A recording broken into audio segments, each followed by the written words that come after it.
Fight like an animal, spinning like a hurricane, shooting like a fireball, heavy like an airplane, crashing like the thunder, rolling like a steam train, fly like a cannonball, burning like a heat wave. We're half on the road, but we got a hold on it. Unsure what's ahead of us. We come from the gold that makes us a whole of it.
escape from life. Gravity is pulling me down again. A remedy is still to be found.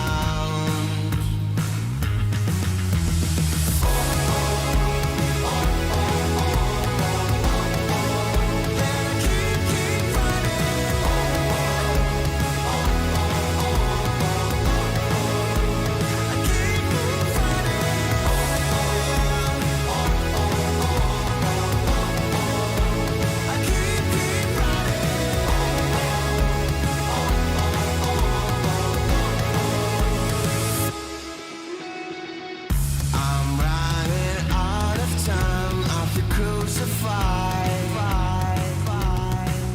I'm right at borderline to the hell inside.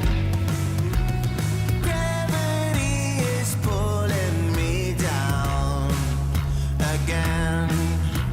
My remedy is still to be found.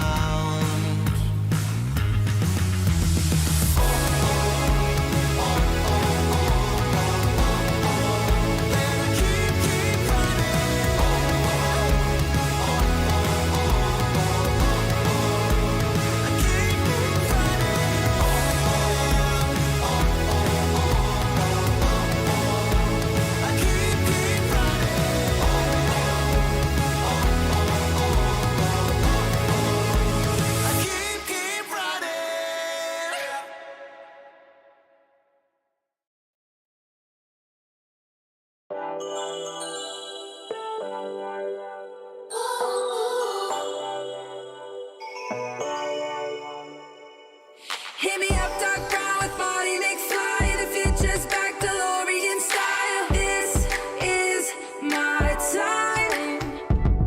Got my Ray-Bans on, my acid wash jeans. Pull pedal to the metal, flashback to the beat. Step into my time machine. On a rooftop in electric Times Square, with the wind in my face and a scrunchie in my hair. Fold out my rolling D50. Gonna bring back the vibe, moonwalk back to 85. Yeah, you know I got my A-team, Hennessy pop loop drum machine. This is my 80s fluorescent pink dream. Yeah, you know I got my A-team, Hennessy pop loop drum machine. Better believe, still want my MTV. Better believe. Oh, yeah. Hit me up, dark brown with body mix fly. The future's back, DeLorean style. This is my time. Got my Ray-Bans on, my acid wash jeans. Pull pedal to the metal, flashback to the beat. Step into my time machine. Through the vortex, crank up the reverb. Back from the future, haven't you heard? 85 is where it's at. Let's revive the whole world. Let's revive the whole world. Hey, y'all ready? You ain't seen nothing yet. Yeah, hop in my DeLorean, get ready, get set. Where I'm taking you now is on my own road. I pick my own path, bringing 80s recode. Put my hand on the throttle, best to buckle up. Rev up the gigawatts, hang on to your butts. I'm just a 90s kid. I just need a time machine to fly away. Hit me up, dark brown with body mix fly. The future's back, DeLorean style. This is my time. Got my Ray-Bans on, my acid wash jeans. Put metal to the pedal, flashback to the beat. Step into my time machine. Through the vortex, crank up the reverb. Back from the future, haven't you heard? 85 is where it's at. Let's revive the whole world.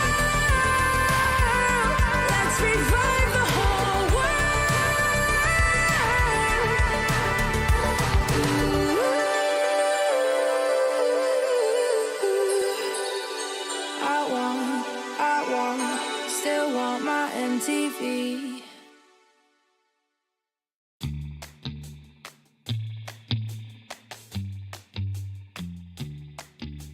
Shot, new kid on the block. Currents running strong like a solar wave. I feel electric. Locked, plugged into the socket. Watch me burning hot, yeah, I radiate. I feel electric. Coursing through my veins like a power surge. Call it misbehaving the way I burn. If you're gonna wait, then you miss your turn. Charged up and ready, I'm going steady with you. Looking like you're blacked out, got that future shot now. Everybody stop, get that future shot now. Future shot, future shot, future shot. Future shot, future shot, future shot. Breathe, feel that energy. You can change the lights from red to green. See, I got what you need. Sparking a connection, go VIP. You feel electric. You feel electric. Looking like you're blacked out, got that future shot now. Everybody stop, get that future shot now. Future shot, future shot, future shot. Future shot, future shot, future shot. The future shock. The future shock. Once we started, there's no way to stop us.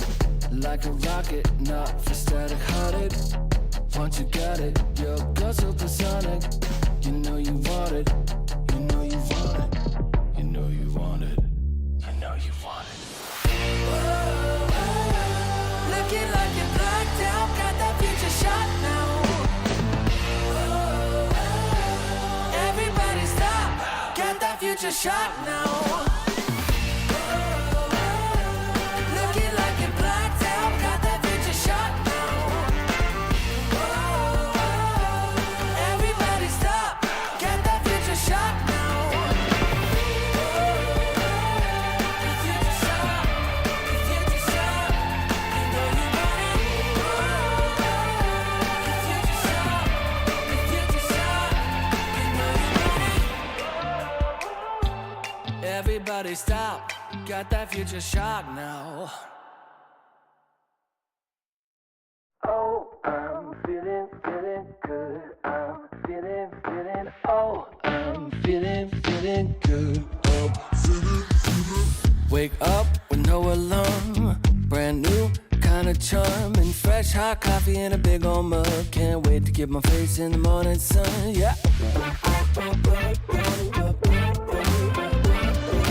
Make a list, check it off. Doing only what I want. Cause there's nothing better than making waves. I'm front and center in my own parade. On parade, on parade, on parade. Oh, I'm feeling good. I'm feeling, oh, I'm feeling good. Solid gold, I'm shining into full. So come and take a look. I'm feeling good. I'm feeling.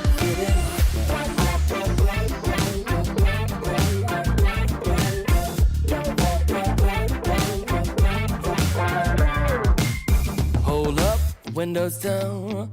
Rolling with the classic sound. Spent $5 on Walmart shades. Can't wait to stop traffic in my own parade. On parade, on parade. Oh, I'm feeling good. I'm feeling, oh, I'm feeling good.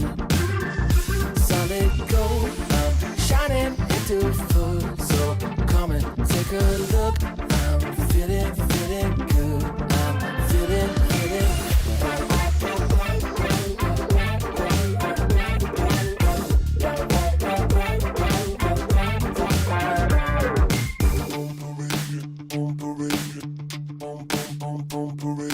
On parade, on parade, on parade, on parade.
Welcome to my private garden. It's my own menagerie. If you're looking for a party, I own everything you see. Heavy is the head, where's the crown? They said it's my time, I'm gonna run this scene. If you don't like the way I rule my empire, you can go ahead and you can kiss my ring. All eyes on me, yeah. When I enter the scene, quit it. All eyes on me. All hail to the king, get it? If I say so, then it is so. If I say no, you better get low. On bended knee, yeah. All hail to the king, get it? Make way for the king, yeah. All hail to the king, get it? If I say so, then it is so. If I say no, you better get low. On bended knee, yeah. All hail to the king, get it? There's only room for one hustler, sitting way up on that throne. Guess I'm showing my true colors. 24 karat gold. I'm gonna wear that crown. Y'all better hit the ground. It's my time, and I can guarantee, if you don't like the way I rule my kingdom, you can go ahead and you can kiss my ring. All eyes on me, yeah. When I enter the scene, quit it. All eyes on me. All hail to the king, get it? If I say so, then it is so. If I say no, you better get low. On bended knee, yeah. All hail to the king, get it? Make way for the king, yeah.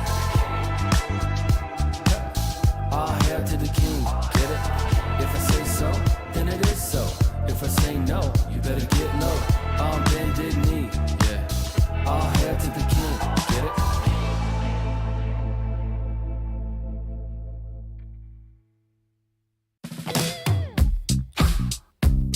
Yeah.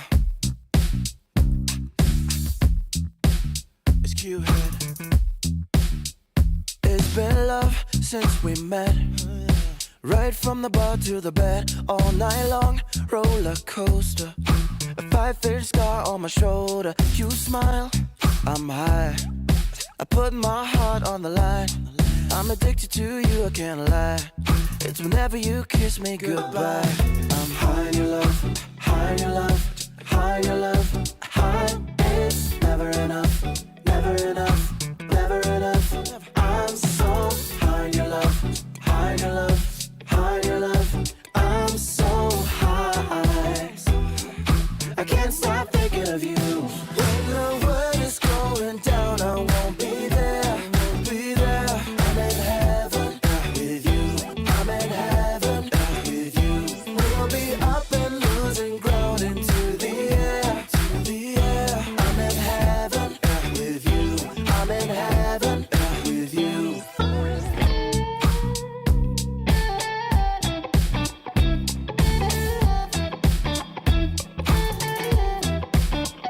And we faced harder times when sweet words turned into lies. We got caught in our nest, yeah.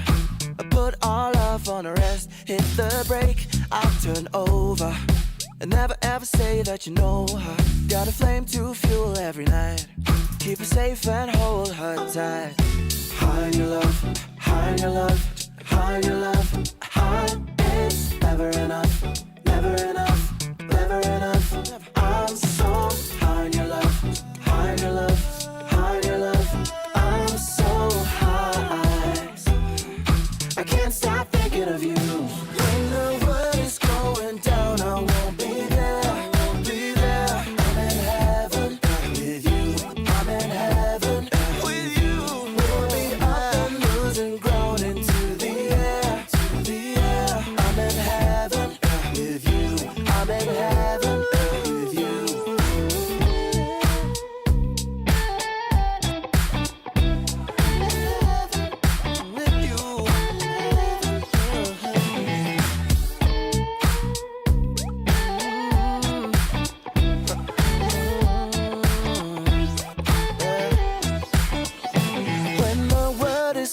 going down, I won't be there.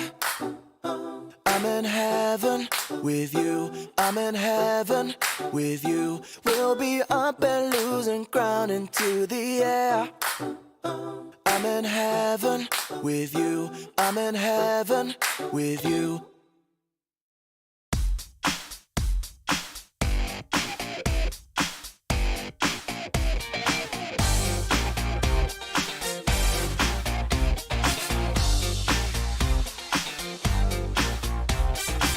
Who's that come walking by? Now that's unexpected. Jump in and take a ride. Now you won't be unaffected. We're going up now. So keep it on the floor. That's right. Gotta be up till you take no more. I make it worth your while. You're not alone in this one. We're going up in style. Now we never stop for no one. We're going up. Let me tell you. Just keep it on the floor. That's right. Gotta be up till you take no more. Now we really feel it. Yes, we really know it. I got to really hold it. Whoa.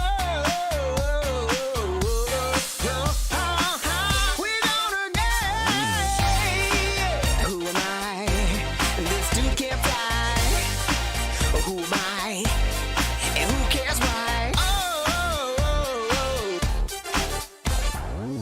We're going up now. And do what you do. That's right. Keeping it up, wanna do some more. We're going up now. Just keep it on the floor. That's right. Gotta be up till you take no more. It's your satisfaction. Everybody just wants you there. Give them some attraction. Come on up and just pay the fare. We're gonna get down and down. We're gonna get down. Get your satisfaction. Everybody just wants you there. Give them some attraction. Come on up and just pay the fare. Get your satisfaction. Everybody just wants you there. Give them some attraction. Come on up and just pay the fare. We're gonna get down and down. We're gonna get down. We're moving up now. So keep it on the floor. That's right. Gotta be up till you take no more. Light up and shine the crowd. We'll burn the house right down, yeah. No thing you're not allowed. The party just begun, yeah. Keep it moving up now. So do it like before. That's right. You better believe you got something more. So now you're number one. You feel the satisfaction. And when the night is done, you like that interaction. We're going up now. Just keep it on the floor. That's right. Gotta be up till you take no more. We're gonna get down and down. We're gonna get down. It's your satisfaction. Everybody just wants you there. Give them some attraction. Come on up and just pay the fare. Come on down, let's pay the fare. 1, 2, 3, 4. Get your satisfaction.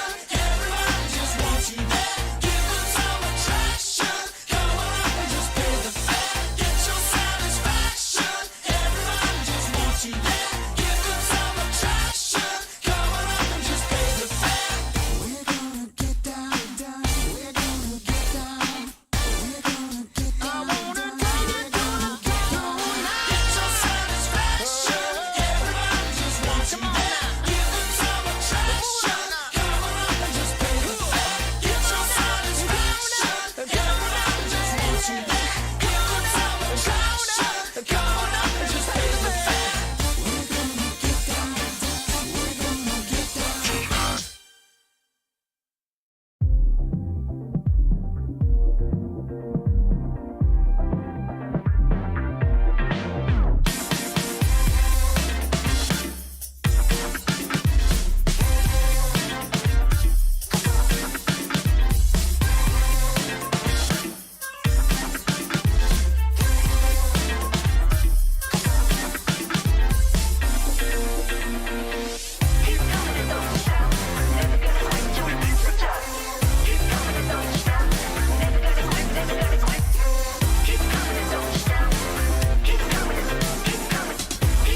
the world seems big and I am feeling low. I think of all the good things in my life and dream of all the places we will go. No matter where we end up, we're gonna have a good time. When I promise forever, so together we're gonna shake off the doubts and have a good time. We'll have a good time. We'll have a good time. We won't take it all for granted. We're gonna live in the moment and have a good time. It's all we ever wanted. So why don't we just live it up, live it up. We're never gonna give it up, give it up. No, the clock won't stop for anyone, so let's just live it up. When the world seems big and I am feeling low, I'll think of all the good things in my life and dream of all the places we will go. No matter where we end up, we're gonna have a good time. When I promise forever, so together we're gonna shake off the doubts and have a good time. We'll have a good time. We'll have a good time. We're gonna live it up. We're gonna live it up.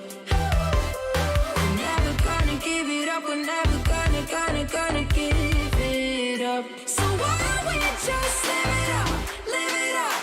We're never gonna give it up, give it up. No, the clock won't stop for anyone, so let's just live it up. Hello, everyone, and welcome back to the DreamLeague Season 25 Chinese Regional Closed Qualifiers. I am Seek and Strike, and joining me is Winter, who is absolutely just plumb to be here. Isn't that right, Winter? Yeah, you're spot on every single morning. You know I'm a morning person. I wake up bright and early. Sun's not rise up yet. Just wake up, get my chores done and sit down, get ready for the game.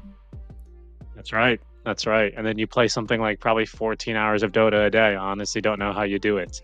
But actually, you don't play that much, but sometimes you do play a lot of Dota, and it really shocks me. You have one hobby, and it's Dota, and it's been the same hobby for like 15 years, and honestly, I respect that a lot. How do you do it, Winter? How do you 15? keep falling in love with Dota? Your math is wrong. It's almost 20 years now. I think 19. Yeah, probably 19. You're How not do you- calculating Dota 1? Are you calculating only Dota 2? I mean, I think I should be calculating Dota 1, but unfortunately, I wasn't around when those ancient scripts were written. Back when you guys would draw on the caves for your draft, on the cave walls, you would be like drawing the hero for the draft. That's like a notepad. So the arbiter or the referee would come out and we would write everything on the notepad, as we draft outside the LAN cafe. Good times. But Winter, do you ever feel like your life would be different if for some reason you got into Counter-Strike, Like how much would... I did play Counter-Strike, but I can't. I wasn't good at the game. Because Counter-Strike is a lot hand-eye coordination. Dota has, I think, less focus on it. Yeah. The mouse movement and the crosshair and everything. I just suck at killing people in the game. That's why you play support. Yeah. When I started playing Dota, I wasn't playing support. I was playing mid. And I gradually got downgraded. Mid and then to support, off lane, support again. Carry was the only role I've never played because I hated that role. It's all about hitting creeps. Some people would say you got upgraded from mid lane to support, Winter. Would you agree with those people? Explain how. How is it I upgrade? guess they would say that, even if you're not just hitting creeps and doing big red numbers during the game and one hitting people, you do get to play much more of a meta game kind of a thing. You get more time to look around the map, play around map control, wards, team movement with smokes, you know? Some people prefer that kind of macro control rather than just click buttons, you know? I feel like mid is the hardest role. There's no question about it. Mid is the most, I guess maybe not hardest. Hardest is not exactly maybe the most suitable, because some may say offlane is the hardest role at the moment. Mid is the most, I think, mechanical role, because you have to click your buttons well, you know. I think sometimes offlane is difficult because decision making is very hard. When to go in, like especially on the dagger heroes, and you don't really get a lot of gold sometimes with those heroes, so you have to do a lot with very little. That's why it is a very hard role. Whereas mid is hard because of the button clicking and the items. You're gonna have a lot of items, you're gonna have a lot of levels, so you don't really have a lot of room to mess up. I do want to get to the games that we're going to cover here today, right? Because we're starting in the lower bracket now. Winter, we're about to see a few teams be eliminated here in this session. We will be starting out with Team Crocodile versus Too Light Team. And I just want to double check the pro names here before I start making a joke about one of the player names. It's about my cat, but I don't know if this is actually the player name or not. Let's see here. Because this is the first I've seen of Too Light Team. They have Lord Soul V. They also have a Malaysian, as the best Chinese teams do these days. It's Hao. But I can't say I've seen these players before, to be honest with you. You don't even play. Of course, you've never seen them, bro. Well, even if I did play, I don't think they're playing turbos at 2 in the morning, so I probably wouldn't run into them anyway. But you're right. I mean, you'd be surprised. Sometimes they do. After a long day of scrim and, you know, immortal draft, everyone knows how that feels. You just have to end the day with some turbo, you know.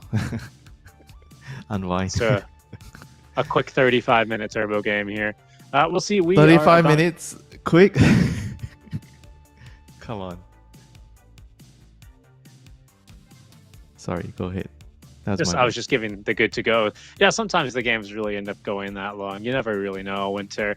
But we did see Crocodile play yesterday. I believe they were our first series of the day, coming through against Yakult Brothers, if I'm not mistaken. And that was quite a one-sided series, as we had all throughout yesterday, to be honest, right? Yeah, yesterday was tough, you know, for them against Yakult Brothers. So today is a brand new day, you know. That's what we say, Richie. Forget about what happened yesterday. Focus on today. Today is the present. And the present is the most important thing at the moment. It's true. That's true. You know, tomorrow is a mystery.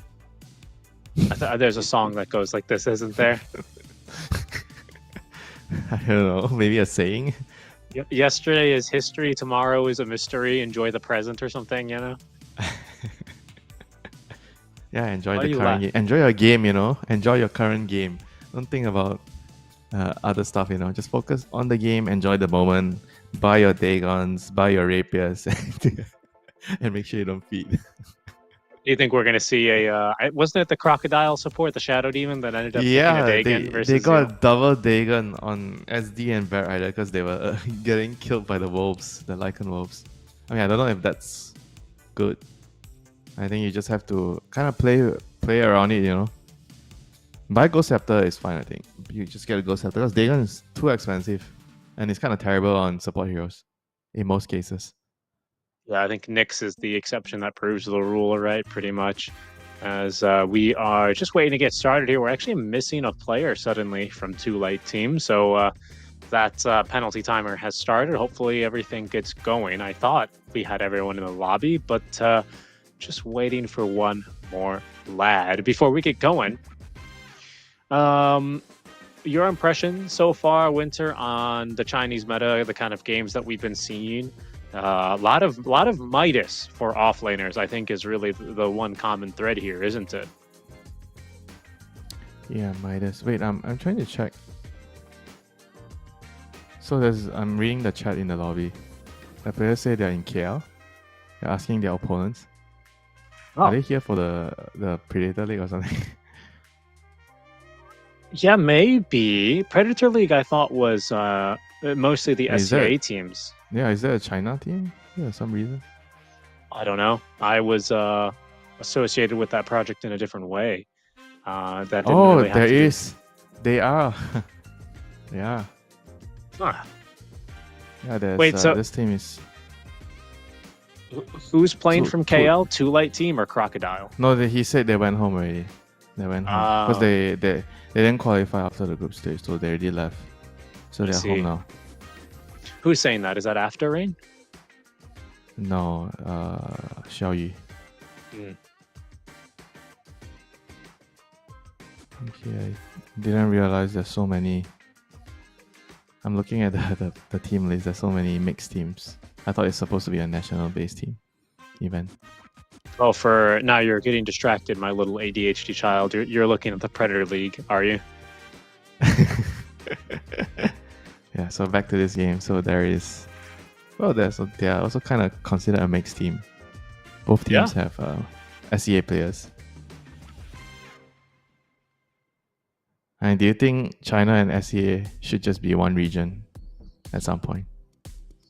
I think that's a bit of a tough ask, right? Because I think you do have the language bridge between a lot of Malaysians and the Chinese, but that simply doesn't exist for like the Indonesian players or the Filipino players, especially the Thai players, right? Has there been any C player that wasn't Malaysian Chinese or Singaporean Chinese that played in China? I want to say the answer is no, right? Especially like on those tier 1 caliber teams, right? 23 Savage went to China. I think he joined VG a long time ago. That's true. And Sumail did it, right? I mean, the But people who've he's done not it- SEA. He's not Well, SEA. yeah, that's true. Yes, that is true. Yeah, let me check. I think it should be 23 Savage. I think he joined VG at some point. Yeah, he did join VG. Look at you. You've got that memory just off the cuff. Black I mean, did it how as ma- well, how- didn't he? Yeah, but he's not SEA. Damn it. He's Europe. That's true. I thought you were talking about SEA. I don't think there's anyone else. It's mostly just Malaysian, Singaporean players because they speak Mandarin. Right. I think some Thai players speak some Mandarin, but I don't know if they went except for 23 Savage. I think you'll be surprised as well. Indonesian players, some of them also speak Mandarin. Really? That would surprise me. I've never been to Indonesia. It's Well, like Chinese except for Bali. Indonesians. Huh. So quickly out of the memory, erased. You know, it's you do a major in a city and the brain wants to cancel it out. What? Lima? I've never been there. I don't know what you're talking about. Talking about the food there, Yeah. I enjoy the food so much. In Lima? Yeah, I mean you told me to try a bunch of stuff, so I tried all of them. I don't think I've disliked anything that you told me to try there during the buffet. It looked weird, but you just told me to have a go at the food. I only didn't take the raw fish or something, like some raw. You food. missed out. The ceviche, that's probably Yeah, the one ceviche. of the best dishes. Oh man, I had some Peruvian food. Yeah, if but there's a you Peruvian don't- restaurant in town with you, it's so good. You have to try it. You don't start your day with raw food, you know. You gotta warm it up first, you know. Give it some soup. That's not true. Give it some comfort. No, not true. I have seen you, Winter, take your fully cooked toast, get your fully cooked and processed butter and kaya, and spread it, and then you get a half-cooked egg, and you Yeah, but crack it's it not open. raw. Well, it isn't cooked either. It is cooked. It exists in the in between, Winter, Yeah. and that between. is where ceviche also stands. Ceviche has not been taking an onsen bath, you know, a warm bath. No. Ceviche is just they fillet the fish, they remove it. I believe they put some lemon juice on it and they serve it to you. Usually lime juice, but the lime juice cooks it, and it ends up being very tasty. It's worth a try, I promise. Yeah. The lime juice cooks it. I'll tell you what, when I'm back in KL winter, I'll take you to a Peruvian restaurant in town. It's pretty good. Didn't you say there's no good Mexican food? Or South Peruvian American food is not Mexican food. Okay. I'll be waiting for you. I'll be sitting at home, you know, making sure that I create some room the last couple of days before you arrive. Make sure I just eat as minimal as possible, and then when you come, I'm gonna unleash the beast. Very good, very good. Thank you for that, Winter. We finally have a draft. Sorry for the delay, folks. We'll get that draft up on your screens here shortly, as we have game number 1 ready to go between Team Crocodile and 2 Light Team. Let's see that draft, why don't we? And well, we'll see what we have ourselves in store for Winter. 5 seconds remaining. What do you have in common, Winter? What is in common when I open a can of fish at home and when there's 2 minutes left on the countdown screen? What is one thing that you can say similarly, Winter? A can of fish, tuna. Yes. Sardine. When I open a can of fish at home, and also Radiant when there is team 2 back. minutes left on the countdown screen, I can say the same thing. Radiant I get to team say back. winter is coming. Dire team ban. It's a very forced joke, but that's not Two Lights' I've real name. been I'm catching up on Game 10 of Thrones. seconds remaining. Just oh so you yeah, know. have you? Trying 5 to seconds understand your remaining. jokes. You see the amount of work I do just for you?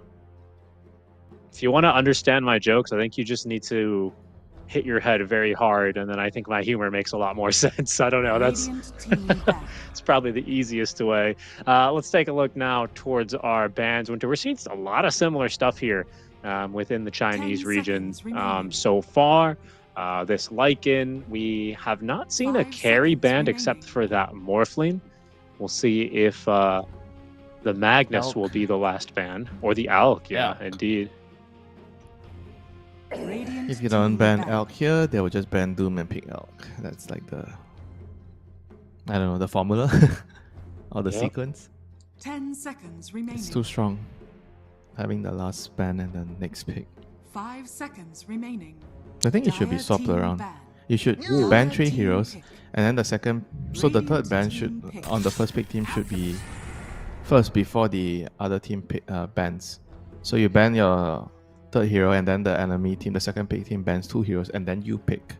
I think that should be the more balanced sequence. Ban and pick Okay. is, 10 seconds I mean, it gives you remaining. too much control in the opening phase.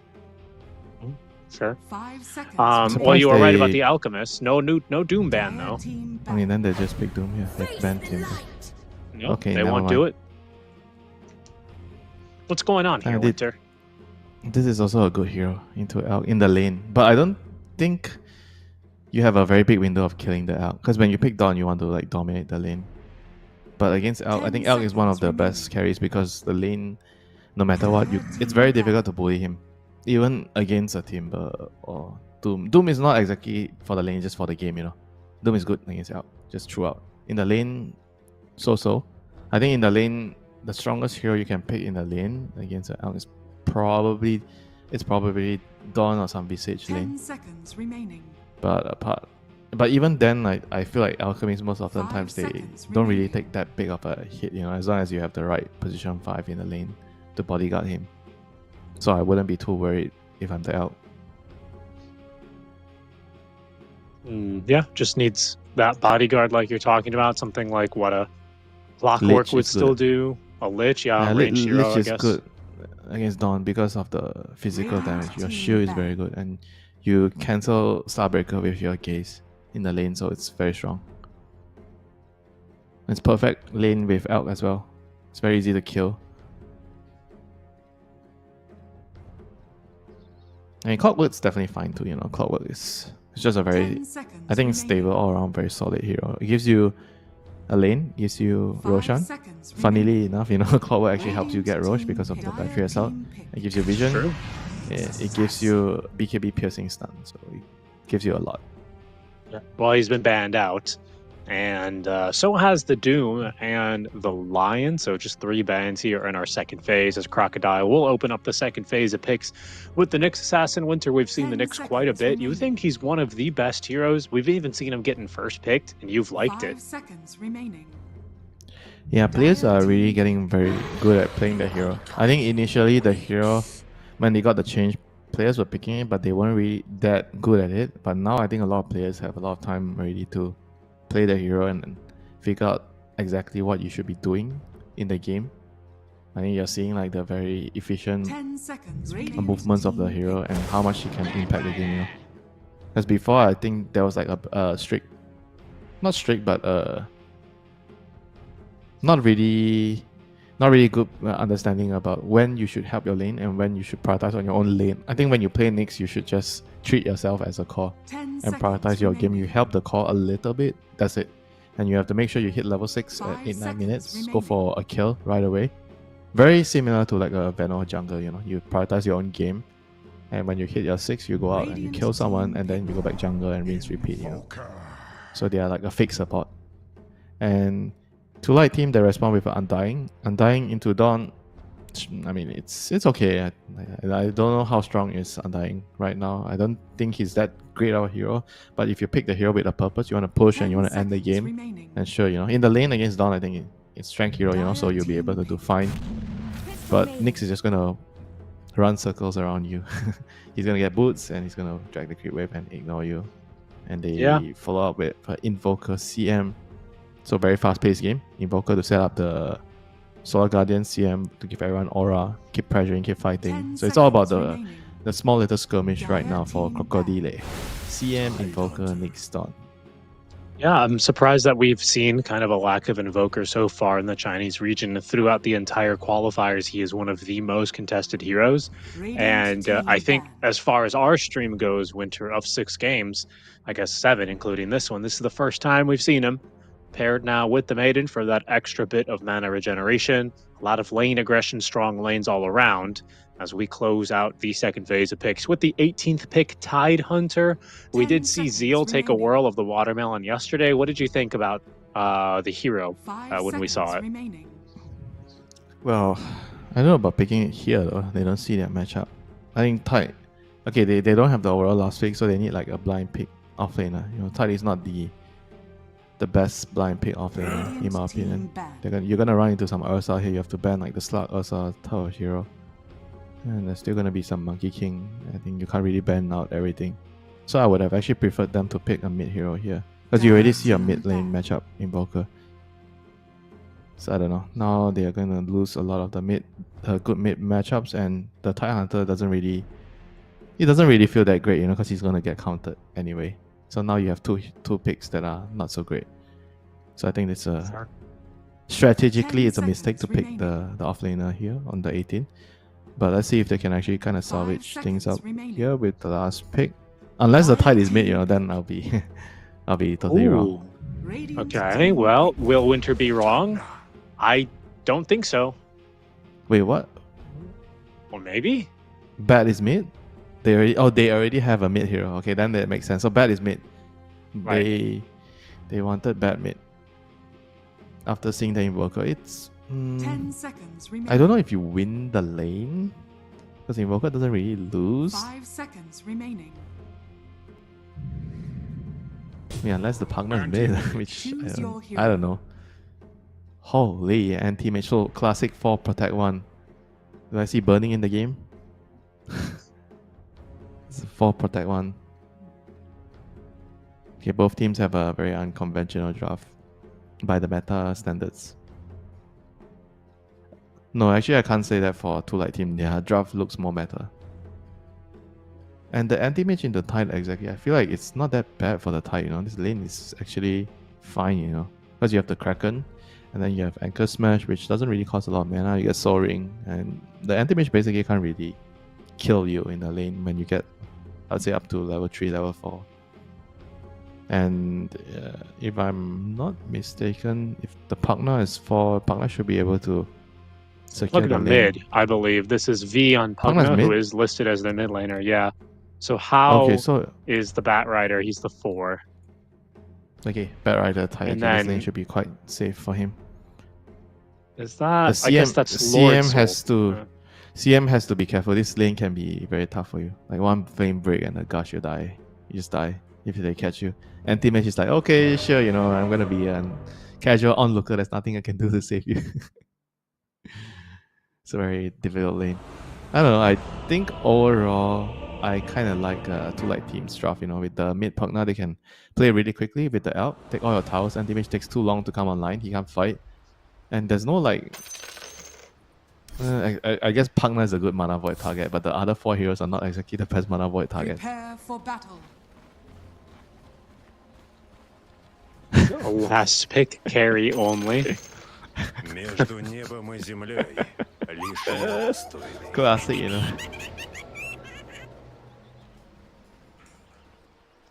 Well, Pugna mid then that winter is not something I've seen a whole lot of. We saw it a lot as a support, especially on the strength of that asset, that siphoning ward. We'll see how good it looks here as we get underway with Game 1 in our Elimination BO3 series qualification for DreamLeague Season 25 at stake. 2 teams getting through from the Chinese region. So if you get to the lower bracket final, you're 1 game away. He says, "Stop complaining. I didn't pick my Razor. Apparently, Razor is his best hero." I see. Yeah, I mean the only mid Pugna I've known has already been sent to national service. That's true. He left to national service last week, I think. I don't believe the Finns call it that, though. I think that's a Singaporean thing. So what do you call it? When I Military talked service. to Matumba Man, he basically said I'm running around in the forest pretending to be a soldier. So I don't know what he would call it. Good lad, Yeah, that but guy, though. it's still considered mandatory military. Absolutely. I don't want to take anything away from it. I only mean to share just a fun story. We had intended to invite back in the Bali Major days. We were looking for another analyst to join us. We were looking for like an ex-pro, you know, to try and balance it out a little bit, right? Because we were bringing BSJ, and we're like, now we need someone who knows what they're talking about. Jokes. But we wanted to bring. We tried to bring Matu, and I remember I sent him an email. And he replied back about a week later, and he said, "Hey, bro, sorry, I would have loved to go, but I'm still going to be running around in the forest pretending to be a soldier for a while," or something like that. He had a very, very humorous response, very dry Finnish humor. And well, now it's Thompson's time, or Thompson's turn. Don't be us. Yeah, he'll be leaving for quite some time. You know, we're gonna miss him. And we can't really do much about it, but patiently wait at home for Tapsan to be back with his Pugna and Invoker. Hopefully those heroes are still viable when he's back. The Invoker might not be, I have a feeling. This guy's been pretty strong for some time, hasn't he? Feels like we've been in a... I mean, he's been very different, like, to be honest. If you compare the Invoker now to the Invoker when Thompson was playing a lot before. I mean, he plays it now too, but when he was known for it, when he kind of popularized it before, it was a very different hero. Same spells, but very different playstyle. Like you go Meteor Hammer, run around, kill people. Now, you sit in your lane, you dominate your lane, you farm, you respond to ganks, and you ghost walk around, you know, because it gives you regen. So it's very different, you know, from before. Before you don't really ghost walk running around to gank, you know, now you do. And you kind of have to play for your scaling as well. Like, because your right clicks hurt so much with your new facet.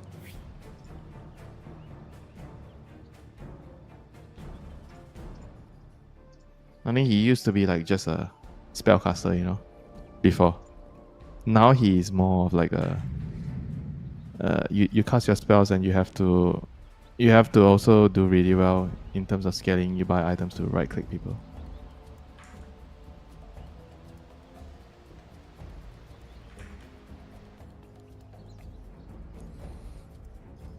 And we're gonna see whether he can actually create enough space for the anti-mage to farm this game. Anti-mage is gonna need a lot. He's gonna need a lot of time to farm. Hoping that his team gives him that. Nick Skank, Solar Guardian follow up, get some pickups left and right. Pausing in this game so far. Are you back, sir? Yes. I heard Yes. you took a quick snack break, you know. Because Yep. I took a quick snack break yesterday. You wanted to take revenge on me. That's right. That's right. Needed a very quick snack. No, just the most briefest of disconnects there from Discord. Not to worry about it. As well, hopefully we get settled and ready to go here again. This poor alchemist here having some connection issues, it would appear. And well, we did have a delayed start to the lobby. A few minutes of pause time here, Winter. We're gonna run out of things to talk about. You know what that means? It's gonna be back to talking about food. I already started that conversation by asking about your snack. That's true. I didn't have a snack, but you know, I will admit now that I'm back in the US for the holidays, I have been gorging is not really the right word, but it does it justice. I have been enjoying myself my favorite American snacks yet again. Have you ever had a Rice Krispie treat, my friend? Yeah, you know it's very common as a dessert. Oh. Some what is Really? it called? Rice cake. I don't know if I've ever had a rice cake. I didn't know it was a thing. Crispy rice cake. Oh. Have you not been to anyone's banquet, like a wedding dinner? It's usually No, I've quite never common. I've never been to a Chinese wedding dinner. Only a Malay one. Did I not We invite didn't.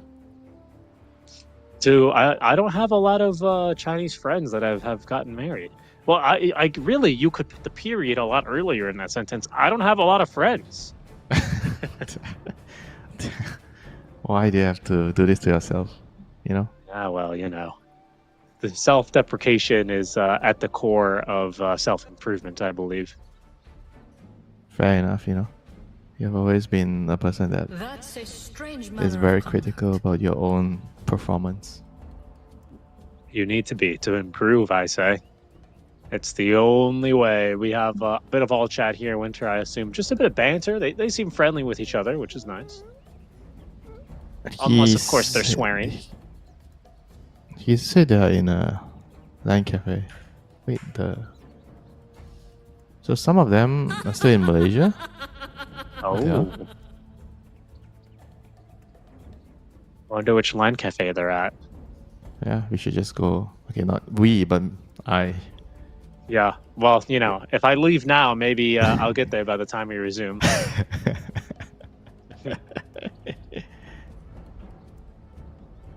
If you leave now, I think you make it when. When we start tomorrow. No, when we start tomorrow, right? Can you make it? No, Yeah, I'll actually, land. you can't even make it. Come on, bro. I think I could. The shortest flight's about 21 hours. You know, if the plane left now, I'd barely make it. Dude, bro, there's no way with traffic and everything else. All right, how much you want to bet? I'm calling Oliver right now. We're making a stupid bet. I'm throwing away all my flight plans and reservations. We're going into the country. So if you make it, I'll owe you a lifetime favor. One big favor. You're just gonna buy me a chicken rice and call it a day, my friend. I No, already know. no, a lifetime favor. No. I didn't specify what, but yeah, lifetime favor. You only give lifetime favors to your best friends. Is it true? Yeah. You walk up to some random stranger, hey, I'm gonna give you a favor, you know, anything you want, sorry. Yeah, I guess that's a good point. I think a lot of people wouldn't take that very well, would they? I just like you so much. I'm gonna grant you your wish anytime. No limitations. Usually, you know, they say you have the opposite problem sometimes, where people don't like you because of your face. You know, you got a face problem. Face problem, yeah. You know that you only that's- do that in SEA. I don't think you Yeah, say no. that anywhere else. You don't say that over here. No, people when they don't like you, they'll just be mean to you straight away. They won't be like, "I don't like your face," or I guess it's the same thing really. But I don't know. I guess we just don't really have a saying for that here. But you do over there, and I like it. A face problem. So in North Yesterday- America, if you don't like someone, what do? Do you just ignore it and? Yeah, you ignore their messages. When they invite you out to eat, they don't answer or they cancel and reschedule. Or they tell what you else? to go dinner 5,000 kilometers away, right? Hey. Yeah, something like that. That's Whatever. right. 30 seconds to battle. Even at a Sends you a fraction of my location best, I have somewhere. shown you immensely. 5,000 Was, kilometers that- away. That's very funny. Yeah. All right. Hey, Well, we are guys. back in action. That was lame. How about that dinner, sends a random location far away. To be I'll never fair to be able Oliver to and get myself, over that. It was you. We didn't know we were gonna get high. I was with them. We didn't know we were gonna be working that event until basically we flew over for that one. All right, here we go at the horn. This looks like it is going to be a little bit of a sad Tide Hunter, especially if they can steal a little bit more of that mana. But nope, the move speed not quite That's a enough in that strange AM's manner of favor. conduct. Steal? I think steal is rather inappropriate. Anti-mage doesn't steal your mana. It's not Lion. Or Invoker, for that matter. That's a good point. You got me on that one. He burns your mana. I don't. He removes your mana. Then you gotta be precise with your wordings, People will get the wrong idea. Oh, that's true. Yes, people do really get the wrong idea. Oh no. What would you Bad Rider. Okay, so what would I what? Okay, he's mine. What would I what would call you it? call it for what Nyx does then? Does he burn the Nyx? mana as well? Do they all just burn mana? I mean, if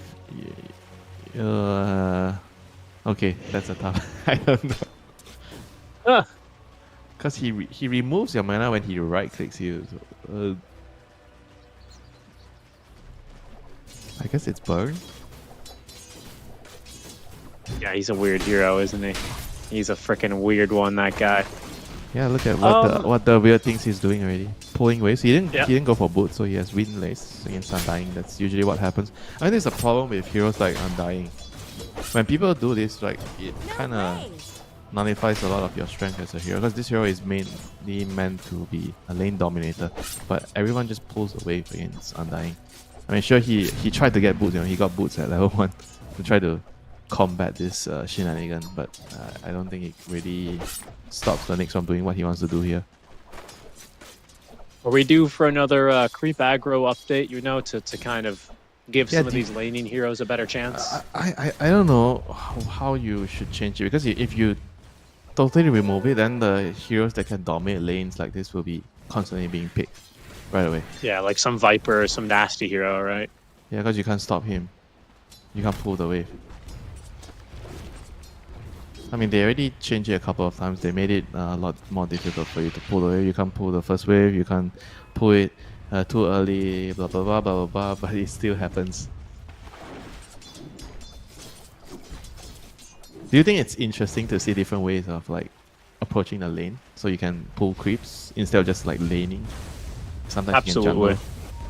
Absolutely. I don't think it's necessarily in the spirit of Dota, to be completely honest with you. I think it's for the best that the more ridiculous ones do get patched out. But I remember quite vividly and fondly Eternal Envy playing mid Bristlebacks versus the DKs and DPs we would always see. And he would just start pulling waves from the first one until that got patched out very quickly. There's first blood down bottom, as Hao has it on Hara.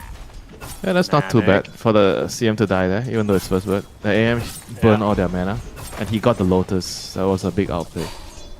He's pretty happy. Eventually, you have to die as a CM in this lane. There's just no way around it. But yeah, to go back to the question you asked, I generally really like seeing those kinds of bits of ingenuity. But I do think it's, ultimately it's a 5 versus 5 game, right? I don't think you should be able to cheese it that much out of the gate necessarily. Yeah, I agree. I think that's a fair point. And now AM gets the kill. Barrier. He was really low, going for the CM kill, and now he dies. So that's why I felt like the CM dying there was not the worst. It was actually good for him. It was good for the AM that the CM died there and the AM burned all their mana. True. It's a little bit of a first blood bonus, but ultimately not the biggest deal in the world, is it? Yeah, no. Let's talk about this mid Pugna a little bit, shall we? For V. Yeah, why haven't is really the mid Pugna here good against Invoker? Is it just the matchup? It's good against Invoker? You cast a lot of spells, are you going to max your nether ward? Actually, probably No, not I think usually you really only see 1 point in it for a while. I don't think it scales that well. Back down bottom, once again, Bat Rider in trouble, is just going to go down. Good magic damage here onto the Tide Hunter. Maybe they kill him here? No, he's so tanky, isn't he? Even with that Orb of Corrosion, they still will not get... It's worse than dying. Now he's stuck here with not really too No much mana. resources. Yeah. And he needs to get level 4. The only thing I can imagine, Winter, is that, you know, versus these kinds of heroes that love to rotate away, like this mid invoker, right? He wants to be able to rotate and really make a difference in the side lanes using his spells and early items, blah, blah, blah, right? It sometimes does feel really nice to pick these tower siegers, right? So that if he does rotate to a side lane, like, you immediately lose that tower. That's kind of the only thing that I can really see here as far as the theory goes. Yeah, but the invokers don't really move a lot. They just sit in the lane and farm nowadays. It's very different from before. You don't exactly... Because you're strong in the lane. Before, the invoker's not a good laner, cost wax especially. So you don't really want to sit in the lane. But nowadays, it's very different. So I don't know if you could say that anymore as a partner in invoker. I mean, we see the bat here trying to take the tower with the arsonist. It's funny, but yeah. So Catapult Wave is here, 6-minute rune, and the 2 supports here, they definitely are looking to take the tower right now. Yeah, okay. Maiden's going to end up rotating on through, as will the Nyx Assassin, as the minute 6 rune spawns bottom, denied by the Crystal Maiden. A glyph used here pretty early on as well, as the bot tier 1 tower is taking a bit of tower. This tower is very dead, wow. Yeah, I'm surprised that they actually didn't try to defend it. Nyx and CM kind of didn't really commit to defending. Maybe they felt like there's no way they're going to do this, right? But they actually did it. It's a Pugna and Bat with Arsonist. Pugna, he just needs about another blast or 2, and he's got that Fang. Tower's dead. Denied. There it goes. Denied by the Invoker. So they got what they came for, even if they don't get the bounty. Yeah, but Invoker's still pretty happy. He's 1 whole level ahead of the Pugna because of the deny. Bottom. This Watermelon is slowly but surely dying. Pops the magic wand. And actually, it's the AM who's ended up taking more damage here. Funny how that works out. When you get the second point, the Kraken shot, this lane is easy for the Tide. The Tide doesn't really need the bat in the lane anymore. He just wants the solid XP. Blood Grenade thrown. Does sweep both of them up into that Tornado EMP now. Good kill onto the Bat Rider as Nemesis continues to just kind of walk away. But this is a big wave now with the wagon. A blink forward. They're going to try and burst him with the Mana Void. They don't quite have enough. Nemesis, he's going to just barely live underneath this tier 1 tower. But he will not be able to snag his minute 7 Wisdom Rune. Yeah, very nicely done there by Manic on the anti-mage. Blinks over and then he blinks again to get the rune. It's very, very nicely done. Did they also get their own Wisdom Rune? Yeah, they got both Wisdoms. So this is very, really nice for them.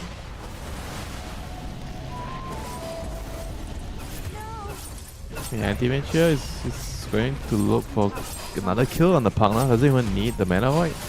Holy shit, he is actually... what a boss, He's cracked. He's taking a lot of damage, though. They don't have a flame break for a few more seconds. A second stack of the sticky napalm blinking away, and just barely to safety here. Nicely done by Manic. He has max blink, so he's very, he's very mobile to go for all these early game plays, especially with the corrosion. That's what allowed him to actually get the kill on the Pugna. That's very nice. Yep. And this bat is not so mobile, not until you get that blink dagger are you bat mobile. After rain. He's gonna be in some trouble here. They've got a tombstone. They're gonna let it loose now. Level 1 tombstone, but the minus armor from this acid spray now is gonna make this a little tricky. The impale misses out from the Nyx Assassin as they have enough damage there. Eventually, Chris he might be in for a bit of trouble here, as well as a second stun. Unstable Concoction is going to be channeled and thrown the way towards the next. Down he goes. Revenge now coming through, courtesy of the Invoker. Cold Snap, EMP, Tornado, all perfectly connecting here. But they just don't have enough damage, even without the Chemical Rage active. Yeah, very nicely done there by the elk. Just getting those 2 free kills and getting out scot-free. And I think I'm quite concerned about like what the partner's meant to do here right now. After killing this tower, where is he actually gonna go? It's another Tornado EMP onto the bat. There goes all your mana. Yeah, he's just barely going to get out with his life as well. Lives on 100 HP. Is under attack.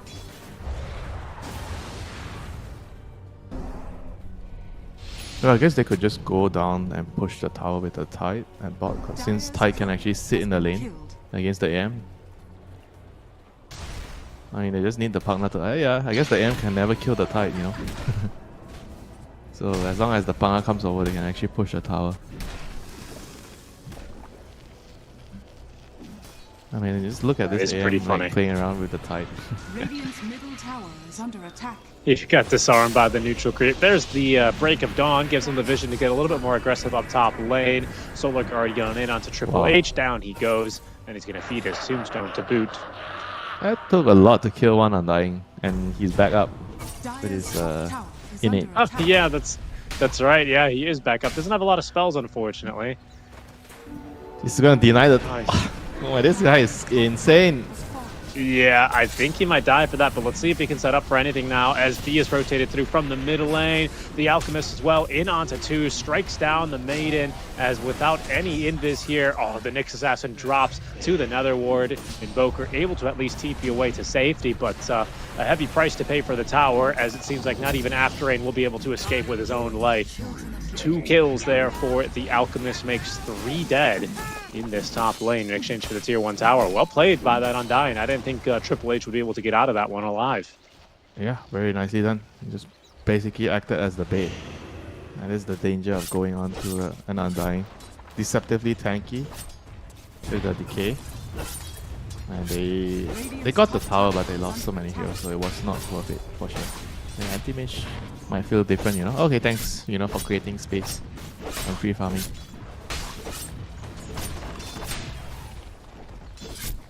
I mean, the only issue with the AM Nemesis. he can't really Go kick ahead. Nemesis out, that's all. Can't really kill him. He can burn all his mana. Surprised he didn't go for a Soul Ring. He's just trying to rush his blades. I think that's the thing that's been cracking me up. I don't know if Nemesis has had more than 200 mana since basically he walked into the lane. Such is life. As Tower deny. he is going to be able to get the tower there, secured by Manic. Yeah, and Radiance completed by the Elk. Well, he's been having a splendid game. Radiance Facebook Soul Ring, 12 minutes. I think this is as close as it gets, you know, to being having a perfect early game on Elk. I think the fastest one I've seen is probably like 10.5 or 11 minutes. You know, 12 minutes definitely up there.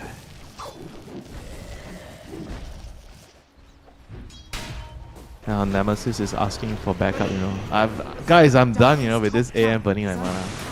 Come kill him. Well, I think, they're going to try for the Maiden. That is until the Solar Guardian now combined with the Freezing Field. It's a pretty effective solution. Nemesis didn't even have a point in the Ravage, so could not cancel the Freezing Field as he, as well as the Undying, will drop. 2-for-1 trade as the Invoker gets to work immediately on that mid tower. That is definitely not respecting the global Solar Guardian there. Just didn't have enough heroes to go for that play. Yeah, at least the good news is the Elk is still like, top net worth, you know, he's really farmed. And I think the Elk and Anti-Mage, you have kind of like a pretty big window of killing him. Your Radiance and your Dagger. I think even at some point, some players I've seen, they go for either you get Orchid or you get Shadowblade to constantly hunt down the AM, because you have a big advantage over the AM in terms of your item timings. You can always kill the AM until the AM has Manta, which should have like around 5, 6, 7 minutes window, you know, after the Battle Fury. This Manic guy, man, this AM is just totally bullying the Tide wherever he goes, you know, steals his Ancient stack, burns his mana, even though he can't kill him, he just burn his mana and go back. Poor guy. Still no soul Again. ring in the quick buy, by the way, shockingly. Yeah.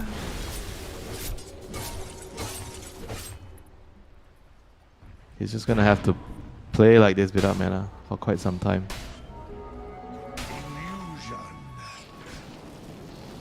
I think Team Crocodile, they're just happy. They're farming on the AM, they're farming on Invoker mid. Dawn is also, I guess, pretty much free farming at top. Is there a As long as moment it's- in this game where you're a little bit afraid of this Alchemist, though? I mean, these timings should, should they- be coming online soon. Yeah, they should be afraid of the dagger time. It's the first time. Dagger plus Radiance. Dire's They are going to have Solar Guardian for that, but he does not have mana. Okay, he has Soul Ring, so he should be able to get it. But they're ganking him, you know. This is always a good idea to gank the Dawn or the Spectre hero, the global hero. If you gank his Word up teammates, here he for can help. after rain, but there's going to be the blink initiation, and it's just going to be a bit too well put together here. I reckon no way out, especially with that flaming lasso on top. And bot lane again, they see the gank top, so they are pressuring the Tide again. Poor Tide. More Tide. Here to take your mana, and Invoker gets caught by the Elk. That's a very, very big kill. Now they know huge. our dear Elk has a dagger. Yeah, I mean, this I'm is kind the- of shocked that we haven't seen them play a little bit more around this Nyx Assassin with the Solar Guardian, you know? Maybe I mean, they've tried had level though. 6 for a while. They tried, but I think they needed to maybe connect one more hero, either the CM or the Invoker has to come, because they were playing so spread out. And now bot, AM gets a kill, a huge kill on the mid partner. Seriously, that's the second this game here already. As eventually, I mean, AM he's been in the laning stage for 60 minutes here, essentially, hasn't he? He's had no reason to leave this bottom side of the map. It's been going swimmingly for him. Guess what, Richie? He's like so fat. Like you would not expect an AM to be 2k behind an Elk, you know, at this stage. You know, this AM is so huge, and he's gonna Yeah, get his this Elk Elk soon, is- so the Elk killing the AM is going to be a pipe dream at this point. Yeah, I guess so. This Alk's pretty big, though, himself. I'm not going to lie. But yeah, you're right. There's going to be problematic if they can't try and stop this Alchemist farm, if they can't boot him from this bottom side of the map. Right now, both teams content to try and, you know, power up their champion, Elk versus AM, respectively, at the moment. Elk versus anti-mage. Dire's bottom tower is under attack. I mean, for now, Elk has the upper hand, but I don't know how long more. I think at 1 more minute, it'll be gone when the meta arrives. So soon. Yeah, dude, look at his net worth. Bro, he has, what, 5 kills?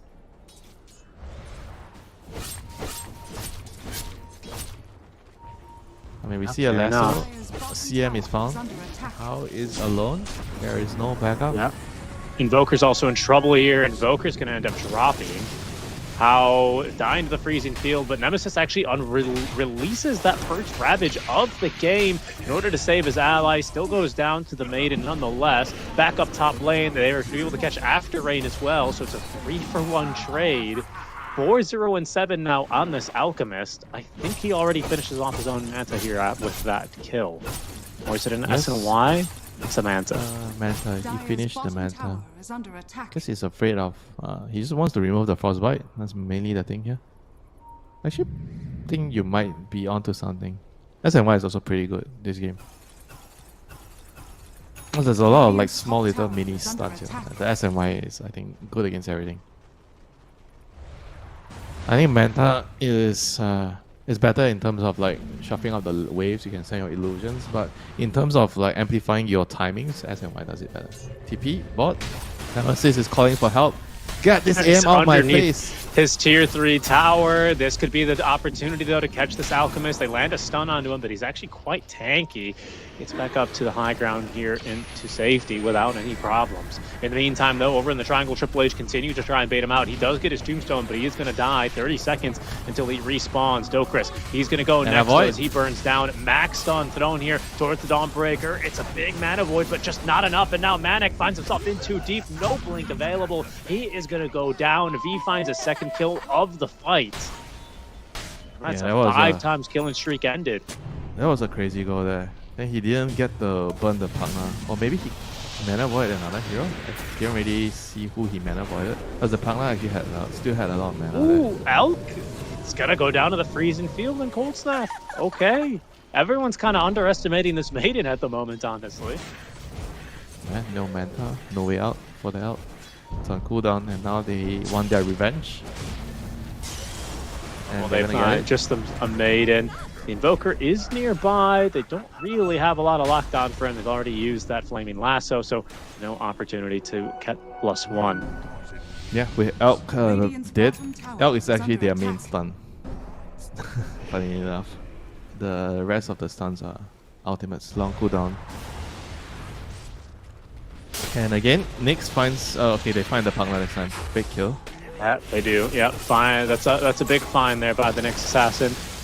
Oh, Tidehunter, Ravage. They are going to try and get the Tide out alive. I don't really know how successful this is going to be now, as Manic Unleashin has not really much to fear here. Eventually cuts through that watermelon.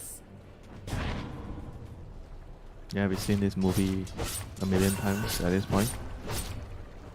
The monk against the watermelon. Not so much of a fair fight, you know, some may say. And here comes Manic. Oh, he's so aggressive, he just blinks on the Undying right away. Luckily for him, he has a Glimmer. But it's not gonna stop that. Oh my god, he's still going. Man is crazy.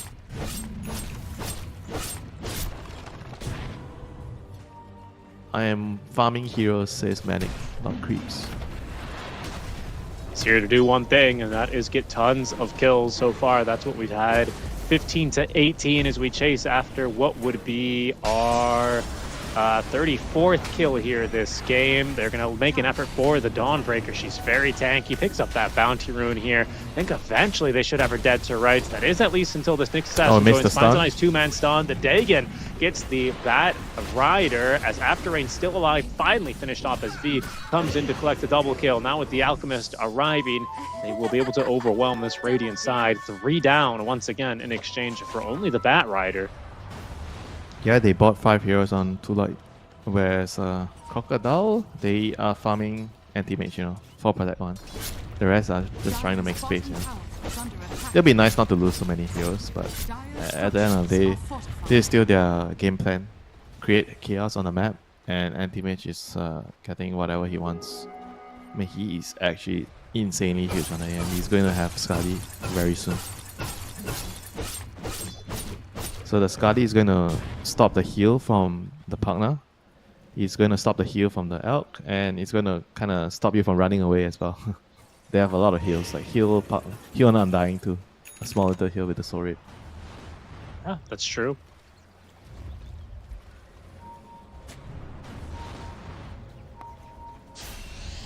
What Yeah, can we it go. lead into, though? Manic, he's Again. leading his team into a dangerous position as the Maiden will be found out and picked off to start the fight. Manic, he has never seen the top side of the map. He's got no interest in seeing the top side of the map as he simply TPs home. Careful here. Oh, they had the lasso, just didn't really have the range there, but a good effort there. That Rider. Radiant's bottom tower is under attack. I have one question. Do you know if the corrosion stacks with the Skadi? The heal reduction? If the corrosion stacks with the Skadi. Yeah, because corrosion has like 4%. Actually, Dire's 30% top tower is under reduction. attack. Radiant are scanning. And then you get 20%, Skadi. right? Yeah, when you get Radiant's Skadi, bottom tower this is stack under on top of it. Hmm. Never I'm mind. not sure. You would think they would, but it might be one of those weird ones because you used to have to build, you know, a Blightstone into Skadi, so maybe it's, you know, coded in a weird way. This is a bit of a brawl breaking out up top. Name Solar Guardian's gonna miss. Nemesis has a Ravage, but not enough mana to actually use the Ravage, especially now as he gets more of his mana burned by that EMP. Afterrain continuing to run and gun as he takes down How. Bit more damage here onto Triple H, but it's V who shows up and absolutely puts the damage down onto that Invoker. He will drop Dokris with a cheeky little spiked Carapace. Careful now from behind. Once again, the AM goes on in, but once again, it's going to be the Maiden who's caught and in trouble as the Alchemist just opening up now onto the Maiden. Freezing Field that time only lasts but a mere second as Triple H is still alive here. They're putting so much attention. Finally, they nuke him down, but it's still a 3 versus 2 as they do lose this Necro. Sorry, not the Necro, the Pugna. That's an AM jumping now back onto this Tidehunter, who's got to clear the anchor before he can claim his bounty. Eventually, he will get this kill as Nemesis goes down low on mana and eventually low on life. Just an absolutely long fight. Which benefits the AM a lot. AM loves playing fights like this, so split up because you can get to solidary targets, finish them off, and you can't escape him. And that was without the Skadi, and now he's gonna have the Skadi. You are not running away from the AM ever. He has all of destruction as well, so armor reduction, and another slow. You are like a snail, you know. If he hits you one time, you are a snail. Ooh, careful here. Flame break the stun. They've got a flaming lasso now to hold him down. The damage isn't there. Manic, another blink away, but they're giving chase. They're already on top of him again. Solar Guardian to give Manic a little bit of life or HP. He's going to be just fine. Does put the Stormbreaker in a bit of a tricky position now as both heroes worse off for wear. But still, there's just not really enough lockdown unless they can land a Ravage or something on top of these heroes. Alk, yeah, he's going to get caught here a little bit as the Nyx Assassin in the middle of 4 enemy heroes, just trying to stay on top of this Pugna, be as annoying as possible. Counter initiation now, so Tornado, it'll hit 2. EMP is going to force Nemesis to Ravage early. It's a pretty decent one as it's caught 4 heroes now. Hannah, once again, he's still letting go on this freezing field. Eventually, he's going to be taken down, but not before he gets at least through 1. Manic opening up again in this fight as B can buy himself a bit of time on the Decrepify. Now the life drain, but it's not going to be good enough. Manic now on a double kill in this fight as only the Alchemist makes it out alive. These fights so pivotal here on what seems like a few spells missing or landing either way, but once again, this Radiant side who comes out the better. If you don't get the Ravage into Lasso and the Elk stun on the AM, you're not killing him. I think they actually can't afford to Lasso anyone else but the AM. I actually don't think they can win the team fights if they don't Lasso the AM. They need everything on Dire's him. middle tower is under attack. And at the same time, when you get everything on him, there will be a Solar Guardian on top of it. Lasso onto the Invoker here, not the AM. Easy pick up. Okay, I mean, that's something. Yeah. Especially in a kill when you don't have Chemical Rage is always very nice. Yeah, Elk is going to build another way of dealing with the AM, so he has the Orchid now, building into the Blood Taunt. In Manic, again, once again, he really likes this watermelon punching back. That he does, as Manic finally takes a tour of the top lane. Oh no. Oh They're no. going to try and catch him here, actually. The stun does not connect here. Do they have enough to actually take him down? The leash, he can't blink away, actually. And he's going to go down. Solar Guardian just means they're going to beat another hero here as the champion AM has fallen. The Acolyte... I don't know why I said Acolyte. Surprised that the tide is not tipping him. He literally just blinked over to burn his mana, and then he died to the dead in the water. He got leashed and he can't blink away. I think he probably just needed. I think he didn't realize, you know, if he just hit the anchor, maybe he would have time to blink out. Okay, that's maybe he for the couldn't. next fight. Can you decrepify the anchor? Huh? Decrep the anchor? You can decrep the tombstone. I don't know about the anchor. I mean, I think it would kind of make sense to me, right? But you are the one who told me Dota does not make sense. Well, I told you that Dota is a game of rules, but mostly it's a game of exceptions, you know? Which I still think is probably... Is the anchor like a unit? I think it is. It would make the most amount of sense to me. I don't know if it's a ward. I've got to look into that. But that's a big kill here on the AM. You can see they've lost 2 towers now, as the Pendulum will swing back into control here. For the Dire side, a huge swing on that kill, really. See how much more they can turn this into. Huge mistake there by the AM. Just feeling a little bit too confident, cocky. Which I think it's understandable, you know, when you're having such a good game like this. Sometimes it happens, you know. You just feel like you're actually invincible, you know. But with the Orchid on the Elk and the Bloodtaunt completed now, you actually have to just respect that, you know. They have more than enough to kill you. The Nyx Assassin scuttling around. I think they've caught a glimpse of him first. They're going to try again for Manic. That's not going to work out. Ooh, good Manta dodge there on the self-stun, on the concoction.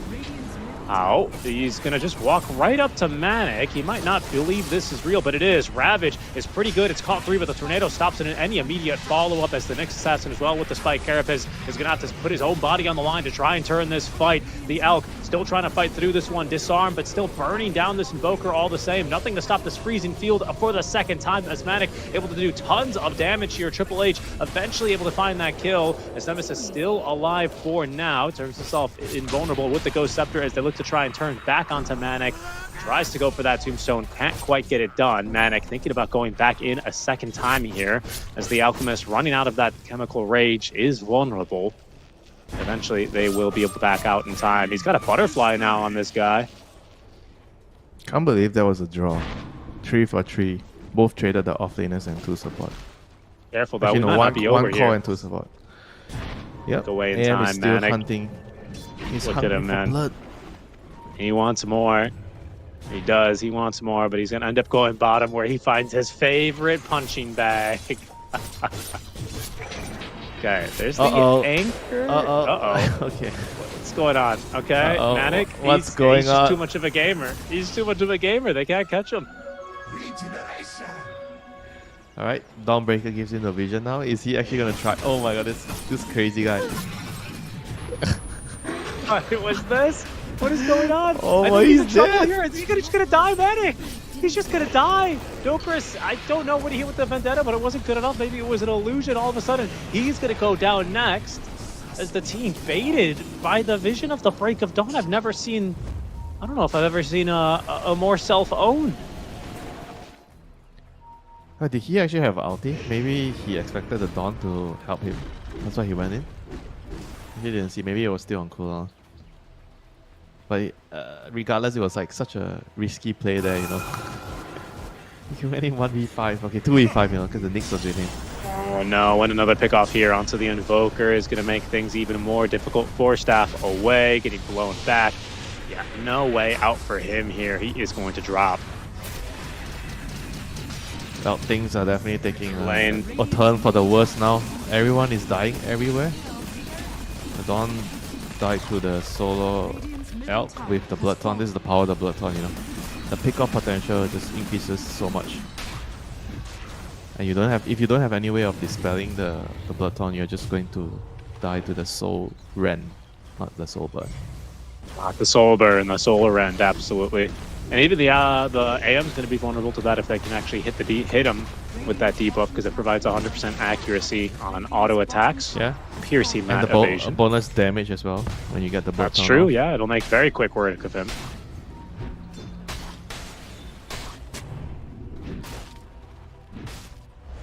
Yep, level 25 coming for the Elk. He is going to be Superman in his chemical rage. Radiant's bottom tower is under attack. He is going to be Dire's structures are Superman. fortified. I like the way you put that. Dire's courier has been killed. Do you only use that for Sven when he gets X? Super Yeah, Sven? actually, I do. Yeah, I do. Superman Sven.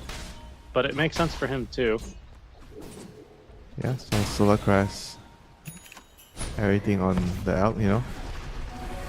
And he has the shot too. The shot is always nice against like pesky small little stuns like a CM Frostbite, you know.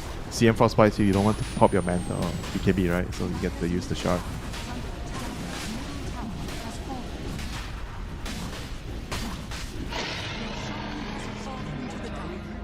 He just into the inventory of the Elk. He's so big now, isn't he?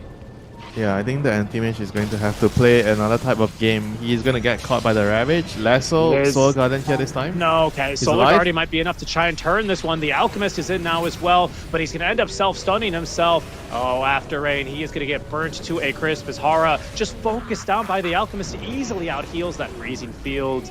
Manic has absolutely left him in the dust. He wants nothing to do with this fight any longer. But his team, they've got to make something happen around him. The game plan has to change, you know, Rishi. I think the Anti-Mage has to start hitting buildings and ignore heroes. They have to try to split them up, hit the high ground. And when they are not together, then he goes for the pick-off. Like he's going for a Nullifier, which is okay, great against the decrep, whatnot.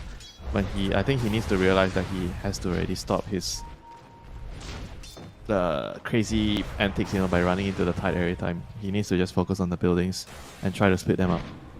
Dire Well, are he's scanning. been able to cut waves effectively, but he is kind of getting baited by a courier now. Finds V. Oh, no, they have hacks. But he's going to get scythed. This is going to be problematic. If they can continue the control, they don't really have too much. The jump back on in. V gets saved above the Glimmer Cape as now Manic finds himself silence. baited here He's yet dead. again. The silence just killed off there. Oh, he's playing things a bit too fast and loose, isn't he? He's just having a little too much fun, and now I think he's going to pay the price. They're going to lose at least one lane, and then he might have to buy back. He probably doesn't want to. Okay, that was not close at all. That was Assassin, yeah. that was not close at all. No, didn't really work out for him there.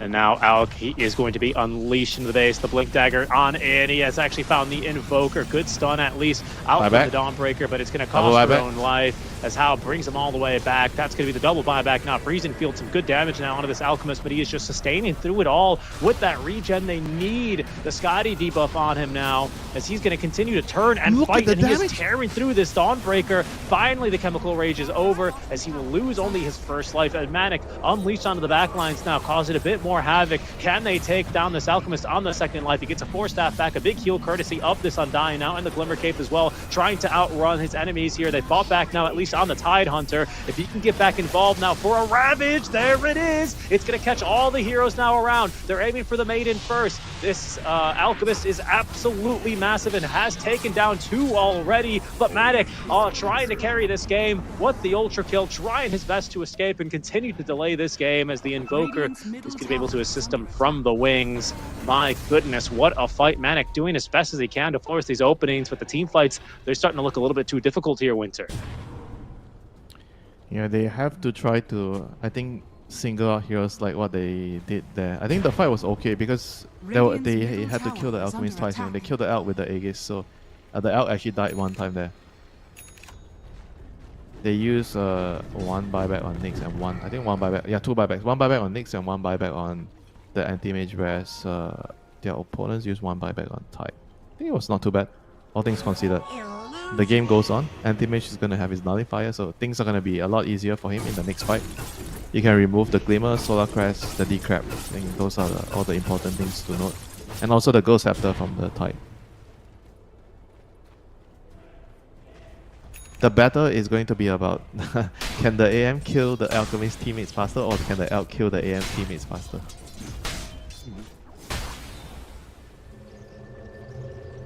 More gold never hurts. Yeah, and it's been tough so far, hasn't it? Yeah, they actually need the Dawn to have BKB actually now. Because the Dawn cannot afford to die in like the Bloodthorn, If he doesn't have BKB, he's gonna die quickly in the Bloodthorn. Manic going in again. Careful, how? A crazy He's guy. getting gone Hex. on, but could this be a bait? There's going to be the Scythe of Vice with the Silent Solar Garden to bring him outside, but he's being lassoed away. And that's a die back there, dead for 120 seconds. Big hit there on the Starbreaker, but the Starbreaker does not stand a chance against 4. That has to be game, Manic is just out of control. It's so scary when you have a teammate just going bloodthirsty in the game and just not really keeping a level head.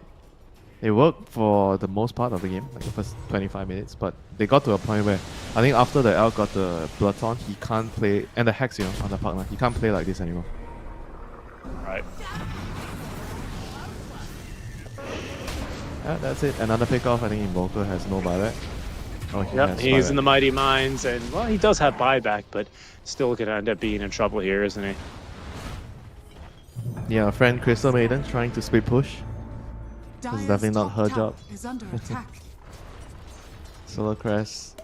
The seat. Nope, he's gonna TP back. Assassin doing what he can, trying to go for a pick-off play here, but he just barely lacks the damage, doesn't he? He is going to go down as well. Oh, and the Maiden on the high ground just gets blown up. The GG is going to be dropped, Winter. This one, it's all over. Good effort there. It is all over. They got Alchemist. That's what I would say. I mean, this game actually, I think it's a very good example of demonstrating the strength of the Elk, which every time he gets an item, I think from his Radiance, when he got his dagger, his Manta, every time he gets an item, the hero just improves significantly, and I think he made a really good choice at the end with the Blood Taunt to make sure they have enough tools to kill the anti-mage. And anti-mage had to play a little bit more conservative when Alchemist did that, but he actually did not respect the Blood Taunt, and I think the last 3 deaths on the AM, they were all because of the silence from the Elk. Right. Just did not respect it. Yeah, and then like the Scythe of Vice coming through as well, right? Who had that Scythe? Pugna. Yeah, I mean that ended up making a big difference as well. And just getting a little bit too bloodthirsty and just a bit too hard focused, right? Really, on continuing to try and beat up the Titan. This AM, he played, I think, very well for like the first 25 of the game, and then never really adjusted to like the next phase of the game ever, is kind of what it seemed like, and that really ended up biting them in the butt quite a bit, didn't it? Yeah. The AM just kind of, I think after the first 25 minutes, he played like close to perfection. He was really, really good. I think the laning phase is something that you can watch, and the way he pressured the Thai, steal his wisdom runes, I think all that was great, But just when he needed to adapt and change and really respect the itemizations of the Elk and the Pugna, he just couldn't really do that, I felt like the game was still in check as long as he played a bit more safe, used the meta, push out waves, and try to wait for an opportunity when he sees the enemy being split up to defend the buildings, and then go for his kills, But he was just crazy, He just didn't think they could kill him, and it cost him his life. Yeah, seriously. And eventually cost him the game as well, didn't it, Winter? As things becoming a bit too untenable for them, especially towards the end of that game. I don't know. I mean, a bit of a back and forth game. This one by far the closest game I think we've had. So we'll see how things continue to go from here, whether or not teams and players are going to be able to kind of come back and make it a bit of a closer second game. But this one could go either way, I think, at the moment, Winter. Yeah, he definitely could. I think the next game they just need to brush up, clean up the act actually for Team Crocodile, and I think they showed that in the early to mid stages they were by far the better team. But when it came down to the team fights, itemizations, and what to do on the map, they kind of fell short, and they need to just try to get their head back into the game and just focus on the next one. We'll see how they look to do that, as we will be going for a short break ourselves. But when we come back in about 5 minutes' time, we'll have game number 2 of this elimination series up for you. We'll see you very soon.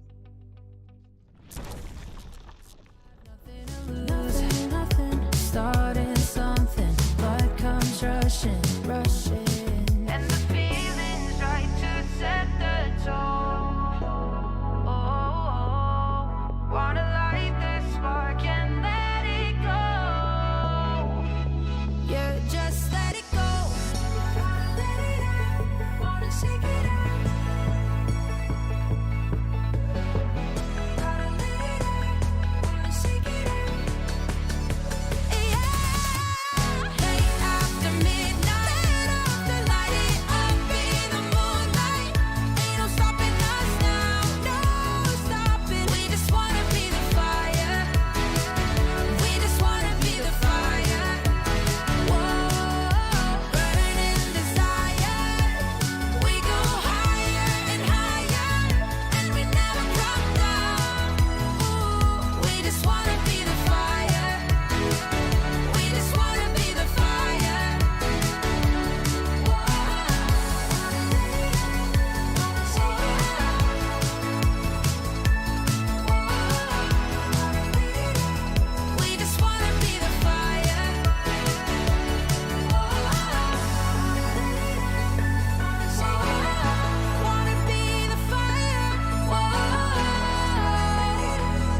Hello, everyone, and welcome back to DreamLeague Season 25. The Chinese Regional Close Qualifier coverage continues here as we are in the first round of the lower bracket. Winter, it's Team Crocodile down 1-0, if I'm not mistaken here, right before our second draft of the day. I do see that we are having some connection issues again from that 10th player.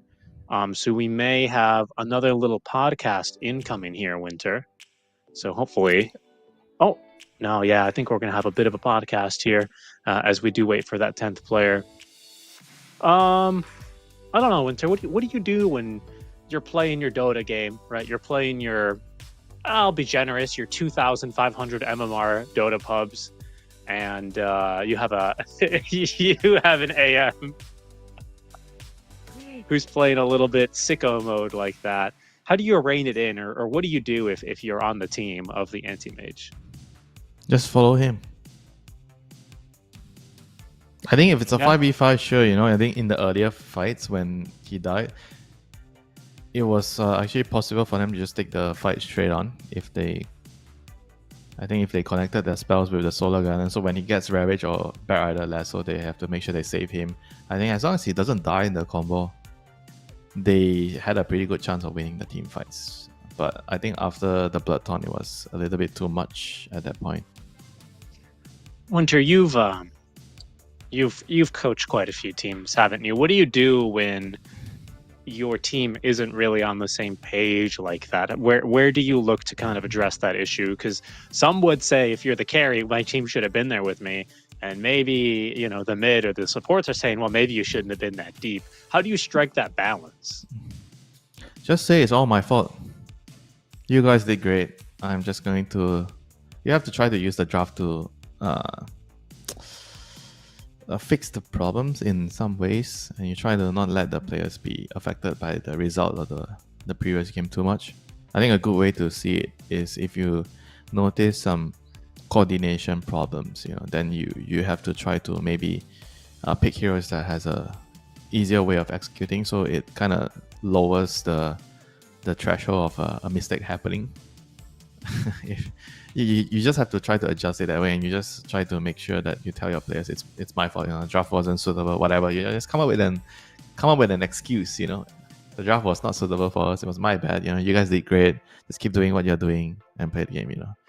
And as being a sneaky person, you just try to adjust things sneakily in the draft. Okay, I'm going to ban this time, and I'm going to ban that this time. So AM is bad this game because I didn't ban this, So that's how you avoid picking the hero. Sounds like you quite enjoy pulling the levers, behind the scenes in a team, Winter. That's what I hear. That's what I'm starting to hear a bit from you. Yeah, I try to... How should I say this? Influence, but without being obvious, Right. So everyone thinks that little Game of Thrones-ish. Yeah, everyone thinks they're getting what they want, but actually I'm making them think that. Chaos is a ladder, and Winter is at the top of that ladder, continuing to shake it and kick people down off of it. It's actually, I'm joking right now, but it's actually important because you don't want the players to feel that, okay, the person doing the drafting is changing this because the last game was my fault. I did this wrong, I can't play like this, and so the draft has to be changed because of my inability to end the game, You don't want the players to think that, You just have to lie, You just have to make up an excuse, so that they can keep their heads up. Okay, I did really good last game, it was just unlucky, So the mindset of the player is not what we call collapse, So he just goes in the game, he just plays like his everyday pub, trying to gain that plus 30. That's what you want, So you want to keep it that way. So you lie, you mislead, you do everything you need to do to keep it in that state, Look, I hear you. You're basically saying Delulu is the Salulu, right? Okay. Sure, I don't know what that means, but sure, it must be some North American saying. Some TikTok thing. Don't worry about it too much. But yeah, I actually completely agree with you. Sometimes it's a little bit about keeping the cohesion and steering the ship, even if everyone is not exactly in agreement 100% of the way. A ship steered based on lies, I like that. A ship based on lies. We are getting the good to go here for game number 2. Our draft starting momentarily, as thankfully it seems like I think it's team Too Light, or Too Light team actually. They are in KL, or they are at some kind of LAN cafe having struggles with some of the PCs, but thankfully we are still waiting for this draft to get started, and then we'll be able to bring you the action here for game number 2. Any moment here. Hopefully it's not me. Yes. Oh, thankfully our draft has begun already. You see the difference? Well, Winter. You see the difference? You say, I hope it's not me, but when I'm doing my job, oh, it's me, it's my bad, you know? It's me. Radiant team ban. What happened to the self? Well, I'm a little bit more of a team captain, whether I like it or not, whether I deserve it or not. I carry myself as the team captain. I'm always like, no, guys, it's my fault, you know? I'll jump on the sword so that others can smile, 10 basically. seconds remaining. Dire team Okay, ban. I'm glad to have you as my team captain now. Indeed, indeed. If you say go, I will 10 go seconds without remaining. question. No hesitation at all. If I say jump, I need you to 5 say how seconds high, remaining. Winter. That's what I need. Yes. How high? So high. On top of the man. I can't keep a straight face when you say that. I was gonna Here we say are. you have to jump from the tallest building, you know, and right now it's no No. longer KL Towers or the Twin Towers. It is the Merdeka Square or Merdeka Tower. Merdeka 118, actually. Yeah. Yes, indeed. That building so high, damn so Radiant high, you know. team ban. Okay, so right now we won't see an elk, so hopefully we see a normal Dota game, 10 seconds remaining. a normal carry Dota game. Right? Elk is just it just makes the 5 game seconds so remaining. different. And the hero used to be very volatile before, you know, when you pick elk. Elk is like a cheese, but now elk is kind of like just like a strong carry. The timings are Dire just so team ban. sped up. Dire It's team very hard to agree. keep. Radiant It's very hard to team keep up ban. with the hero. I think on the other side, you can try to slow them down, which what they did was try to pressure him in the lane. It didn't work. He had a 12 minutes face boot, soaring Radiance. And now this is a different plan, right? We just pick the morphing and we have the ultimate scaling. Because 10 arguably, seconds remaining. I think if you talk about like late game security, morphing is probably one of the Dire team apart from ban. Elk. Elk and DK. I think morphing is the third strongest carry. I think we see a lot of TA last month, and I think in China they don't really like the hero. I think in other regions maybe the hero is Между more небом и valued. между небом и землей. You can play Лишь fast я with the hero. I think TA is a little bit similar to Elk, 10 but a lot more seconds riskier because you can lose your lane, and if you hit your timings and you 5 don't do seconds anything with it, remaining. you kind of lose a lot of power. Radiant Whereas for team Elk, you hit ban. your timings, even though you don't like get an immediate return with the timings, you can still play for the next and subsequent timings. But for TA, it's a lot more punishing if you Radiant team pick. don't get Roshan, you get your Dagger, Dazzle, Dire Dragonlance team timing, you don't kill Roshan or you don't win a team fight, then everything feels bad for you. And we are back to the big brain silencer, the double silence. What is it about this hero, man? I believe China is the only region really right now picking him, and he's not looked good. I think he's lost every game. Lion. Especially, it looked terrible, especially the game against what, Spectre? Okay, there won't be a Spectre here. You know what? There might be a Spectre here. You know, in my games, I've seen some mid China players, they pick Spectre mid because they just think it's so good 10 when the game is seconds right remaining. for it. I think Spectre is also pretty decent into the Night Stalker 5 because of the seconds dagger. remaining. You in the team fight, you just dagger the Night Stalker, and you always have vision, and you get to play around the Night Stalker easily. Radiant team That's pick. my thoughts on it. You know, I mean, sure, we're probably not gonna see it because the morphing's already in the game. And they go for the ogre, which is I think in the team fights you kind of want tanky supports against the Night Stalker. You don't want like the squishy CMs and whatnot against Night Stalker. Radiant team pick. Ooh, This is the a nice one. Rasta. You want disables against morphing. Dire team pick. Lion and Rasta in the same game, you know. Both hex And- carriers. Yeah, the ultimate, you know the ultimate combo shackle into global silence. Oh, that's disgusting.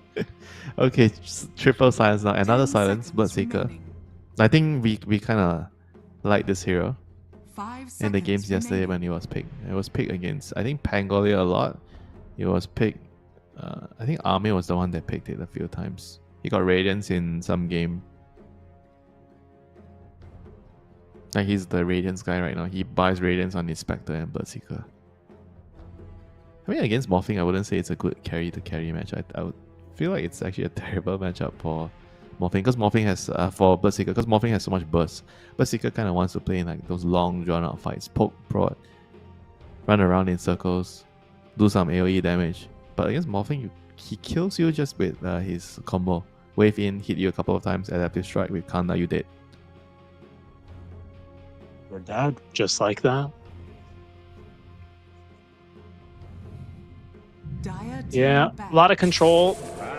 Difficult to feed on into. Wow, we are really going off the beaten trail here quite a bit, aren't we? This is a Bloodseeker counter. Blade Mail hero is a Bloodseeker counter. Call, Blade Mail, Bloodseeker dead. And you have Lion to finger, and you chop him off. I mean, the only concern is there's always the 10 combo seconds breaking remaining. silencer. Global silence, and then you can't get Team your ban. kill. But I also Very do no- feel like because the matchup is actually so good, sometimes you don't even need to call him. With one call with Blade Mail, if Bloodseeker has his is hitting you, I think he dies, you know, even Radiant without the team calling ban. blade.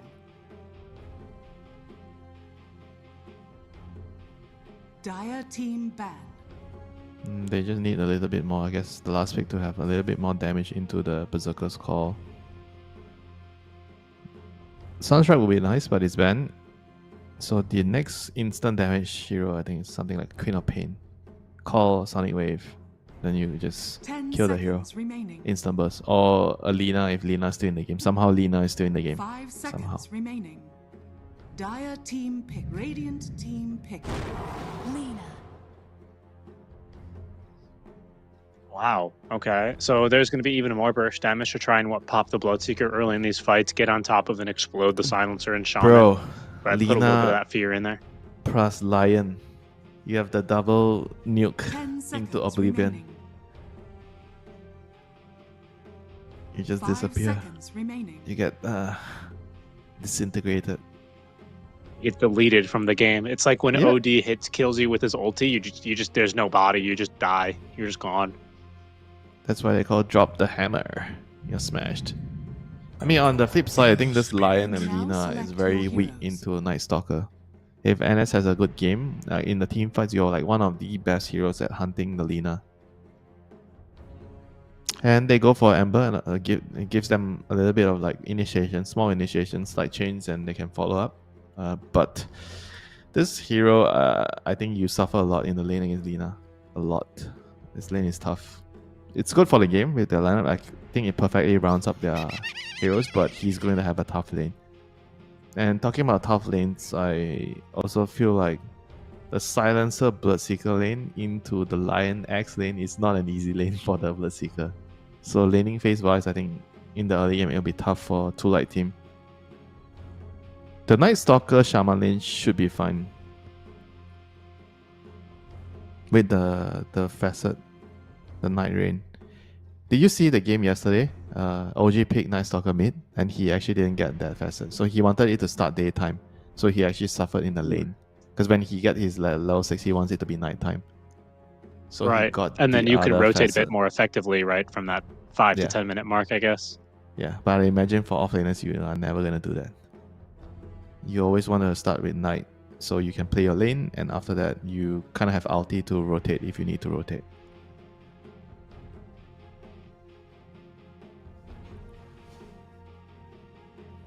The Lina game here, huh? Yeah, this lane is Hero- going to be so fat. This game, easy lane, and then you run around with the axe killing people. I mean, the only thing she needs to be afraid of is the Night Stalker with ulti. When Night Stalker has ulti, she needs to be careful. I don't know if you build like a 4-star, because usually 4-star is like the counter to the Night Stalker and his silence. But because the build is like so strong right now with travels, agonyms, and then you Prepare get for your battle. E-blades and whatnot. Yeah, maybe this game you get 4-star. Maybe.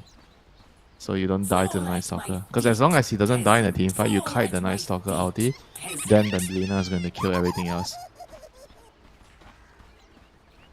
We'll see how things get going here if this Lina does end up popping off, or maybe if she'll just be shackled and hexed to death many, many, many, many times as we start during the day for Game 2 of our lower bracket series here for the Dream League Season 25 Chinese Regional Closed Qualifiers. Team Crocodile down 1-0 against Light Team, who is on this Radiant side now.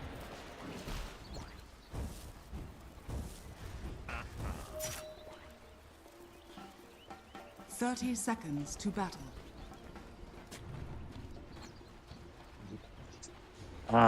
We have still some time until the horn, but yeah, like you said, Winter, with that night rain talent, it's always funny to see the different movements and the less rehearsed daytime movements of the pre-horn shenanigans. Yeah, the move speed. You don't have that move speed to go and ward. So a lot of moves that normally you can make with a normal nighttime start is different. So nothing out of the ordinary happening. Oh, actually they got 3 runes. Okay, Dire got 3 runes. No, 2 apiece. Oh, actually 2 runes. Yeah, 2 runes. Sorry. My glasses are not working. I'm sorry. Yep. I need to get new ones. It's too hot. It's too foggy in your room, huh? It's actually too chilly because the air conditioning is very strong. Oh, Triple H, what are you doing, sir? That is not what you should be doing. A silencer, he is dead. Yeah, he's just gonna die. What the hell was he thinking? He just went up and he tried to hit the axe when he was coming with the wave. I have no idea what he was attempting. Let's just ignore that. Didn't really work out as he thought it would there. As maybe Manic's going to lose his courier here. Let's see, Shaman more eager to block the camp, I think. But an early death, it's not going to be too make or break. Well, we'll see, right? I suppose it could be.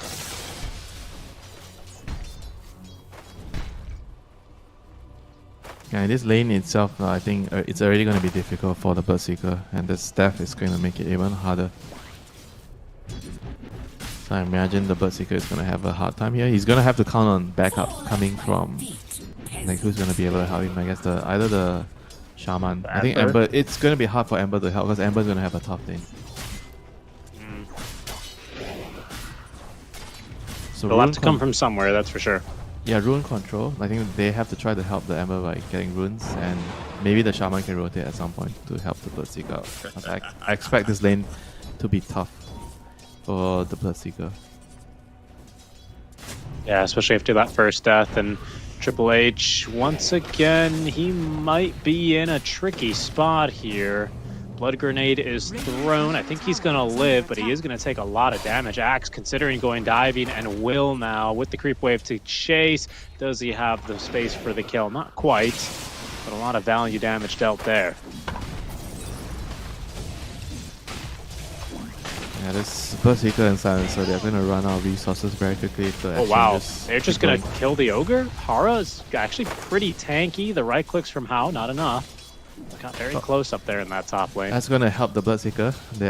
They're all low HP. Bloodseeker is going to be fast bot. That's very, very helpful. Pause there. Pause. Yeah, so let's just check on the CS. So Ember's doing fine so far. Actually, not really that. I don't know if this is fine. 18-3 on Lina, 11 and 1 on Ember. I mean, I know the lane's going to be difficult. It's going to get harder and harder because the Lina is going to burn a lot of resource from the Ember. You're going to take so much harass, so you have to buy a lot more regen, so you're going to lose a lot of net worth. Oh, top up. Wait, really? He needs to go top up? Yeah, top up. I haven't seen that in a while. Wow. Yeah, top up. Me neither. No. He got the warning. Your credits will expire in 10 minutes. No, 2-minute warning. He said he got the 2-minute warning. Wow. Okay. So I think we ought to explain that to some of our viewers, right? They're playing from a PC cafe. And at those places, you pay usually by the hour, I feel, or you just have credit and you get charged until it comes down. And he needs to top up his credit in game. I'm seriously getting tired. He's on a payphone, Oh god, yeah, pretty much, right? Now it needs to insert another dime. Gosh, that's funny. It's pretty nostalgic. You were never part of that generation, right? To play at the LAN cafes. No. I grew up in a very different PC culture. It was a bit more normal for us to own our PCs. We didn't really have like the density or the culture to go to like a PC cafe. I feel like after like coffee shops stopped having PCs, you didn't really see them too much. Do you have any good stories, Winter, from your your competition days and trying to get around the PC cafes or anything like that? I think I already told you most of the stories. The embarrassing ones, the not the fun ones, the crazy ones. I've basically said everything to you. I think my fondest memory is to play a tournament and draft outside in the in the alley. We were all outside and just drafting the heroes. Because back then you actually had no way to draft in the game, apart from just verbally agreeing on certain things. Right, you were serious when you said that earlier? I didn't know. Yeah, in dude, Dota 1, bro. You know in Dota 1 there's no captain's mode, so it's like all pick and all random or it's all deathmatch pick. or something. Yeah. So there's no way of like the draft mode. It was made by the players. Wow. That is truly a back in my day moment right there, Winter. I'm not gonna lie. I'm impressed. You've impressed me. I think what I've always liked to see was my friends tell me stories about like the kind of like culture, like if you were mean to people, like some of the seniors, your upperclassmen would kind of take you and be like, hey, calm down or whatever. They were kind of self-policing. Well, we were like yelling at each other across the screen. That's my favorite part. You sit across your opponents, and we have all those like weekly matches.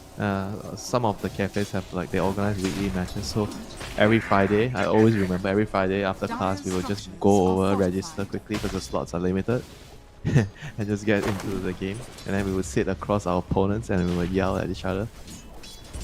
So were you always really good at Dota 1 from the get-go, Winter, or did you have to like grind it out? How did that go for you? Obviously, we have to grind it out, We were noobs. Everyone starts out as a noob. I mean, this Silencer is definitely having a hard time grinding it out. He's getting bullied so much in this lane. Yeah, no, he certainly is. He's not having a very good time here, is he? Yeah, he needs to sign up for some weekly matches and it's gonna be a weekly match against a Blade Mail X soon. What other pros from the Malaysia scene came up in your same LAN cafe? Did you guys, is your LAN cafe your local one? Was it famous for like you and a few other players? No. Mine is like the one next to my college. That's different. Most of them didn't go to college. They just came out to play as soon as they finished high school. Mine was a bit more different, but they played in their LAN cafes. And a lot of the LAN cafes have their weekly or monthly tournaments. Because Dota was like so big back then. Right. Crazy. And you would travel to different states to actually play their weekly tournaments. That was like my weekend after studying for the weekdays. Weekend we travel, like we would go down. I'm from KL, so I would drive down to Penang, I'll drive down to Johor just to play the tournament and drive back up to go to school on Monday. Quick little trade down bottom there for the offlaners and the carries, but 1-for-1 trade, and they'll both return for full resource to continue brawling down there. Mid lane going very swimmingly here, as we imagined, for the Lina. We'll see if she starts to make a rotation. She's running back home, low on resources, as there is going to be another kill here onto the Ogre in the meantime. We were different as day and night. Yeah, nighttime ends right before the Ogre. Ogre dies there. That's very unfortunate for him. He just needed to hang on, you know, for another 30 seconds. And you will see the sun rise up.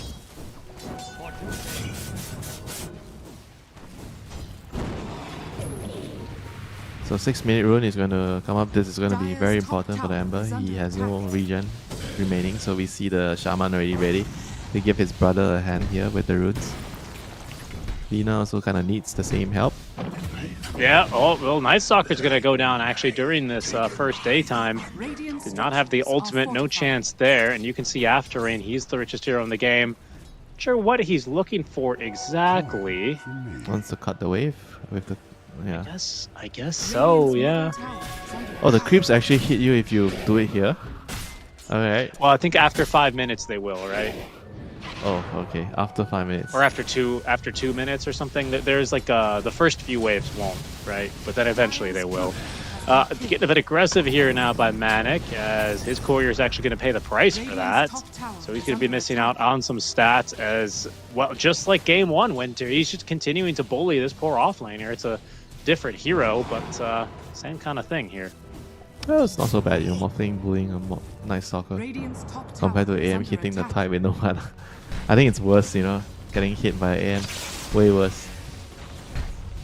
Now 7 minutes, the last time Manic stole the rune. So is he going to do the same here? Looks like they're trying, but this time they have a lot of heroes ready. He's getting the tower. Yeah. Holy, this guy is well, insane. Tower goes down. It'll be 2 Wisdom runes, though, for Radiant side, even if they do lose their tower. Wait. I don't know if that's better or worse. Okay, somehow the Lion couldn't get the rune against the Silencer? No, guess not. Okay, that is... Just wasn't in position.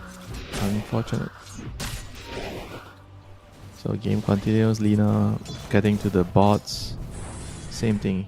Ember just needs he needs to chill and wait for backup. Because he has like the slight chains built, so it's easy to gank the Lina if he has a hero nearby constantly.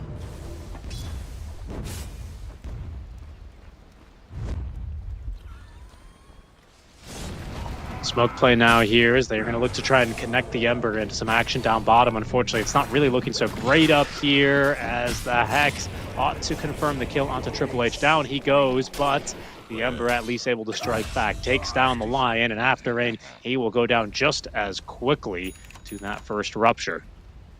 Yeah, definitely not worth it there for them. Giving up the Axe, and the Lion Axe is like the top net worth hero.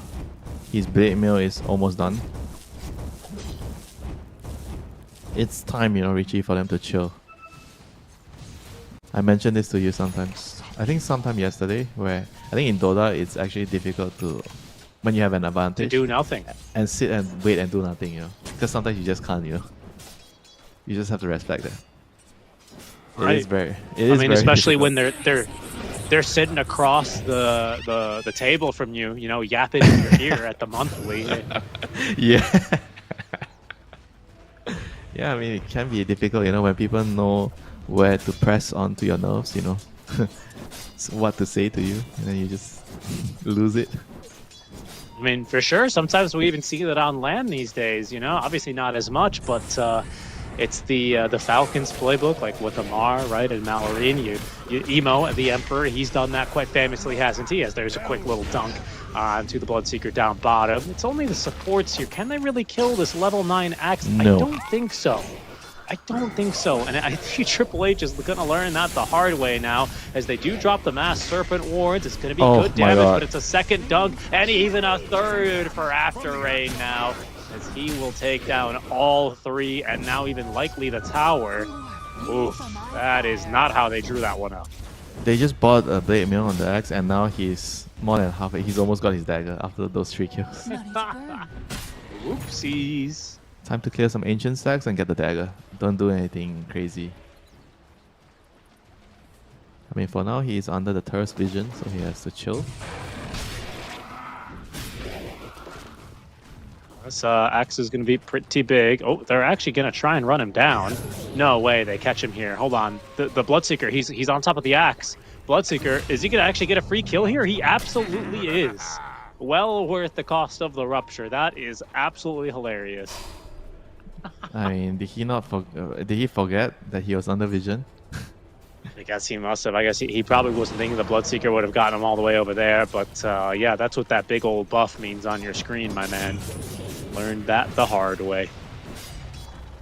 Yeah, just not respecting, you know, the Bloodseeker. I mean, it just takes him a couple of seconds to get there, you know, because he's so fast. I think normally you have some time to clear the Ancients, but against Bloodseeker, no, there's no way.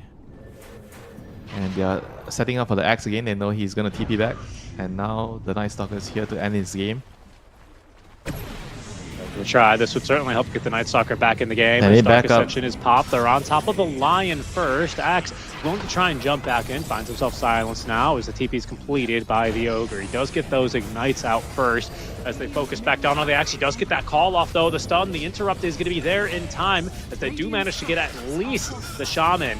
They will eventually cut through that Axe as well as Triple H ends up with a triple kill. Hold on, is the Silencer doing something? This is not something we're used to seeing.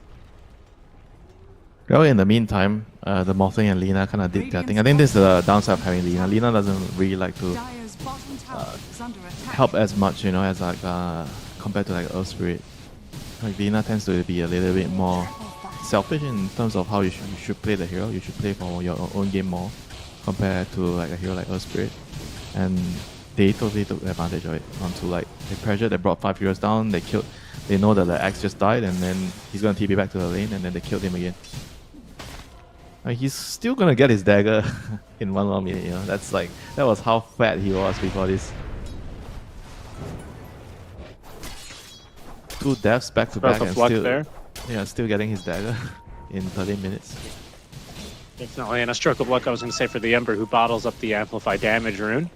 So this is maybe a little bit more momentum for them. How is trying to find this Morphling and catch him off guard. Of course, they can see him because of the additional night vision that they have. Manic, will he end up getting jumped now from Fog? Unlikely with the Ogre here to back him up. A dangerous moment there for him, potentially. Yeah, he's just there to stop the Shackle, if the Morphling gets caught by the Shackle. So definitely just making sure his carry is alive. Radiant are scanning. I think this is like a good tip, you know, for support players. When you don't know what to do, just follow your carry. They're on top of this Bloodseeker. Can they blow him up in time? No. And in fact, they're going to get through the line, and with luck, they'll also take down the Axe. V putting to use that rune, ends up with a double kill to his name. Very well done. Meanwhile, on the opposite side of the map, they're going to make an effort here for this Night Stalker, but I don't think they can catch him here. He is off and away. Well, that was actually, I think he was maybe already on the threshold, just couldn't get the Culling Blade off. That was very unfortunate. The Global Silence just came out, and it was the end of it. And now they need to take advantage of it. Team Crocodile, they have to try to play around this Global Silence cooldown, try pressure. They're gonna play for the Wisdom runes, I guess. Top Manic is already in position. No Global Silence, so he wants to take the rune. I think they're going to be able to catch a Shaman, however, who gets a little bit greedy going for the play here. It's gonna, you know, buy some time with the Shackle on the other side of the map.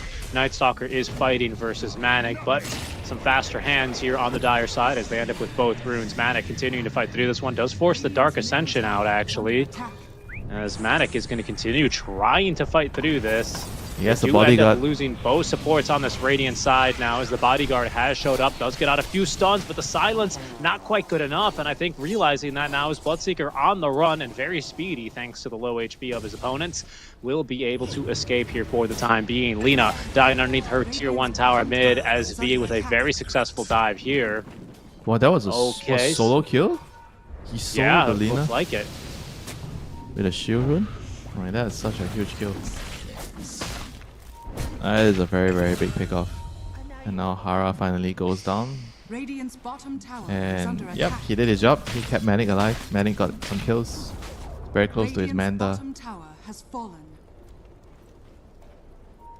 He knows what kind of a carry he's playing with. Manic, I think Manic learned his lesson from the last game. Dire's middle tower is under I guess you get a lot more leeway as Morphling, because it's Morphling, you're kind of like a lot stronger in the early mid game to do crazy things, you know, compared to an anti-mage. He was just allowed because of the laning phase. He did really well. But morphing in general, I think you always, I think in between 15, 20, 25 minutes to 0, as long as you don't really get dumpstered, you always get to do a lot. Especially if you can get to your items, right? And he has certainly been given some space and time to do that. This Axe still the richest hero in the game, but Bloodseeker now, especially with this Radiance online, will very quickly even the mark. And at this point, I think overtake and not look back. The only issue he's having is that after rain, his Night Stalker not having the best game. As you can see, Manic continuing the theme of game 1 and being as aggressive as possible. That is going to be a kill attempt and successful onto Manic. What? Wow, they had vision of him there thanks to the Observer Ward, and down he goes. He got burst from just the silence and the slide. Alright, the game is falling apart now. The morphing dies. A second death there, but yeah, with the death of Manic, I think he just got caught off guard because of the global, right? Yeah, no chance to shift. Yeah, they're just playing way too blown up. aggressive. I think after the 40-minute Wisdom Runes, that was fine. But after that, they have to just pull back. Because Lina is like not really ready to fight and connect with the Travels yet. Until she has the Aghanims. So they just have to respect that and play a little bit more conservatively. But Manic seems to not want to play like that, you know. I think if you ever have one of your core players that plays like this, you just... I mean, the quick fix is you just have to have a draft that allows this type of playstyle. And now they're going to go with the Axe. Smoke doesn't get the call. Lion gets the stun on the other hand. Yeah, looks pretty good so far. A promising start to this fight as the Donk comes through. Big kill there onto the Ember Spirit, snapping his 5 times kill streak. Yep, something has to happen, you know, for them. And finally they broke the streak of the Ember. And Team Crocodile, that they're gonna have to, I think, keep that rolling, you know, because Manic seems to just want to keep fighting. He has his meta now. He's sending the recipe. Roshan is in the bot side, so I mean, I imagine if they can get another good fight, and Roshan should be theirs with the Blades on the morphing. I mean, the way they are playing, they've been always constantly having 2 heroes top, 2 heroes bot, and a Lina mid, you know, with Travels. I'm not sure if that should really be the most optimal, you know. I think they probably have to be closer to the Axe. Like the formation, I feel like should be 3 people with the Axe, you know, and the Lina can Travels in, and morphing should be alone.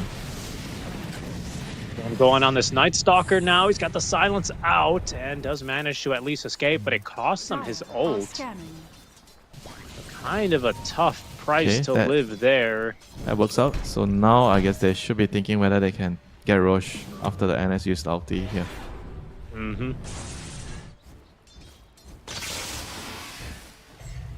Morphing is gate. Is he gonna gate now? Well, he's gonna gate bot just to kill first. Global silence. Okay, just to TP out. That should be Roche. Global silence and NS ulti done.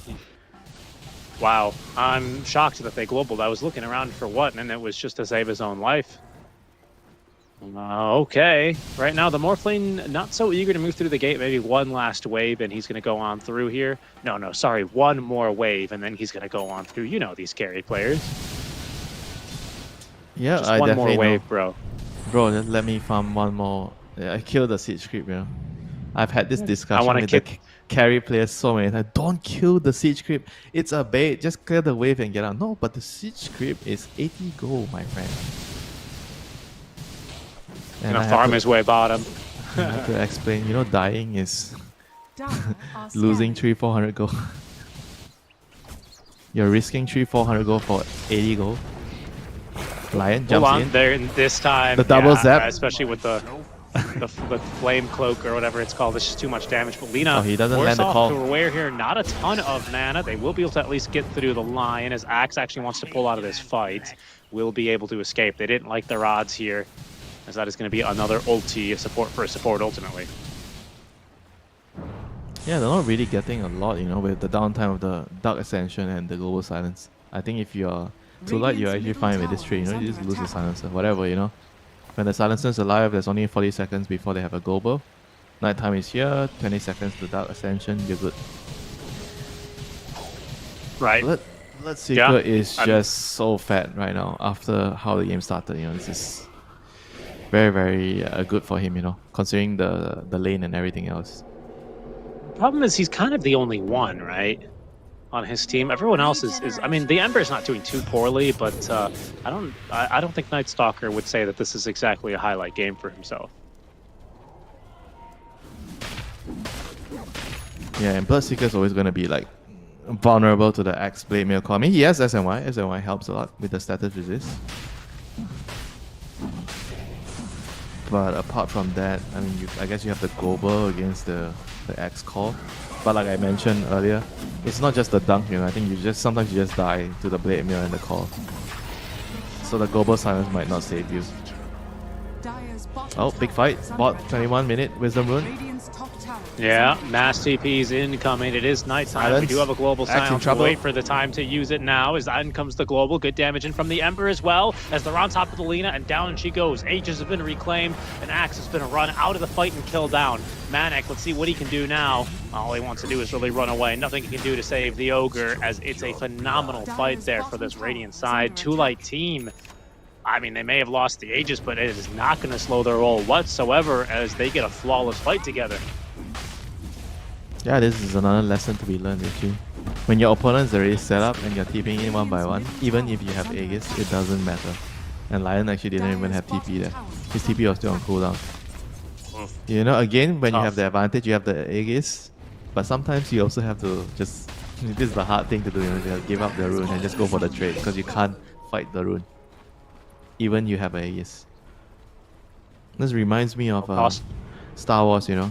They have the high ground. Two Light has the high ground. And mid lane. Right, of course. Oh, Sleight of Fist just in time. Avoids the stun, the magic damage. It looks like it didn't affect him at all. Does he just have that much magic resist? I guess he does, right? He had the buff, the Mage Slayer buff. Damage reduction. Yeah, Mage Slayer buff. And then he's just going to be too tanky. Lina now in trouble. It's going to get caught. Vanek is going in. Oh, That's going to be a big call onto 3. The dunk. Good for the kill onto 1. Good onto 2. Manic's going to steal both of them, but it doesn't matter because they get all 3 heroes here. Triple H can do nothing as he will be walked down by 4 enemy heroes. What a counter initiation there by the Axe. Yeah, three-man call ends the deal. Everything looks so gloom there. Looks like it's going to be a free kill on the Lina. And then boom. After range just saves the day, you know, for them.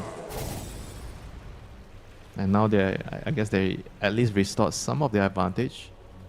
They were 3-4k ahead. They should regain some of it here. Ogre has the Midas done. This is like I think the only position 5 in the game where you have an excuse to buy a Midas.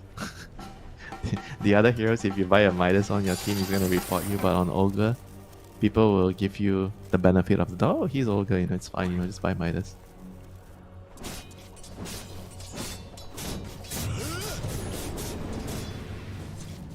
You have a license to greed, you know, Richie on Ogre. License to greed. I like that. Indeed, you do, Axe. I would say. Shackle. It's just 2 supports ganking the Axe. Yeah, I mean, they do a lot of damage here between the two, honestly. They'll get through them eventually, even with the SNY. There's simply too much control and too much right-click. I mean, it almost costs Triple H's life just off of the return damage from the Blade Mail, but he get the job done there. Regretting not buying a BKB. Going so fancy with his Kaya Sage, you know. You just need to get a BKB, you know, against their heroes. Sure, there's the double silence, but you need the BKB to survive. Yeah, there's just a lot of magic damage, isn't it? And very quickly, this Bloodseeker is going to find himself being the strongest hero in the game, bar none. He's almost got this Blood Mist online, so he continues farming away in the jungle, richest hero in the game. Does he win though in a 1v1 fight against the Morphling with his item build? If you say he's the strongest. Well, the thing is, Manic doesn't like 1v1 fights. He likes 1v5 fights, it would appear. Careful now, as Ogre is going to be left behind. The control is Tell me, high. Richie, why is he running? If he likes to be outnumbered here, he just lets his Ogre die. According to the last game, he should be running into fight, right? You would have thought. Maybe now he feels things are a little bit slipping out of control. Down a 1-0 here in this BO3 Eliminations Heroes right now. Team 2 Light is just a little bit more comfortable here with the way that things are going. Well, late game, I would say that Manic should still be like the strongest hero going into late game with scaling. I mean, yes, Daedalus completed. Once you get level 20 with the Daedalus, I think this is when the hero becomes a different monster, you know, when you get the waveform attack. This is a precarious situation. Yeah, blink out by the Shaman. I was just remembering, do you recall the days when Shaman had a plus 250 cast range talent, and then you would buy Aether Lens and just shackle people across the map? What a time. I remember Lion Gone having are a those days. minus death timer talent. Okay, very good. I think can't Techie's kill had him. one too, right? They still might kill him though. I mean, he is ruptured I up. mean, No, it it's doesn't really look like it not actually. He's going to even waveform on close. through and in a build deeper. Not even Careful close. there. The Lion Finger of Death is going to be able to do the job. The Hex to interrupt the shackles now as Manic, worse for wear, but still alive, will be able to lead his team into a 3-for-1 trade, although I don't believe it, but the Cluster Cluck actually ends up saving How there. Yeah, but the big picture is Morphling didn't die. He wasn't even close to dying then. It just didn't Not have really, enough. no. Like Bloodseeker does a lot of damage over time, but he doesn't do a lot of burst, you know, so they couldn't kill him in time. I mean, this is why I said like Morphling doesn't really fear Radiant are Bloodseeker. scanning. Like, this matchup is very hard for Bloodseeker. The longer the game goes, the harder he's gonna get. Radiant's top tower is under And once the attack. Satanic comes off on the Morphling, you are, I want to say almost never killing the Morphling if he's ready. Satanic, and you have the, as long as you have the shard.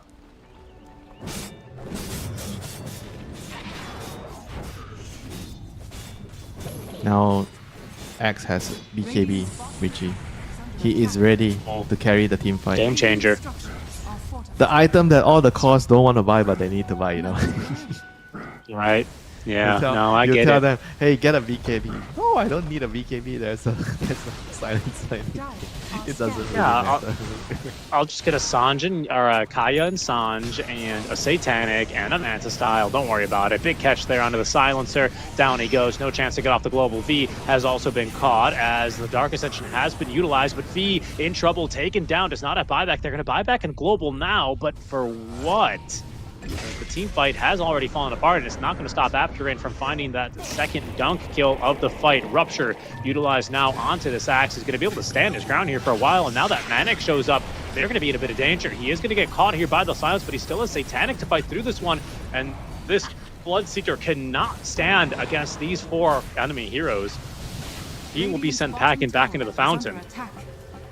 Yeah, very, very good fight there by Team Crocodile. They got the heroes that they wanted to.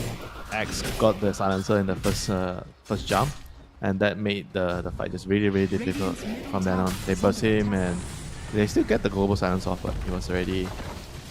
Every time you force global silence defensively, it's always like already a win itself, you know. Radiant's middle tower is under attack. Now they're just straight up to the high ground, man. No Aegis necessary. In they go. They just Okay, they Bloodseeker have has Axe. He has Axe now. Can he make a difference? He's gonna have to, right? I think they're really running out of time by this point. It will be without a mid lane of barracks. I don't know. Is that going to be enough to make a difference here? Maybe percentage-based damage. Yeah, I still feel like he might just die. You know, you run in and Alina gets a stun on him, and he just Has dies. fallen. Radiant's bottom tower Because you're also is under draining your own attack. health, you know, by doing that. So yeah, I feel like you're pretty vulnerable when you run in with the axe. Dire's top tower is under attack. Call, shaman. Shaman in trouble. He's going to be saved Did by he the cluster. call the club. illusion? And he actually he just gets out. He just walks away somehow. Manic looking a bit worse for wear, but no one really able to really just get up to him and fight as the Rupture now expiring. And look at that burst damage. They turn and blow up the Bloodseeker. My goodness, That's the Blood it. Mist was that of his own death there, really.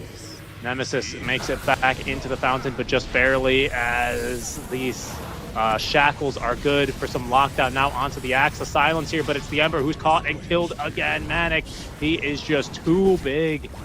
Just locking them, corralling them inside of the fountain. This game, Winter, it is over. They call the GG. We are going to our first game 3 here as Crocodile will even the score 1 apiece.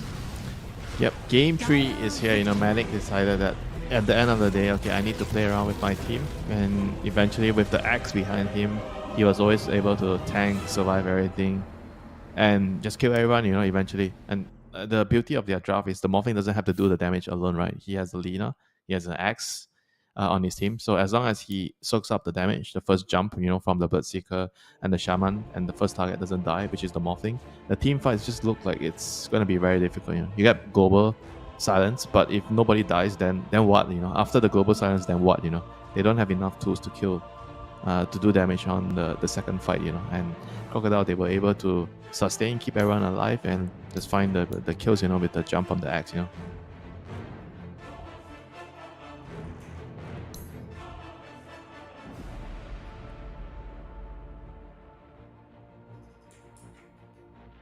Yep, so I think MVP has to go to After Rain, the Axe. I think he definitely carried his team, and the game actually felt like it was like going back and forth, and he had a couple of really good jumps, and ultimately just won a couple of crucial team fights, and Morphling was able to finish the game eventually. They finished out strong. That was kind of more of the hero that maybe Manic needed compared to the anti-mage, right? Where you are able to kind of just be the strongest hero in the end of the game. Ended up being a lot more confident and really working out a whole lot better at that time around. As again, we have our first game 3. Like I said, by far the closest series here between the two teams that we've had so far. And well, the team fights sure are exciting to watch, right? That early game as well, performance from the Axe. I'm shocked that it didn't really manage to pan out and carry them into a victory, to be honest. Yeah, I mean, this is going to be a better last game. I feel like both teams are going to be, able to put up a better show after the first 2 games. It's just the warm-up games. They fix their problems, and we're going to see like an exciting third game, after this. I believe it. You have to manifest an exciting third game. But for that, Winter, we are going to go to a very short break. And when we come back, we're going to have game number 3 between Crocodile and Two Light Team. Loser eliminated, winner moves on to possibly qualify for DreamLeague Season 25. Don't go anywhere, folks. We're back after about 5 minutes.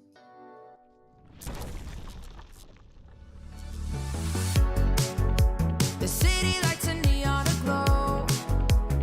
We are stars covered in gold.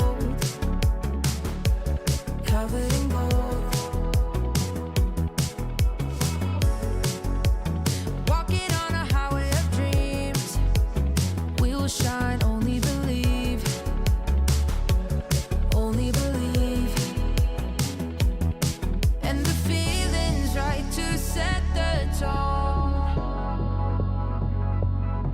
Wanna light the spark and let it go.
Midnight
We come from the gold that makes us a whole of it.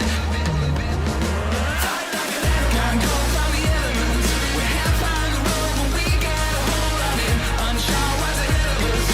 We come from the gold that makes us a whole of it. Can't go from the elements. We're now on the road, and we got a hold of it. Unsure what's ahead of us.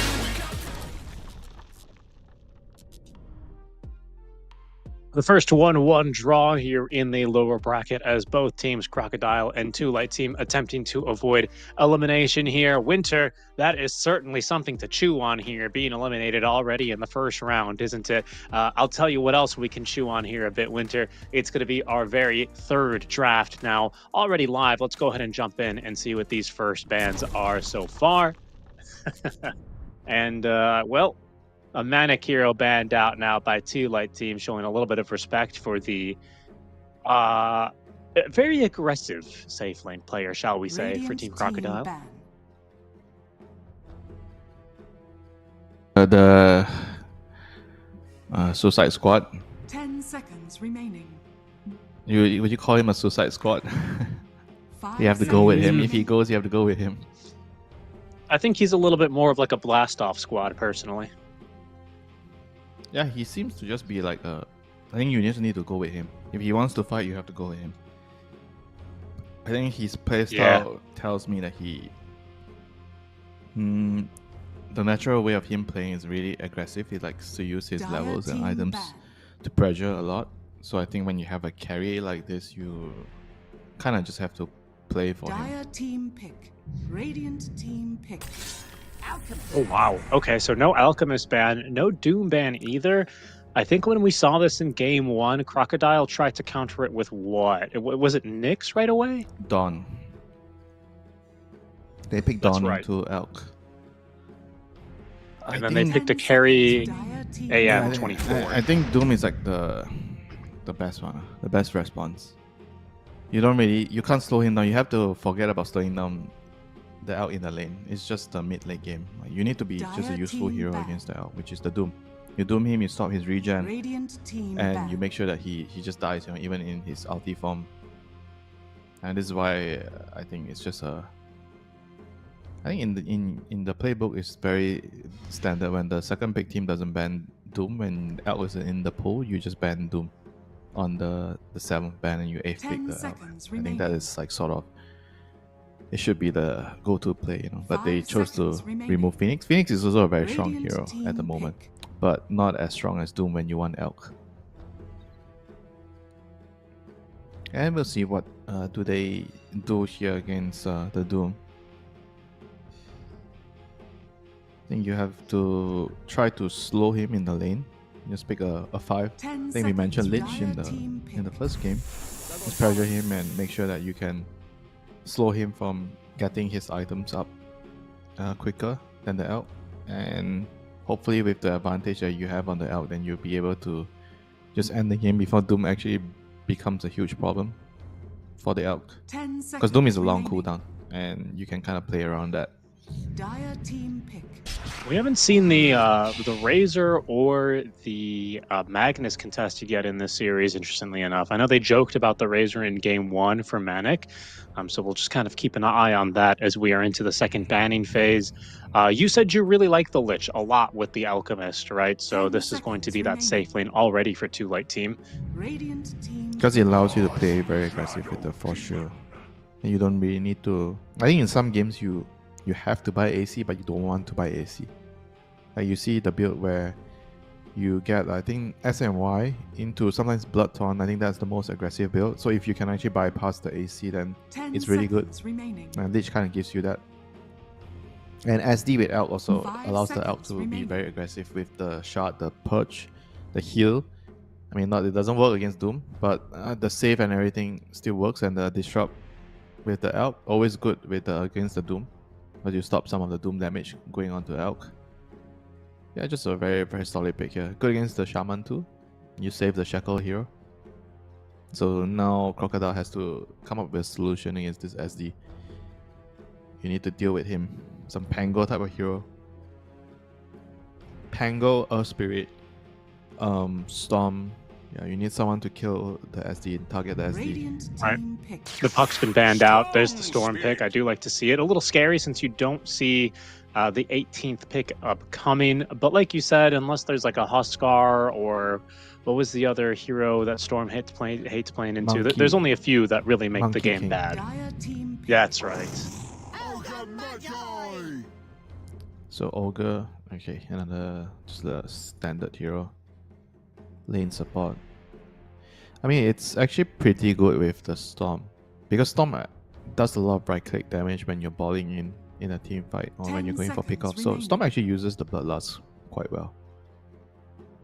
5 seconds. It's a bit of remaining. like an underrated thing, because usually when you talk about Storm, you want like the Lion, the Pugna to give you mana to do damage, but Ogre can also help Storm do a lot of damage with the attack speed. And your items generally give you a lot of damage on Storm, like the Witchblade, Parasma. So having Bloodlust on Storm is actually pretty good. Yeah, I agree. He's that kind of hero, like a Queen of Pain, right? Who originally they built the Orchid because it was really good with the auto attack based play style, and now you've got the Electric Rave and whatever, right? The bouncing that ends up being very strong on Storm as well to buff that up further. Incoming 18th pick here, Winter. You don't see the enemy carry. You do see the off lane and at least the safe lane support and the mid. What do you pick here if you're two light team? You just pick your mid? Yeah, most likely. I think the mid makes a lot of sense. You know your matchup, you pick Dire it. team ban. So what is this? So Magnus. Okay, this is like a more deceptive pick because it can go Radiant both team lanes. ban. So they're trying to reduce the impact that the two bans that Crocodile has here against the draft, because they can move the Radiant Magnus around. team ban. But I think most likely I would also still prefer an off-lane Magnus. You probably, because there's no Dire morphing team already in the ban. game. So yeah, I think just keep the Magnus on the off-lane and pick another mid hero. Dire And they team agree. pick. Crocodile ban, they are only banning mid heroes, Tiny and Invoker. Bristleback and T are the two bans for Crocodile, so they don't want them to play too fast of a game. I feel like Bristleback is like not exactly that scary. I mean, the TA 10 I can seconds understand. remaining. Like TA is very good against SD, Lich, the shot with the traps, 5 very seconds effective. remaining. Radiant team pick. Lena. Okay, Lina, again, once again, you know, still makes it through after everything. This lane again is going to be very tough for the Storm. Last game we saw Lina against Ember. I was not good for the Ember as well. This time with Storm, it's more or less about the same. Yep. 10 seconds And once again, I think remaining. this lane is going to have the same problem where she doesn't really want to show up. Like, yes, the lane will be good, but seconds she's going to remaining. be, kind of leaving her team 4 versus 5 for, Yeah, what, They 15 just minutes? need to understand that the Lina is going to be a lot Choose more your passive, and they have to just try to not dive too much, just react. If it's a dive under the tower, you can TP, but apart from that, you don't go to the enemy's tower as much as you want. But they're gonna go with the Monkey King carry, so very aggressive. They're gonna play very fast paced. Monkey with Ogre is very powerful. The Bloodlust with the Monkey King attack speed. This hero loves attack speed, and they're gonna be playing more to shutting down the Elk here. I think with the Monkey, Monkey just wants to stop his farming patterns. You know, you go to the gate, jump around with the Seaman Strike, your Bloodlust on you, and then you stop the Elk from farming. Because Elk kind of, they are gonna have like a very greedy lineup. Magnus, Lina, and Elk. All three cores need a lot of farm. So you need to either stabilize it by getting a good start with the lanes, which they kind of have good supports to do that, or clear stacks. So Monkey King is very good at disrupting that. Either you steal the stacks or you gank them when they are, farming the jungles. It's true. And I also really like it. It's a hero that Manic can play very aggressively, and you can guarantee that the Storm Spirit will be zipping in after him to chase down especially these You vulnerable backline better follow supports. him as the Storm. You don't. Yep. If if he goes in alone and you're not zipping in, then you're not doing your job. Yeah, He's like, come on, dude. It's my credit card on file at the LAN cafe. I'm literally paying for your Dota right now. You better follow me in there, brother. That's not exactly how it works, but I like the analogy. That's what I would do if I paid for your hours at the LAN cafe. What I would do is there's always going to be like package, right? If you get like for two PCs, and sometimes you get, you come join me, we get a package together, we get free drinks, sometimes there's perks like that, There's like a small cafe the internet cafe. You get to get your ramen and your drinks and everything. Sometimes you get your rotis. They entice you to stay there the whole day, and then you get the even premium 24-hour package, you know. There is a 24-hour package. What's the longest you've stayed at one singular PC cafe, Winter? Is it over or under 14 hours? Yeah, I think 14, 15. Probably that's the max. I guess like a full day, you know. We're at the LAN cafe. Because we get like a 24-hour. We get a 24-hour pass, so we just use however much we want, and then we go back just to sleep. You've never stayed overnight, huh? No. I mean, I stayed there for the night, you know. I left at 6 a.m. and I went home to sleep. If you consider that the overnight trip. That's so funny. I mean, respect. That's what I'm doing now as we cast these qualifiers, as we get underway with game number 3 here, 1-1 between these two teams. As Dokris, this madman, he's just going to run up there and eat a full duration stun out from the Alchemist. I mean, that is crazy. That is not how you want to start this. Yeah, that's wild. And of course, they're going to try and give this kill to the Alk. I think they're going to have to take it, instead on the Lich. Well played there. That was... Yeah, I can't believe he went for that. Bro, even if you're playing into Elk, that doesn't mean you give your life for the bounty rune. I mean, I get it, you know, bounty runes mean a lot for Elk, but not to the point where you have to sacrifice your own life for first blood. That's some insane play. And now, so back to the lane. It's gonna give Elk like a huge boost to start the game. I mean, the thing with dying against a Lich is also you're giving him back a lot of the mana. So it's like really bad. He uses his mana to kill you and then you die. He gets some of the mana back. Yeah, that's true, right? That's a good point, this guy. That death charge. Well, we'll see how things get going here. Winter, game 3, from what we've seen from both teams, do you think this is the kind of draft that Manic will be able to lead his team to victory on, or do you foresee Two Light team kind of having a little bit too much more of an advantage here?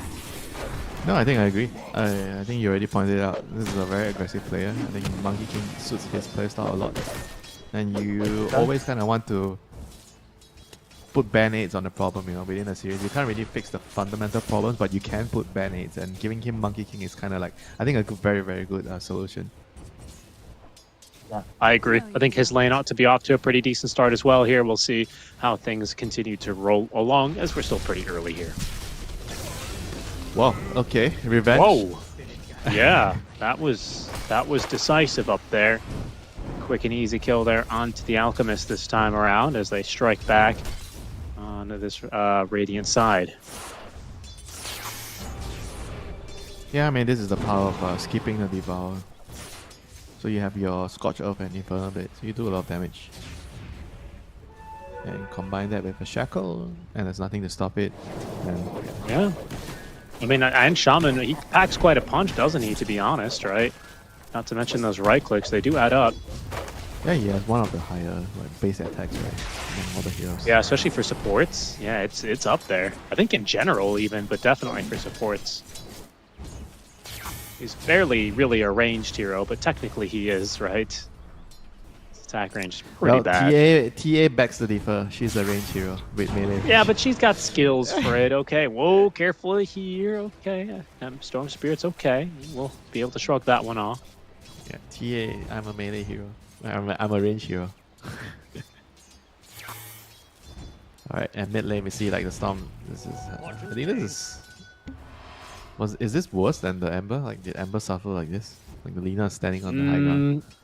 Well, he's still got good CS. I would say that Ember did suffer and didn't have as good CS. Right now, the Storm is keeping his own, and he did ferry out that salve. So far, you know, he's keeping things a little bit competitive. Although those 5 denies, you know, surely that may start to build into something a bit bigger here if Storm isn't able to keep a hold onto this lane.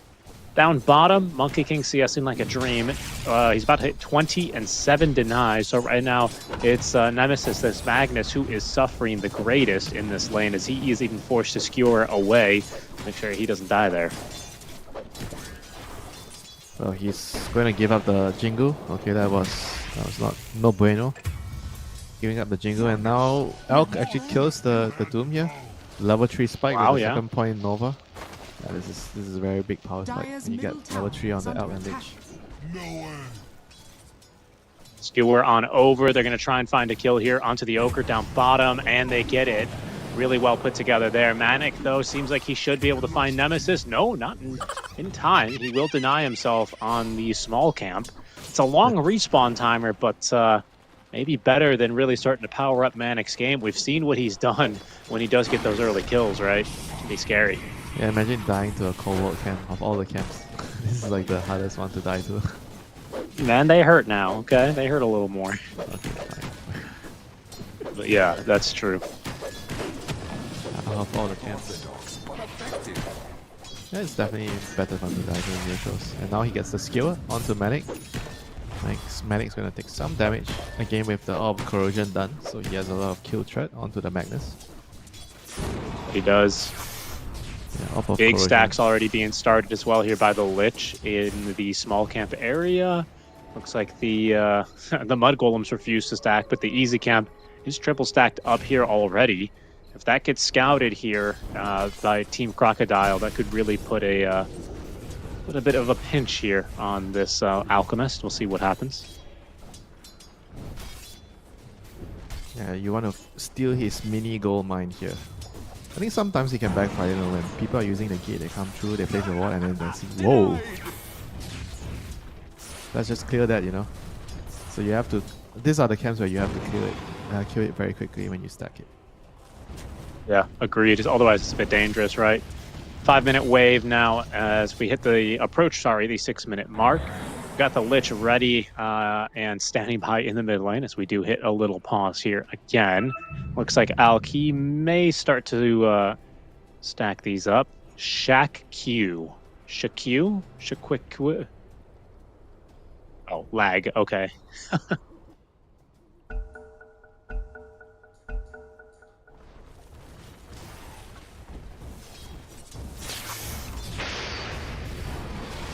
Okay, Storm just dies. He just walks up and gaze him. He Wow, was, okay. he was one CS away from 6. Rough. Radiant's middle But tower a costly is under death there attack. with the first Laguna Blade kill and the first power rune into the bottle as well for the Lina. In the meantime, Alk farms that really big stack up top. So he has a very, very nice gold injection. His game is off to a very promising start. Really, the only problem here yet again for the third game in a row, I have to say, for Team Light is going to be this Manic Monkey King. We'll see what kind of problems that ends up solving or starting and how they can look to solve that. In trouble up top is the Doom. Magic Stick charges, not enough to keep him alive. He will eventually fall. That's level 6 now for the Alchemist, so Chemical Rage immediately induced to make sure he can heal off all that damage. All right. Very good start top. Lich is And coming to bot lane, he's level 5. He is very, very high level. Monkey King is only level 4 yet, it's about to pop level 5. Oh, they've seen him though, and they're going to get on top of him. Let's see what this Lich can do. Yeah, not much by the looks of it as Nemesis. He's at least going to hit him with a shockwave. The banishment in time, though, is going to stop the skewer on through. Now Nemesis on the low ground can only watch as this Lich is killed by the Boundless Strike. Monkey King thinking about giving chase. You've got the Storm as well. Maybe thinking about rotating through down bottom. He will not. Instead, eyes to the Wisdom rune, where Hao and Dokris, fighting over that 7-minute rune, which is going to be scooped up here by the Shadow Demon. Okay.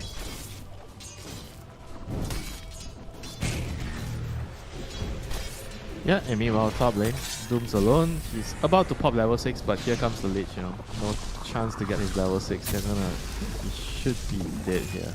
Another Nova. Yeah. Yeah, he's dead. We'll see. The Gaze can pull him back on in after rain. He's got Doom actually now suddenly in the midst of this kill fight as, he will drop he that should have onto the turned to Lich. right click. He's going to get the kill. Lich, he's still going to die, but at least gets within XP range before he goes. Amplified damage rune picked up in the meantime in the mid lane for the Storm Spirits. Manic once again here with both supports nearby. They might be able to make a play happen here. They're at least thinking about it. Storm's farming a camp here as Manic will lead them behind the tier 1 tower. No surprise here for them since they pick up the easy kill now onto the Shadow Demon. Dire's structures are fortified. Not the worst. I mean, he's losing one support here. And this is like the Monkey King power with the Bloodlust, with the two supports, and even the Storm nearby. There's not much they can do unless they bring 5 heroes here. Elk doesn't want to come now. He's pumping his Radiant. So this is the price you pay for having like 3 greedy cores. Radiant's middle tower is under attack. Dire's bottom tower is under attack. I mean, Lina wants With to the amplified damager in as well. And they're gonna get him. Minding her own business. Well, the very least they can do is like try to control the runes better, so Storm doesn't get like the runes to move around as efficiently. Dire's bottom tower is under attack. Yeah, this Magnus is going to have a horrible time in this game.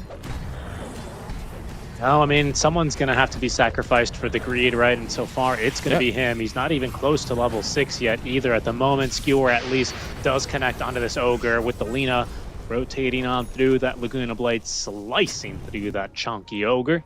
They will be able to take him down. Top lane, I think this is just going to be for the harass, is it? Yeah, not really a whole lot of kill threat onto the Doom, least of all when he's got the Ice Armor buff. That is a tough kill here for the Elk. Yeah, without Doom, there's no kill threat. Onto the Elk. Elk just kind of like wants to poke him and go back into the jungle. Mid lane, Storm jumps in. Lina has a frost shield. He is in trouble. They do manage to interrupt it. Look at the chain frost bounce around between these supports. Lina, she is gonna die. Oh, the bounces not quite good enough. And no further supports in the area means that even though they get close, they only will be able to trade away for the cluster cluck chicken. Dire's top tower is under Yeah, attack. that kind of once again. tanked a lot of the chain frost bounces. It was a pretty big bounce, but just couldn't kill off the Storm or the Ogre. Unlucky. Frustrating there for sure. I cannot believe, by the way, 3 games in a row, Nemesis has just been kind of being beat down, you know, time after time. They see him up in these trees. They pull him down. There's the banishment. Lina bots on over. They're going to skewer on over into the Lina, into the Laguna. That is a very well-placed kill. Nicely done there. I liked that a lot, actually. Not much, really, Radiant could have done about it. Puts a travel, Lina. Ready at any moment. Doom top lane, though, that has caught the Alchemist off guard. He's just going to continue farming as much as he can before his life is claimed by the devil. Down he goes. Yeah, Radiance completed. So 11 minutes. Soaring Facebook's Radiance. Even faster than the first game. That's pretty good. So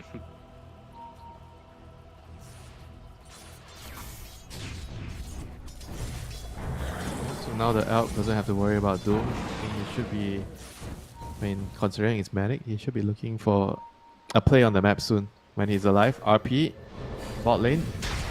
Yeah, that's pretty good there onto the Monkey King. The control, the damage is there as well from the Lina. These Mass Serpent Wards, they're just going to be farmed on up. No chase here is necessary. That's a second straight kill now onto the Monkey King. They will take the tower with those Mass Serpent Wards, but they are going to lose a whole lot more. Top lane, Elk just, you know, just throwing the stun out when he can, I suppose. Oh, that's a freebie. The smoke lands on the lich. She gets his chain frost out. Gonna do some damage. It is, but the Lina in some trouble now as the Storm comes on through. A big zip on in aggressively. Lina still fighting through this one. The Storm zipping out of range, turns back for that last auto attack, finds the kill. A very, very nice poking and prodding engagement there in the river. And Storm, oh, he's not going to be able to reach it. Denied, but still a good sequence of events for the Radiant side.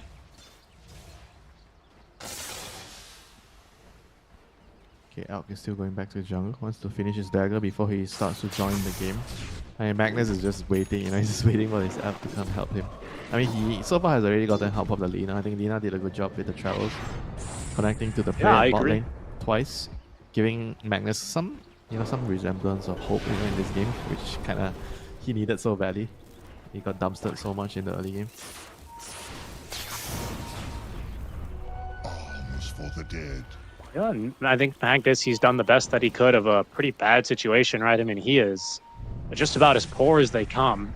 Poor guy, no points either in the Empower, so his only farming mechanism is going to be on that chunk away. In the meantime, his team will smoke top lane. 2 trains heading head first for one another as things kick off now. Shadow Demon, he's going to get interrupted immediately as the Storm caught now by that Sinister Gaze. No Chain Frost for 15 as the Doom condemns the Lina. 3 heroes dead as they simply are outnumbered and outgunned. The Alk farming in the vicinity is going to be far too late to make a difference there. However, Manic dying underneath the tier 2 tower as the Alk rotating on through. They're doing decent damage. They might just be able to burn him down as the Skewer is going to be able to put down the Monkey King. Look at them go. They will lose 3 on their side of the map, but hey, that kill onto the Monkey in exchange for that RP sure is something, isn't it? And now there's even a Blink Dagger online for the Mag. Yeah, it's very unfortunate that the smoke ran into another smoke train, and Shaman was the first one in front, because Shaman is like not the best target for your initial goal, you know, because of the cluster cloud. Yeah, they purged him, right, as well, which was kind of rough. Yeah, they purged him, and Dire's top tower. for some reason, I think Alina didn't Laguna him right away. Yeah, but it was already bound to be disastrous, you know, when you run into the Shaman first. It was kind of unlucky. I think the move was fine as long as they were not so unfortunate to run into the Shaman. Now game continues. I mean, Elk did get a kill on the Monkey bottom, so now he has his dagger plus Radiance timing. It's gonna be like a huge threat on the map. Doom does not have his ultimate. It's going for Be his a moment minus. as well. They're really starting to focus down Manic a whole lot more in this game, aren't they? I mean, Doom is in trouble. Is the second poorest hero. Doom is in trouble. He's just getting ran down and focused by the Alchemist. Kill. Holy. Wow. I mean, eventually he's just strong enough to really get those himself, right? It's crazy. Yeah, he was under vision. He didn't realize he was under a ward there. That was a dire ward in the jungle. Saw him. He went. Smoke is collapsing here towards the mid lane. They might be able to try and siege for a tier 1 tower here. No Doom for another 10 seconds even after he respawns.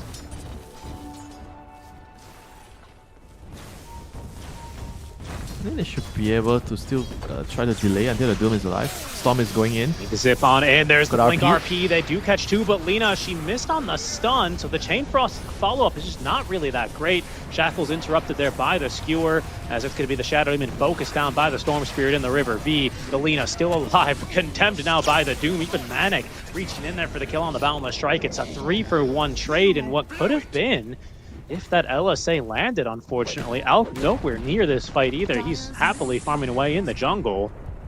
And, well, just a better fight there by Team Crocodile. Maybe it could have been different if they landed a stun, and also the disrupt was not really necessary on Alina. There was like some miscommunications because they already cancelled the shackle on the Shaman. I think the Magnus skewered or something else cancelled the Shaman shackle, so they didn't actually need to disrupt. I mean, once they disrupt the Lina was like sitting dark there in the middle of the team fight. Yeah, double-edged sword, right? A disruption like that as, in trouble here is going to be the Shaman. Just a little bit too aggressive here for himself. Brought back into the hands of the Lina and killed off as soon as that Cluster Cluck wears off. Okay, items coming online. I think that's is that really an SNY for Alk? It is indeed an SNY. Hold that thought. We're still finding a fight as Manic. They will set up onto him. An easy kill there for the Lina. She'll find 2 for her trouble now down bottom. Fantastic stuff. It's a bit of back and forth. It feels like when it comes to team fights, Crocodile have been able to outmaneuver here pretty consistently, but when it comes to the pickoffs and the map movement, it has been looking a little bit better for Team Light.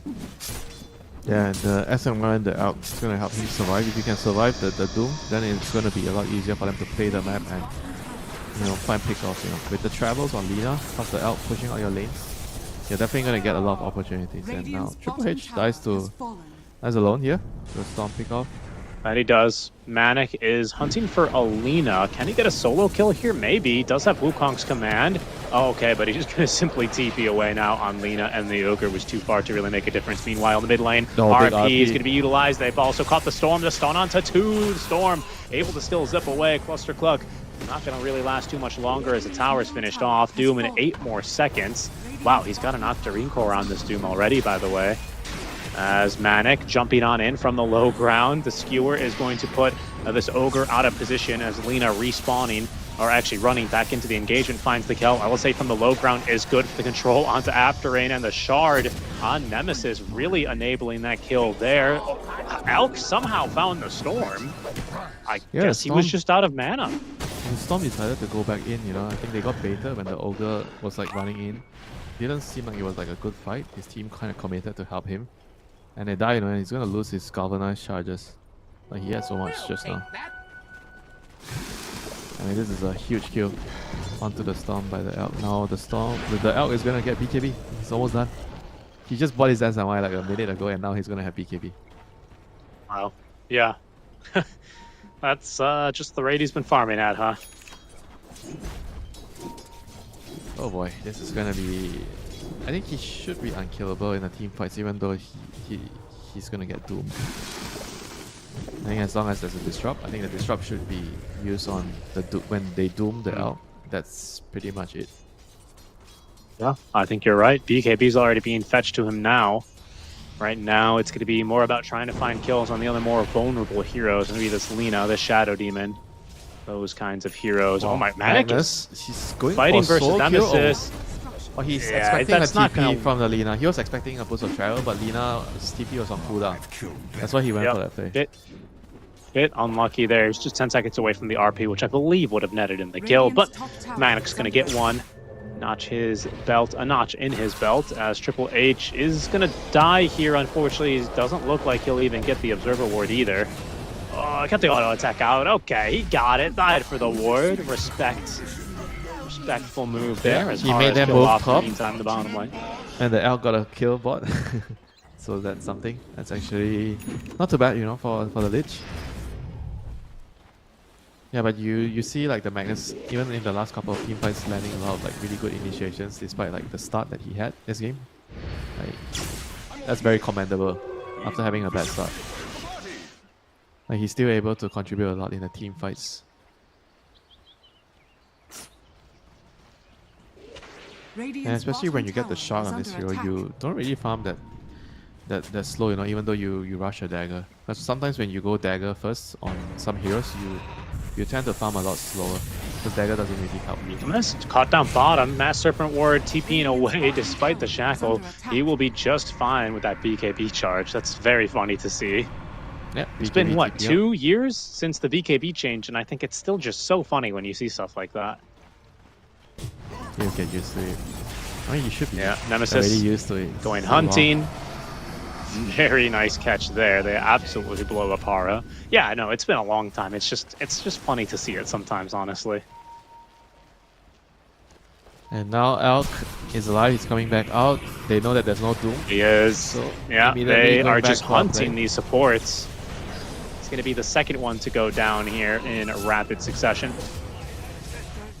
Yeah, they should be looking for Rosh after this, because there's no Doom. Take advantage of the long cooldown spell, get Roshan. And I mean, Elk also has Orchid already completed. Again, you know, another new item. Every 2 minutes, it just feels like Elk buys something new. Constantly upgrading himself, as he's even, part of me going to look for a new piece of jewelry, first Aegis. For him or for Lina, do you think? Tough question, Richie. Who do you give it to, the king or the queen? I would give it to the queen, honestly. That's just because I'm a gentleman. Elk doesn't die. No, because Elk doesn't die. Right. Well, it looks like he's going to take it anyway. Alright. Get better. I mean, I guess with the Aegis, he just... I mean, it incentivizes him to play more aggressive, you know, just run in and try to find the initiation. Lina can just stay back and wait.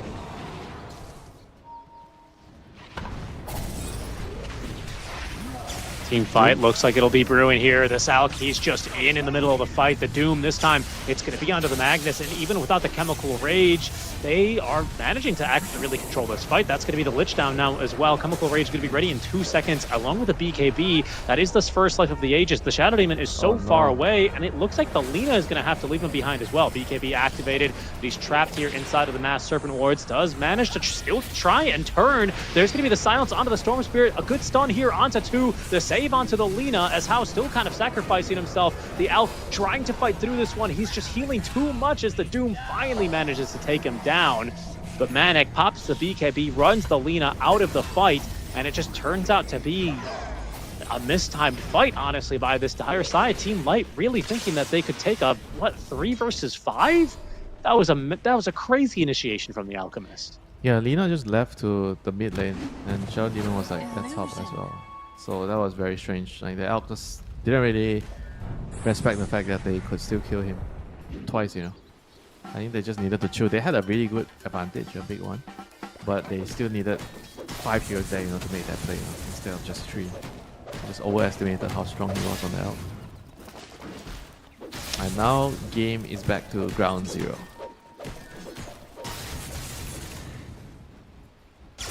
And this Doom, square one. Yeah, this Doom is going to, he's going to be a problem being this far ahead now. Yes, BKB, yes, the Octarine Core.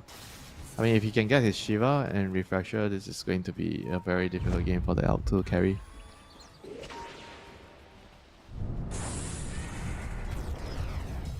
Because you have two very clear targets to Doom. You Doom the Lina and you Doom the Alch.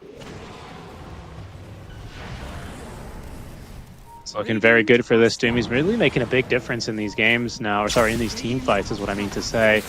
See eventually if they can find even bigger ones, as they're find the Lina in the triangle dead for 50 seconds without buyback. And Winter, they didn't have to use a single ultimate there. Just a well-timed move into the triangle. Things will be getting tricky here now. Blink away. And that's not Shadow Demon. They still want to look for a fight now. Doom onto the Shadow Demon. Nemesis, I'm not sure what he was trying, but they will be able to get off this Chain Frost. Forces the BKB of the Doom as Triple H in trouble. Alch will try and fight his way through this one, but he just ends up self-stunning himself. Didn't have a target. Manic takes down the Magnus. All of a sudden, and once again, it's Alch versus the world. He will be able to get through one. The silence is good onto the Monkey King here, actually. But the BKB, finally, it wears off. Alchemist encircled in a lot of trouble now, as he was going to be hexed up. They've got shackles for him, surely, as they really needed in the end. They take him down. A 1-for-5 trade there, as Team Crocodile persevering to do this one, taking down Team Light in team fight after team fight. And what is this Lina doing? Oh my god, she's found the Monkey King. Never mind, I'll never doubt her again. Yep, the Lina can fly as well, you know, it's not just the Monkey King up on the trees, you know, Lina can also do that. And it's nighttime, you know, so the monkey doesn't see far away. Monkey King is a daytime hero, my friend.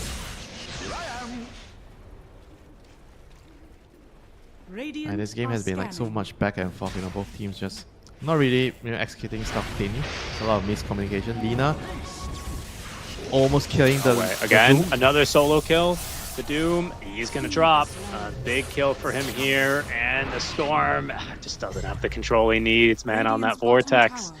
2 big pickoffs here from the Lina across the map, making a lot of space here for the team. Big moves. Yeah, kind of salvaging the previous team fight that they lost, sort of.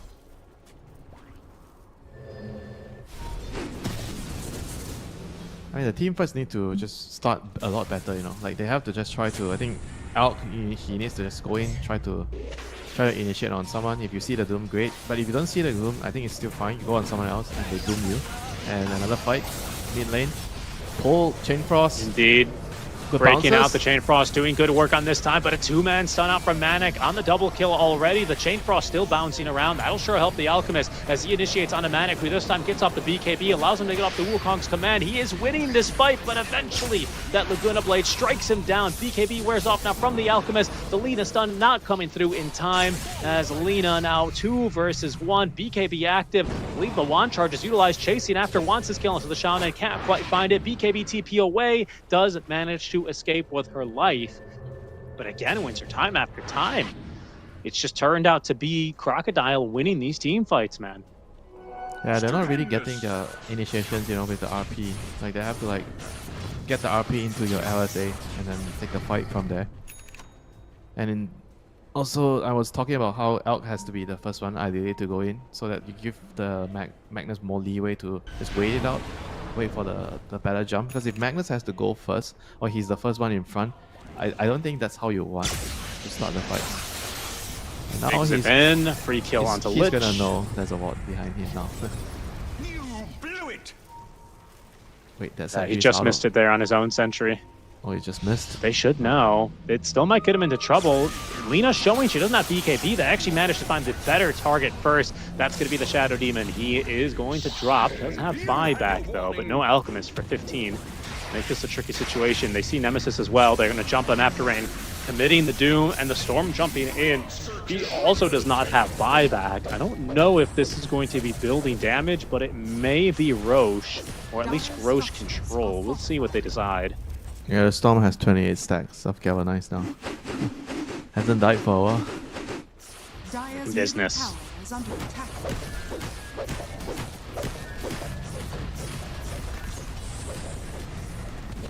Radiant's bottom tower is under attack. Yeah, what a chaotic game. We expected like a lot of fight, but not this type of fight, you know. Just been chaos throughout the whole game. The Elk, the Lina, the Monkey, and the Storm, they're just like going around the map. Radiant's I think we bottom haven't really tower seen like is a under clean attack. 5v5 fight, you know. It's always like someone is like out of position, then he gets jumped, and the fight somehow starts that way. Not from Team Light. I feel like the better fights have been starting and have been started by Crocodile. I agree. So it'd be nice to see Team Light try and string something together. It just hasn't really looked so great for them. The Some Storm RP is starting to... into LSA, into Chain Frost. yeah, Radiant something. are I mean, they've got the tools. They just need to find the right opportunity. It could be it now. Oh, a Storm. He's going to get LSA'd, or sorry, RP'd in the middle lane. Do they have the follow-up He's stuns alive. in time? They actually don't. He's still alive. Chain Frost is certainly bouncing around, but there goes the counter initiation. They blow up the Shadow Demon. Lina gets on top of the Doom before she's stunned up by Manic, who gets right on top of her. She finds herself Doom, but still has the BKB to try and escape. Manic running her down. How? Doing what he can, as it's going to be the Alchemist. In the meantime, making quick work of these backliners, including that Storm Spirit. That is a 1,000 gold bounty there.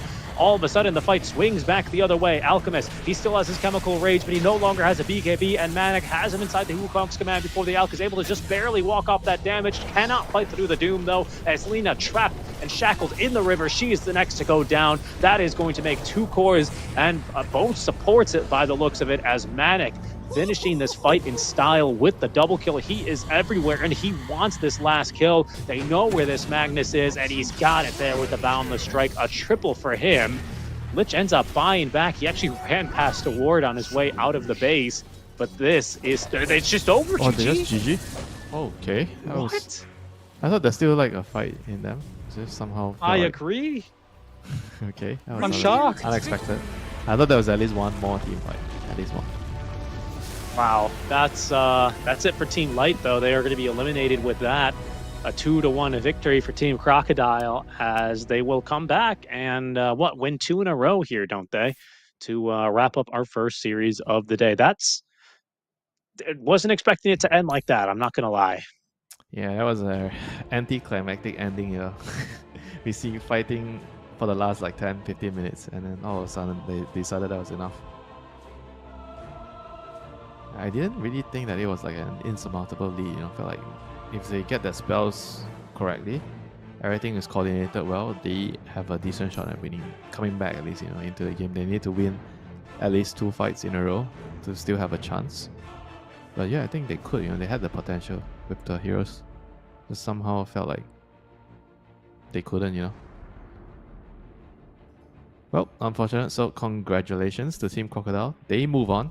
They showed a lot more will and you know, toughness to come back after losing the first game, and they figure out what they need to do in the second and the third game. And even though this game it didn't really start out that well, you know, the Storm and the Monkey King kind of didn't have very good early game. The Elk had a 12 minutes Radiance, soaring face boots. He was fat, he was running around, he was killing people, but they persevered and they found the right openings with the Storm picking heroes off, and also the Doom, you know, with his ultimate getting a couple of very key pickoffs, Right. and somehow winning team fights after team fight. They just look better in team fights, I think, is the biggest difference. I would say even across all 3 games, while they were being kind of outplayed when it came to the individual performances, I think when it came down to team fights, they were the better team, especially when they really started playing more around Manic.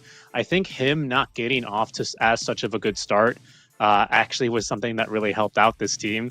because when he was like the biggest hero in the game, it was very difficult for his team to follow up. Whereas this time, where he was a little bit more somewhere in between, I think that made it a lot easier for them to play together.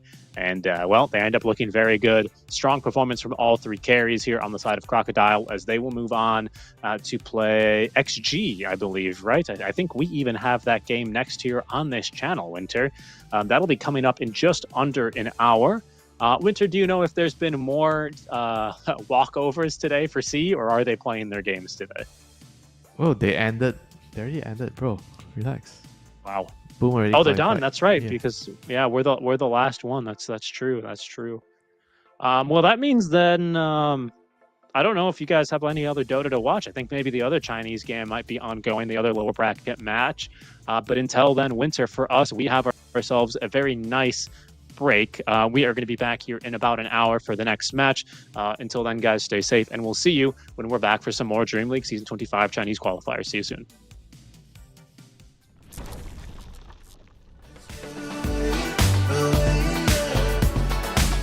Let's show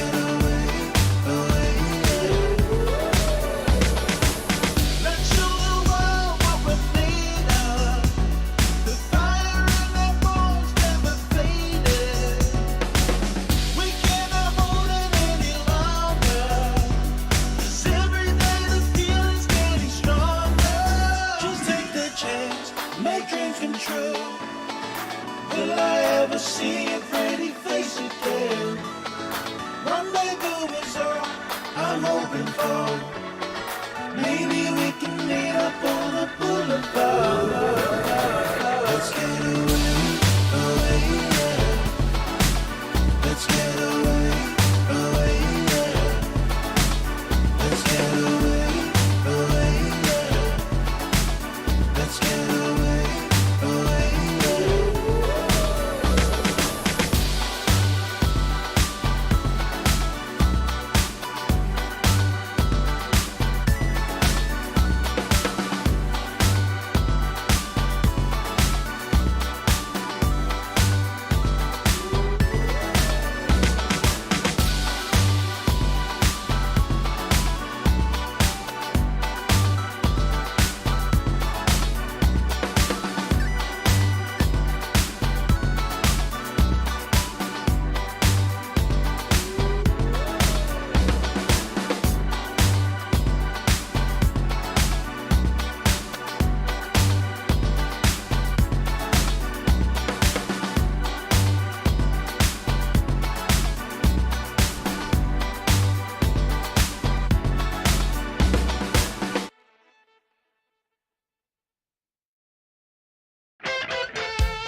shake it out.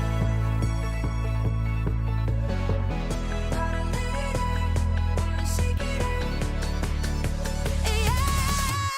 Late after midnight, light it up in the moonlight. Ain't no stopping us now, no stopping. We just wanna be the fire. We just wanna be the fire. Whoa, burning desire. We gon'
time I feel crucified. I'm right at borderline to the hell inside. Gravity is pulling me down again.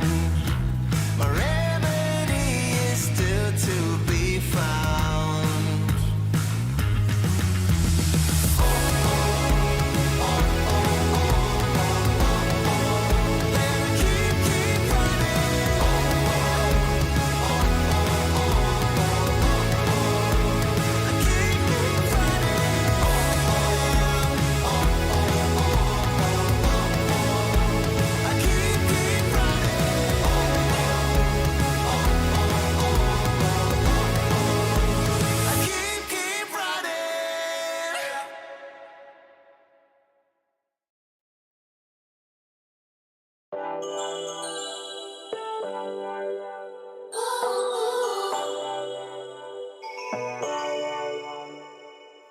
Hit me up, dark brown with body McFly. The future's back, DeLorean style. This is my time.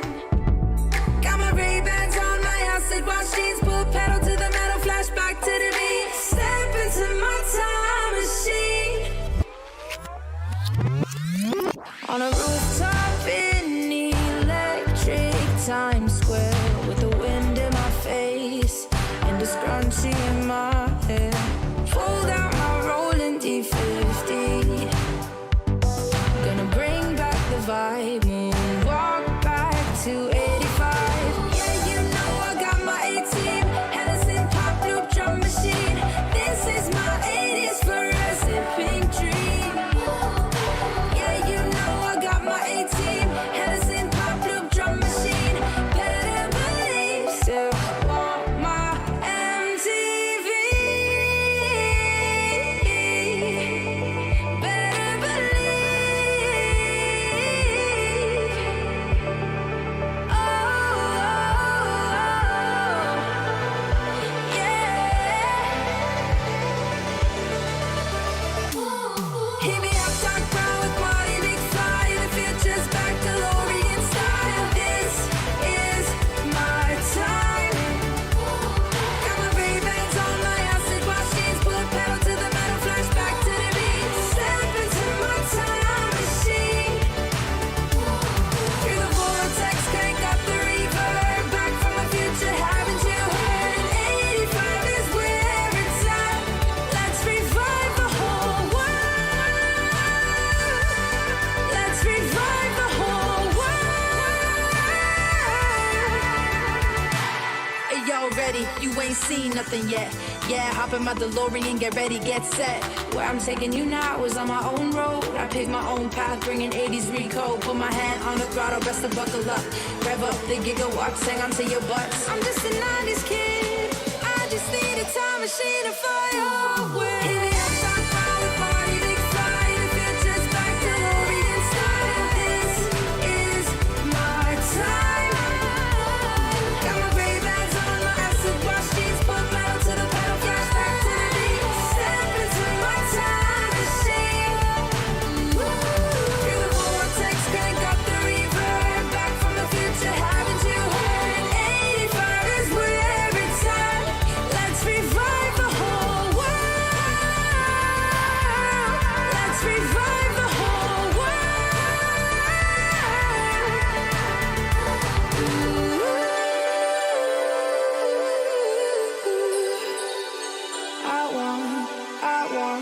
Still want my MTV.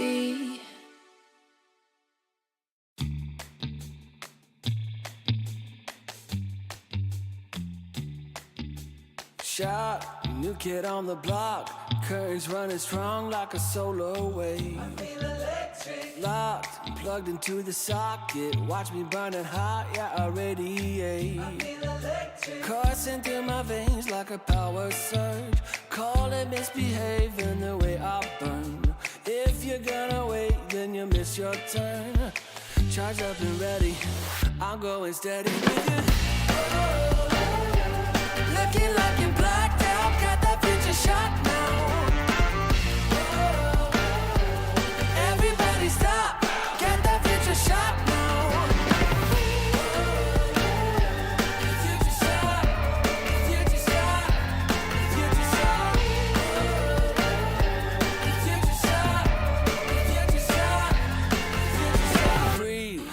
that energy. You can change the lights from red to green. See, I got what you need. Sparking a connection, go VIP. You feel electric. You feel electric. Looking like you're blacked out, got that future shock now. Everybody stop, got that future shock now. The future shock, the future shock, the future shock. The future shock, the future shock, the future shock. The future shock. Once we started, there's no way to stop us. Like a rocket, not for static hearted. Once you got it, you're go supersonic. You know you want it. You know you want it. You know you want it. You know you want it. Looking like you're blacked out, got that future shot now. Everybody stop, got that future shot now. Looking like you're blacked out, got that future shot now. Everybody stop, got that future shot now. The future shot, the future shot, you know you want it. The future shot, the future shot, you know you want it. Everybody stop, got that future shot now. Oh, I'm feeling good. I'm feeling, oh, I'm feeling good. Oh, wake up with no alarm. Brand new kind of charm. And fresh hot coffee in a big old mug. Can't wait to get my face in the morning sun. Yeah. Make a list, check it off. Doing only what I want. Cause there's nothing better than making waves. I'm front and center in my own parade. On parade, on parade, on parade. Oh, I'm feeling good. I'm feeling, oh, I'm feeling good. Solid gold, I'm shining into full. So come and take a look. I'm feeling good. I'm feeling.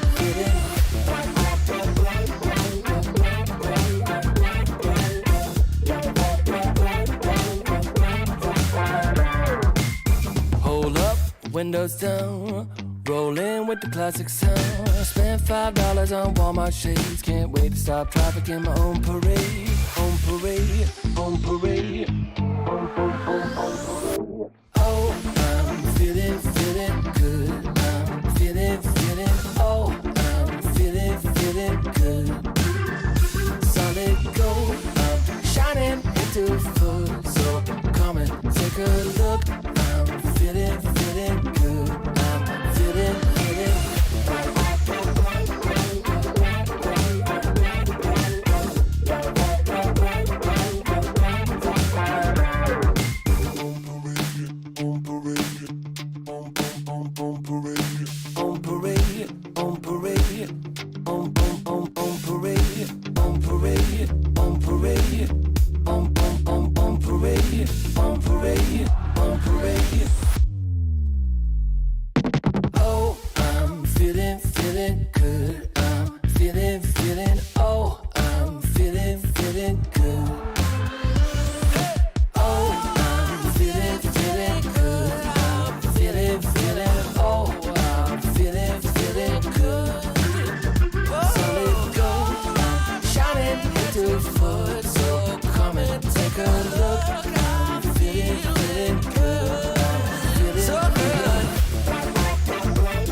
Welcome to my private garden.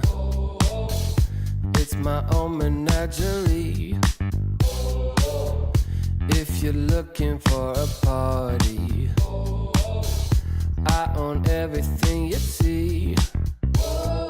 Heavy is the head, where's the crown? They said it's my time, and I'm gonna run this scene. If you don't like the way I rule my empire, you can go ahead and you can kiss my ring. All eyes on me, yeah. When I enter the scene, quit it. All eyes on me. All hail to the king, get it? If I say so, then it is so. If I say no, you better get low. On bended knee, yeah. All hail to the king, get it? Make way for the king, yeah. All hail to the king, get it? If I say so, then it is so. If I say no, you better get low. On bended knee, yeah. All hail to the king, get it? There's only room for one hustler, sitting way up on that throne. Guess I'm showing my true colors. 24 karat gold. I'm gonna wear that crown. Y'all better hit the ground. It's my time, and I can guarantee, if you don't like the way I rule my kingdom, you can go ahead and you can kiss my ring. All eyes on me, yeah. When I enter the scene, quit it. All eyes on me. All hail to the king, get it? If I say so, then it is so. If I say no, you better get low. On bended knee, yeah. All hail to the king, get it? Make way for the king, yeah. All hail to the king, get it? If I say so, then it is so. If I say no, you better get low. On bended knee, yeah. All hail to the king, get it?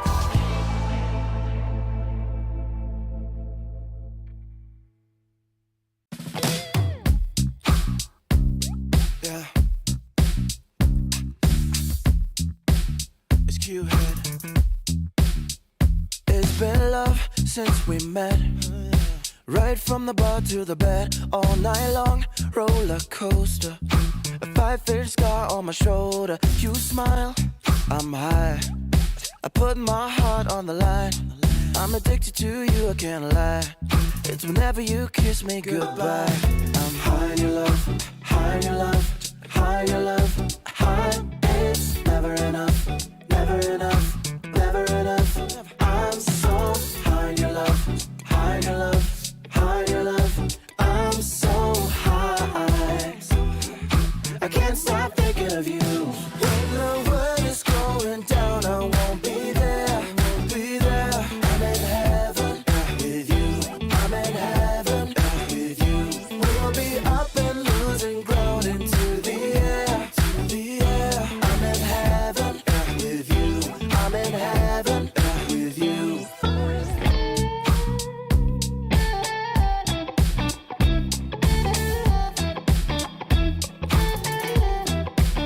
And we faced harder times when sweet words turned into lies. We got caught in our nest, yeah. I put our love on a rest. Hit the brake, I'll turn over. And never ever say that you know her. Got a flame to fuel every night. Keep her safe and hold her tight.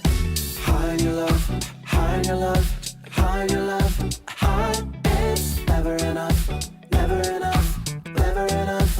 I'm so high in your love, high in your love, high in your love. I'm so high, I can't stop thinking of you. When the world is going down, I won't be there, I won't be there. I'm in heaven with you, I'm in heaven with you. We'll be up and losing ground into the air, to the air. I'm in heaven with you,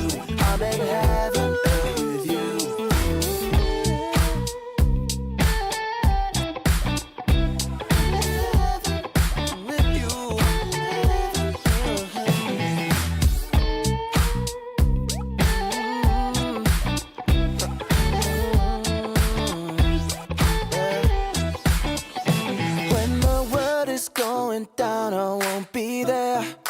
I'm in heaven with you. I'm in heaven with you. We'll be up and losing ground into the air. I'm in heaven with you. I'm in heaven with you.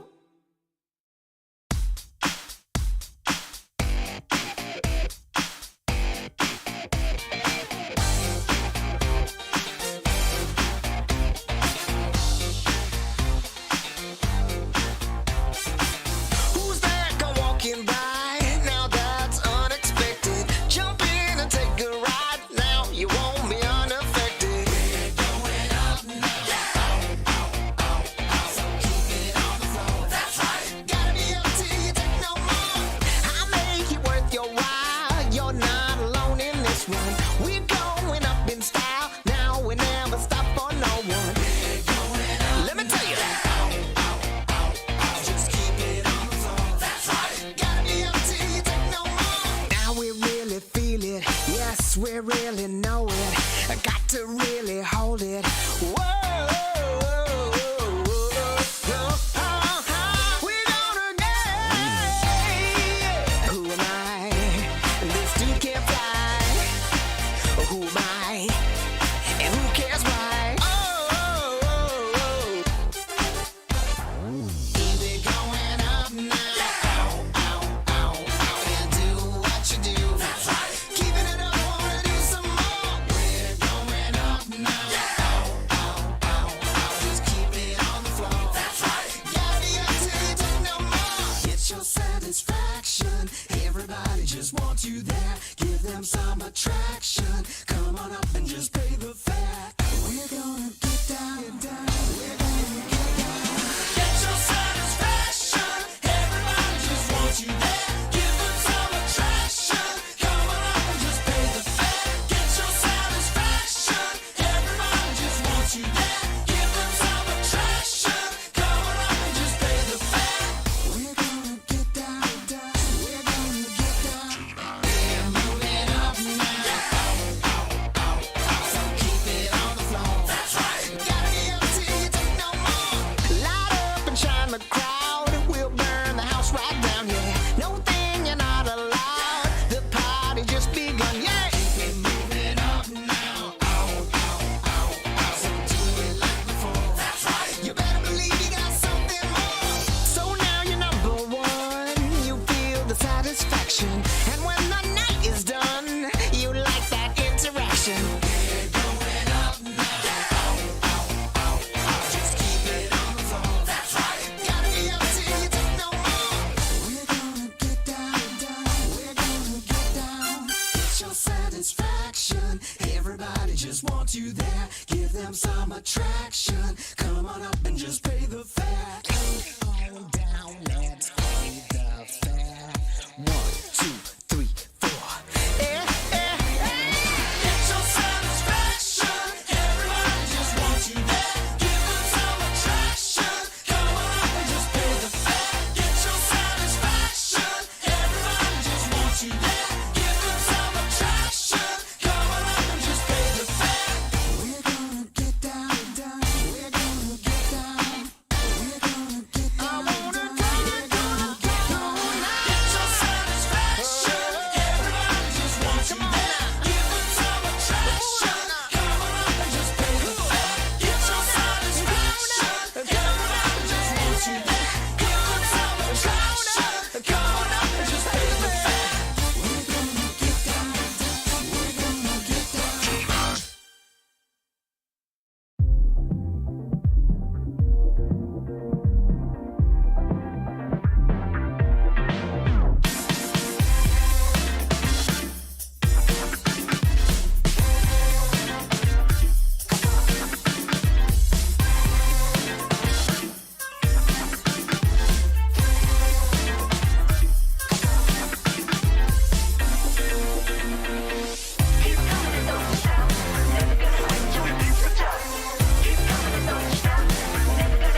When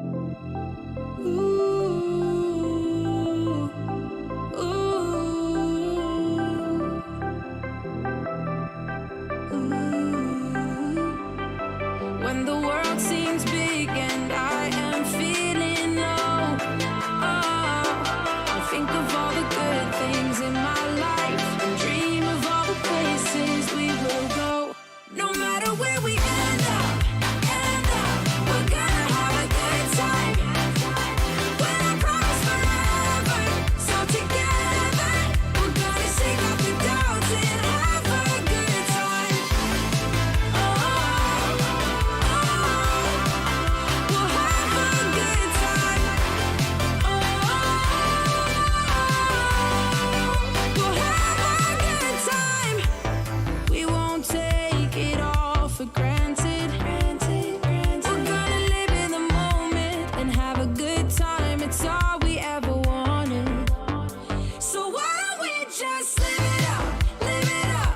We're never gonna give it up, give it up. No, the clock won't stop for anyone, so let's just live it up.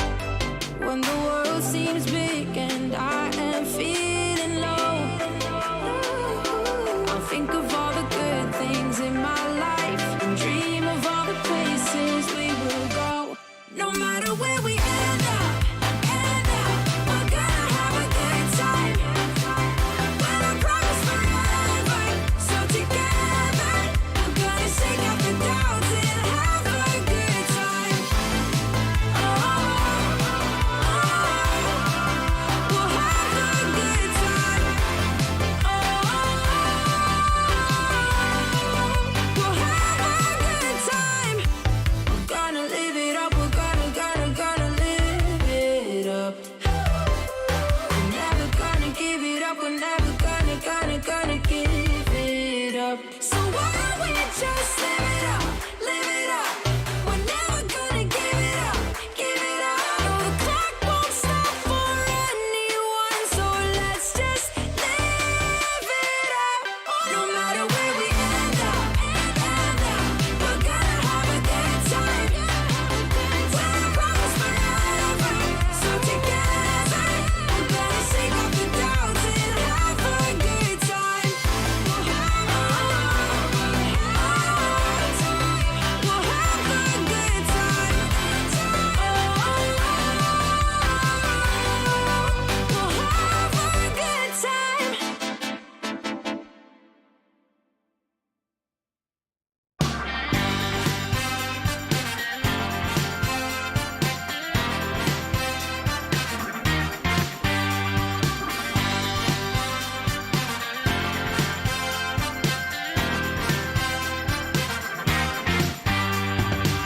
Just got the news that you're still in town, looking for a safe place to hide. Well, you better close your window and lock the door, 'cause I'm gonna get you tonight.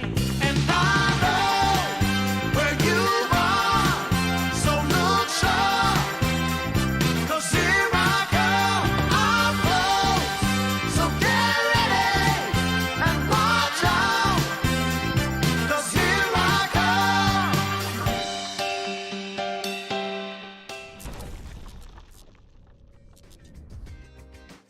Hello, everyone, and welcome back to the DreamLeague Season 25 Chinese Regional Qualifiers. We are about to get underway with our next lower bracket match. It's round 2 of the lower bracket, this time between, well, the winners of our previous series. So we will be following Team Crocodile as they journey on versus Extreme Gaming. I am Stephen Strick, and joining me from across the world is Winter. Winter, how you feeling today? How you doing?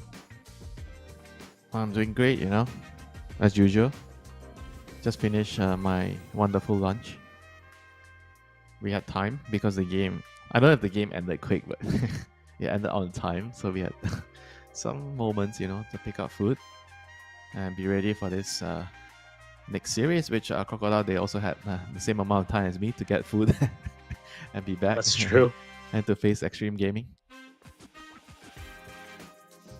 Yeah, and we'll see how things get going for them here as they look to get underway. I mean, I don't know. XG, I think, is going to be a pretty big step up over Team Light based on what we saw here in that last series.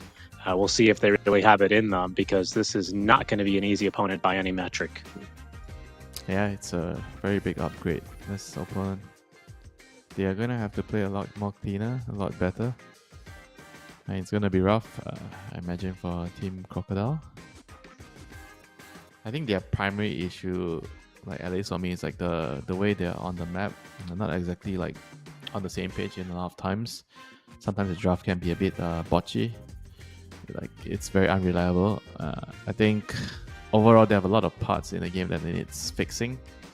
And you kind of go into a tough match like against Extreme Gaming, you just have to try to patch, like put band-aid on a lot of things. You have to figure out certain heroes that work best. I think the common thing people would say is you go back to your comfort picks, but sometimes your comfort picks might not just be good enough because of the picks not being like a good hero in the meta and whatnot. So you have to really try to balance things out. And if you have a coach, it definitely will help a lot. If the players have to figure things out on their own, usually it's gonna put a lot of stress, on the players, and it would make it hard to play well. Yeah, definitely, especially in these kinds of important games in a BO3 elimination series, right? I think the pressure is certainly going to be on. I mean, we're seeing a lot of the same heroes time and time again. I'm pretty excited to see XG. We didn't get to catch them yesterday, if I'm not mistaken. After this series, of course, just as a preview of our next one, we will qualify one team through the upper bracket this time around for DreamLeague Season 25.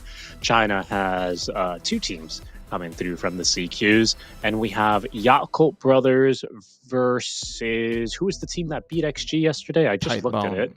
Tightbound. Team That's Tightbound. right. The ex-LGD roster. Indeed. And so we'll see how that game gets going, but that is not going to be here for at least another 4 hours as we stand by to begin this series. Winter, I'm going to ask you for a bold prediction.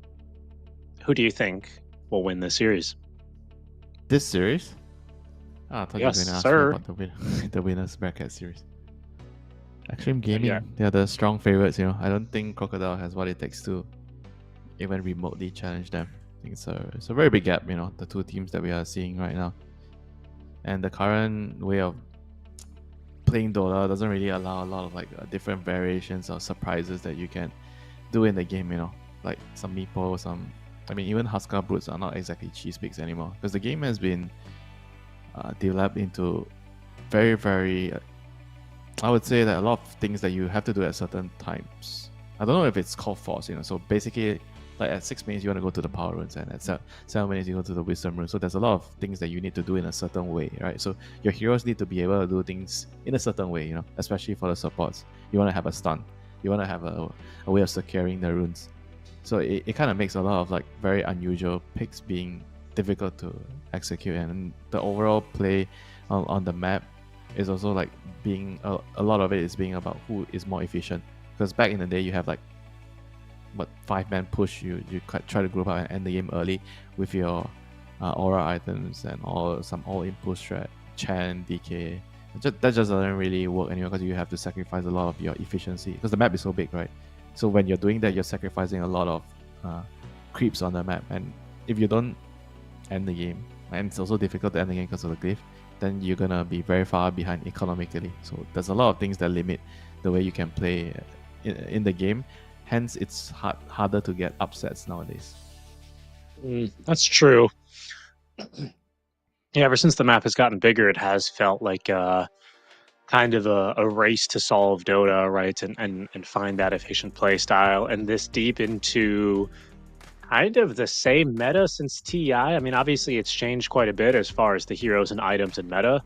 But I would say that as far as that kind of play style, we still live in a very similar world and a similar meta. And so it's time. I think we're ready. New year, new Dota, new patch.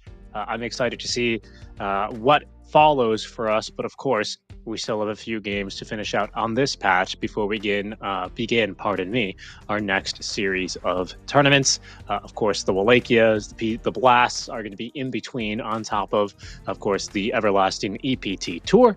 all at the all for the road to Riyadh. Of course, we're getting G's here in the lobby. We should be getting go here relatively soon. And yeah, excited to see how Extreme play this one. I didn't see their loss yesterday. Let me see if I can pull up the Liquipedia real quick and see how that one played there. It was both very long games. They lost to Team Tightbound. They picked what was it? Bristleback. Tightbound won with Bristleback in the first game, and second game they won with Nature's Prophet. So those are the two notable heroes.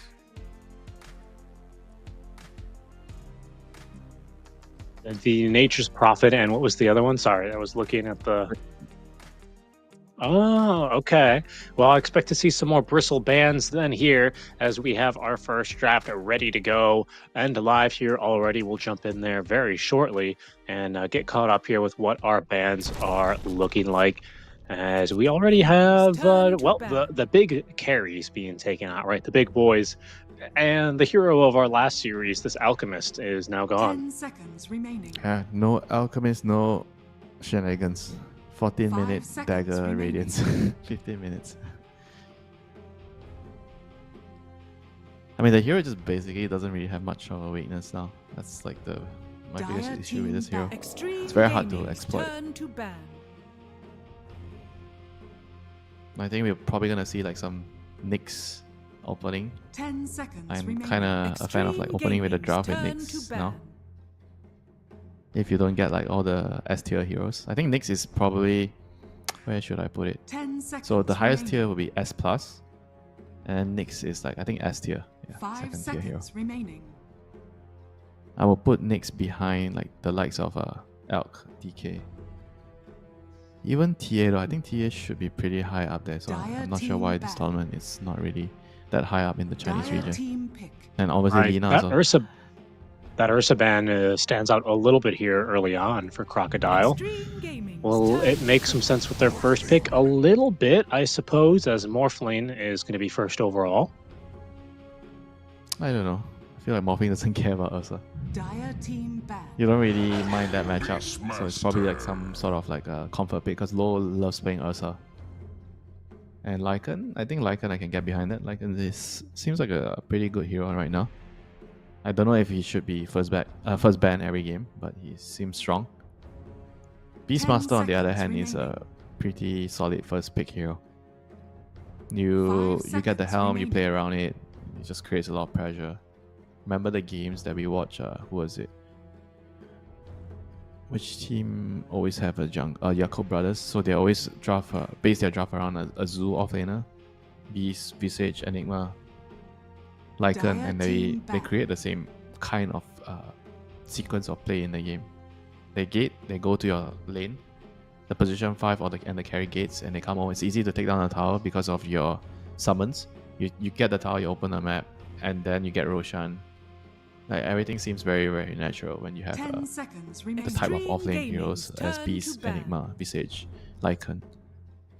Yeah, it just feels like they kind of have like a game plan, right? Or like a very clear path. They can easily play with a lot of different heroes in their lane as well, as XG will ban out the Enchantress and pick up the Muerta.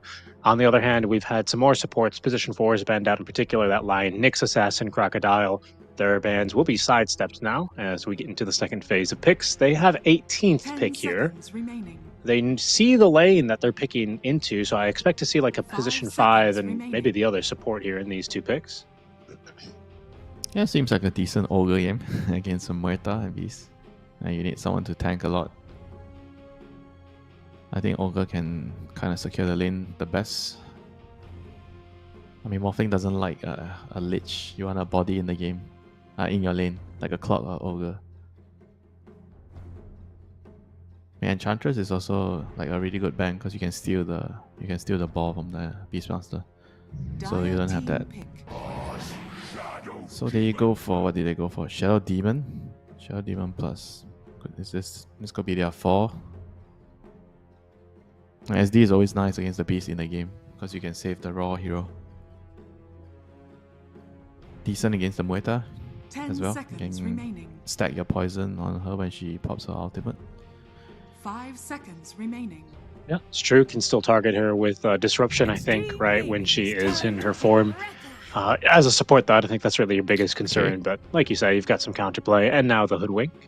Interesting. So SD, I guess it's going to be the 5. It's not the most stable lane with the morphing. It can be like a bit shaky. 2 range heroes, and 10 seconds I feel like remaining. when they go on the SD, the morphing generally doesn't really 5 offer much to help seconds you. That's why I remaining. prefer like a Clock or a Ogre. They're more like independent. They don't really need morphing to do much for them. This lane can easily go bad, for the SD. And we'll see what do they do here in this game. I think it'll be a harder lane for the morphing for sure. And let's see if actually can capitalize on that. So now you're gonna pick your 5. Guess what's available? There's still like the clocks and everything available. Yeah, still an ogre as well if Yeah, you clocks choose to ogre. go that direction. Oh, okay. Instead, we'll see a TA. What do you want to pick along with a TA here? Ogre. Will it be the ogre? Oh, Okay, they go Naga, which is kind of fallen off a lot with the recent nerfs. I mean, it's very good with the TA in the lane. Yeah, TA wants like a melee body around. Dire team ban. I mean, I think it's also kind of decent in the mid game. Like in the mid late game is the same. They just nerf the way that your early game functions. Because they nerf the deluge duration, and I think they added mana cost as well. So a lot of small little things. 10 I think the mid late seconds game the remaining. hero still functions very similarly. And they go for the 5 Sanking. seconds So Sanking remaining. offlane. Sanking is one of the offlaners that can kind of ignore the Naga Siren in the lane with the Sandstorm spam and everything. So this lane, I feel like this lane is okay for them. Sanking Hoodwing into the Naga TA. And Sanking is also like I think a very good hero with like morphing, because with morphing you tend to want heroes that can like drag out the game, defend towers, and kind of buy time for you to farm. I think Sanking is kind of like one of the perfect heroes to do that with the Sandstorm defending towers. And also Sanking is like a flex pick hero. You can go mid, you can go off lane. it's got I'm more the DOT as well. Go ahead. yeah, I'm more leaning towards the off lane here for them, but obviously it can still change depending on how the last set of bans goes. If they feel like there's no good mid hero, then maybe they would consider picking another off laner. But for now, I think they lack initiation, so they want more than just a Sanking stun to initiate. Primal, maybe some primal type of hero. Primal could be good. 10 seconds Oh, Spirit type of remaining. hero also good. Puck Storm banned. 5 seconds remaining. So Puck What else ban. have we been seeing a lot? Dire I mean, Monkey team King could ban. also, Dire team be okay. Okay, they ban out the sniper, so that's what. Is there still Lina? Okay, Lina's ban also. So they go for the Queen, which doesn't give them a stun. So Sanking stun is their main way of catching, but the Corp gives them a lot of like team fight damage. The Sonic Wave with the Epi, a lot of burst there. 10 seconds remaining. But if you don't kill the hero, I feel like the Naga kind of is very good against that, because you can song and reset everything. And Snare is very good into the Queen as well, because you don't really want to buy defensive items on Queen early. Oh, and we're gonna finish it off with a Viper. That's a nasty counter pick here if I've ever seen one. Yeah, Does that's that an XM spell special. doom and disaster? He is a Viper specialist. I mean that you can still play the lane.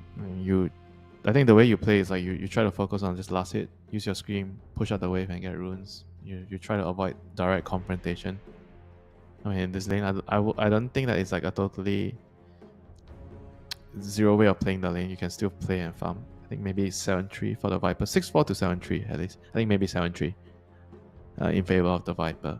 But the Viper hero, I think if you exclude the laning phase, you talk about the mid lane game, he doesn't really provide as much as like the Queen, right? When it comes to the team fight, he relies a lot on doing well in the lane, getting really tanky and being like this early game tower sieger that it's very hard for you to kill, So if you look at Crocodile's lineup, they do have a lot of damage in terms of the ultimates, the Sharpshooter, the Epi, and the Sonic Wave. I think those are very, very good tools at killing the Viper. But he does have the song to reset, so you have to be very careful when you're playing around that. Yeah, definitely. I do still kind of like the strength of the TA and the presumed spikes of that beast to kind of pick up when the Viper starts to fall off a little bit more. Is the break very valuable this game? No, not really at all, to be honest. So there's not a whole lot of utility for this Viper post laning stage, but I'm still looking forward to see what it can provide potentially. As we'll get underway with game Prepare number for 1 of battle. XG versus Crocodile here, round 2 of the lower bracket. Elimination at stake It's here. going to be a very fast-paced game in this lower bracket game. It's like TA, Viper, Beast. You do well in your lanes, or at least you break even, then you're going to look to Roche, and you're going to be like playing around the Viper and TA. I think both of those heroes have very similar time. Even the Beastmaster with the helm, everyone kind of hits their timings around the same time. 15, 20 minutes, 25 minutes, they're very strong. So it's going to be up to Crocodile to try to delay and survive those timings, with the Sand King and the Queen of Pain.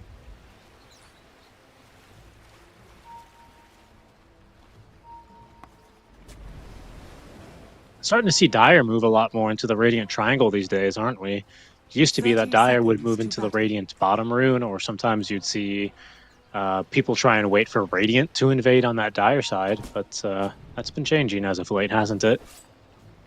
I like waiting for the smoke. So you walk out, you go mid, all 5 heroes, and then you wait. Maybe you place one wall in the river and then you wait. You save the other, then you smoke. Like around 40-50 seconds and look for a play. I actually kind of like some teams have been doing it quite a lot. The battle begins. Well, no big contests here. We'll see how clever we can get on the TA. As it'll be one melt strike into the fear. That might be good enough. A little bit of damage coming through and secured for PYW. Very nicely done there for first blood. I'm surprised it worked. That was perfect. Okay, now going back to the lane. So Naga has Orb of Venom at level 1 and he has the mirror image. So not going for the Deluge, which is like the bread and butter standard build before. So he wants to just use his illusions to treasure around with the Orb of Venom. Interesting, yeah? Yeah. I mean, I think the illusion build also makes the Acorn shot substantially weaker as well as a bit of a result, doesn't it? That is actually a very, very good point.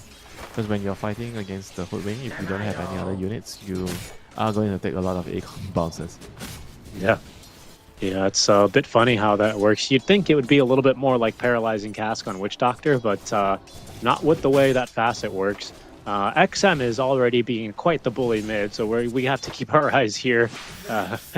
You never know when this one could really pop off. I think this might end up being a bit more of the fun lane, depending on how hard the Quap wants to try and fight this.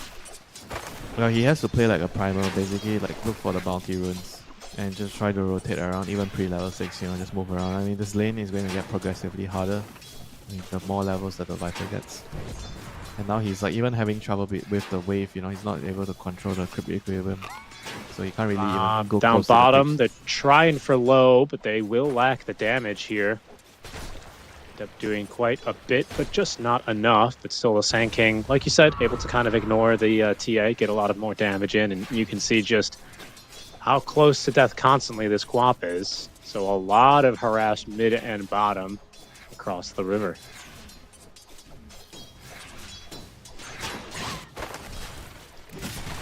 Yeah, how about the Morphling? I guess I was saying that Morphling is going to have like a tougher lane because you're putting him with the SD. But so far, he's doing well. 11 and 0. Beast is like 7 and 3, but the Beast is kind of able to get the wave back, so eventually he's going to slowly catch up. And especially when you get level 3, when you get the second point in the ball, it's going to get a lot harder for the SD to play around the outskirts of the jungle when the ball is harassing you, because the Morphling can't really kill the ball.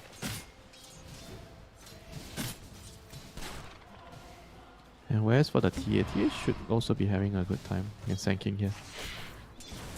Yeah, I guess with the Naga illusion build at level 1, it kind of bullies the Sand King enough for him to, to touch the TA.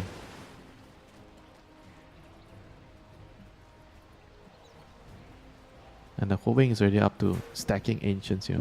3 minutes, very early, like moving away. 3 minutes is usually not the time you stack because of the Lotus, Because the Lotus bombing, you kind of have to stay in the lane to help fight for the Lotus, but Sand King somehow gets it without the Hoodwing. Yeah, got it anyway, even. defensive barrow strike there just to try and avoid the meld, but still gets tagged here just a bit. Checking in mid lane, Queen of Pain kind of holding on here as best she can. XM, of course, continuing to flex his lead.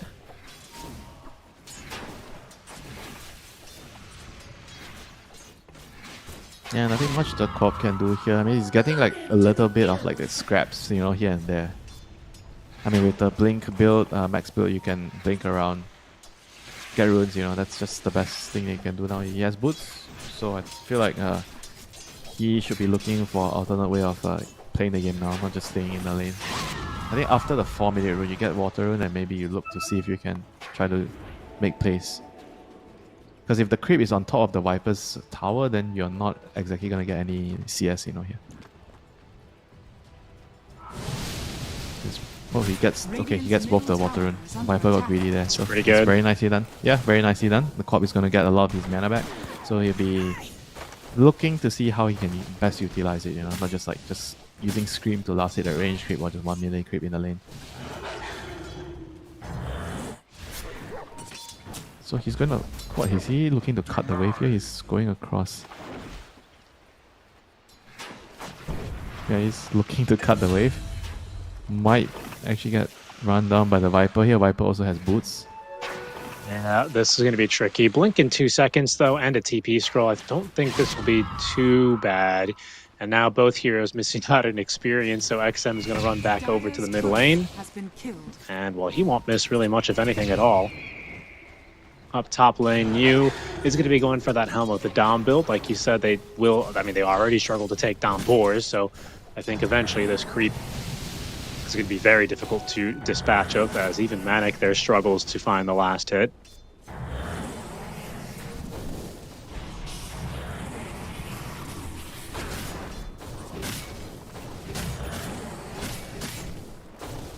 Yeah, bot lane, we're going to see like a pushback, maybe just trying to throw out some damage on the TA. Yeah, like TA is like not the easiest hero to kick out in the lane, yeah. So it gives your support like a lot of freedom to move around. You're gonna try to go on the Sand King, reel in. Yeah, there's a stun together. He still has a Lotus. It should be okay. It's yeah, true. Lotus They're stick. chasing. The kill's actually top lane. PYW finds Maniac. Manic, pardon me, with the sharpshooter. Meld strike within range. They need another one, and they find it there. Kill goes to low. So far, 4 unanswered kills here in favor of XG out of the laning stage. Yeah, the lanes are just going extremely well for XG, you know, all 3 lanes winning.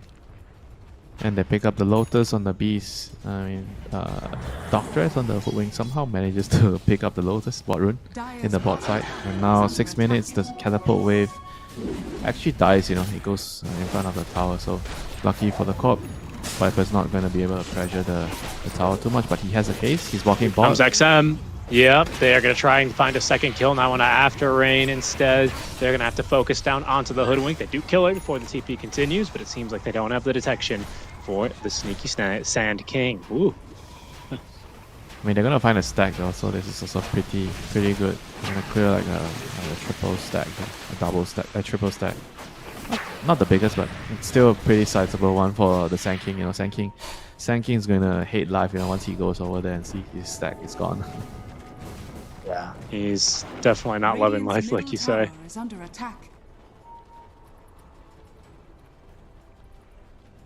Well, he needs to wait for the Corp, but Corp is having a hard time. I mean, somehow they need to give him time to clear out the stacks. I mean, there's already like a deep ward to scout him out, you know. Paulson already placed one here in the triangle. So good awareness. They know that the Sand King is going to struggle, and he's going to have to find a moment to go back into the jungle to clear his stacks. And they're kind of in a very difficult position now. Quap can't really leave the lane. Sand King also can't really leave the lane, and they're like kind of pressuring on all 3 angles here. Yeah, and they are. As New eventually, long as they don't it's only going to get worse. Yep, they're going to get a roar. There's on his roar. top. Yep, the Hawks as well going on in, and that is going to be problems now, as Manic is even going to be bullied on back. He just wants to get his items and get into the jungle. Dire's middle tower I mean, is he's under not attack. buying Bloods, he's getting a Dragon Lance first, so he is not going to jungle that easily. Why is he actually getting Dragon Lance this game? Not really Gonna try sure. for but mid XM lane- mid. Amplify Yeah. Damager and ready to go. Instead, they're gonna spit on that Queen of Pain. No chance to get back in there and get aggressive again. Dire's bottom tower is under attack. So actually, maybe the Dragon Lance means that he thinks that this game, because the corp is getting pressured a lot, so he needs to come out and fight. So having more stats is more useful. Dragon Lance is a better fighting Dire's item, structures are because he needs to fortified. deal with the Viper. No one else can deal with the Viper. Radiant are scanning. Maybe that is the top preference. Yep, He's they're tanking. trying to still get aggressive on the Sand King. Wow, He's pretty nice. strong though. Takes down Dire's Paulus, and middle he tower might is get under low as attack. well. Ooh, the TA trap slow is going to be good enough to save her life, but a scary moment there. Yeah, 1v2 there, but well done by the Sand King there, turning things around. I mean, Naga just beating more than she can chew. And Sand King gets a very valuable kill there. Now he's on top of the net worth for his team. And he's going to be a very pivotal hero to defend and hold down the game, for the Morphling to farm. And Hara getting bullied by the ball again, tries to smoke. Wow. But Yeah. to no avail. Just gets ran down, and now with the Hill Troll Summoner here, this tower looks like it is not long for this world either. Is under Oh, attack. they get a kill Oh, down what? bottom, actually. Oh no, it's a neutral creep. He's trying to farm the Radiant's stack. middle tower is under attack. Oh. It's problematic there, to say the least. Manic. Oh, look, trying to be a little cheeky there is BYW, but space created for the tower to go down in his wake top. Yep, now they're gonna look to move towards mid. This is gonna be hard, They have to try to use the Sand King to defend the tower. They can't give up this mid tower. It's gonna be the next target for XG. And he's gonna use his TP bot. They're gonna know he TP bot Sonic Wave used, but did he actually just miss his Sonic Wave? He didn't He land the did. Sonic Wave. Dire's middle tower is under attack. Okay, so now mid tower is down as well, because your Sand King already TP'd bot. I think he needed to be Yeah. at mid.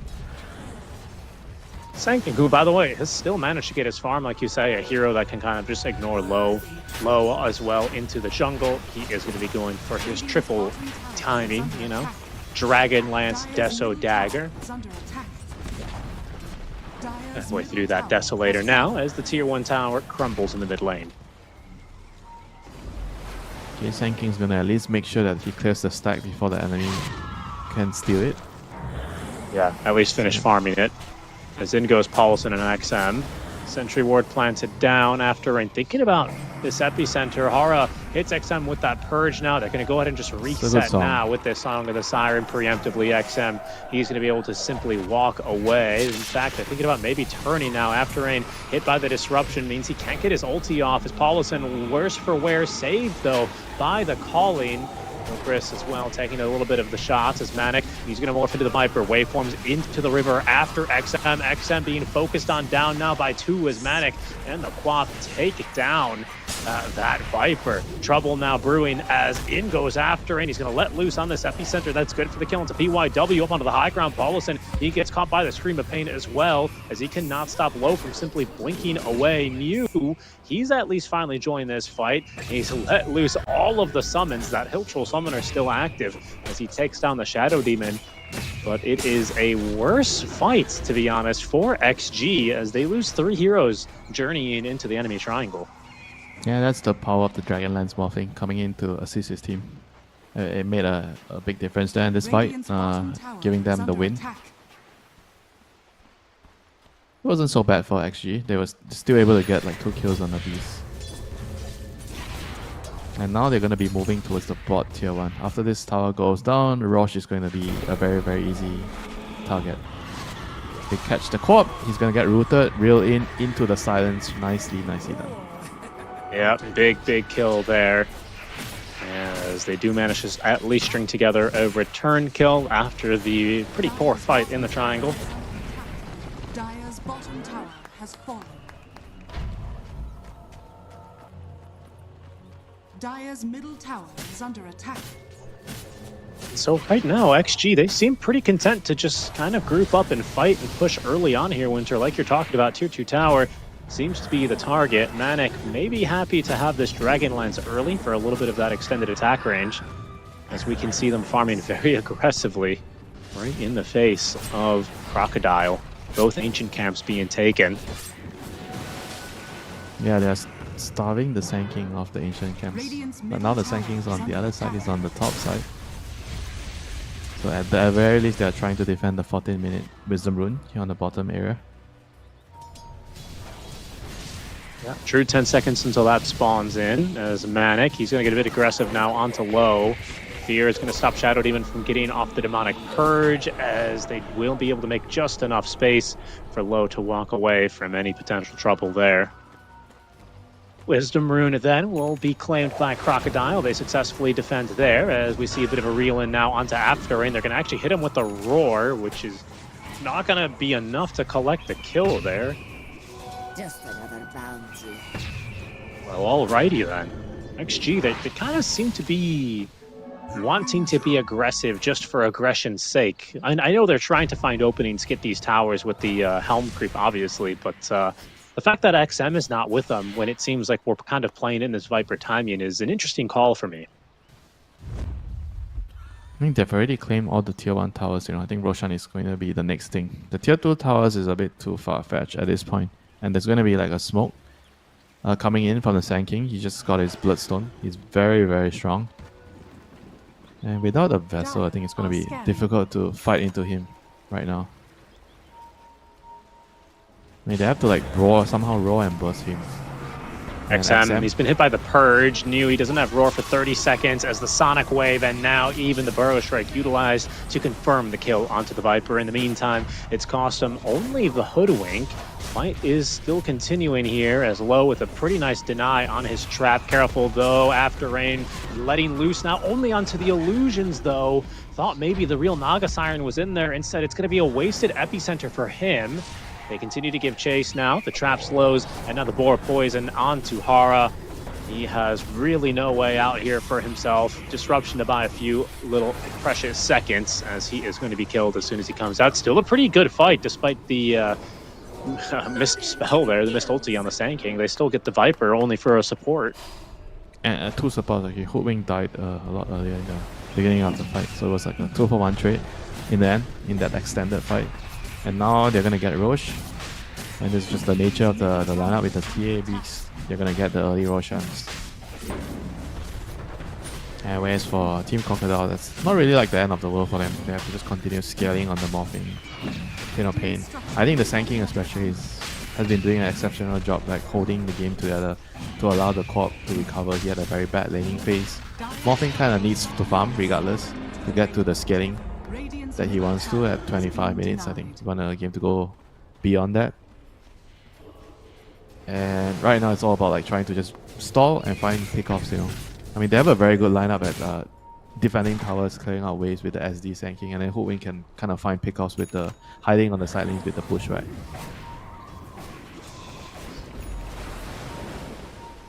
They're trying to form like a 2-1-2 formation at the moment. The SD is going to follow the Sand King and try to defend, and the rest are going to be playing the map and trying to hunt for pickoffs. They just take that tower so quickly, and you can see how defensive they're wanting to play this. They've been scouted, though, by the Satyr Tormentor. New, looking for the easier, faster kill, and has that confirmed. Bloodstone active now for the Sand King. Low, still going to make pretty quick work of him there, honestly, with the Melt Strike and that completed Deso. After that make that first Roshan, there's 2 charges now in the Deso, is what I was going to say. Tier 2 tower is going to drop top. I mean, they're forcing high ground. They're going to force high ground here with the Sand King at 30 seconds. Yeah, this is looks so like early. it. It's going to be a glyph at the very least, which will buy them some good time. Yeah, they have to try to cut the... Can they even cut the next wave? They can't. Corp is so far away. No one's in position. Manic is at least going to propose a tier 2 trade down bottom. Radiant structures have been fortified, but they did aggro the creep wave behind the tower. Now there's the Dire fortify, and that buys enough time for the Sand King to respawn. Still no Blink Dagger for him actually on the Sand King, opting first for the BKB before the Blink, which I think is fine. I think theoretically, the way he's been playing this game so far has really impressed me as well. Kind of zoning, trying to defend these towers. It's just been some pretty nice play and good micro on that last instance by Nier to be able to find him behind the tower. Yeah, they were able to find the SD first, so the SD couldn't really like use disrupt when the Sanking got ensnared there. Radiant are scanning. So that's basically like the name of the game right now for them. To delay, the Sanking needs to delay. Shadow Demon tries to, you know, sit behind and save him. Scanning. Like he has a lot of points on the disseminate. He just wants to make sure he puts that on the Sanking in the team fights. Yeah, true. Yeah, Morphing God, it's so good, isn't it? This Promulgate facet. Yeah, Morphing needs I'll say at least 2 more items right now. He's gonna take some time to farm, you know. I mean, I don't know if he's gonna get that. Actually, seem to be looking to push another tower here. Don't think they can defend this outer tower. Okay, Hoodwink, he's able to get away there. Not gonna die, but he can't really do much to stop the push from killing his tower. Is under attack. Dire's middle tower. I think overall they're still getting a lot out of the map. They're spreading heroes across. Corp is top, Morphing is bot. The rest are just trying to delay and buy some time, you know. As long as you still have your Rex, it's still gonna... Healing onto the Hoodwink. The target, though, is going to be the Shadow Demon. He gets popped there as New and Low put him down instantly. He does not have buyback, but it's a short respawn timer, just 20 seconds. They can only sit behind the Sand King. I think that is the only play the supports have on the Dire side. Okay, now the push is kind of stopped, so they have a moment to breathe and decide whether they can maybe at least try to defend their Tormentor. Because TA is going to want to come over and kill the Tormentor soon. But the thing is, without Dagger on the Sand King, I'm not sure if you can actually show up to fight, because you can't really do much, you know, you can't initiate. And without the Sand King Dagger, there is actually no really good way of starting the fight. Because your supports don't really start fights very well on Shadow Demon and Hoodwink.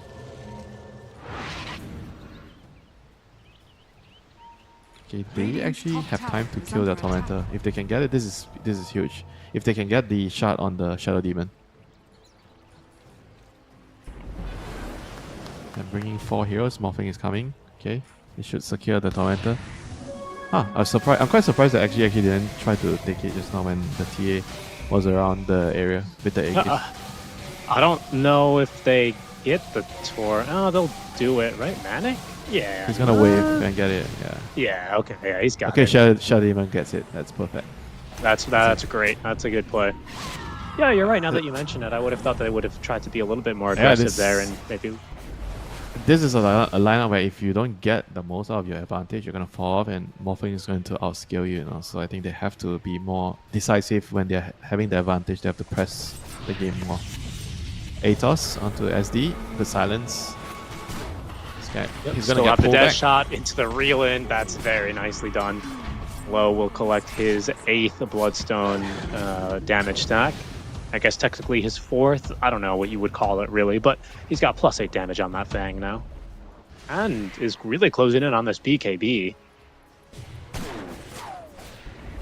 Yeah, this BKB plus the next... I don't know if they're going to wait for the next Roshan. I think with this BKB they can try to poke high ground again. But the next Roshan will be like the key thing to deal substantial damage to the buildings. Yeah, it'll be pretty make or break.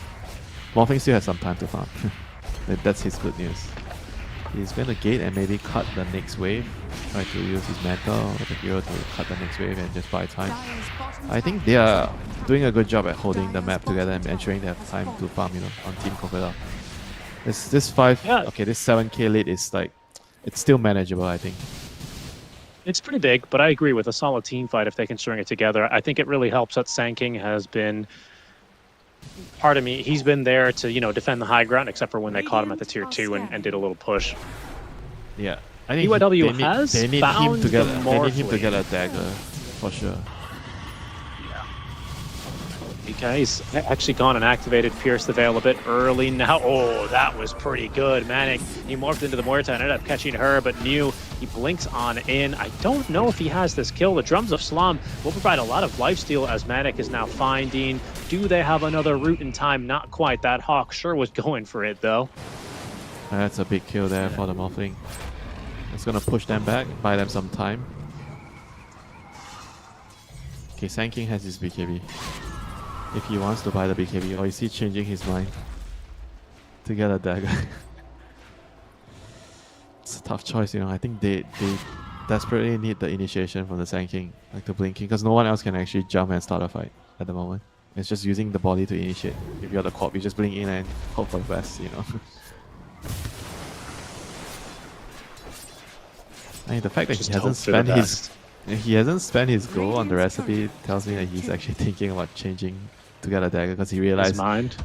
Yeah, they realized that they don't really have any good way of starting fights.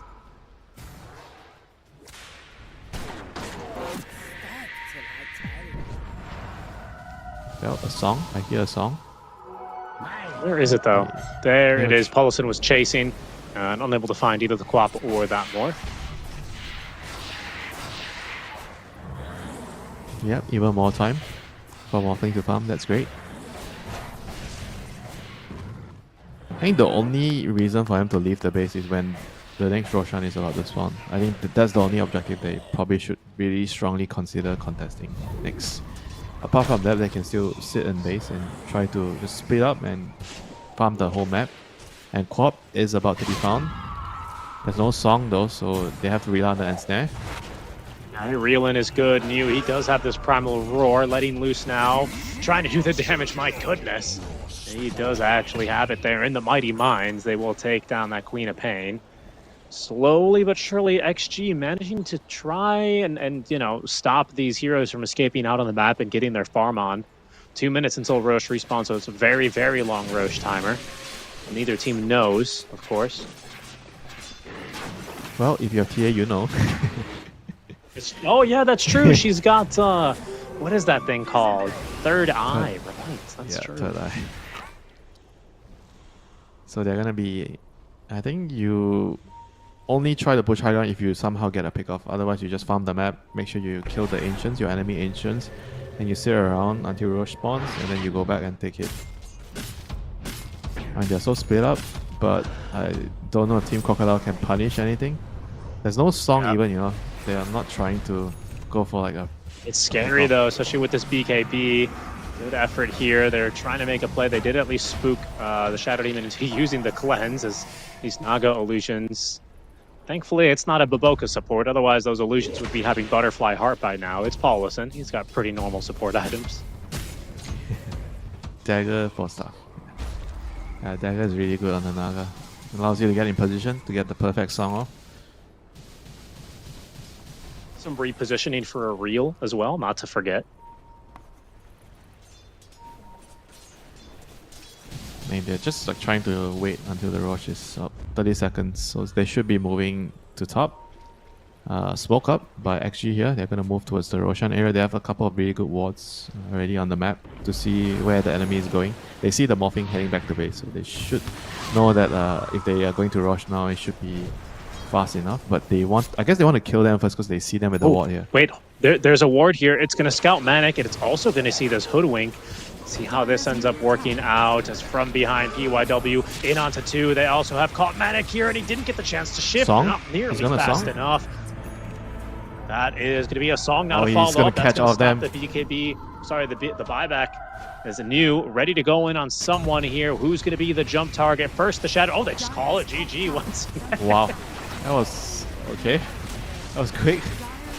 Yeah, no buyback, I suppose. Yeah, I You were guess getting ready to cast that one, but wow. Yeah, I mean, I guess with Morphing dead, that's like literally nothing they could do. That's why I felt like they needed the dagger on the Sand King, you know? Because eventually you're gonna have to take a fight. You can hold for a certain period of time, but eventually at the Roshan fight, they had to move out, right? But without dagger, I don't know if he actually bought dagger at the end. Let me see. He actually changed his mind. That's true, right? He must have bought something if he got caught without buyback. What was it?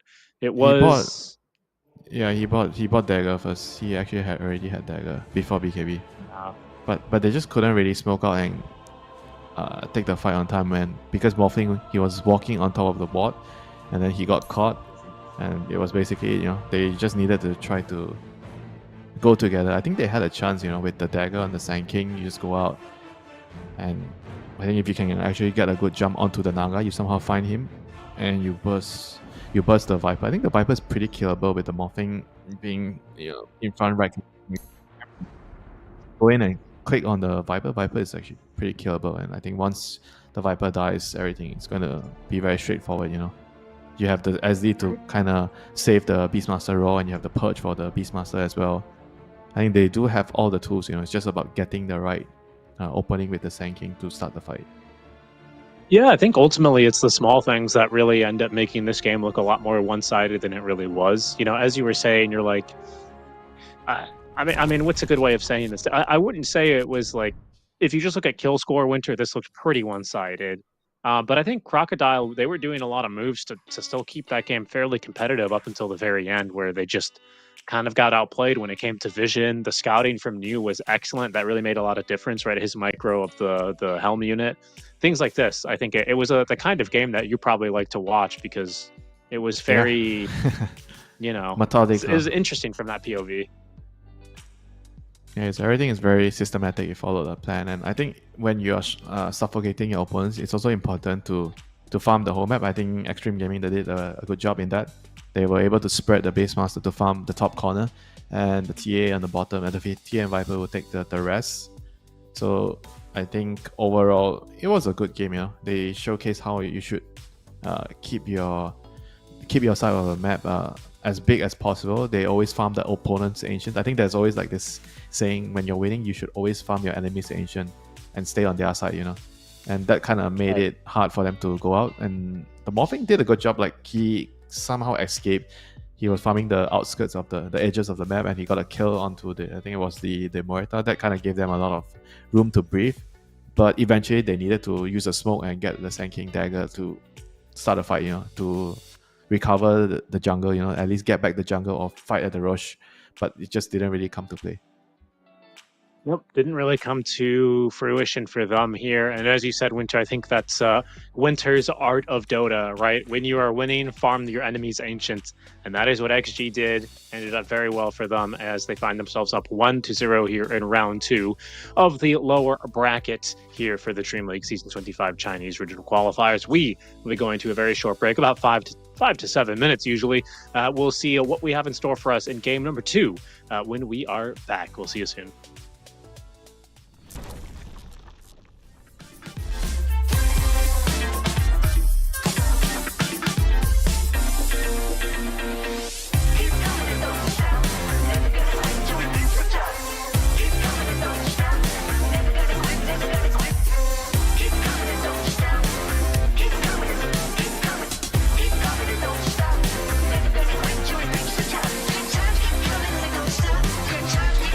Don't stop.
Welcome back, everyone. The breaks are short. The weather is cold here, but it's hot over in Malaysia, where winter is currently sitting. Thanks for joining us, folks, here for the DreamLeague Season 25 Chinese Regional Qualifiers. You can strike here, joining you from Chicago for some overnight coverage here in the blistering cold winter. It has not been above freezing for 5 days. How is that possible? It's ridiculous. Anyway, it doesn't matter when the Dota is this hot between XG and Crocodile. Winter, I like to describe you as a bit of a Dota nerd. You like those slow burn games where not a lot's happening on screen, but quite a lot is happening in the team comms, don't you?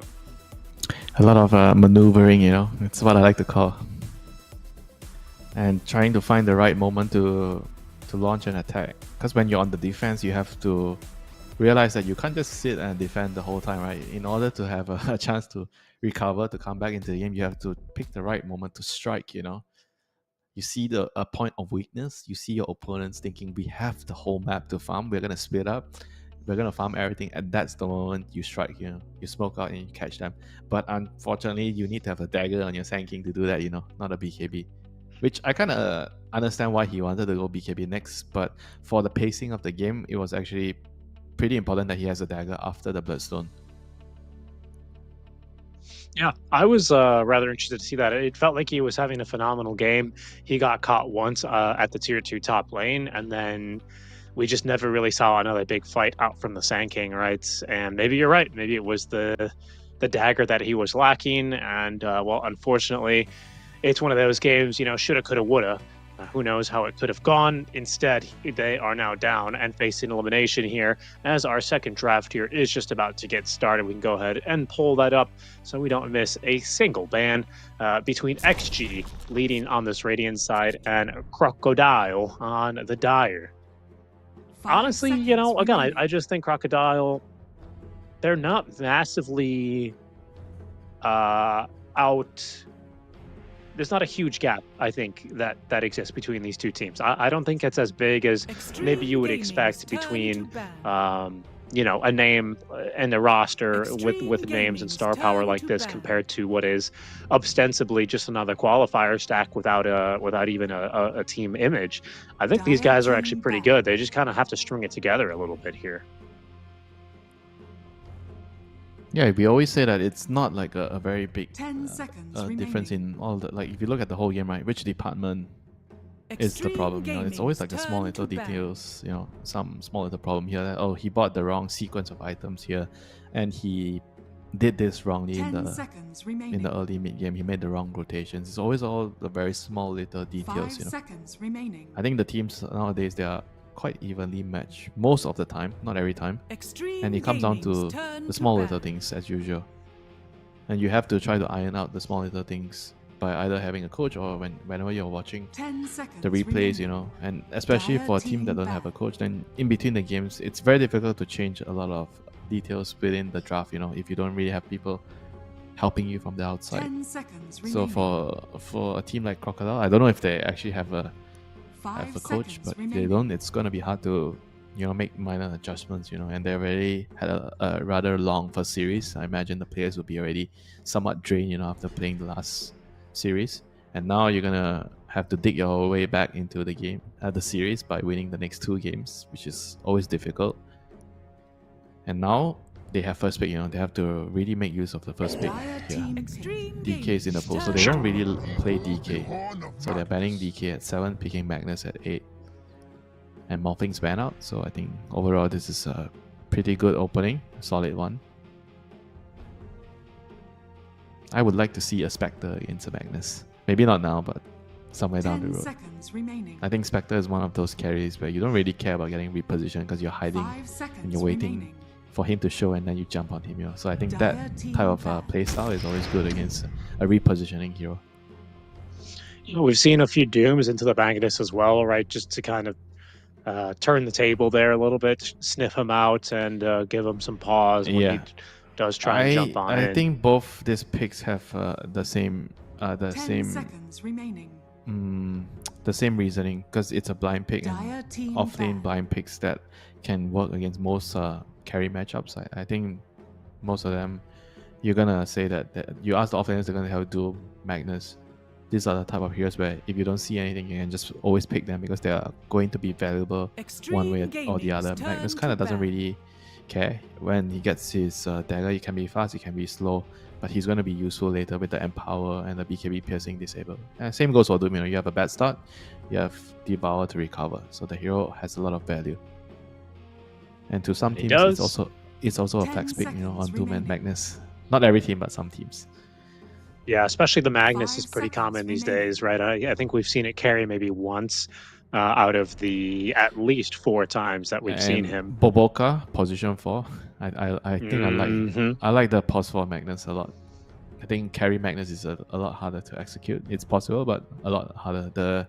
The execution level has to be there for that to work. Definitely. I also think it's made difficult by the nature that this is a flex pick, right? So a lot of times you're picking it early to get some value out of the flexibility, and then he ends up not really having that great of a carry game. So I hear what you mean, though. Yep. So Doom they have to pick something to pair with the Doom. So we've seen like Moeta a lot. I think XG really likes Moeta. Very, very strong hero in the lane with the Doom, and just very useful in the game later with the Silence. I think he probably has one of like the best kits as a position for early game. The Fear, the Silence, and you have like a very good, I think very good lane. Like the hero just gives you everything as a position 4, and then you build into Atos, which is I think one of the best position 4 items. You either want to get like a Atos or a dagger, most cases as a position 4. And this hero uses the Atos stats very well because you have the ulti to be a scaling core later as well. One may say the fake support, Extreme gaming. Yeah, definitely. I think the issue with the Morta is that even though the hero's been out for a while and in captain's mode for a while, it does kind of feel still like a kind of more specific hero. It's not like a general hero that everyone can play like a Lion. It's a little bit more specific than that. I think his kit is rather unusual that she's a carry hero, but she has a support hero kit. Do you feel like the hero is designed that way? 10 seconds remaining. No, I don't think so, right? Because I think you could say the same about like Magnus or 5 seconds maybe not Dark remaining. Willow, right? But like a few of the other heroes that exist. I don't think so. I think it's more of a fact that like she's a little bit of like a different hero. 1, she's newer. 2, she's got different kind of abilities, like some AoE Silence and the Dead Shot, which it takes a while to learn and master. And 2, she doesn't have like a casual stun, right? I think that's a pretty big weakness of the hero. Like her lockdown is, she's got long cooldowns, generally speaking, on all of her spells. You know what I mean? 5 seconds remaining. And so it doesn't it doesn't really feel that great if you're looking for something a little bit more casual, like I don't know, like a Lion or Clock is casual. who else? Yeah, he's pretty casual, right? You just throw out a battery assault, throw out the cogs, not that big of a deal. Until of course he goes all in with that hook shot, which you kind of do have 2 all-in heroes at the moment, right? Neither a Doom or a Clock, I think, poke extremely well. I think the Clock gives you vision, which can enable poking. That's sure something. And I think like this is a hero that can poke pretty well, like this Phoenix, right? You never really know when he's going to go in, throwing fire spirits at you constantly, threatening to Sunray and Egg, Yeah, I like the draft so far. And I always like a Mag Phoenix combo, to be honest with you as well. It's good in the lane against Clockwork because you can't push 5 back your seconds power cogs. remaining. If you get hit by the spirits, your attack speed slow. So I think I like that matchup a lot in the lane for that. But obviously, like you mentioned, the Mag plus Phoenix combo, RP with the egg on top, and obviously the Dark Willow Phoenix as well. They have a lot of like team fight. I think already overwhelming team fight, so they need a lot more like small little stunts and catch on the last 2 heroes. They don't really need any more team fight for Team Crocodile at the moment. So actually goes back for the TA, fast-paced game again. Dire team TA is like I think overall one of the good replacement heroes. I would always say similar to Elk. You have your own timings, you hit Roshan, and you tend to try to end the game really quickly. So they still get the Muerta at the end of it. The Silence, very good at stopping the Sunray. 10 Very good at seconds stopping the remaining. Magnus from getting his combo off. So let's see 5 how seconds Crocodile actually remaining. finishes the draft here. It's going to be crucial how they pick the next hero, the A-team pick, because they need a lot of like small little stuns, I imagine, with their lineup. And so they know both lanes, they just don't know the mid lane here. And we'll go back into the Sand King. Okay, Well, makes so sense, right? Pretty similar lane. Magnus is carry? Is that the idea here? I guess it's flex carry mid, but yeah, probably carry. They're flexing the Mag and the Sand King, but they are both 10 kind of weak seconds against the remaining. same type of heroes, the Husker, the Monkey King. Do you still see Phoenix 5 mid or not at seconds all? remaining. No, not really with this setup. I think Okay. it's a bit difficult. If they put Phoenix mid, it means the Magnus has to be a support, and then you Sand King off lane, and then you pick another carry. I feel like it's quite wonky. I mean, you could do it for sure. It's not impossible. But I think the draft is a bit wonky if they do that. Extreme I think they need more like Gaming's of a turn real to carry ban. hero here. You put Sand King against Real TA, carry. like a hard carry. Maybe not a hard carry, but something. Let's see. I think I would lean to Sand King off lane. You want that Sand King against TA again, 10 seconds and then you remaining. put because Magnus is 5 actually no, maybe seconds not, because remaining. there's too many. It's a blind pick, so they need like a Lina mid and Magnus carry. I guess that would actually cover a lot more in the draft. Because if they put Magnus Extreme mid, then there's a lot. Gaming's turn I to don't think you ban. can ban everything in 2 bans. He's weak against too many mid heroes. So maybe they. You know what I think actually looks pretty good here for Crocodile? I don't think this hero is pickable at all, but I would love to see a PL actually. Some Nope, not a illusion hero. hero 10 here. seconds remaining. Not a hero. Not a hero, but are there any illusion 5 heroes that are good seconds right now or remaining. not at all? Terrorblade, decent. Dire team ban. Ooh, sorry. Terrorblade, he's decent. Oh, yeah, high armor hero. The Doom is a problem now, isn't it? Terrorblade is usually like a go-to pick against TA because you build Skadi, you have high armor. Skadi ruins TA. But if you do that, your 10 whole draft seconds it's remaining. really greedy because then you have to run like some sort of like Sand King, Magnus 5 mid seconds off lane. remaining. Yeah, that's true. I think it could work. It could work, but risky. I see a lot of weakness here potentially to some sort of illusion hero, you know. Right now to this TA, the Clockwork's going to struggle. I think the Doom could potentially struggle. Obviously, the Muerta I think has some strengths against these kinds of heroes, but ultimately we'll see what they want to go for because they banned the Earth Spirit, they banned the AM. I mean, it's a manic hero as well, right? So what has he liked? He's like the Morphling, he's like the Monkey Team King. pick. Extreme Gaming's turn to pick. Oh, okay, so he's going to be actually playing the Magnus as they last pick a puck. Yeah, there's not really many good carry heroes I think remaining, and they kind of have to like allow the draft to be balanced. They, like I said, they need a little bit more initiation stunts, you know, and Puck kind of gives that with the coil. So they have like a very strong team fight. You may now coil, select okay, your that is a heroes. hero that a lot will regard as in the dumpster. But in this game, why is he actually... Wait, who is playing the Lifestealer? Oh, it's Carry, right? Yeah. Low is playing the Lifestealer. Yep, Lifestealer, I think it's good for the lane. I think outside the lane, I don't know if he's actually that useful in this game. Because he's not the win condition, so they are moving the TA mid by picking a Lifestealer here. So TA is the carry mid. They know that Puck's mid, so they want to put the TA there to win the lane. And the Lifestealer is just there to also win the lane. So the laning phase is the main key objective here for XG with this Lifestealer last pick. They are just looking to overwhelm them with the mid and the safe lane matchup, win those 2 lanes, and then it gives your supports a lot of room to rotate to the Doom's lane and then to win that lane as well. So lanes is the key thing here for XG. And can Team Crocodile hold on to it? I think if they can actually hold on to it, they have overwhelming team fight. Basically in the team fights, I don't see them losing the team fights. You know, they have this like 8 coil, Sand King Epi, Magnus RP. It's so scary, you know, if you look at it. Yeah, that's a good point. I think if you look at any hero individually, so like you take XG's lineup and then you pair it up against any single hero and you have solutions, right? Magnus, he might be zoned by the Doom and the Muerta. The Phoenix, you know, you've got 2 good egg hitters, TA and the Lifestealer. Sand King, you know, you have Rage and, you know, maybe some refractions. But like combined, as you say, it's a completely different beast. And that's where it's going to come down to execution for Crocodile. In their first series versus Team Light, they did manage to always out-execute their opponents in their first BO3, where they won 2-1 after dropping the first game when it came down to the team fights.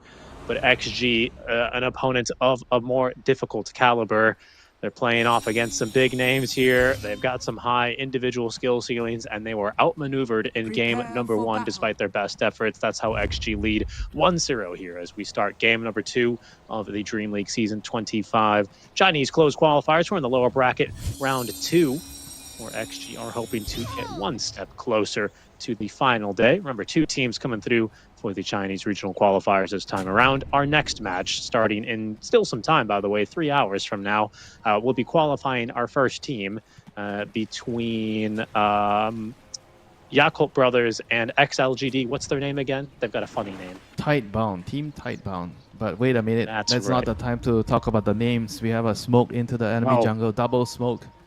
Somebody Low, his is going smoke's to broken die. first. Good patience. Actually, no. Patience from Low.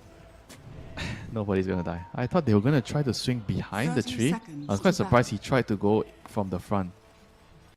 I thought Low was going to try and swing around the side there. That didn't end up happening as PYW plants a ward advantage now for XG here as far as vision. We've got 3 heroes still contesting this bottom rune. The Doom's going to go by himself towards the Christmas tree by the old Roche pit. Oh, you make me feel old when you say old Roche pit. Not the battle old begins. Roche pit. That one was a little bit closer to The old where old. I guess that cliff ward was. Careful here. Dokris, he's going to go down for first blood. Well done there by Paulus, and PYW once again snags that first blood, but it's not too big a deal. After Rain is out here blocking creeps by the tier 2 tower, but he's going to be scared away by both supports, and he TP's back to lane.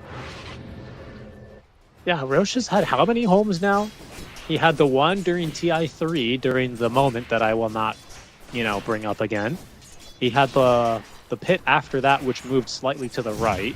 He had the one by I just called the Christmas tree in the river here by the top power rune spawn. And now he's got the current. He's at 4, right? Is it? Yeah, 4 locations. Yeah. You want to create a 5th one? If there is going to be a 5th maybe not. location where...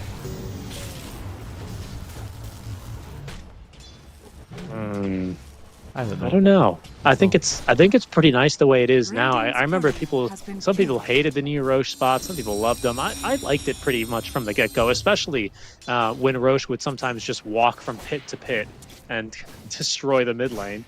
That was always pretty funny seeing those clips. Wow, a lot of harass here early on, top lane and mid lane especially, as Manic has taken quite the bruising here early on. That's going to be that early point in Infernal Blade. We're starting to see this more and more now, aren't we, Winter, on these Dooms? Getting the lane dominance, And you see less and less Devour going for the greedy build. Now it's just all about winning the lane. I think I kind of like this a lot more, being less greedy and trying to just pressure the enemy carry more. Because when you're being greedy with the Devour, I agree some lanes you need the Devour against like Chen and Chantress. But overall, I think when you're going the Devour build against the other heroes, when there's no Ench and Chen, it usually doesn't really give you that much of a lead because you're also not really stopping the enemy carry from farming. But Right. with this build, you always constantly try to kill him. But the lifesteal doesn't care about the Sanking killing him, This is why they picked the lifesteal into the Sanking. This lane is pretty stable for the lifesteal. Sanking I want to say can never kill the lifestealer, but I've been wrong. But yeah. Yeah, I mean, it would take some misplays, especially having a bodyguard like the Clockwork in this lane, right? I think it would take some misplays for that to is happen. doing very well in terms of the CS department. It's top of the chart right now. Oh, that's a very good pushback here, pushing the Sanking into the tower. So it's gonna take a couple. Yeah, it'll result in some damage.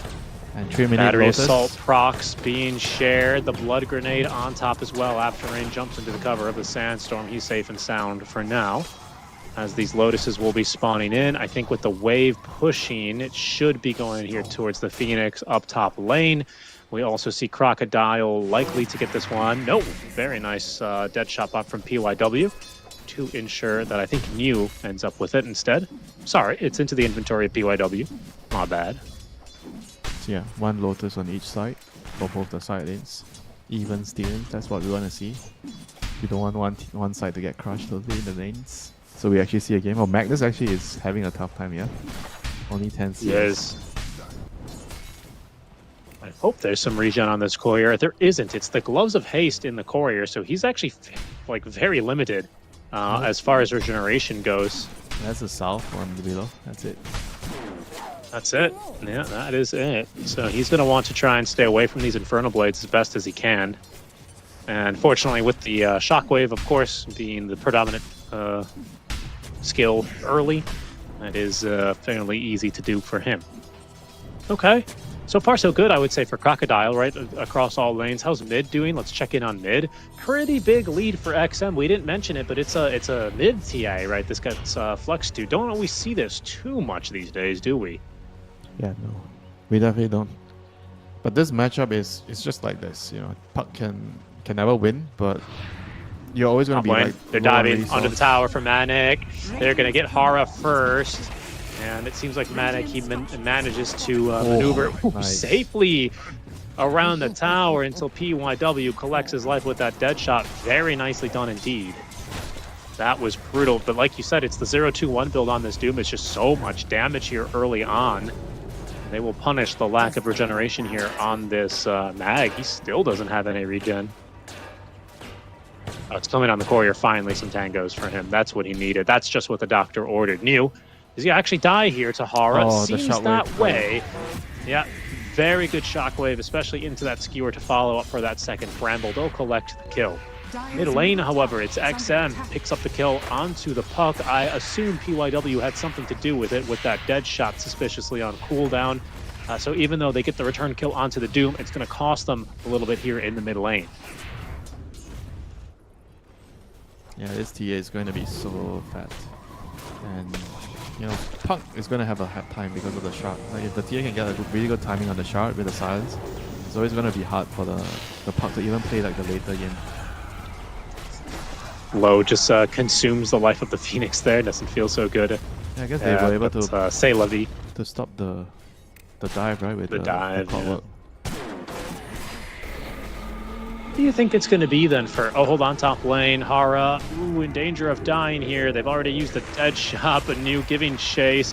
Very good job there once again on the shockwave into the Bramble as New. The tree placement here is not really working out for him in his favor. PYW, another dead shot at the ready, and he will use it to collect another kill here onto Hara, having an excellent game so far on this Muerta Winter. He's 2-0. Sorry, make that 3-0-2.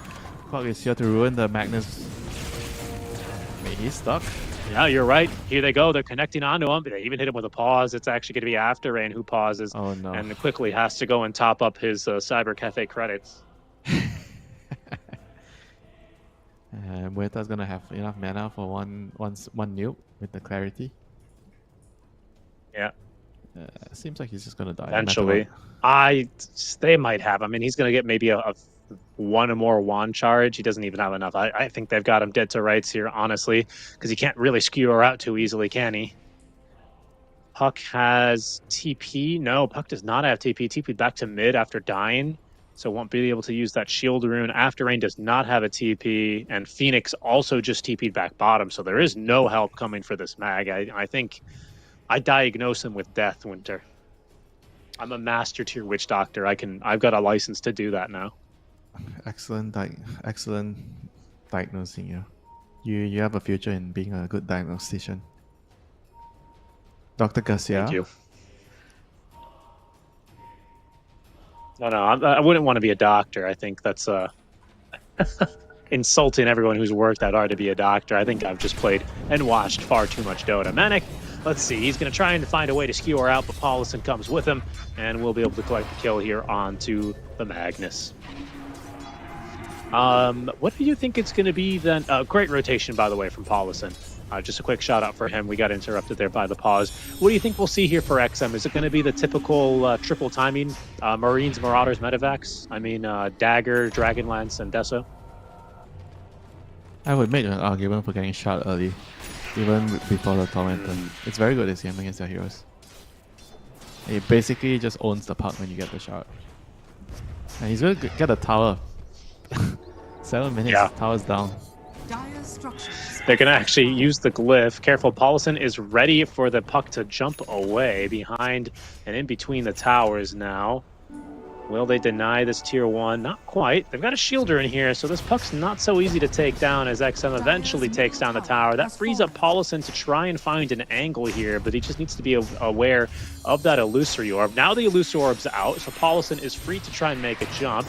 Puck now, they've gotten through the shield rune. They still have a coil available. Cogs do get set up perfectly right into the hands of XM as PYW connects and does secure the kill there for XM with the silence. Very, very nicely connected here by XG.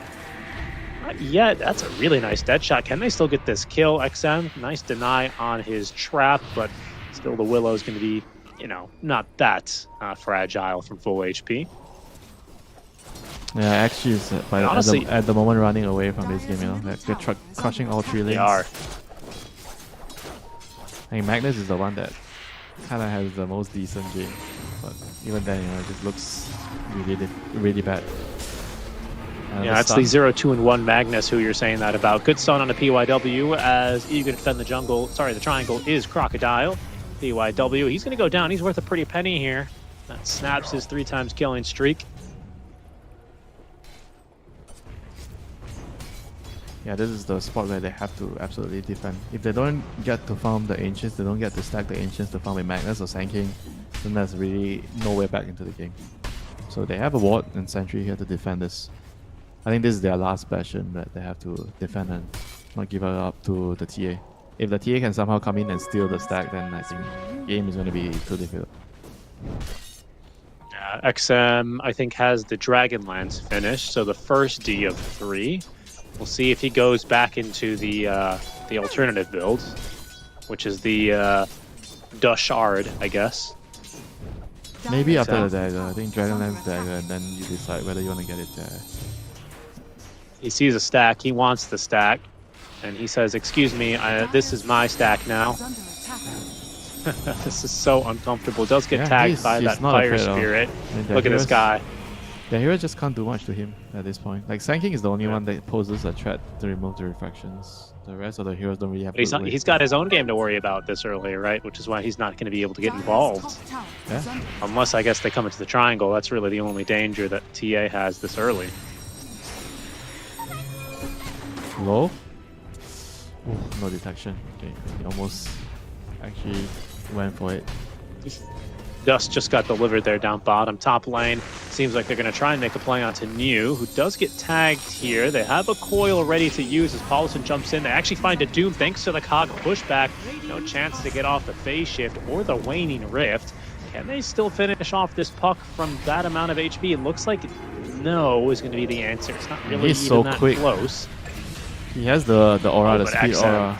He's so fast on the Doom. Yeah, that he is. Puck being chased down. We have a dead shot. We have a calling as well. Both are going to connect, but not quite perfect there. I don't think the trees really gave PYW an angle. He's Epi. Oh, careful. The ancient stacks. He is, and he's not even going to get all of them. And Low is going to come in and completely ruin his day. Low running down this poor Sand King. The Scorpion can do nothing, as that is going to be a little bit of the stack interrupted, at least some of that experience going his way. Oof, over in the easy camp in the top lane, XM finds another kill here onto the Phoenix. Yeah. Oh, this game. We do have that speed aura. This game looks like they're already in a very big hole now. Team Crocodile after the laning phase. Oh, yeah. Top position. Yeah. I mean, look. Let him cook, you know. We still have this Phoenix Supernova. He's still level 5, of course, nearly 11 minutes in. I mean, they still have this RP to play around. He's, of course, maxed the Empower to farm first. PYW, Pierce the Veil activated as Paulison trying to collect on this kill. Careful here, though. PYW dead shot is going to buy him a little bit of time as Paulison tries to run in. The silence tags both supports, though, as that's a fancy bit of footwork out from the puck to secure the kill. Still gets caught by the hook shot, though. Paulison persisting here, wants to avenge his comrade. Can kick the Cog on over, won't try for it, though. There was a phase shift available anyway, and no one here to connect means that the puck is likely going to get away with this one scot-free. Yeah, 1 kill and out, so that's great news for Team Crocodile. Now they have the egg on the Phoenix and the dagger on the Magnus. This has to land a kill. Yep, there's the Supernova, an attempt to TP up by XM. He gets out. No. Unbelievable. He egged a little too late there. Radiant He are needed to scanning. just egg right away after the RP. Dire's bottom tower is under Right, that attack. is a good instinctive play there by XM to Check it TP out. out. Low. He continues to ruin After Rain's game. Once again, catches them, farming a stack of Ancients. Meanwhile, they still end up winning that fight in the wake of the failed Supernova. They take down the Phoenix, adding insults to humiliation here. 13-3, a 6K net worth lead building. This is no Midas Doom, by the way. This is just pure domination out of the lanes, really, Winter. Yeah, and the Sand King is like I feel like he needs to actually join his team, you know, just get a dagger instead of like getting a bloodstone. I think these are sort of the things that you have to realize in the game as the state of the game changes, and you have to adapt your build towards what's happening in the game. You can't just have like a predetermined build no matter what happens in the game. Right. Dota's not really a cookie cutter kind of a game, right? Nope, it's not. Compared to some other MOBAs where you kind of just go for the same trio or duo of items no matter what. Not really the case here. Epicenter trying to get down low, but he's got this armlet. Good toggle here on the one. He's got an infest, jumps inside of PYW just before that Terrorize connects. Is now XM joining this fight from the river. An attempt to TP on out. My goodness, they had the damage even there through the Shadow Realm. That is going to be 2 more kills. Another tower here dropping to boot. And once again, Winter, as you said in your very famous published book, The Art of Dota, Dire's if bottom you are tower winning the has game, fallen. don't farm your Ancients, farm the enemy Ancients. Here they go. Yeah, and he is queuing up the shard next, you know, as his next item. 40 Radiant's minutes and you get the middle shard. tower is under attack. I mean, how are you gonna play the game? With the silence, you know, as Park, Phoenix, Radiant even Dark are Widow, you know, scanning. the silence is just gonna destroy those heroes. Honestly, even Sand King, right? If they can catch him with the trap silence when he's trying to get an epi off, could be incredibly annoying. Because, you know, you can still activate those traps even if you're stunned, can't you? Yep, you I think can. it's only if you're silenced or muted. It's going to be very annoying. Hook shot. Hook shot. Both heroes. supports caught inside with the calling on top. Thing of beauty. The cogs not letting them anywhere. They also land a dead shot to stop After Rain from even doing anything, even thinking about it. He didn't even have an epicenter. Poor guy commits the crime of just standing there. Oh, the Muerta PYW. He gets off the Pierce the Veil, so he's not even going to die to the tower or anything. The Doom now to add humiliation there after that RP does not go their way. Paulison, he's caught the puck here. Puck who wants to try and fight through this, but is eventually going to be scared back. This one is brutal. This is by far the most one-sided game we've had today. Yeah, in order to play the game, you have to be able to play the lane. And they couldn't play the lane this game.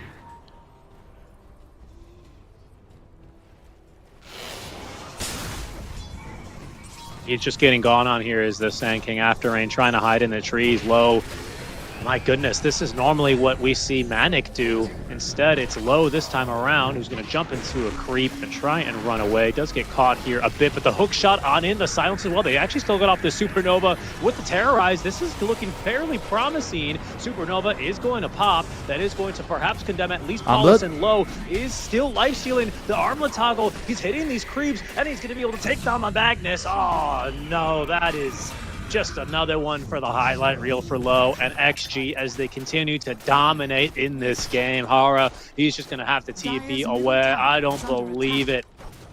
Low is going to survive. It took everything there for that to go right. The creep wave aggroed on over to him. The perfect target selection, but he lives through the fight. Dire's middle tower Felt like is a under 1 attack. versus 3 there for him.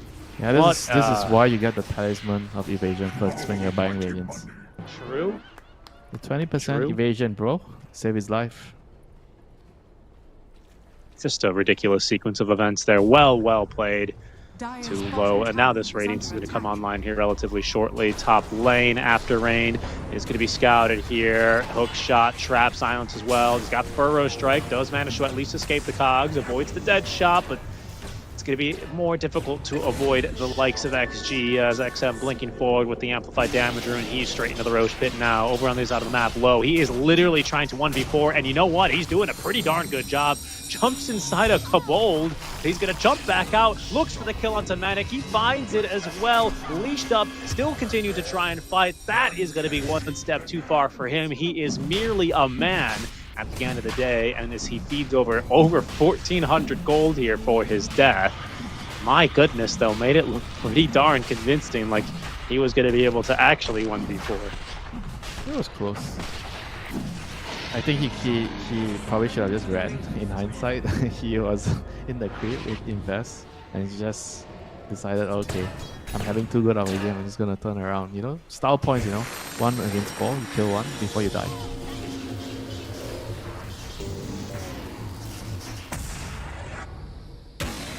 And they can't even kill the clockwork with 2 heroes. Now he's gonna have his Glimmer. That's gonna give him even more survivability against the Puck and the Dark Willow. Doesn't land the hook, but still gets the TP cancel. Trying to escape. Yeah, and the Doom on top. Just a brutal way to go down.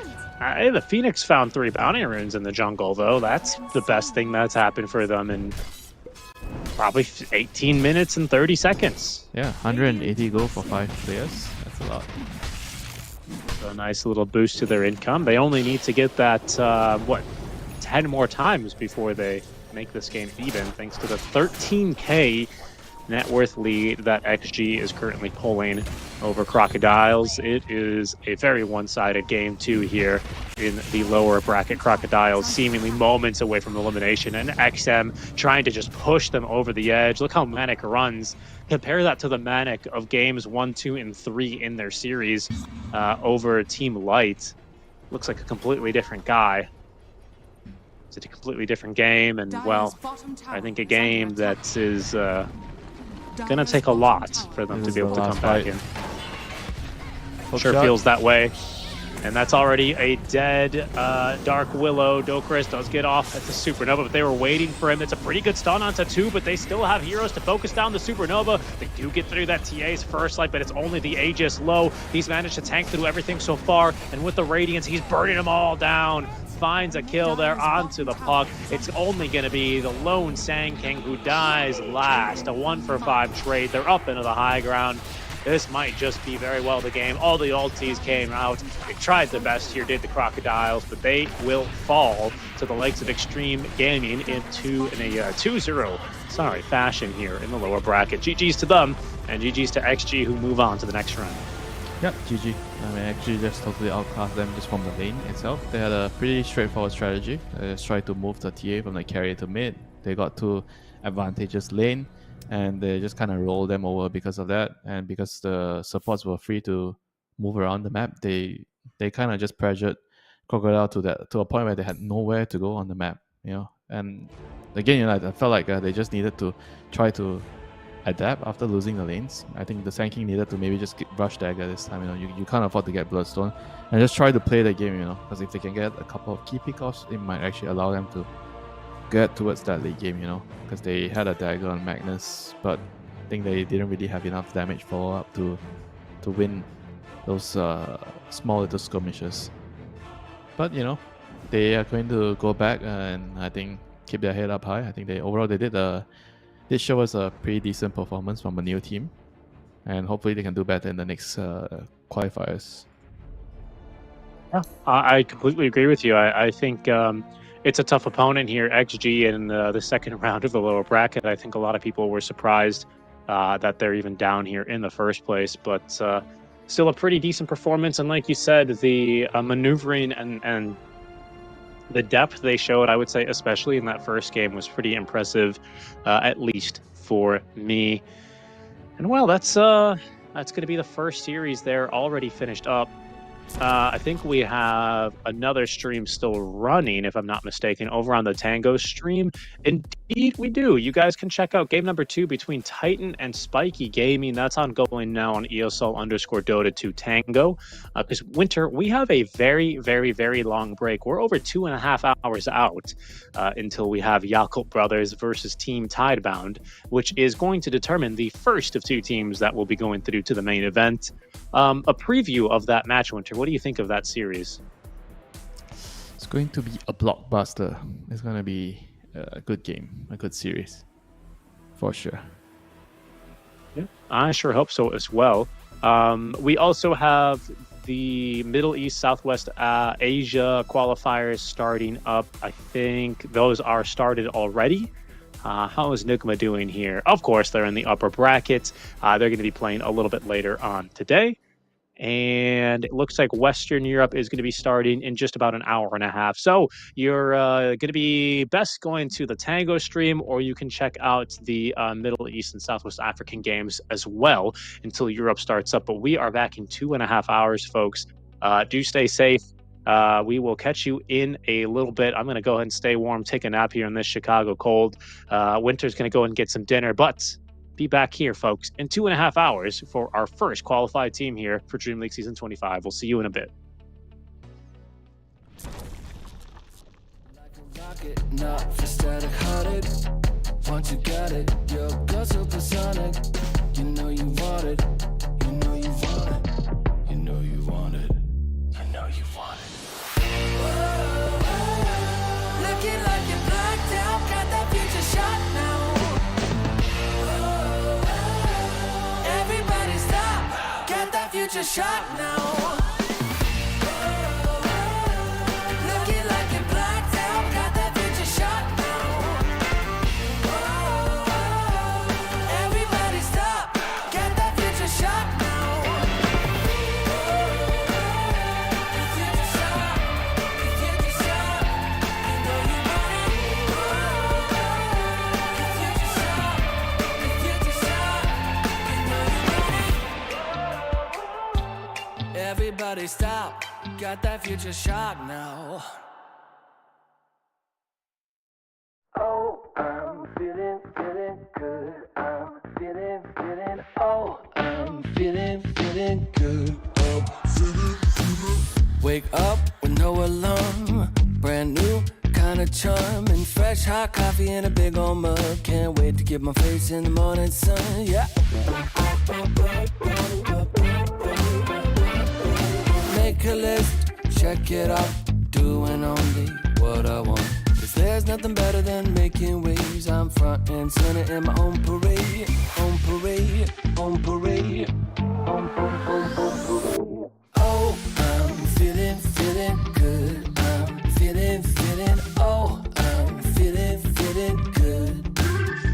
Solid gold, I'm shining into full. So come and take a look. I'm feeling good. I'm feeling.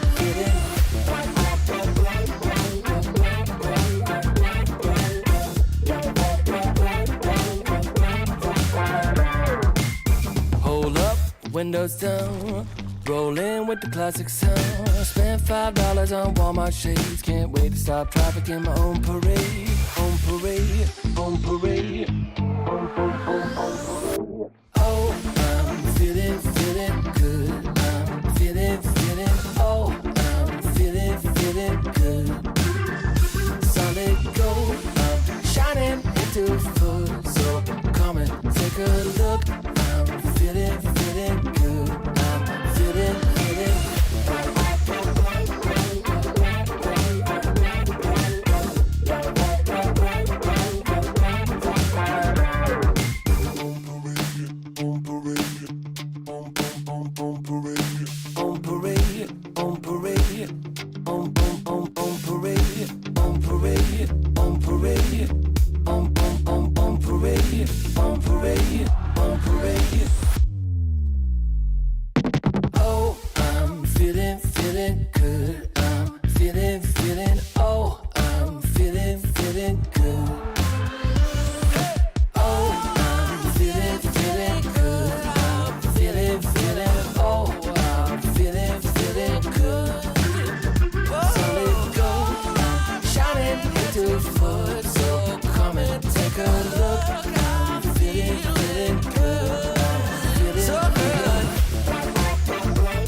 to my private garden. It's my own menagerie. If you're looking for a party, I own everything you see. Heavy is the head, where's the crown? They said it's my time, and I'm gonna run this scene. If you don't like the way I rule my empire, you can go ahead and you can kiss my ring. All eyes on me, yeah. When I enter the scene, quit it. All eyes on me. All hail to the king, get it? If I say so, then it is so. If I say no, you better get low. On bended knee, yeah. All hail to the king, get it? Make way for the king, yeah. All hail to the king, get it? If I say so, then it is so. If I say no, you better get low. On bended knee, yeah. All hail to the king, get it? There's only room for one hustler, sitting way up on that throne. Guess I'm showing my true colors. 24 karat gold. I'm gonna wear that crown. Y'all better hit the ground. It's my time, and I can guarantee, if you don't like the way I rule my kingdom, you can go ahead and you can kiss my ring. All eyes on me, yeah. When I enter the scene, quit it. All eyes on me. All hail to the king, get it? If I say so, then it is so. If I say no, you better get low. On bended knee, yeah. All hail to the king, get it? Make way for the king, yeah. All hail to the king, get it? If I say so, then it is so. If I say no, you better get low. On bended knee, yeah. All hail to the king, get it?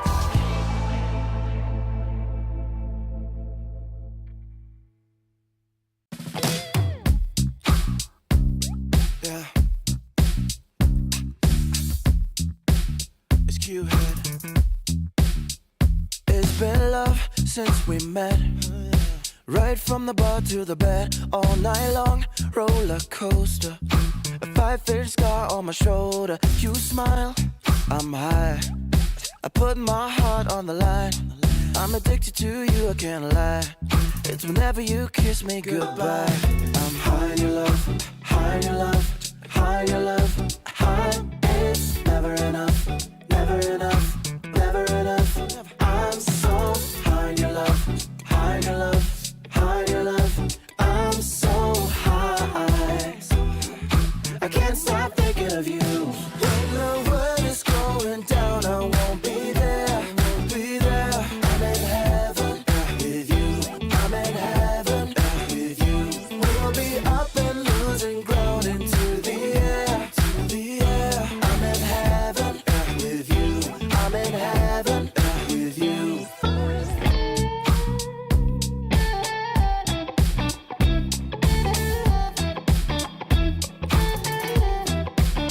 And we faced harder times when sweet words turned into lies. We got caught in our nest, yeah. I put our love on a rest. Hit the brake, I turn over. And never ever say that you know her. Got a flame to fuel every night. Keep her safe and hold her tight. High in your love, high in your love, high in your love, high. It's never enough, never enough, never enough. I'm so high in your love, high in your love, high in your love. I'm so high, I can't stop thinking of you. When the world is going down, I won't be there, be there. I'm in heaven with you, I'm in heaven with you. We'll be up and losing ground into the air, to the air. I'm in heaven with you, I'm in heaven.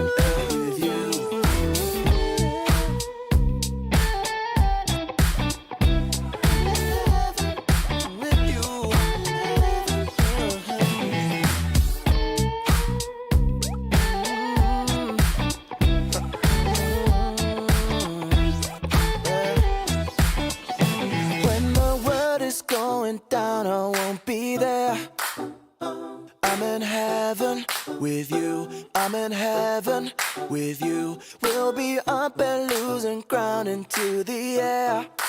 I'm in heaven with you. I'm in heaven with you.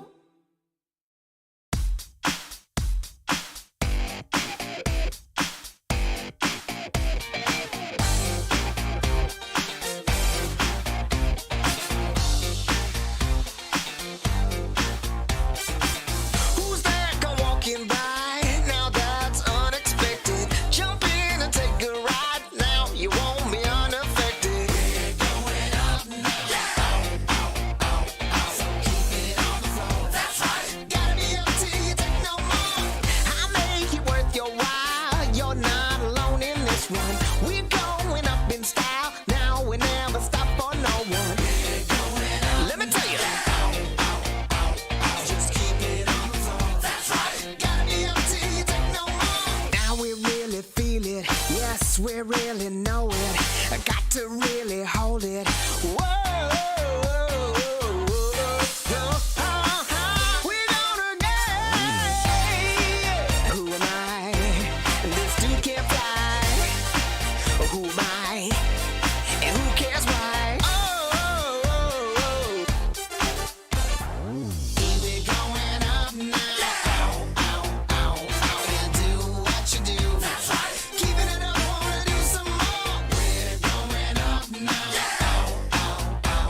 Just keep it on the floor. That's right. Gotta be up till you take no more. It's your satisfaction. Everybody just wants you there. Give them some attraction. Come on up and just pay the fare. We're gonna get down. We're gonna get down. Get your satisfaction. Everybody just wants you there. Give them some attraction. Come on up and just pay the fare. Get your satisfaction. Everybody just wants you there. Give them some attraction. Come on up and just pay the fare. We're gonna get down. We're gonna get down. We're moving up now. So keep it on the floor. That's right. Gotta be up till you take no more. Light up and shine the crowd. We'll burn the house right down, yeah. No thing you're not allowed. The party just begun, yeah. We're moving up now. So do it like before. That's right. You better believe you got something more. So now you're number one. You feel the satisfaction. And when the night is done, you like that interaction. We're going up now. Just keep it on the floor. That's right. Gotta be up till you take no more. We're gonna get down. We're gonna get down. Get your satisfaction. Everybody just wants you there. Give them some attraction. Come on up and just pay the fare. Come on down, let's pay the fare. 1, 2, 3, 4. Get your satisfaction. Everybody just wants you there. Give them some attraction. Come on up and just pay the fare. Get your satisfaction. Everybody just wants you there. Give them some attraction. Come on up and just pay the fare. We're gonna get down.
When the world seems big and I am feeling low, I think of all the good things in my life and dream of all the places we will go.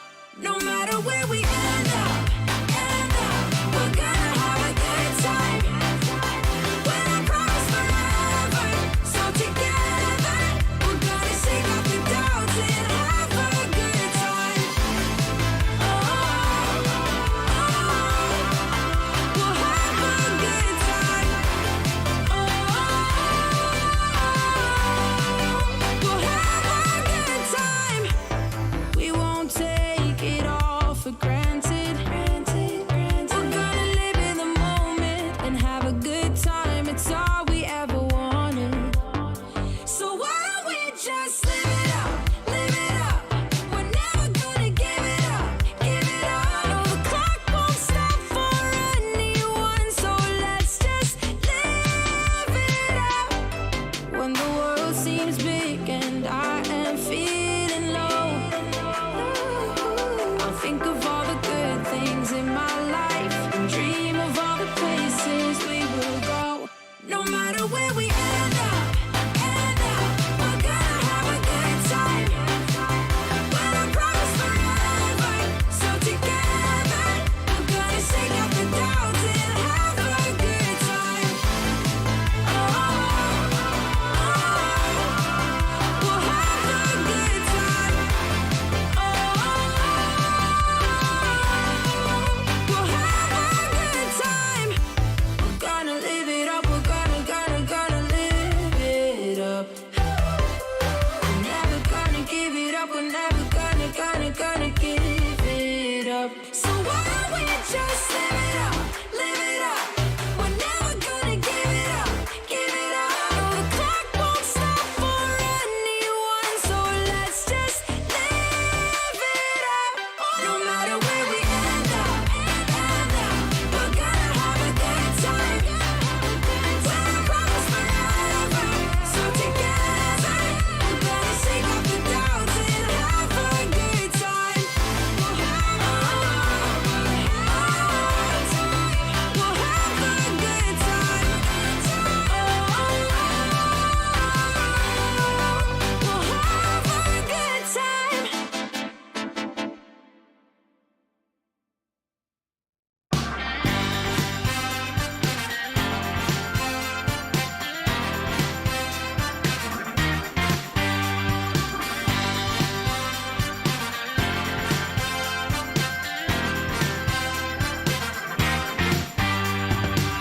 Just got the news that you're still in town, looking for a safe place to hide. Well, you better close your window and lock the door, 'cause I'm gonna get you tonight. And I know where you are, so look sharp, 'cause here I come, I'm close. So get ready and watch out, 'cause here I come.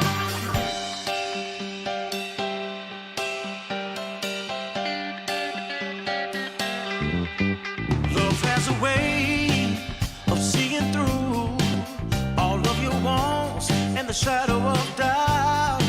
So just get dressed and know for sure I'm on my way to take you out.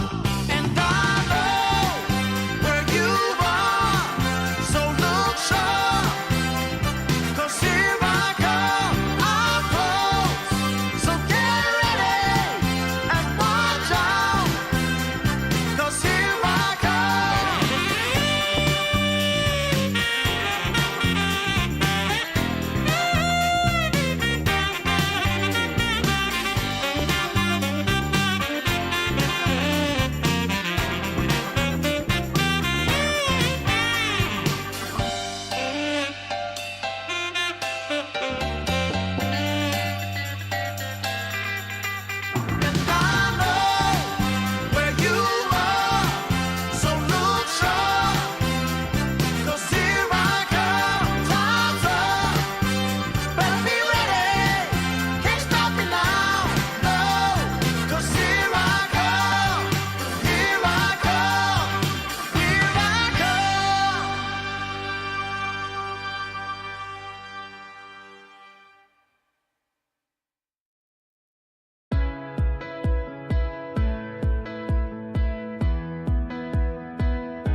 The morning light, it hits my eye.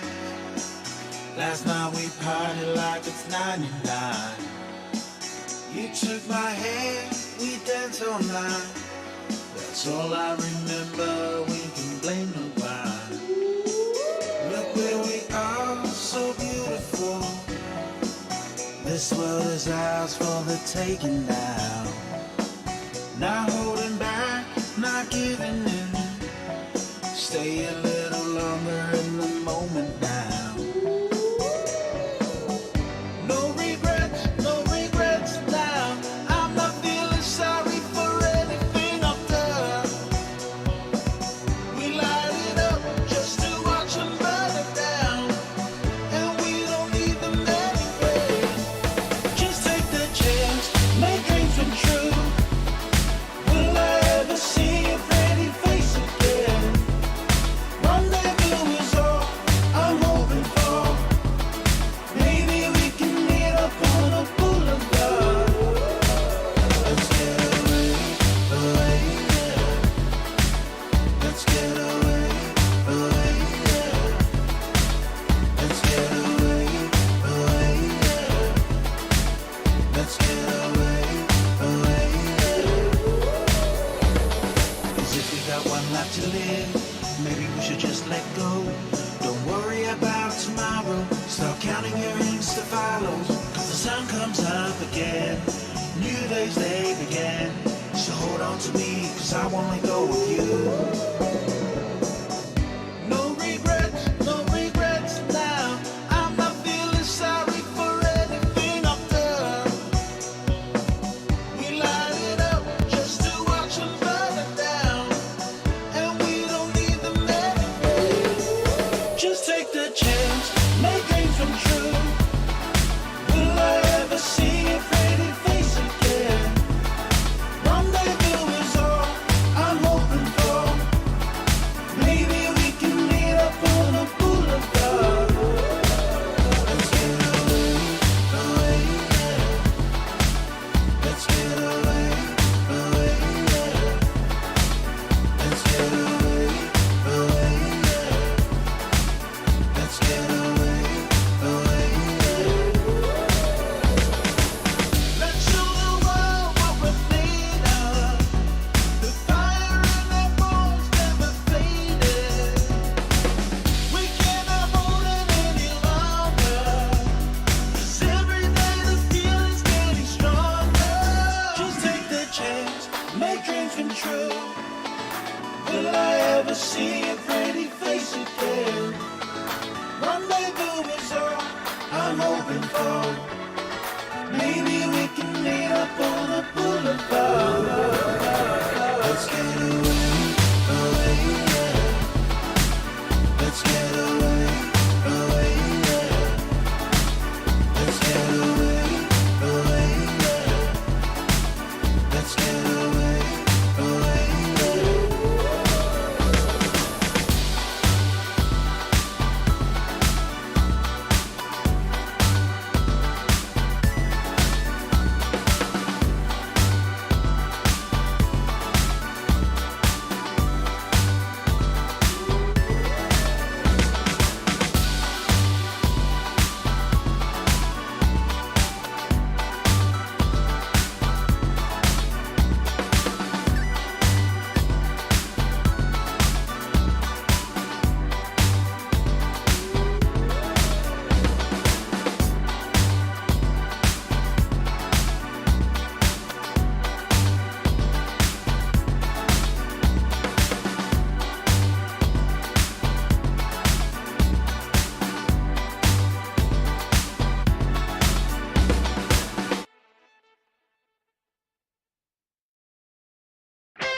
covered in gold. Walking on a highway of dreams, we will shine, only believe, only believe. And the feeling's right to set the tone.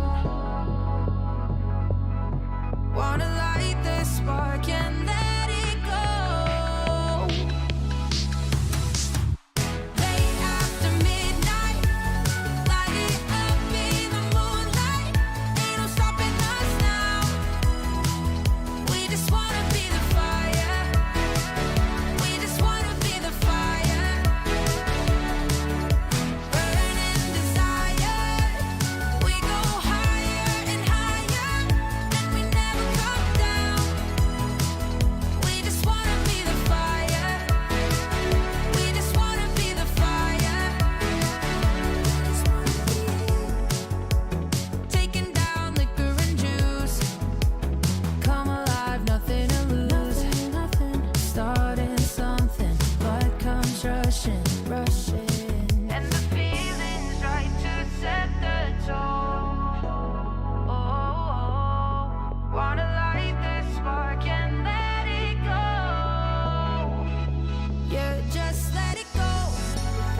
Fight like an animal, spinning like a hurricane, shooting like a fireball, heavy like an airplane, crashing like the thunder, rolling like a steam train, fly like a cannonball, burning like a heat wave. We're half on the road, but we got a hold on it. Unsure what's ahead of us. We come from the gold that makes us a whole of it.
dance. Take it to the floor and sing it.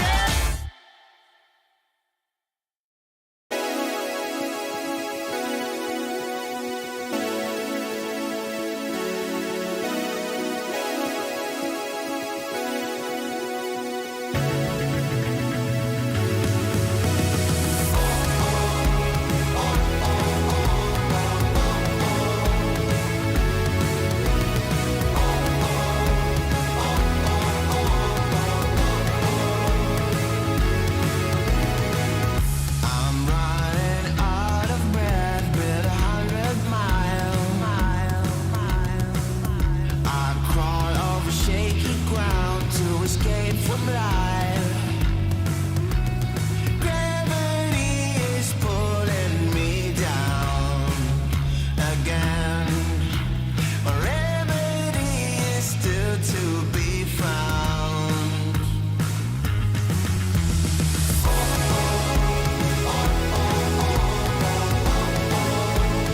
Keep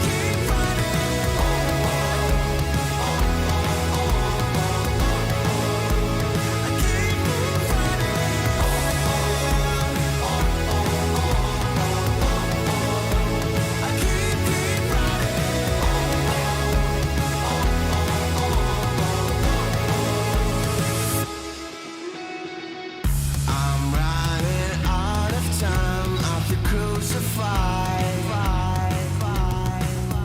I'm right at borderline to the hell inside.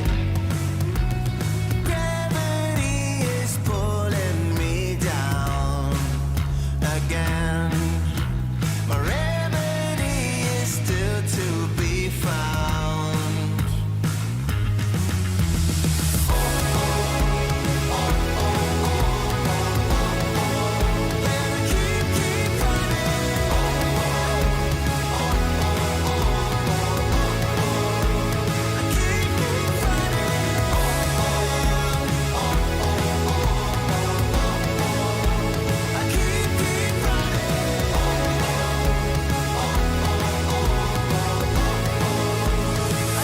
Keep running.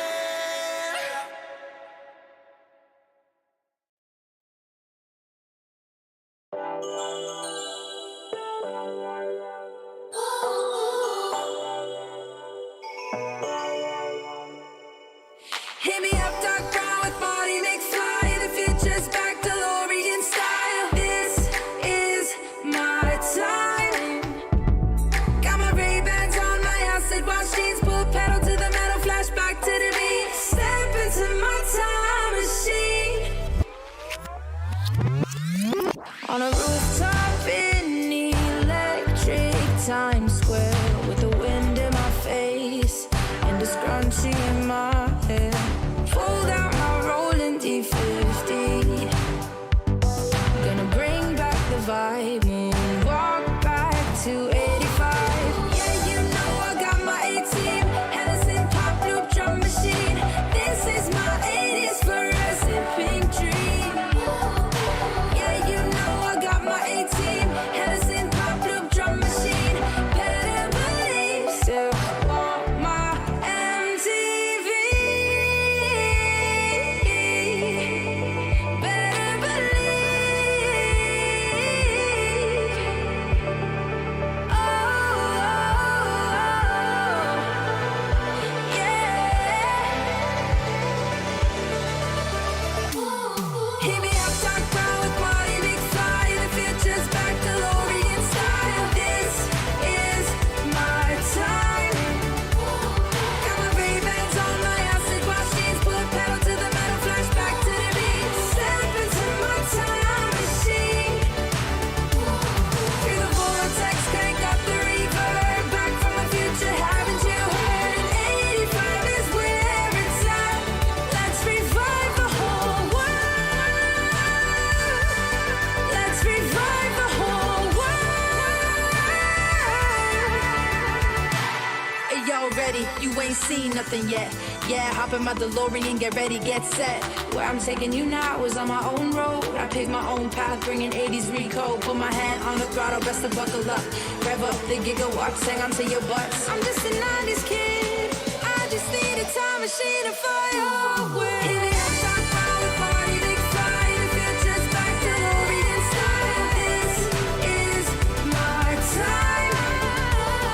Got my Ray-Bans on, my acid wash jeans, put metal to the pedal, flash back to the beat. Step into my time machine. Feel the vortex, crank up the reverb. Back from the future, haven't you heard? 85 is where it's at. Let's revive the whole world. Let's revive the whole world.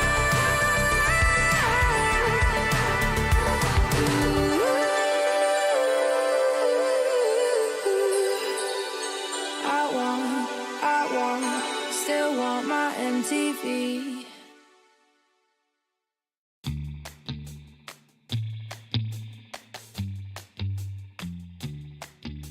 Shot, new kid on the block. Currents running strong like a solar wave. Locked, plugged into the socket. Watch me burning hot, yeah, I radiate. Coursing through my veins like a power surge. Call it misbehaving the way I burn. If you're gonna wait, then you miss your turn.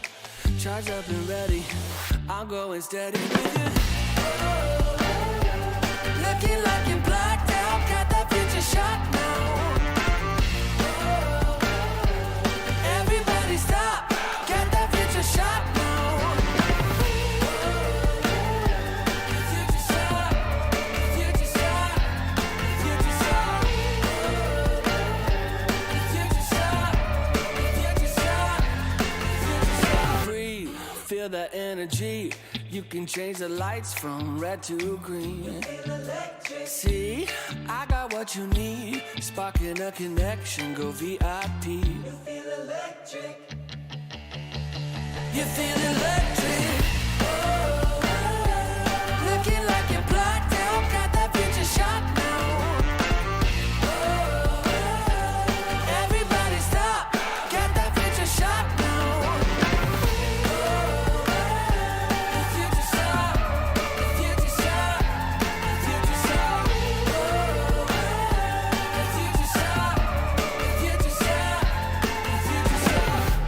Future shock, the future shock. Once we started, there's no way to stop us. Like a rocket, not for static hearted. Once you got it, you'll go supersonic. You know you want it, you know you want it, you know you want it, you know you want it. Looking like you're blacked out, got that future shot now. Everybody stop, got that future shot now. Looking like you're blacked out, got that future shot now. Everybody stop, got that future shot now. Future shot, future shot, you know you want it.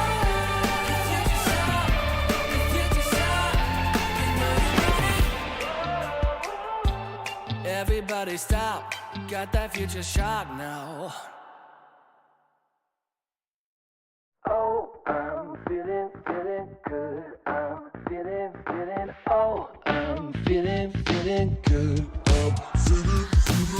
Wake up with no alarm. Brand new kind of charm. And fresh hot coffee in a big old mug. Can't wait to get my face in the morning sun, yeah. Make a list, check it off. Doing only what I want. Cause there's nothing better than making waves. I'm front and center in my own parade. On parade, on parade, on parade. Oh, I'm feeling good. I'm feeling, oh, I'm feeling good. Solid gold, I'm shining into full. So come and take a look. I'm feeling good. I'm feeling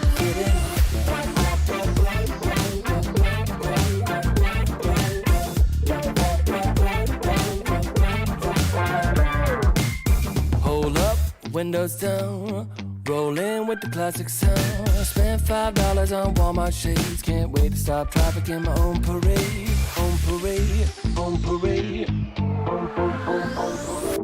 Oh, I'm feeling good. I'm feeling, oh, I'm feeling good. Solid gold, I'm shining into full. So come and take a look. I'm feeling good. I'm feeling.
Welcome to my private garden. It's my own menagerie. If you're looking for a party, I own everything you see. Heavy is the head that wears the crown. They said it's my time, and I'm gonna run this scene. If you don't like the way I rule my empire, you can go ahead and you can kiss my ring. All eyes on me, yeah. When I enter the scene, quit it. All eyes on me. All hail to the king, get it? If I say so, then it is so. If I say no, you better get low. On bended knee, yeah. All hail to the king, get it? Make way for the king, yeah. All hail to the king, get it? If I say so, then it is so. If I say no, you better get low. On bended knee, yeah. All hail to the king, get it? There's only room for one hustler, sitting way up on that throne. Guess I'm showing my true colors. 24 karat gold. I'm gonna wear that crown. Y'all better hit the ground. It's my time, and I can guarantee, if you don't like the way I rule my kingdom, you can go ahead and you can kiss my ring. All eyes on me, yeah. When I enter the scene, quit it. All eyes on me. All hail to the king, get it? If I say so, then it is so. If I say no, you better get low. On bended knee, yeah. All hail to the king, get it? Make way for the king, yeah. All hail to the king, get it? If I say so, then it is so. If I say no, you better get low. On bended knee, yeah. All hail to the king, get it?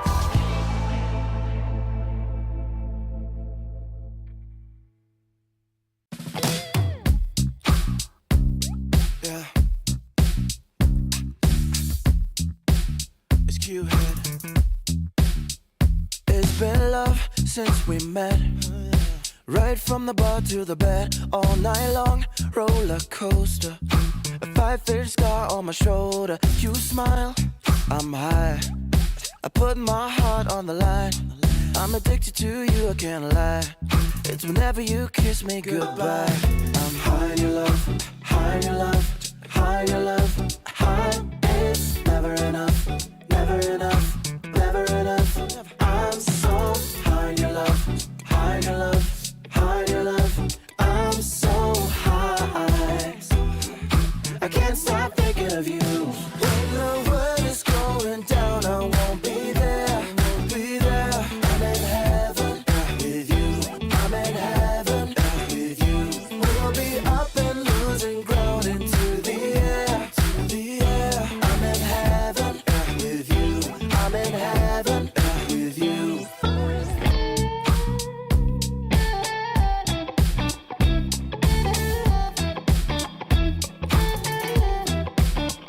And we faced harder times when sweet words turned into lies. We got caught in our nest, yeah. I put our love on a rest. Hit the brake, I'll turn over. And never ever say that you know her. Got a flame to fuel every night. Keep her safe and hold her tight. High in your love, high in your love, high in your love, high. It's never enough, never enough, never enough. I'm so high in your love, high in your love, high in your love. I'm so high, I can't stop thinking of you. When the world is going down, I won't be there, I won't be there. I'm in heaven with you, I'm in heaven with you. We'll be up and losing ground into the air, to the air. I'm in heaven with you, I'm in heaven with you.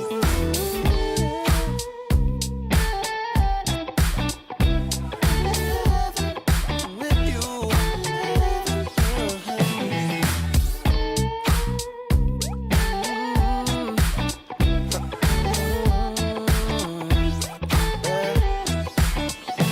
When the world is going down, I won't be there. I'm in heaven with you, I'm in heaven with you. We'll be up and losing ground into the air.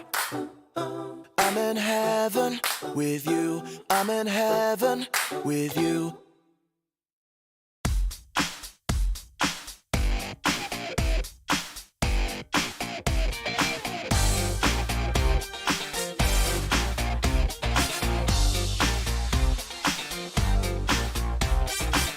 Who's that go walking by? Now that's unexpected. Jump in and take a ride. Now you won't be unaffected. We're going up now. So keep it on the floor. That's right. Gotta be up till you take no more. I make it worth your while. You're not alone in this one. We're going up in style. Now we never stop for no one. We're going up. Let me tell you that. Just keep it on the floor. That's right. Gotta be up till you take no more. Now we really feel it. Yes, we really know it. I got to really hold it. Whoa. We're gonna get. Who am I? This dude can't fly. Who am I? And who cares why? Keep it going up now. And do what you do. That's right. Keeping it up, wanna do some more. We're going up now.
just want you there. Give them some attraction. Come on up and just pay the fare.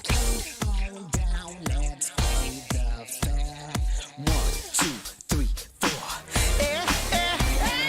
Get your satisfaction. Everybody just wants you there. Give them some attraction. Come on up and just pay the fare. Get your satisfaction. Everybody just wants you there. Give them some attraction. Come on up and just pay the fare. We're gonna get down, down. We're gonna get down. We're gonna get down, down. We're gonna get down. Get your satisfaction.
Think of all the good things in my life and dream of all the places we will go. No matter where we end up, we're gonna have a good time. When I promise forever, so together we're gonna shake off the doubts and have a good time. We'll have a good time. We'll have a good time. We're gonna live it up. We're gonna live it up. We're never gonna give it up. We're never gonna give it up. So why don't we just live it up? Live it up. We're never gonna give it up. Give it up. No, the clock won't stop for anyone. So let's just live it up. No matter where we end up, we're gonna have a good time. When I promise forever, so together we're gonna shake off the doubts and have a good time. We'll have a good time. We'll have a good time. We'll have a good time.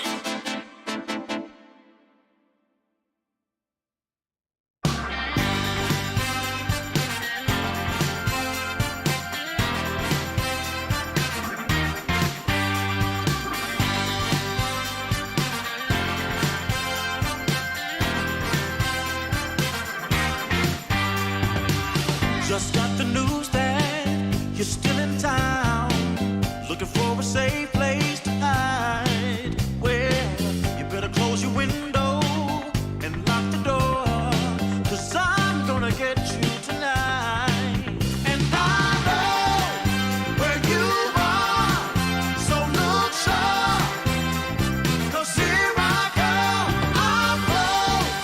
So get ready and watch out, 'cause here I come.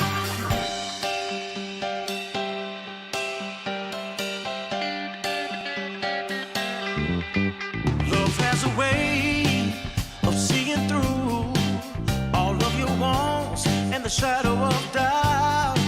So just get dressed and know for sure I'm on my way to take you out. And I know where you are, so look sharp, 'cause here I come, I'm close. So get ready and watch out, 'cause here I come.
The morning light, it hits my eye.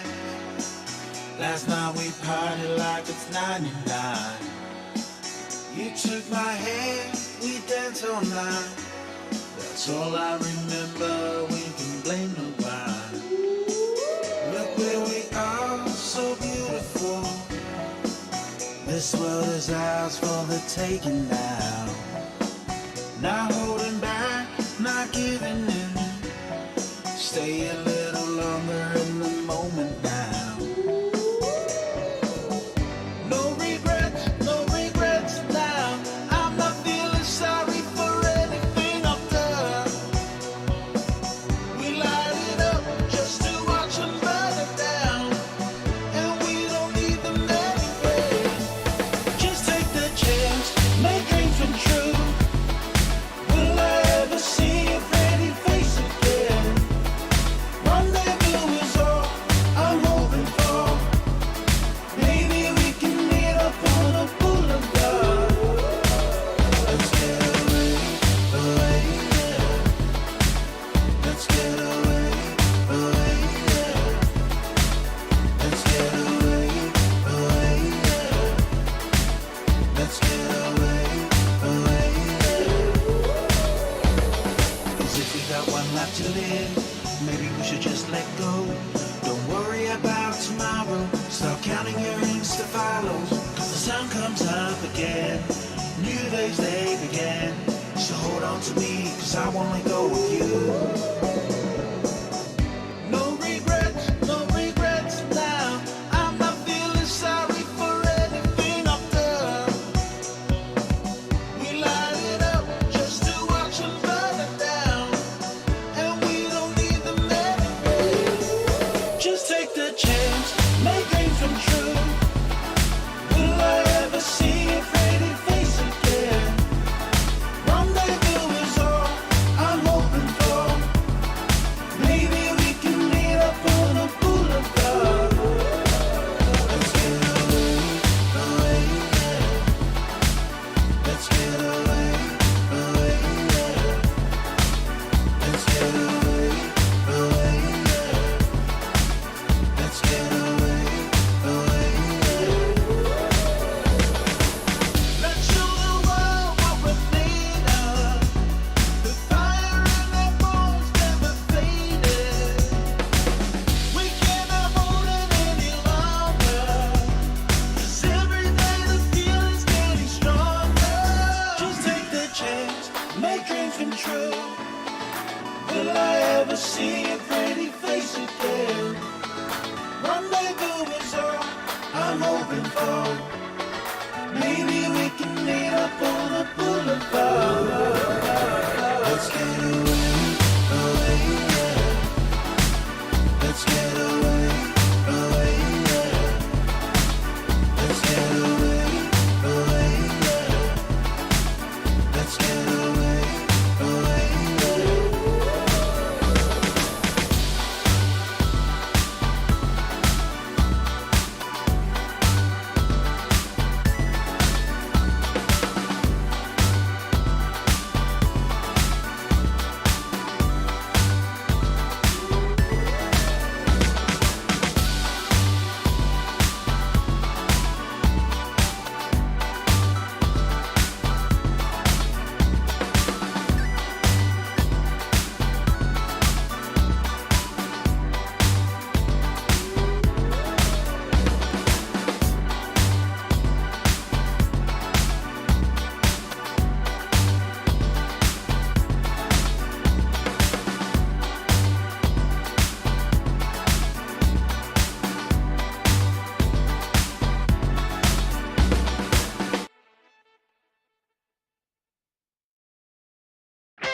is pumping, so join the party. Come join the party.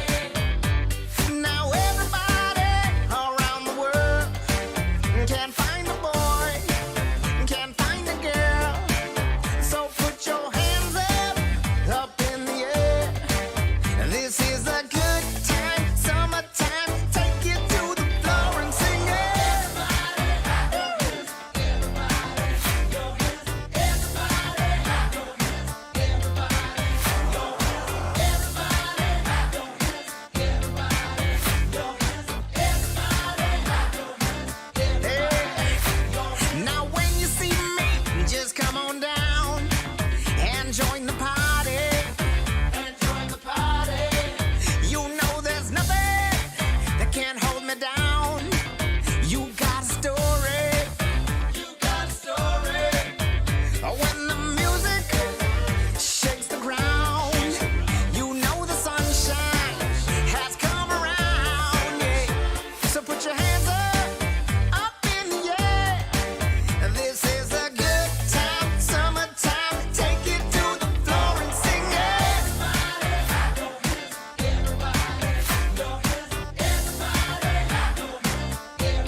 Hit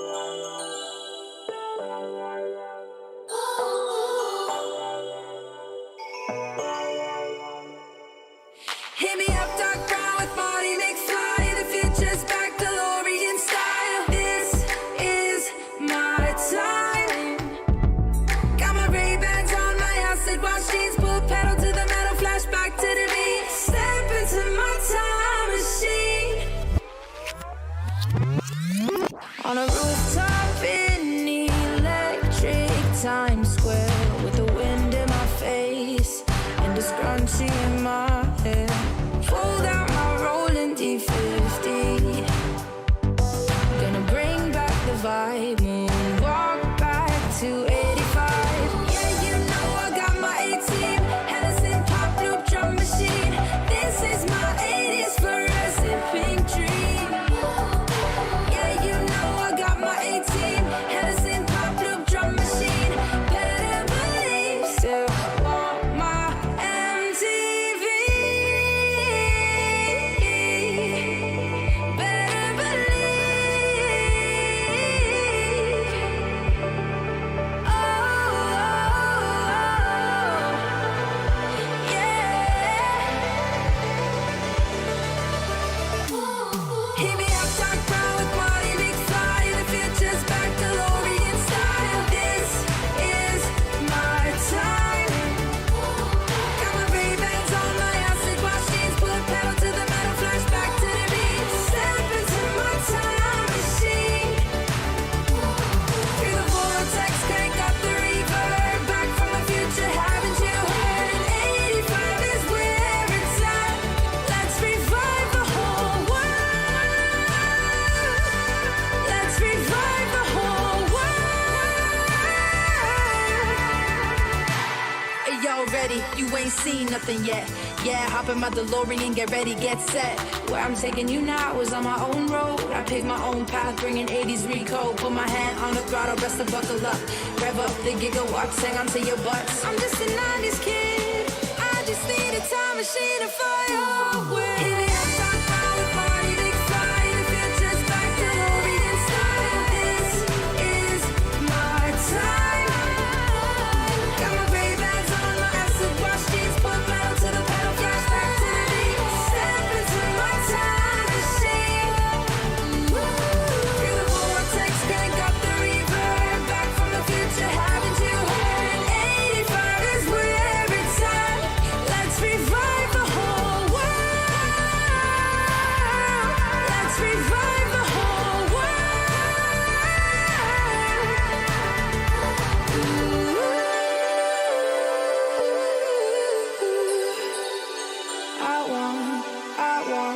Still want my MTV.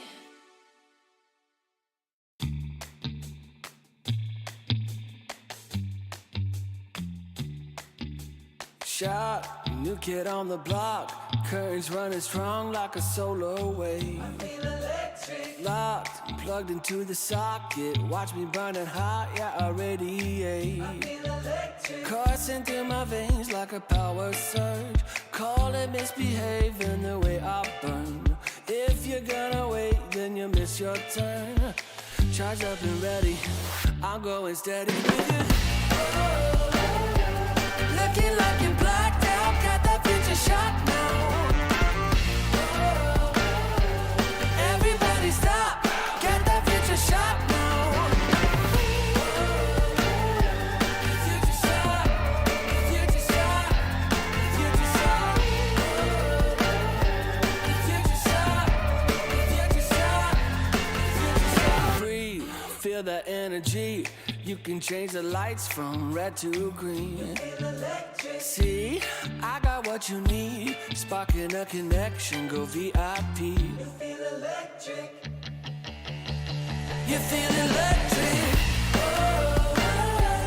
Looking like you're blacked out, got that future shot now.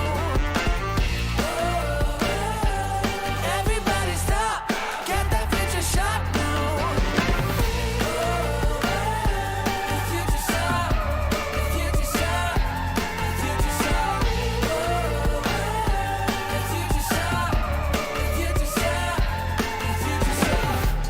Future shot. a future shock. Once we started, there's no way to stop us.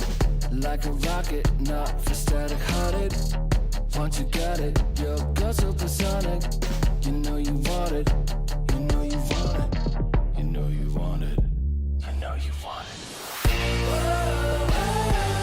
Looking like you're blacked out, got that future shot now. Everybody stop, got that future shot now.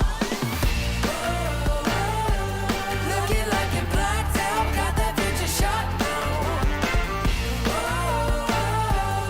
Everybody stop, got that future shot now. The future shot, the future shot, you know you want it. The future shot, the future shot, you know you want it. Everybody stop, got that future shot now. Oh, I'm feeling good. I'm feeling, oh, I'm feeling good. Oh, wake up with no alarm. Brand new kind of charm. And fresh hot coffee in a big old mug. Can't wait to get my face in the morning sun. Yeah. Make a list, check it off. Doing only what I want. There's nothing better than making waves. I'm front and center in my own parade. On parade, on parade, on parade. Oh, I'm feeling good. I'm feeling, oh, I'm feeling good. Solid gold, I'm shining into full. So come and take a look. I'm feeling good. I'm feeling.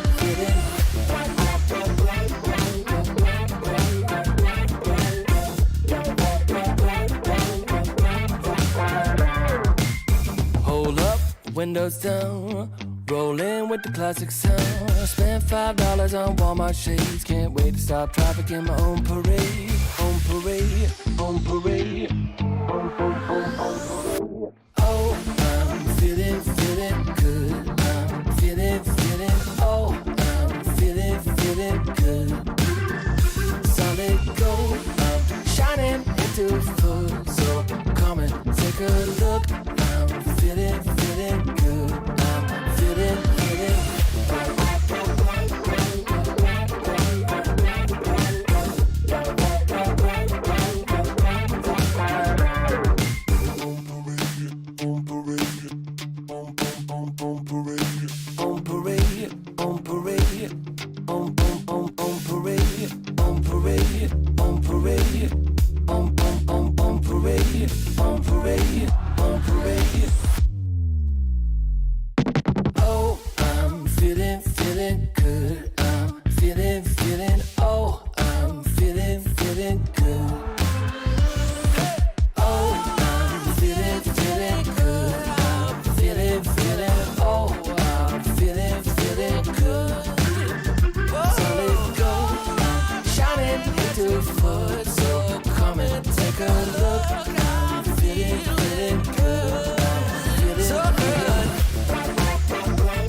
Welcome to my private garden.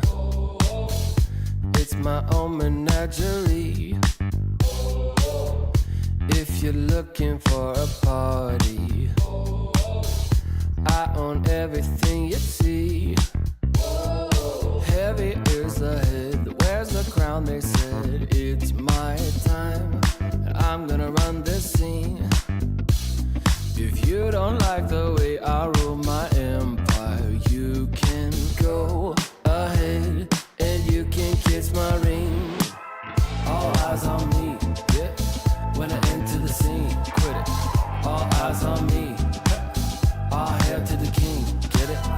If I say so, then it is so. If I say no, you better get low. On bended knee, yeah. All hail to the king, get it? Make way for the king, yeah. All hail to the king, get it? If I say so, then it is so. If I say no, you better get low. On bended knee, yeah. All hail to the king, get it? There's only room for one hustler, sitting way up on that throne. Guess I'm showing my true colors. 24 karat gold. I'm gonna wear that crown. Y'all better hit the ground. It's my time, and I can guarantee, if you don't like the way I rule my kingdom, you can go ahead and you can kiss my ring. All eyes on me, yeah. When I enter the scene, quit it. All eyes on me. All hail to the king, get it? If I say so, then it is so. If I say no, you better get low. On bended knee, yeah. All hail to the king, get it? Make way for the king, yeah. All hail to the king, get it? If I say so, then it is so. If I say no, you better get low. On bended knee, yeah. All hail to the king, get it?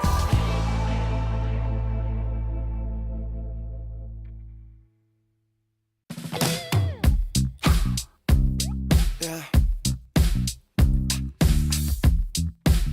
It's Q-Head. It's been love since we met.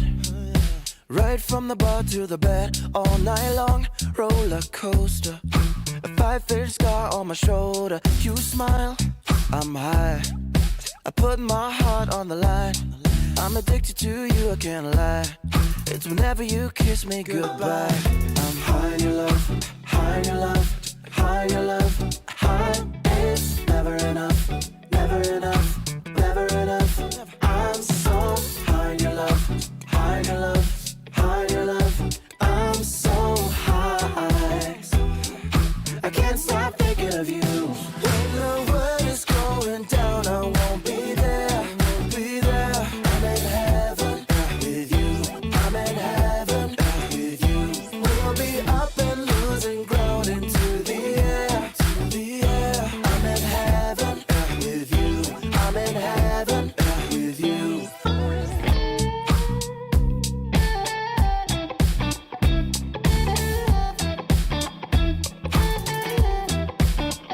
And we faced harder times when sweet words turned into lies. We got caught in our nest, yeah. I put our love on a rest. Hit the brake, I turn over. And never ever say that you know her. Got a flame to fuel every night. Keep her safe and hold her tight. High in your love, high in your love, high in your love, high. It's never enough, never enough, never enough. I'm so high in your love, high in your love, high in your love. I'm so high, I can't stop thinking of you. When the world is going down, I won't be there, won't be there. I'm in heaven with you, I'm in heaven with you. We'll be up and losing ground into the air, to the air. I'm in heaven with you, I'm in heaven with you.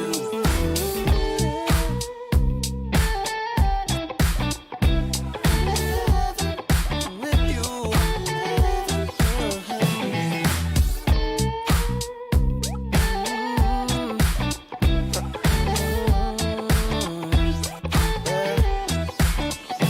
When the world is going down, I won't be there. I'm in heaven with you, I'm in heaven with you. We'll be up and losing ground into the air. I'm in heaven with you, I'm in heaven with you.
the fair. Going down, let's pay the fare. 1, 2, 3, 4. Get your satisfaction. Everyone just wants you there. Give them some attraction. Come on and just pay the fare. Get your satisfaction. Everyone just wants you there. Give them some attraction. Come on and just pay the fare. We're gonna get down, down. We're gonna get down. We're gonna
When the world seems big and I am feeling low, I think of all the good things in my life and dream of all the places we will go.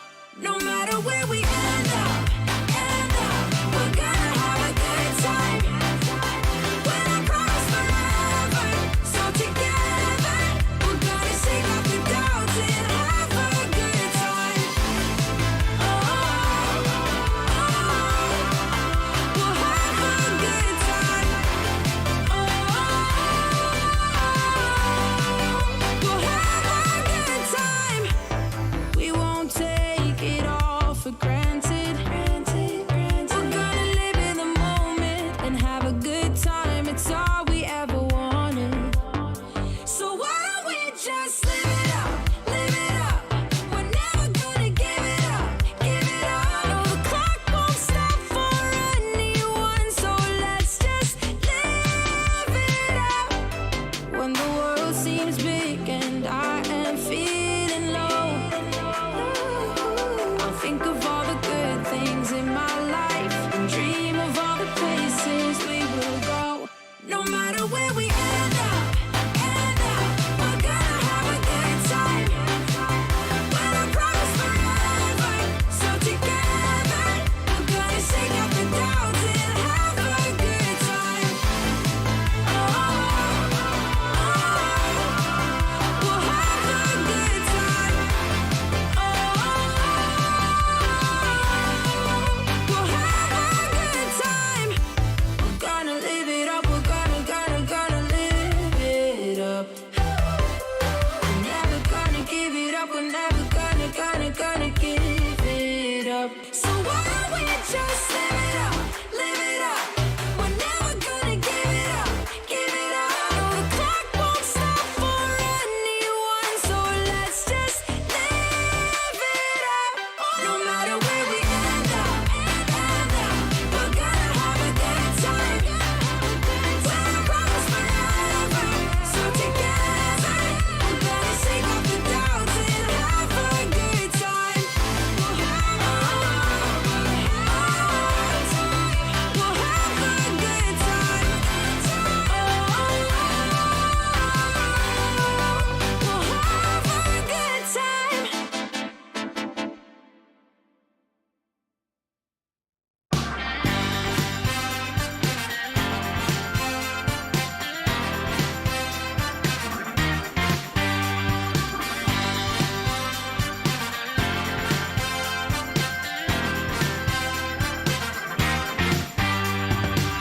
Just got the news that you're still in town, looking for a safe place to hide. Well, you better close your window and lock the door, 'cause I'm gonna get you tonight.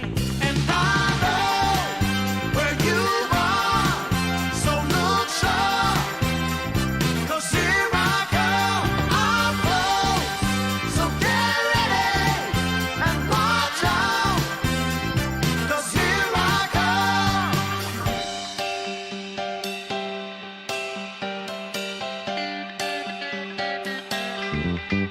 Love has a way of seeing through all of your wants and the shadow of doubt. So just get dressed and know for sure I'm on my way to take you out.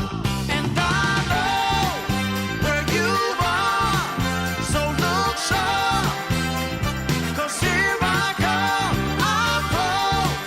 So get ready and watch out, 'cause here I come.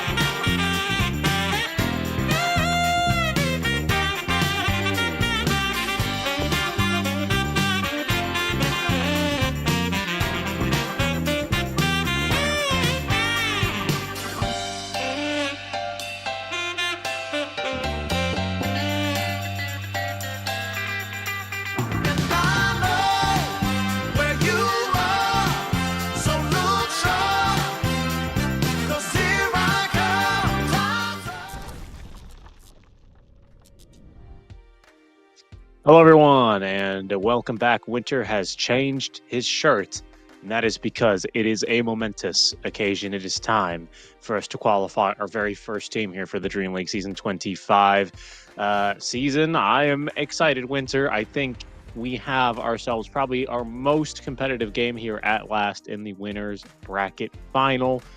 We have ourselves the Yakult brothers taking on Team Tidebound. How are you feeling about this game, Winter? Feeling excited. This is going to be the game that crowns, okay, maybe not crowns, but that grants the winner a slot to the Dream League Season 25. I was going to say crown Yes, sir. our China region champion, but then I realized there's 2 slots. There are 2 slots. That's true. I mean, and I don't think technically, XG... you're still the champion of the region, right? If you win this series, technically speaking. Well, I feel like it's not really giving XG a fair shake, right? Because I don't think they had the chance to play Yakult Brothers. I think their paths just didn't cross, right? They got sent down by Team Tidebound, and who's to say how XG would play versus Yakult Bros, right? Yeah, I guess you're right. All the technical terms not important if they didn't play each other. We need a round robin. You play every single team, right? Very, very true. We'll see. I mean, they're not going to get seeded into the same group anyway, should they both end up at Dream League Season 25. But, of course, we'll see how things get going there. We had the chance to cast both of these teams. Yakult Brothers twice, if I'm not mistaken, in one day. And neither of their games were particularly close, So it's hard to say... where they really stand as far as teams based on their prior performances. But Winter, just looking at the names, do you have a favorite going into this game? Do you expect one team to have an edge? Who is going to be qualified? Team Tidebound. I think they are a little bit stronger. I favor them slightly. Why do you say that? Very slightly. What do you say? Why do you want me to spill the beans? Why? You Well, want me to tell you we- which player I like more? We've got 3 minutes before we begin our draft, Winter. I mean, what else would you like to talk about? Food again already? Not exactly. But, okay. So if you look at both teams, I think the primary difference between the way they play their game is probably the offlaners. I think the mid and the carries are... Actually, no, the carry is also very different. The mid, I think, are similar. Emo and Nothing to Say, they both are, I think, kind of greedy. They tend to farm a lot more. They like to play the hero that kind of wants to farm a little bit and be the win condition. Whereas if you talk about their carry, I think Shiro is also a very traditional carry. He likes to play like the anti-mage type of hero. But Ame used to be like this. He likes to like farm a lot more.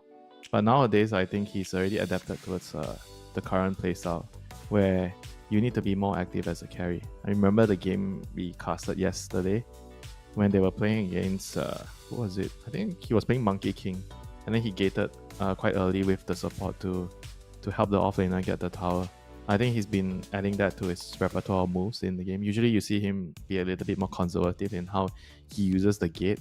But I think now he's truly understood when he should be using and when he needs to kind of sacrifice his own GPM to help the offlaner, because the offlaner in return will give him back space later, So I think he's understood that.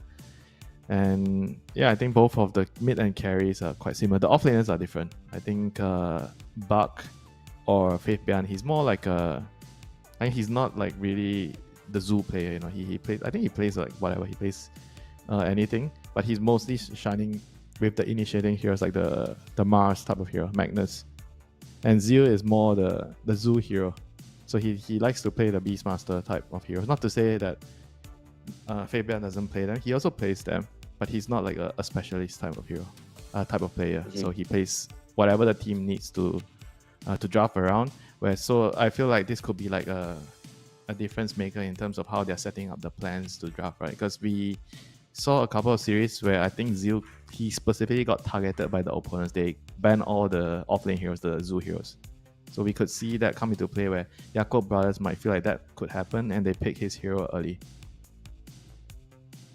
I think we're going to see quite a few offlane bans, a few carry bans. Wasn't it Ame that also played the Spectre game that really impressed us as well? Am I not mistaken? Right, yesterday? Storm Spectre. I think he played this. Yeah. Yeah, well, we'll see what they get going here for this game as our draft moments away from getting started. I think the Yakult brothers are going to be able to persist here. I'm going to go against you here, if only to make things interesting. What you here. mean against me? Did I say I prefer one side or the other? I didn't. You I did. not. You said you think Team Tidebound is going to win. Okay, fine. I thought I just gave Did you my not? opinions on the role in the teams. Oh, fine. You can put me on them. I mean, I asked you which team you think is going to win. You said Team Tidebound, and then you started yapping about the players. I don't know what you want me to say, Winter. We'll see how things get going now as we get underway with our very first draft now of this BO3 series. Just BO3s here, as two teams, of course, will be getting qualified. We can go ahead and take a look Radiant now team and ban. catch up with our first phase of bans. Nothing too out of the ordinary. That clockwork ban maybe slightly earlier than anticipated, Dire team ban. as we will get our last ban and a sniper ban in the first phase. Yeah, Slightly unusual. Sniper is a very strong 10 hero for seconds Team remaining. Tidebound. I don't know if they are willing to pick it up Dire early. team Usually we see it in the second phase, Right. but it speaks a lot about the prep work, right? I think Sniper is definitely a key hero for Tidebound. They love playing with this hero. I think he's very Radiant team pick. comfortable with this hero, nothing to say. Like I already mentioned, both the team's mid laners like to play like win condition heroes. I think among the heroes that are good win condition mid heroes right now, I think there is two very clear favorites, Lina and Sniper. These are the two heroes that can actually carry the game on their own. 10 So seconds yeah, remaining. I'm happy to see Sniper out. So that leaves Lina. We'll see whether they 5 go for the seconds Lina remaining. later. But they all do open with Bristleback. This is also one of the heroes they were able to use to beat Dire team Extreme ban. Gaming yesterday with their Bristleback. And they go for an Invoker. Okay, Emo loves this hero. And Invoker is very good against Bristle because you burn his mana. I think he's very good against offlane Bristle. Maybe carry Bristle not as much, because you tend to get a lot more 10 resources to. seconds remaining. Oh, maybe I'm wrong. Okay, maybe they are equally good 5 seconds against remaining. just burning their mana. Yeah. Somehow. And it's you mentioned doing your research with that Bristleback against XG. Let's see how Team Tidebound look to build the draft around it and what Yakult brothers are going to pick into it. We know what the Bristol does. Kind of does the same thing every time, right? So looking Yeah, for you maybe need, a high like, armor some- hero to lane into it. You need some jungle invaders, try to steal his stack, or you want heroes that can break his Dire back, team ban. namely Hoodwing, Primal Beast. Maybe a I guess Viper. Yeah, Viper. What else? Am I missing anything else? I think not, right? Silver those Edge are- carriers. Yeah, I sure. guess, Sure. But I Or hear what he- you're saying. Or heroes that can make him turn, like Mars. Yeah. Mm-hmm. 5 A Legion. seconds Although that's a dead remaining. hero right now, isn't it? Well, we said X is dead here, but X was picked. It's true, and he looked pretty good until it didn't. We'll see here what Yakult Bros have in mind. They've banned out the Nyx Assassin. It looks like from Team Tidebound, one last ban before we get into the second phase. Radiant team ban. And it is going to be that Primal Beast you Radiant team mentioned. pick. Okay. Dire team pick. Yeah, and Puck is Oh. usually what you ban when you have Invoker. That's the hardest hero for Invoker to catch. It counters Invoker in the game. And now they go for the Shadow Demon, which is also a hero that you want to have when you have Bristleback, because you want the Promulgate on him. So the 10 Disseminate. seconds remaining. And it's also good against him. So SD was a very, very key 5 hero in this seconds phase. Either team wants the hero. And now they get it on Yakult Brothers. So Team Tidebound, they have to find a replacement. Dire team pick. I mean, if you Radiant- want off-lane Bristol, Hoodwing is always nice. Yeah, okay, if you go Hoodwing. So that kind of maybe suggests that Bristol is definitely going to be an off-laner, not a carry. And they go with the Tusk, which also works really well with the Bristol. If you go in, you catch them with the shard. The Bristol has a lot of damage, minus armor, 10 seconds and remaining. you hit them with the tag team, so you do a bunch of Radiant physical team damage. pick. Face the light. Okay, Dawnbreakers. Dawnbreakers. Let's fly through this okay, draft. I think the logic behind the Dawn here is because we were mentioning about when you're playing against Bristol, you want to be able to invade his jungle, right? Dire team And Dawnbreaker can assist that invade because you're global, and they literally pick 2 global heroes, right away. Technically they have 3 global heroes per Sunstrike. So I think this is a It's Zeus true. position for Zeus with Dawnbreaker. This should be the lane. Plus 4 Zeus is like very strong. It's 10 very good seconds into the remaining. Tusk. I think they primarily want to get the lane matchup into Tusk because you don't care about the Dire shot team block and jump out. Radiant team ban. And Team Tightbound are the ones that go for the Zoo here. Very, very quick. So they have a very, very fast-paced draft. So Bristleback is actually carry, more or less. Lycan off lane. They have a bunch of physical damage with their lineup. A lot of minus armor from the Ghoul and from the 10 Hull. seconds remaining. So they need catch. So the last pick 5 for Team seconds Taiwan needs to be some sort of catch. Puck is out. So there's still Storm, Earth Spirit, Tiny. Actually, I think Tiny kind of looks nice here. I mean, those heroes kind of Radiant suck team against Invoker because he can burn your mana. But those are the heroes that would fulfill the needs of the Team Tightbound draft. Yeah, I agree. A bit of catch repositioning, something that can scale into more damage later if necessary. Both look good here. Dire team What else would you consider? It's gone unbanned. They did ban that Furion. I think that was another hero that Tidebound had used previously in their victory They- over Extreme. They picked their hero to counter Lina, I think. It's Lina. Nature Buffer is good into the Lina matchup because you can find him with TP when 10 Lina's like Boots of seconds Travel remaining. hiding around the map. I think that was. Oh, I at least see. That was to me the understanding of the 5 pick seconds against Lina. remaining.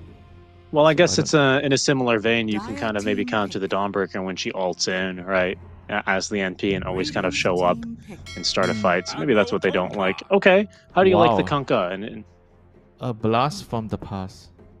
The Kunkka against Invoker matchup. This used to be like a really good matchup for Kunkka. I don't know if it's still the same because Invoker is different now. It does give them the catch they need. 10 seconds It gives them a lot remaining. of team fight with the boat. I mean, I don't know how strong is the hero, but it definitely fits the Choose your bill with hero. catch wow, and team fight. And Jakob brothers are going to round up their draft with a Terrorblade. So very, very solid. High armor hero against high Boca physical, Zeus. high physical My damage goat. lineup. Army Terrorblade, yeah, against all this physical damage. This is actually I think overall it's a very good pick. One of the better picks against Lycan. It counters Lycan because you can get the auras, when you use your reflection on him. High armor, so you don't care about his right click as much. Bristleback is also a physical damage hero, so all their heroes are actually quite bad into TB. They don't really have much against TB, to be honest. This is a very good pick. Yeah, they really don't. I think their best source of burst is going to be through the Hoodwink, the Hoodwink's sharpshooter, right? Basically, and then maybe if you can land like a boat combo there to really burst him down. Yeah, maybe you can go Axe. I don't know if it's still good to go Axe with the cannonball or something. Yeah, I think I'm still seeing that generally speaking. Although the Kunkka is kind of, it's a hero that's fallen off. The stocks have not been going up as much. Let me check his recent games. Did he play Kunkka? I'll be doing some detective work right now. I see. Well, in the meantime, I will just remind everyone that, of course, this is an upper bracket match. It's an upper bracket final match, even. Normally, when it would go on into the grand finals. However, we have 2 teams qualifying this time around through the Chinese region, which means the winner of this BO3 series is simply qualified. Ame taking to the field here with his Terrorblade. He will be playing into Shiro's Bristleback. You've got a couple other big, heavy hitters. A lot of physical damage over on the side of Team Tidebound in general, with the Alpha Wolves facet as well, is Faith Beyond Bach. Very, very exciting stuff. We'll see what is going to be the prevailing strategy, really. Baboka what? on the Zeus, Emo, Quaswex, Invoker. I'm excited, Winter. Here we go. Guess what, Richie? He has not played Kunkka the last 2 weeks on this account. Must be some Well, strat. you know on what- Smurf or whatever. You know what he has to say about that, Winter? Why are you so lame? What's he talking about? Why are you so lame?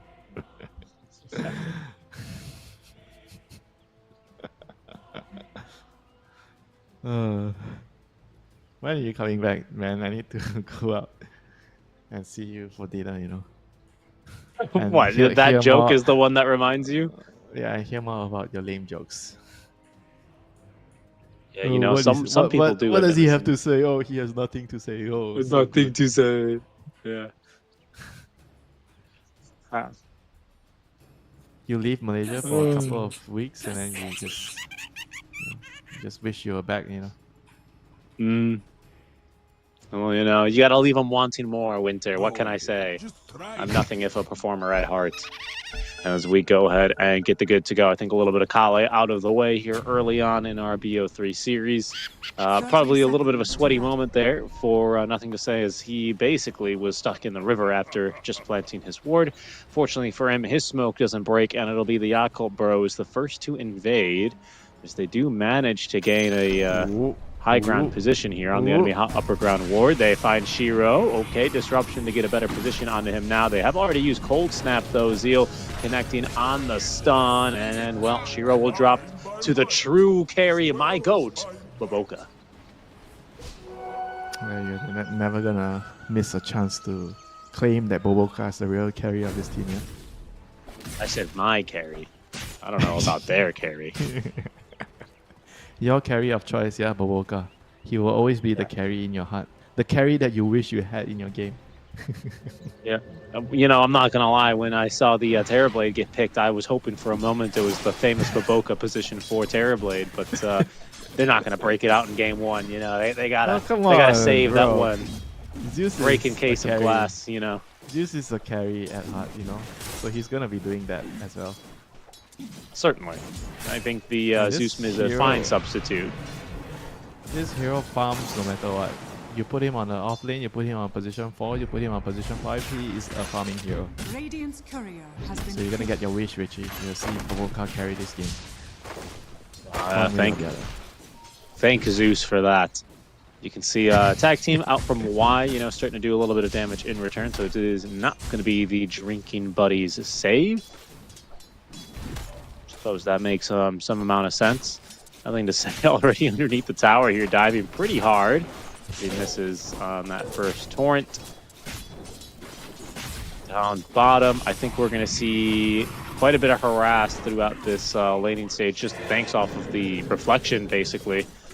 Bach's going to get a lot of damage from his own reflection here throughout the lane. We're going to see a little more, not yet.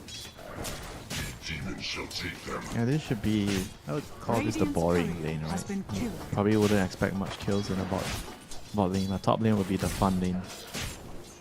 Whenever you have Bristleback and Dawn, they're gonna try and kill each other. Yeah, maybe even mid there's both mid laners doing a bit more damage. Ame using that first cast of Metamorphosis here. Yeah, but this is a pretty nice lane for him, right? A lot of physical damage from both of these heroes. The only source of magic, I think, is Bushwhack, isn't it? So they don't have a whole lot to fear as far as the damage goes. Just the Shadow Demon, basically. As Baboka hits us with another short pause. You want to talk about the facet? Because like the Lycan we saw yesterday had a different facet. Today he's back to, I think this is the more common one, Alpha Wolves. So you have a very strong wolf that can kill the supports with root. Because yesterday we saw, what was it? It was Zeal, right? Pack leader, Was it Zeal? I think it. Yeah, he went pack leader yesterday, which was kind of surprising.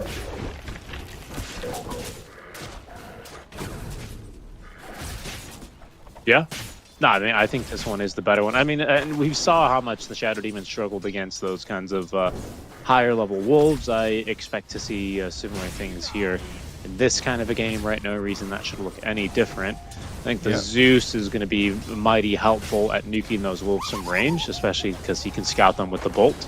So it'll be harder for them to use them for scouting purposes, but you know, I think it'll still look really good towards the end. Zeal, little miss up top lane on that Starbreaker. Otherwise, they could have had a kill maybe here onto Y, but it's okay. Baboka still ends up securing that Lotus up top. As a Planet will get the Lotus in the bottom lane. So far, pretty even. Nothing to say, having a slightly worse time in mid lane, but he's got a wave under tower, so the stats look worse than the reality. Yeah, this is just what about even. This is what I felt would happen. Like, Invoker doesn't really lose to Kanka anymore. Like back in the day, it used to be the case when Invoker struggles against Kanka, but not the current Invoker. Because before you couldn't really last hit with crossbacks, now you can. And he's gone for, wait, what? He actually gone for second point in Torrent in this lane. To double the damage for the lane. Slow duration as well is pretty good. I don't know. This is very unusual. But we should just see more points in Tidebringer, you reckon? Normally that happens, right? You have like 1 point Torrent, max Tidebringer for lane, maybe 1 in X mode.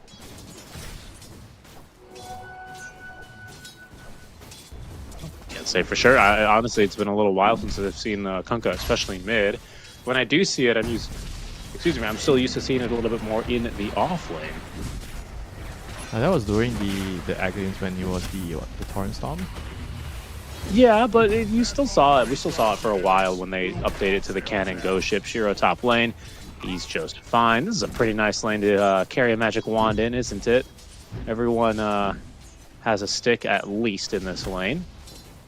Right now, Zeal's holding on to a full wand, so he's got a big burst of heal and mana available.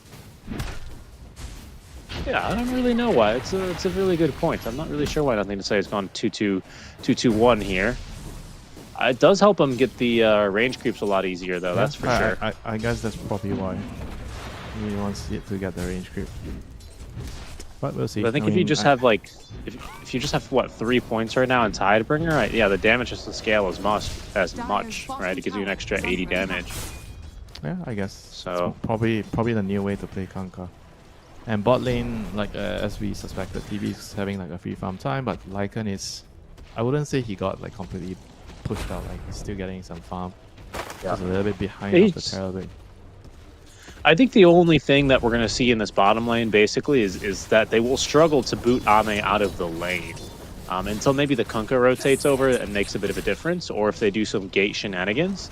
I think this Zeal on his own, sorry, not Zeal, Bach on his own is not going to be able to boot out the TB on the basis of just all that physical armor. They definitely need the Kunkka with his burst, with the bolt and the torrent to kill him. But you're gonna need to rotate a lot of people. Then you also have to consider the fact that if you're diving the TB under the tower, Invoker can TP him, and that could actually just ruin everything, you know, if you don't kill him fast enough. So there's a lot of questions bouncing around the player's mind at the moment. When are we supposed to rotate? Because the game is fairly even right now. It's dead even. And 6-minute rune, Kunkka has it, and he has backup. He has his bodyguards here. So Emo is definitely yelling for his subjects to come over. The Emperor needs his subjects. Why is he alone here? He has a Force Spirit, but he can't show himself in the lane. He knows what's going on. He's waiting. Boca is nearby. The tower's getting in some tower shots here. And you've got Tianming as well ready to support here from below the Tier 1 tower. So Emo able to get a little bit more aggressive as Y does scalp with Boca, trying to interrupt the stack here. We'll just simply stand in the camp and block it the old-fashioned way. Emo's dispatched up the wagon in the mid lane. It's such an annoying play there by Y. A good but annoying play.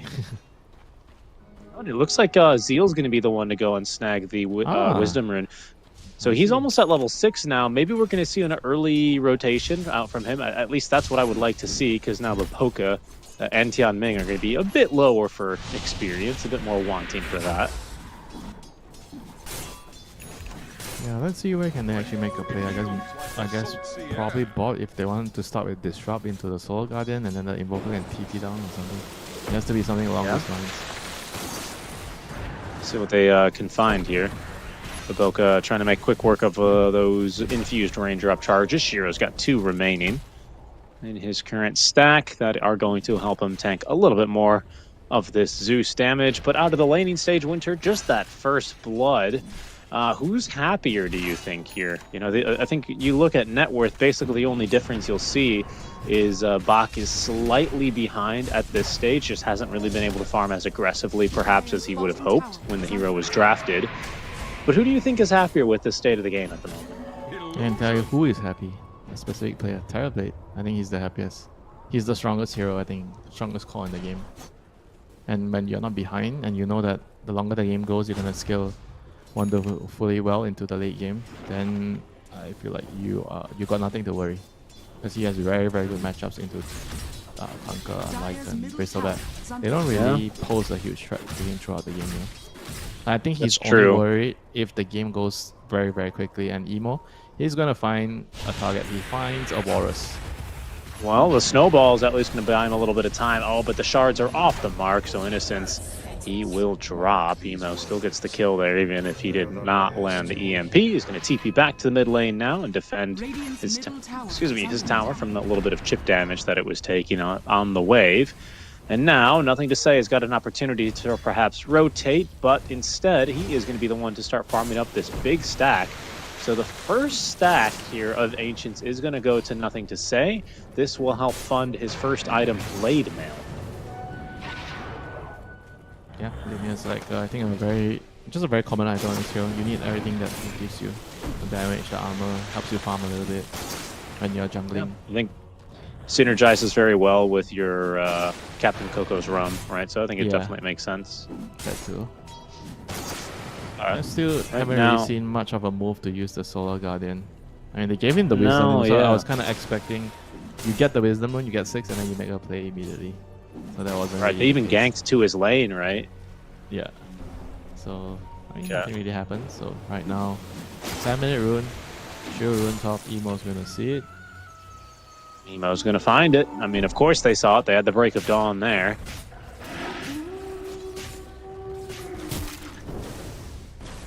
So far, very quiet game. Both teams are really... I think this really favors Yakult if the game is a lot more passive and just, you know, a lot of maneuvering, farming.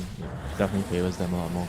I think Dire team should be having a little bit more urgency, you know, in terms of trying to set up something or make something happen. If they can gank the team, that would be great. They want Ame. Okay, here goes Nothing to Say. Very good save on the disruption. It's going to cause the boat to miss. Sharpshooter was set up. Ame needs to find a target here for the Sunder. He says, come here, Tianming, my favorite position 5 support. Have I ever told you? Yum, yum, yum, yum, yum, yum. Okay, got the illusion. Very good. My favorite position 5 support. He saves you from the Conquer X Mark combo, and then you give him a Sunder. That's how you thank him, right? Sometimes it's my thanks will come later, you know, when you least expect it. Who's that, Mars, right? Tianming dying to the wolves. This is his life now, unfortunately. The TB Illusion's doing what they can, but will not be able to save the life of his ally. Yeah, he just basically got poked to death with the Acorn shot and the Tidebringer and the wolves. He's still, TB's alive, he's farming, he's kicking, he's happy. Yeah. Surprised we don't see any rotation out yet down bottom, but the TB Illusion dispatches of the wave relatively easy. They've even actually pulled the wave over to the camp. So they've let the wagon die there. That push will die with that wagon. In the meantime, Emo's taking the tower mid lane. Y was unable to deny it. And top lane, Zeal and Baboka will also find a tier 1. So Team Tidebound find themselves down 2 towers here, unable to find the kill onto the TP. So a better sequence of events here for Yakult Bros, as Emo also snags, the next power rune being the Arcane. Okay. Things looking a little bit better for Yakult Bros, but not by any big margin. Again, I think the only thing that Team Tidebound, I think, are not so happy with is that Bach is just on the recovery train. But he's built the Midas here, Winter, so recover he shall, especially once these wolves do get to max level 6 with this facet. It seems like the Midas is just a build now on the offense because the game has slowed down, so Midas has returned. Or maybe it's just good for specific heroes like Lycan, they can use the attack speed. But we've been seeing it more on Doom nowadays, yeah. I remember there was a period where people were just skipping Midas, you get drums and you fight early. And then you only go back to the Midas if the game doesn't really go according to your plan. So it seems like now everyone is feeling good about playing Midas on offlane. Dire's bottom Yeah, tower everyone's is also under feeling good about attack. getting SNY on offlaners, isn't that right? mean, I think SNY Zeal, he's got one has- in the quick buy. SNY has already been a thing for like 2 months already. So that wasn't really too surprising. I mean, SNY is just a very strong item. It gives you everything you need on a lot of this like core heroes. It's like Tide TA. Got it. Yeah. Tide TA definitely gives you everything. SNY gives you everything. I think the only thing SNY doesn't give you is lockdown. Doesn't give you a stun. It's true. Yeah, but if you're a hero that has one, then you're feeling pretty good about that survivability. Ame, he might not have everything, but he's farming everything he can basically get his hands on now. He did go for the Conjure Image damage talent, did not go for the Reflection cooldown, so basically is going to be playing a lot around these illusions, split pushing, the ghost pushing, right, what we call it. And speaking of ghosts, nothing to say he's going to turn himself into a ghost, having bottled up that invisor, and that might let him get the jump a bit better this time here onto Ame, or maybe he'll have to just settle for Tianming. We shall see as he activates that from behind the trees in the mid lane. Is he just going to auto-attack the wave? Absolutely no gank incoming for him. Yeah, I'm surprised But we they are so passive, right? Because the longer they wait, I think even if you get to your timings with the Bristle, I think the Agams is your first big timing. And they're probably just waiting for that right now. I think they still should be urgent in trying to make a play. Because Terrorplay is farming way faster than them right now. So EMP onto the Bristle, annoying. Oh, he has the It's mana Cat regen. X. No, he has the mana regen talent. Normally you don't go for the mana regen talent as much. I see most of the players Sure. with attack speed. Bristle has Ags, that's what I'm telling you. So now we might actually see them look to make a move here. A BKB rush for nothing to say, but of course he's had that Blade Mail for a while, and because of the inactivity, why crawling along towards the progression for his Blink Dagger. That'll be some time though. Boca's going to go for a Dagon actually.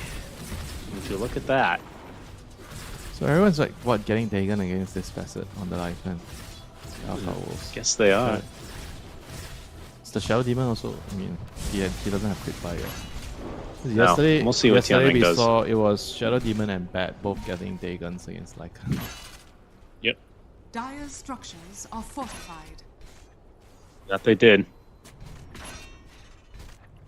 See, I don't doubt anything that Baboka does. My goat, my carry. We'll see how he does here, as it seems like Team Tidebound is eager to start sieging this mid tower. He has dragged the wave back. There's nothing to say and why. They might look to be able to set up onto him now. If boat incoming now, a quick one here onto Baboka as Zeal. He will use his first Solar Guardian, but really nothing was going to save Baboka there, but a time machine to get him out of there even earlier. Ame is going to take the tower down bottom in exchange for his mid-tier 1. So all tier 1 towers have now been removed for Team Tidebound, who are starting to play a little bit more around this Bristle Ags now. We'll see how much longer and how much more they want to start pushing around the map. Ame is going to walk basically right into the enemy team, though. Oh, I think he's maybe looking for a Sunder. Pardon me, he's getting bitten now by the wolves and harassed. Tianming, come Tianming. Oh no, not yet. He's going to turn and fight versus the wolves. Baboka and Zeal chasing nothing to say, but he's got a haste rune, so he's kind of not that easy to find.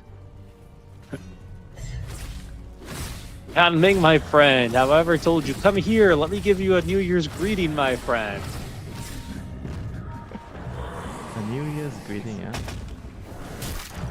Oh no. Oh, okay, self-disruption, that's pretty good, but he's only set himself up yet for that sharpshooter. Shiro as well, waiting for him to pop on out, collects the kill there with the Bristleback active.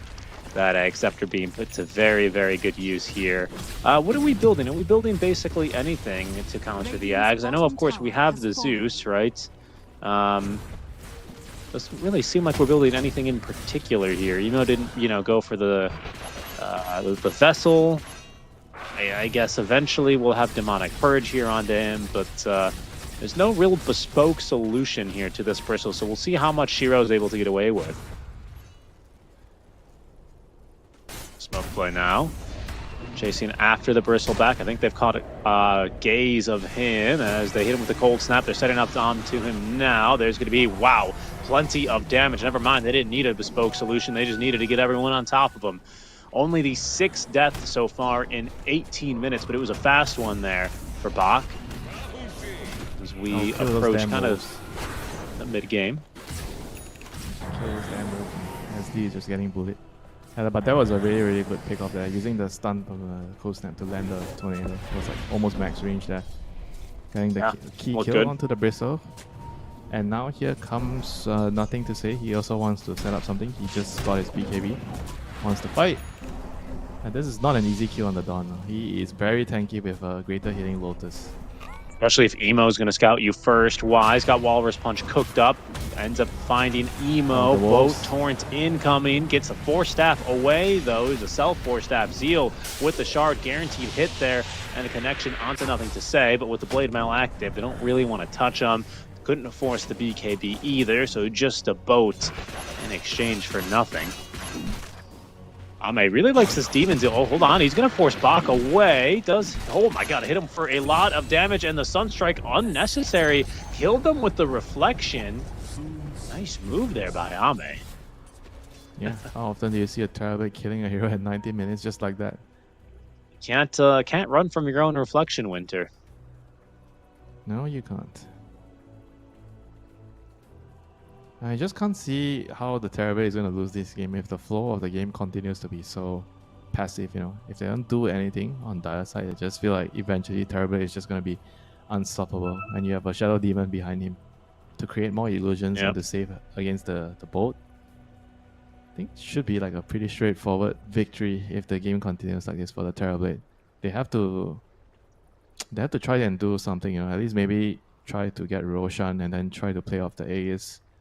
Because if nothing is happening, I'm just so happy if I'm the Terrorblade.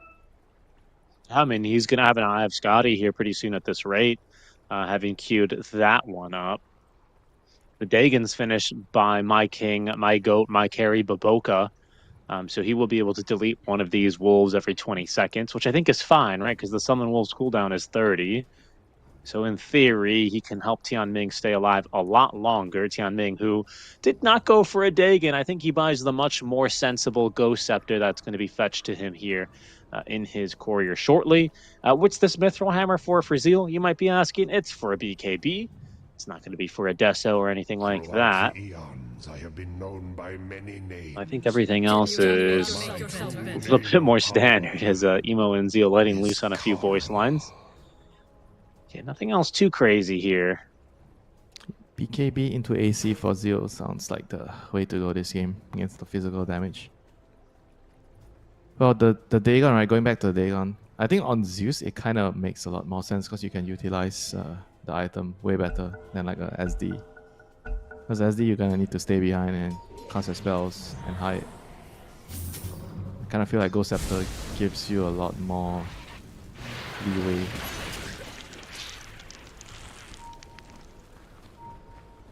Does Static Field work with no, probably doesn't work with Dagon. Probably I don't think not. so, right? You probably would have said items. Yeah, attacks or his abilities. So probably not items. So I don't know how many times I've seen a Zeus Dagon, to be honest with you, but here it is. If there's a game for it. Metabuff is down, so I think Team Taiban, they have to try to find a move here. Baboka. My goat. Oh, Dagon something. Okay, he's fine. He's fine. And he even got a shard for it. I mean, I don't know how useful is that. Radiant's top tower is under attack.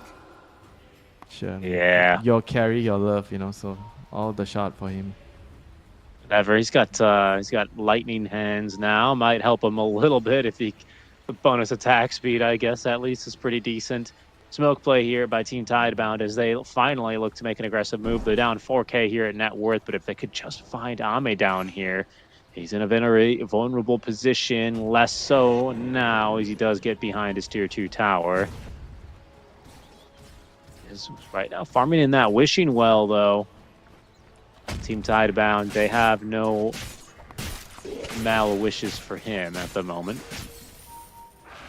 Instead, smoke play here from the Yakult brothers. Emo, Baboka, and Tianming joining their carry here. And of course, Zeal ready to ult in at a moment's notice. Radiant are scanning. Demon Zeal seems very good. This shard is very, very good. I'm not surprised that Ame Dire's bought top it. tower is under attack. Okay, this is Speaking going to of- be. Radiant. Wait, are they going to do rush? Okay, they're going to smoke and wait on the high ground here.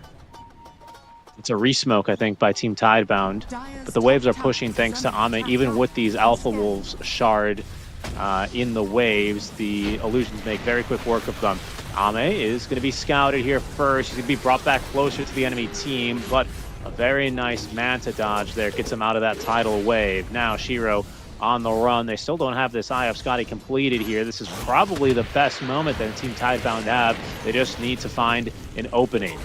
Can't catch him here either in that second shards. The torrent as well is going to be avoided here by Ame as the Wolves on top of Baboka. Baboka digging in 4 more seconds. You can see just how annoying these Wolves are as it's going to give the opening for Y. That is going to be the first kill of this engagement. These illusions here from the TB at least scouting everyone else that's coming as Ame is going to save himself there on the quick little Sunder. He's caught on the tree. There goes the disruption. Shiro's a bit worse for wear now as Tianming focusing onto him. Ame with the killing blow. Ame worse for wear though. Is nothing to say. Activates the BKB and they've got the kill. In goes Seal. Doesn't do quite enough damage as Emo with a deafening blast. Pretty good there onto the Lycan. The disarm onto nothing to say. Trying to fight through it. Stuck in the ice wall. Down he goes. Now the poor Wolf, the last man standing here trying to take down Emo. He comes back into human form as the shapeshift ends. Emo is still alive alongside his supporting cast and Zeal. And what a fight there from the Yakult brothers. It ends up being a full team wipe even after they lose Ame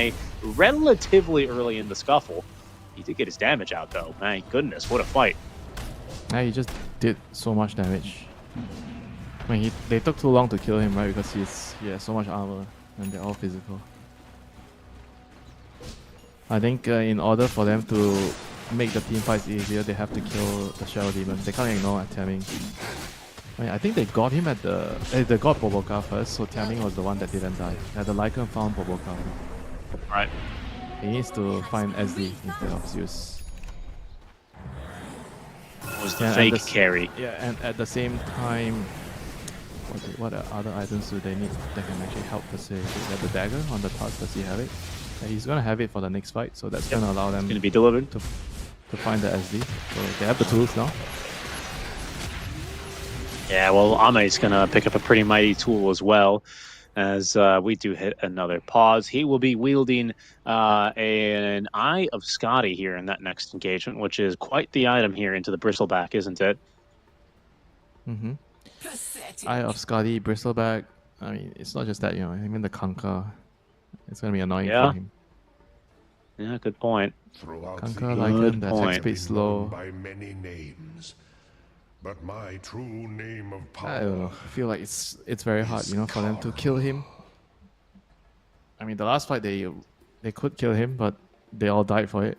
And now with the Skadi, and I feel like if they can get another 4-star, they already have 1 4-star on Invoker. If they can get another defensive item on the supports, that would be great. A 4-star, or maybe even a Glimmer to help the Terrorblade survive.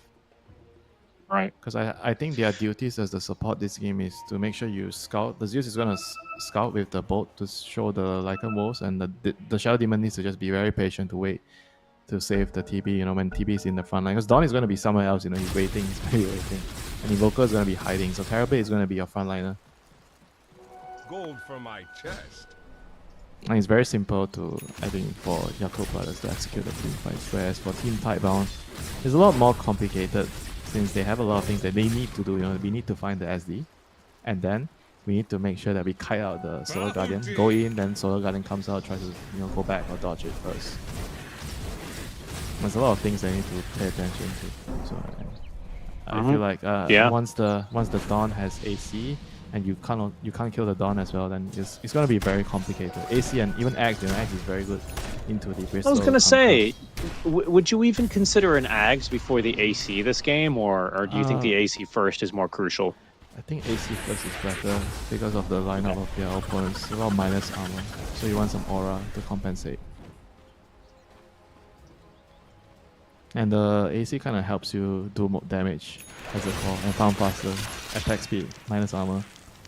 Axe doesn't really help you in that regard. It makes you tankier, sure. doesn't really help you farm. Yeah, again, you know, Yakult Brothers, they're in no rush. They're in a very comfortable state of game. They have the strongest hero in the late game. It is, again, once again, the dire side, you know, team Tidebound. They have to be the ones finding solutions. You know, Roshan is up, so they have to chuck it and try to make sure they are the ones who get it. Because I can imagine if Yakult Brothers gets the Roshan, I don't think there's much to play, you know, in this game. And after that, for Team Tidebound, it's going to be too difficult for them to fight the TV. We'll see how things are going as Team Tidebound. They will smoke up. We've yet to even break 15 kills now, approaching 26 minutes in, but Roshan has respawned. He's migrated to his winter home over on the top side of the map. As a ward in the river here by Tianming might be a game changer here, depending on the path taken. Where for now, Tidebound, they'll follow the river here and try and find themselves Maboka, who is going to Zeus ult for vision. He didn't see anything there. Dire's top tower is under attack. They know what's going on, and Zeus is going to TP back to his team. Carol is shuffling out the lane in mid, and Dawn is shuffling out bot. This is a very good play by Yakult Brothers, not getting caught out, and they have to run to the Roche. Yep. They'll be smoked up now, seeing how quickly they can get there. Sunstrike is going to confirm the obvious at this point. Zeal ready to go here on the ultimate, only with the BKB active. The scan confirms the obvious as well for Team Tidebound, and they will now move out of the pit, take a position here on the high ground. Tornado opening up is going to whiff, as I'm going to say forced to BKB, but they also did get that metamorphosis out of Ame. Pretty long-lasting meta, longer than the BKB, obviously. So now, Shiro, he's been Wolf Bite, I think here, actually. Yeah, he's running around as a wolf. Let's see what he can get on top of. Maboka is a very good target. Can't dig on that wolf he's finding, as Zeal can do nothing but watch his Zeus die. Another sharpshooter on through the fight, as Shiro, even with the Scotty slow, is still pretty darn fast and annoying. And so now, nothing to say, being chased down. As Zeal being caught by the root into the Walrus Punch. Disruption save here, unfortunately. I think it's going to set him up perfectly for the boat, but he's got the BKB to be able to shrug that one off. Ame, on the last few seconds here of the Metamorphosis, finding himself unable to really find an opening kill in this engagement now, as Bach, this is going to be his regular shapeshift. What more can they get? The Demon Zeal here available for Ame is going to try and keep fighting through this one, as that's going to be a TP home and X mark the spot here for nothing to say. Ame, he's located him, and he's going to be on top of him, finding that kill quite easily there. And this calculation here for Ame, as he will be the first to die on his team. A slow and methodical fight Winter, only 2 deaths, and yet that seems to be all it takes. As the Yakult Brothers outlast the ultimates and the durations of those wolf bites and those wolf forms to be able to claim this first Roche. Yeah, I also really like that Zeal kind of joined his team with the portal instead of just waiting for the Solar Guardian. So he was able to use his body as like a front line when the TB didn't have his Metamorph up. It was, I think, a really crucial part for the team fight, and now it gives them Roshan onto the TB. I think the game just feels like really, really secure on Yakult Brothers' side at the moment. You're feeling really good. And as long as you don't really make any more big mistakes after this, the game should be pretty easy for them to convert, you know, when it comes to pushing the high ground and winning another fight. Whereas if you're team Tidebound, the game plan does not change, you know. The enemy gets Aegis, you still have to try to run at them and fight them. I mean, right now, we saw in the previous fight, they have the Wolf Bite onto the Bristle, but he still can't stand and fight the Terrorblade, you know, because he doesn't have any armor items. BKB online, at least soon for Shiro, but yeah, you're absolutely right. Lack of armor items and lack of auras really on the team, right? I think the biggest game changer item, everyone is building Ags now, by the way, in this game. Team Tidebound, if they get their way, everyone will have an Ag Scepter. I think Planets will be the latest. With nothing to say, yeah, I think his will be first here, but we're gonna have a kick. We will have that the decoy, as well as of course the cannons on those ships. Speaking of Ags, we also got the crucial upgrade for Tianming on the Shadow Demon. He's got his Ag Scepter ready to go, so 2 charges now of the Demonic Purge. Of course, that crucial break onto the Bristle. Of course, you are hasted when you're wolf bitten. So it's not going to be proving to be too effective, I guess, in regards to that. But of course, the break might be exactly what they need if they can just find a single stun. Yeah, they had that break of dawn here at 30 minutes. They're going to use it to de-ward, actually. Tianming, he saw an observer ward thanks to the break of dawn. Yeah, that's funny.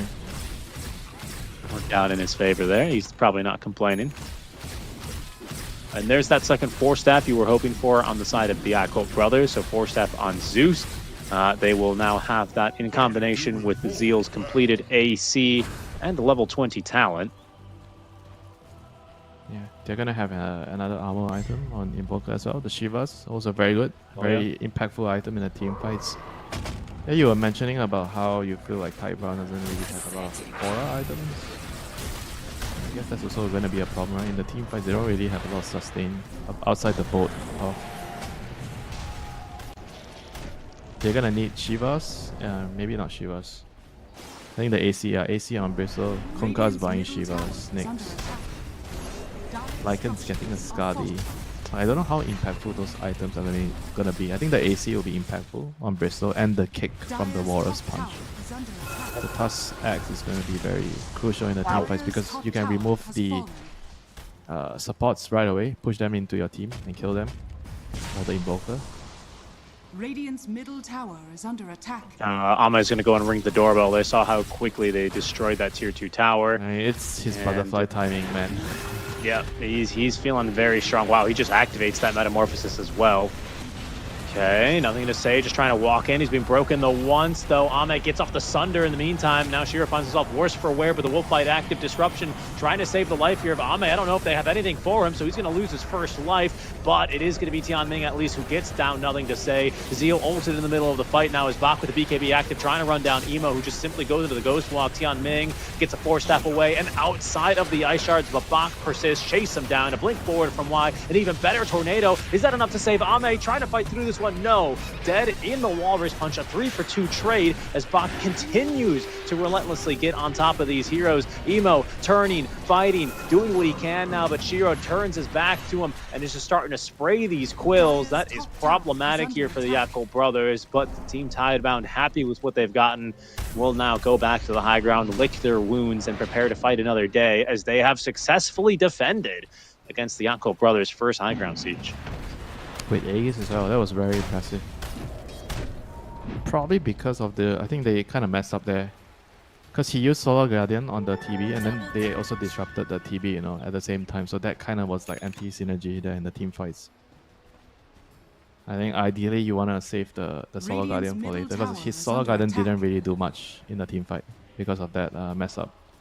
Yeah. And I think that could have been the difference maker. Because if he saved it for the second life of the TB, then they couldn't just run in and kill the TB. But you saw the power of the Lycan. That once he actually gets a good angle to go into the fights with the BKB and his shapeshift, he can actually do a number, on them. Yeah, it's slightly problematic as well because of all this airtime that they have against the Terrorblade and his lack of BKB, between the Walrus Kick, between the Torrent. Like it's just a lot of disable duration that is hard to save through, like you're pointing out. So the BKB for Ame that's being built up now is going to try and make that a little bit easier. We saw just how strong. I think it's just about how they use the disrupt and the 4-star. The Solar Guardian has to come later. He has to be more patient with that.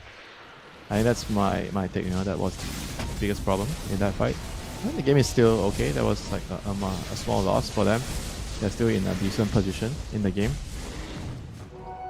And once you get the BKB on the Terrorblade, he won't be too worried about the Kunkka dropping combos on him, Yeah, that's true. That'll be coming soon online.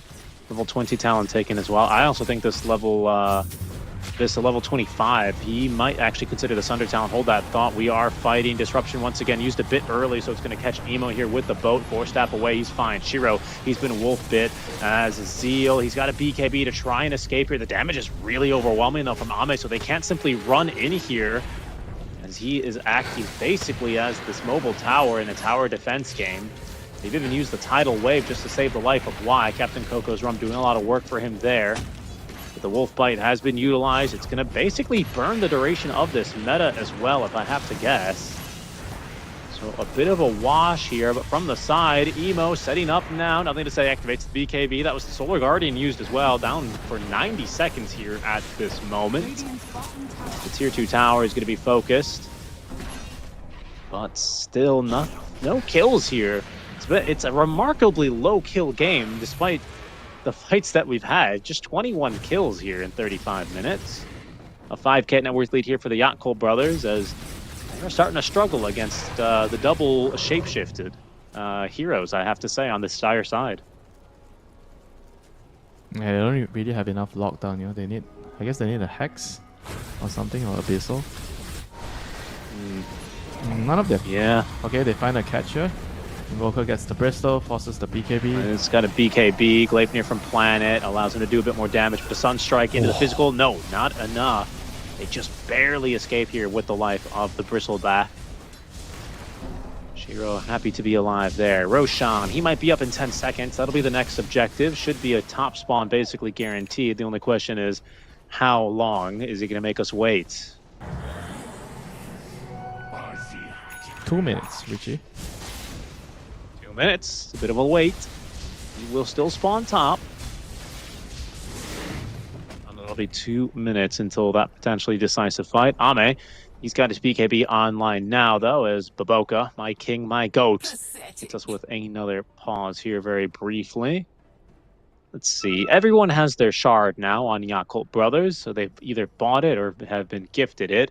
We have 3 of 5 Acceptors completed, as Nothing to Say has his finished up. This Tusk Ags 450 gold away, and well, Planet has decided to deviate instead into some more physical damage with the Crystallis and Daedalus now in the quick buy. Okay, anything else significant incoming? That's a Satanic for Zeal in the quick buy. That's rather interesting. I thought... Yeah, I actually kind of like Basher more. I think they need more stuns. They don't have enough disable. Lockdown. Stuns or get a Hex, you know. I think somebody has to get those items. I think the Basher actually makes a lot of sense, for at least for me. Satanic, it's like... Is he actually standing in the front line just right-clicking? I don't think he needs to do it. He just needs to lock down heroes for the TB.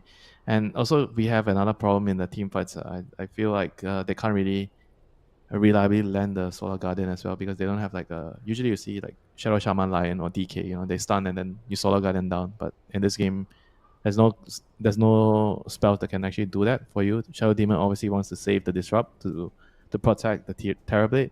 So you need to use items to kind of help compensate for that. The Hex or the Basher. Yeah, I wouldn't mind seeing either, to be honest with you. But Satanic, I think, yeah, he switched it up. He's heard you, not literally, of course, but he's heard you. Oh, I thought you were kidding. Well, I wasn't kidding. He switched it up. Winter, would I ever lie to you? All the time, you tell me, let's go get some Mexican food, and then when I call you up, okay, where are we going? Are you sure? You think I'm telling you to go to Mexican food for real? There's no good Mexican food in KL, you know. So I get. And then you're like, oh, I don't want to go to this Mexican food spot. And I go, hi. Well, what can you do, you know? Then I bring you to another spot, and then you tell me after you go home, can you not take me to a place which is so spicy the next time? It never ends, you know, Richie. It never ends. It never ends. It never ends. And this game might be going for a while as well, I sense, at this pace. Once again, Roche has decided to be dramatic. Just to remind you, we are still 45 seconds away from that top Roshan spawn. Roshan number 2, only if I'm not mistaken, right? Should be Roche number 2. But surely if the game goes long, in combination with the Invoker and Terrorblade, should be able to take this late game. That's what I'm feeling. True. But in the last two fights, I felt weird that the Lycan was actually doing so much and he was actually killing people. I think it's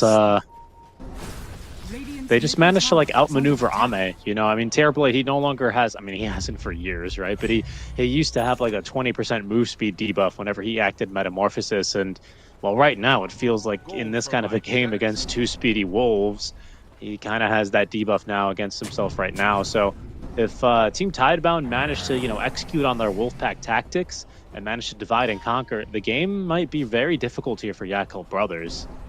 As it stands, though, they will see Roshan in his pit. Ame quick to start that one up. But unfortunately, Team Tidebound, they were setting up for a bottom Roche with some vision and their enemy heroes down here. So it seems like they will lose out on this Roche. Why did he leave the pit? Roche, get back in your pit. There he goes. Ame has secured that Aegis Roshan banner here, picked up by Baboka.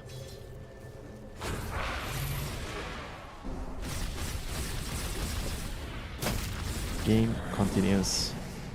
It's a long It draw out does. game. Invoker has he's getting a playing call next.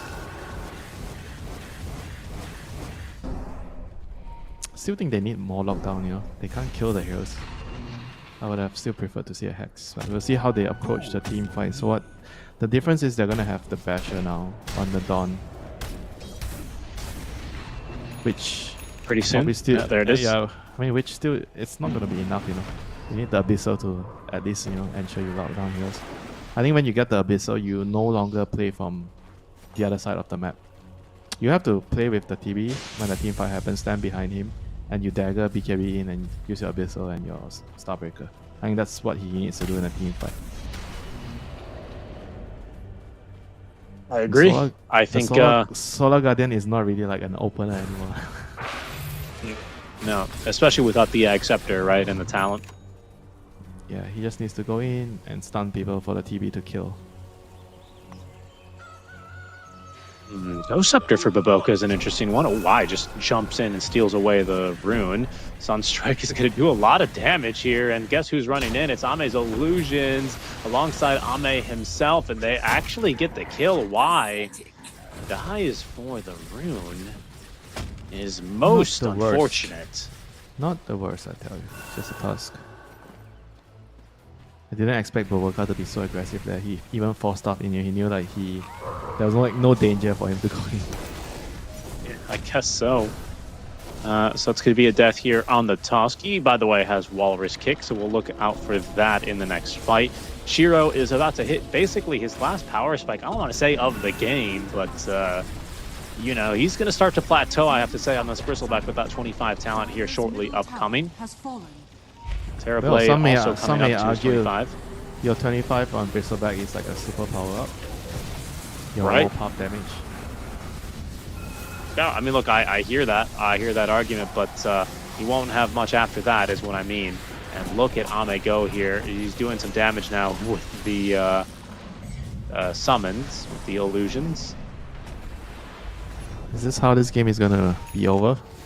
Terrible illusions and the Fort Spirits, Shadow Demon illusions hitting your base until the game is over. I think they've got too much clear, though, honestly. We'll see. Team Tidebound, they don't really want to test it. They will smoke up here and potentially look for a fight. Of course, there's still this Aegis online, the TV for 2 minutes, but they know that the Metamorphosis is going to be on cooldown for roughly a minute, so an ideal time to fight if there ever was one.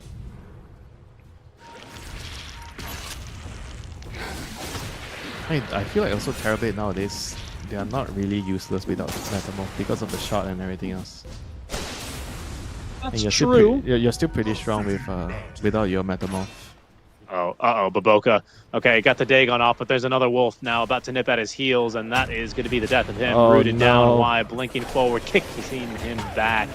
And that is going to be a dead Zeus for 75 seconds. Revenge for the Tusk for that rune incident. Just a one hero trade, but it's effectively going to burn the rest of this Aegis, so a pretty big pick off there for Team Tidebound. Yeah, unless they decide to make a move now without the Zeus. 1 minute. Yeah, probably not. This is going to be another Aegis not really being fully utilized. They're going to just farm it out, kite it, and eventually it's going to be down to the scaling, which I feel like the Invoker, Terrorblade, the Shadow Demon, they all scale a lot harder. Wow, Emo went for Bloodstone. I thought you said it was going to be Octarine. It's a Bloodstone on the Invoker. So what's the big idea here? Tornado, EMP? You just have basically bigger AoE on your spells. Yeah, I remember he did this before, a couple of months ago in another qualifier. In late game, your spells just become so big. the AoEs, and it's hard to dodge them in the team fights. Is that ice wall big, or am I crazy? Everything has a bigger AoE. Wow. Okay, so Deafening Blast, I think Tornado, EMP, Ice Wall, and I guess Sunstrike. Oh, and the Meteors. Those are going to be some spicy meatballs. Mamma mia. Yeah, 3 of those. I always complain when I go to an Italian place and they only give me 1 meatball. Because I just go there for the meatballs, you know, my spaghetti meatballs, and you give me just 1 pathetic piece. You know? And I get mad, you know. I came all this way. Huge.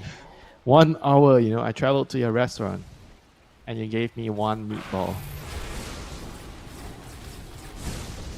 What's your perfect amount of balls, Winter? What? Meatballs. Perfect meatballs? My perfect meatballs? Yeah. 3? Yeah, 3. 4?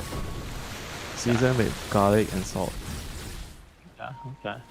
That's a simple meatball. I respect that. I respect that. Now, Ame, he's got 10-second cooldown here on his Sunday. Let's check in quickly on a few of these items. They say Tanic ready to go, and of course his long duration BKB, which he has yet to use even once so far. BKB ready to go as well on Emo. Alongside that Basher, we're going to go for actually an Arcane Blink first by the looks of things here on Zeal, if that quick buy is to be final.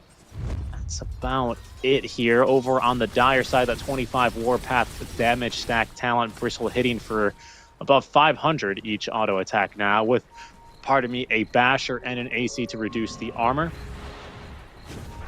Nullifier and now an Orchid up on Lycan, so going for a little bit of a Pocket Doom. No longer really, you no longer mute on that Nullifier, but you get what I mean. And, well, there's a full data list now on top of this Hoodwink, so they will begin scaling here just a bit.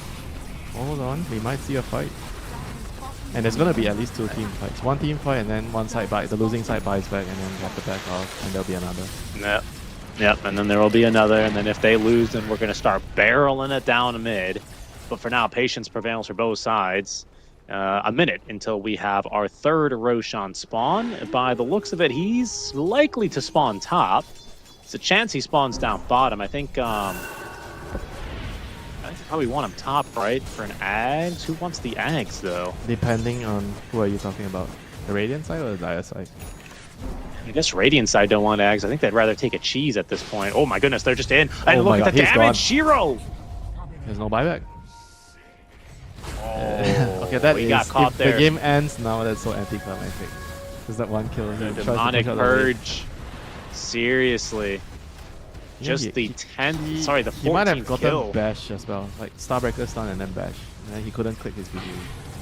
He got broken and then Mindbreakered and then the lightning bolt stunned and then the mini bash from the basher. You are indeed correct. He didn't really have a way out. His team was far too far away, as that's a Kunkka now wolf bitten just to get in there for a big old Tidebringer cleave. You've ever seen a wolf do that? Nope. First time for everything. Indeed. Look at how much they're able to delay this push, though. I mean, boy, is it slow. And look, And the they're wolves. The cutting the wolves are wave. the thing that have cut the mid wave. Who would win, 2 big wolves or an entire creep wave? Eventually, the creep wave, actually. But they did buy a lot of time here, about 20 seconds here off of that death timer, where this Bristle still does not have buyback.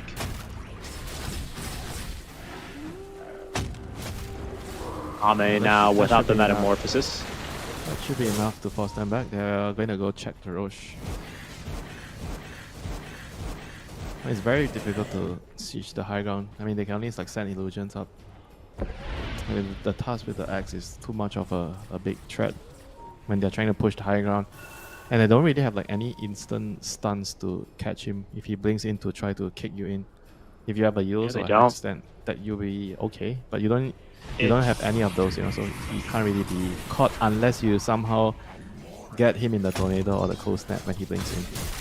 Not so reliable. Yeah, because I don't think you're disarmed, right? Because with Walrus Punch, if you're disarmed, I don't think you can cast it. Is that right? But with Kick, I think you just... you're not dislegged, are you? Alright, that is your best one by far. Okay, that has been... It's been a pleasure, you know, listening to that one. Okay, well, here we go. Another fight. I'll buy you dinner just because of that. This, Another fight outbreaking here. Why he's going chasing. He sees these ancients after something. Will they actually find Baboka a second time? Roche has just respawned. The backliner is vulnerable. The blinking forward. They're going to look for Baboka first. Tianming, he's not going to be able to get off the disruption in time. The X-Mark brought him back from the kick, but they're going to be able to find two. Why he's dead already. Nothing to say. Worse for wear is Shiro running into the middle of this fight. Tianming still alive. Gets the first break here onto Shiro. As Emo with the BKB active and the cold snap. They just can't quite get on top of him. Nothing to say. Eventually dies to Baboka as he buys back and TPs into the fight. But a terrifying fight there is, I don't know, Team Tidebound thought they were getting a much better initiation than they actually got once they blinked in. They were unhappy with what they found, but Yakult Brothers, they will back off. They will not push the envelope immediately. They would first will stop, collect $200, get this next Aegis. It's going to come with an Axe Blessing. I do wonder what they'll choose. Maybe Terra Wave is pretty good this game. Dawn? You guys give it to Dawn? I don't know, man. We'll take it. No, it's for Ame. Terra Wave is ready to go. I mean, I still think the Dawn's axe is better. Whatever. So they have an extra Metamorph, 10 seconds, and the fear. 2-second fear, and so yeah, I guess because they are lacking in stuns, right? So the axe gives them a stun, sort of. Abyssal is also done on the Dawn, so you can reliably lock people down. Abyssal, look at this. What? There it is. They get the tower eventually. There was a ton of illusions marching in, and they will whittle down that tower if it's the last thing they do. Yeah, Arcane Blink and Abyssal. So that's going to be basically instant patches, instant stuns, if they can get them out. But first, before Yakult Brothers go up pushing, they need to wait a little bit longer for that meta to be off cooldown. They need to fix the waves because these darn wolves keep pushing these waves all the way in, especially in the bottom lane, where Invoker is doing a little bit of fixing up there. 3.5 minutes on this Aegis. A refresher now in the inventory for Ame. My man is currently 7 slotted with an Axe Blessing. Feels good to be king, huh? So what would his 60-minute neutral item be? The Dream one. Mirror Shield? Apex? Ooh, this game? Probably not Mirror Shield. Well, seems pretty good actually against the kick, right? Yeah. Yeah. Pirate Hat, maybe? For the illusions? Yeah, not that far away from it. 8 minutes. Yeah, 9 minutes. Probably a Pirate Hat, I'd have to say. Pirate Hat or Mirror Shield, maybe a Stygian Desolator. I don't know, though.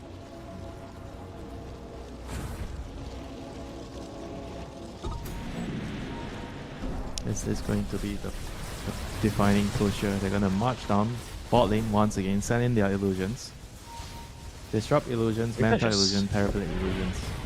They're just too afraid, I think. You know what? They got to start stacking Lincoln Spheres now, don't they? It's the only way you stop these darn kicks. That's the way. You're just using the illusions. Who is he going to kick if you're just sending the illusions and the Forge Grace? I guess, but look, these illusions, they're just not going to get it done that quickly either, really. As long as they get the job done, the speed is irrelevant, Rishi. Goodness, Winter, we've got somewhere to be, man. Where? Yeah, you're right. Where? I don't have anywhere to be. Your midnight supper at the mama. It's already 7 a.m., brother. We're out here casting this Dota. There's going to be the tornado onto Shiro. The Ice Shards trying to keep him protected. The Silence Bloodstone activated. Sunstrike with the snowball save in the nick of time, but they're bringing him further out into the base. Now it's going to be wide trapped outside here. No save for him as he gets shot to death here by Ame's illusions. Baboka, my goat, he just runs on in, forces the BKB here from nothing to say.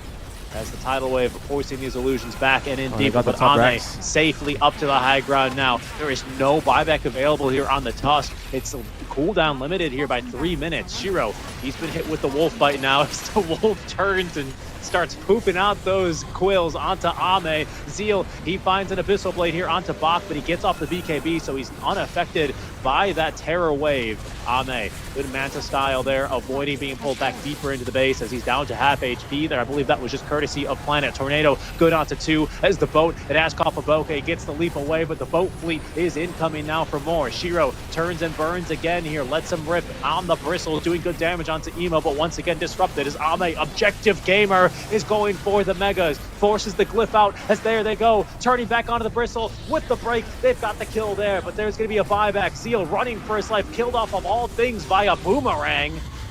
Okay, the Torrent now does catch Ame, but he gets the Sunder off onto Bach in the meantime. Tornado again flying on through. That's good damage here onto Ame. Sunder available in 3 more seconds. It looks like he's going to die, but that's only going to be the Aegis. He's going to come back with a BKB and another Metamorphosis and a Refresher Orb as he pops the meta immediately and gets to work. That is going to be mega secured here for the side of Yakult Brothers. How much more do they want to push it? Not much more, they say.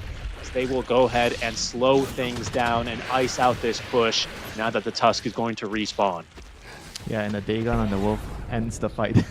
I like that how that was the last thing that ended the fight. You know? I mean, they just got the buildings, you know, they don't care about killing the heroes. Dawn was like creating a distraction at top. He was alone hitting the racks. Faithbang felt like he had to go there, deal with it, and then everything became chaotic. Fireblade also walked up, you know, to clear out the other Raxes. Oh no, nothing to say. He might have been caught. Does get the X mark out, but Tianming waiting for him. They force out the BKB. Ame running right into this one. Does catch a boat though. Careful here. Okay, Force Staff to get out of the trees now is another boat incoming. The Torrent catching 2. Emo though, Raging Fury, Invoker the refresh. He wants to murder this squirrel, and it looks like with between him and Baboka, they should have the damage. Emo gets the job done, but they've lost Ame. They have lost their king. Megas streaming into the base. They do have nothing to say. Back to defend. And with this Walrus kick, they find themselves Emo. That is an 8-time streak ended as Bach picks up the kill there. Tier 4 towers still looking flawless in the base in the meantime. As off those 2 kills, they will go barreling down the other way in an effort to find an opening. Yeah, that was very, very big there. Now they have a chance to go all in mid. You just leave. Who is the person you leave in base? Somebody has travels. Yeah, somebody has to get travels and stay in base, and the rest go mid. 50 seconds. They have around that.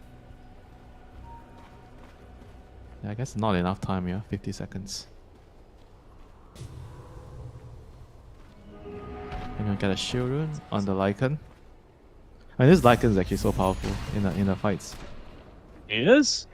And I think they have 2 Abyssals there. They have an Abyssal. They've got a Scythe of Vice Refresher on the Kunkka. You could see, my goodness, nothing to say. Really went Super Saiyan mode, Super Sailor mode, I guess, you know. I have never seen One Piece, but I assume that's what they do in every single episode. He refreshes and causes a torrent storm or something like that.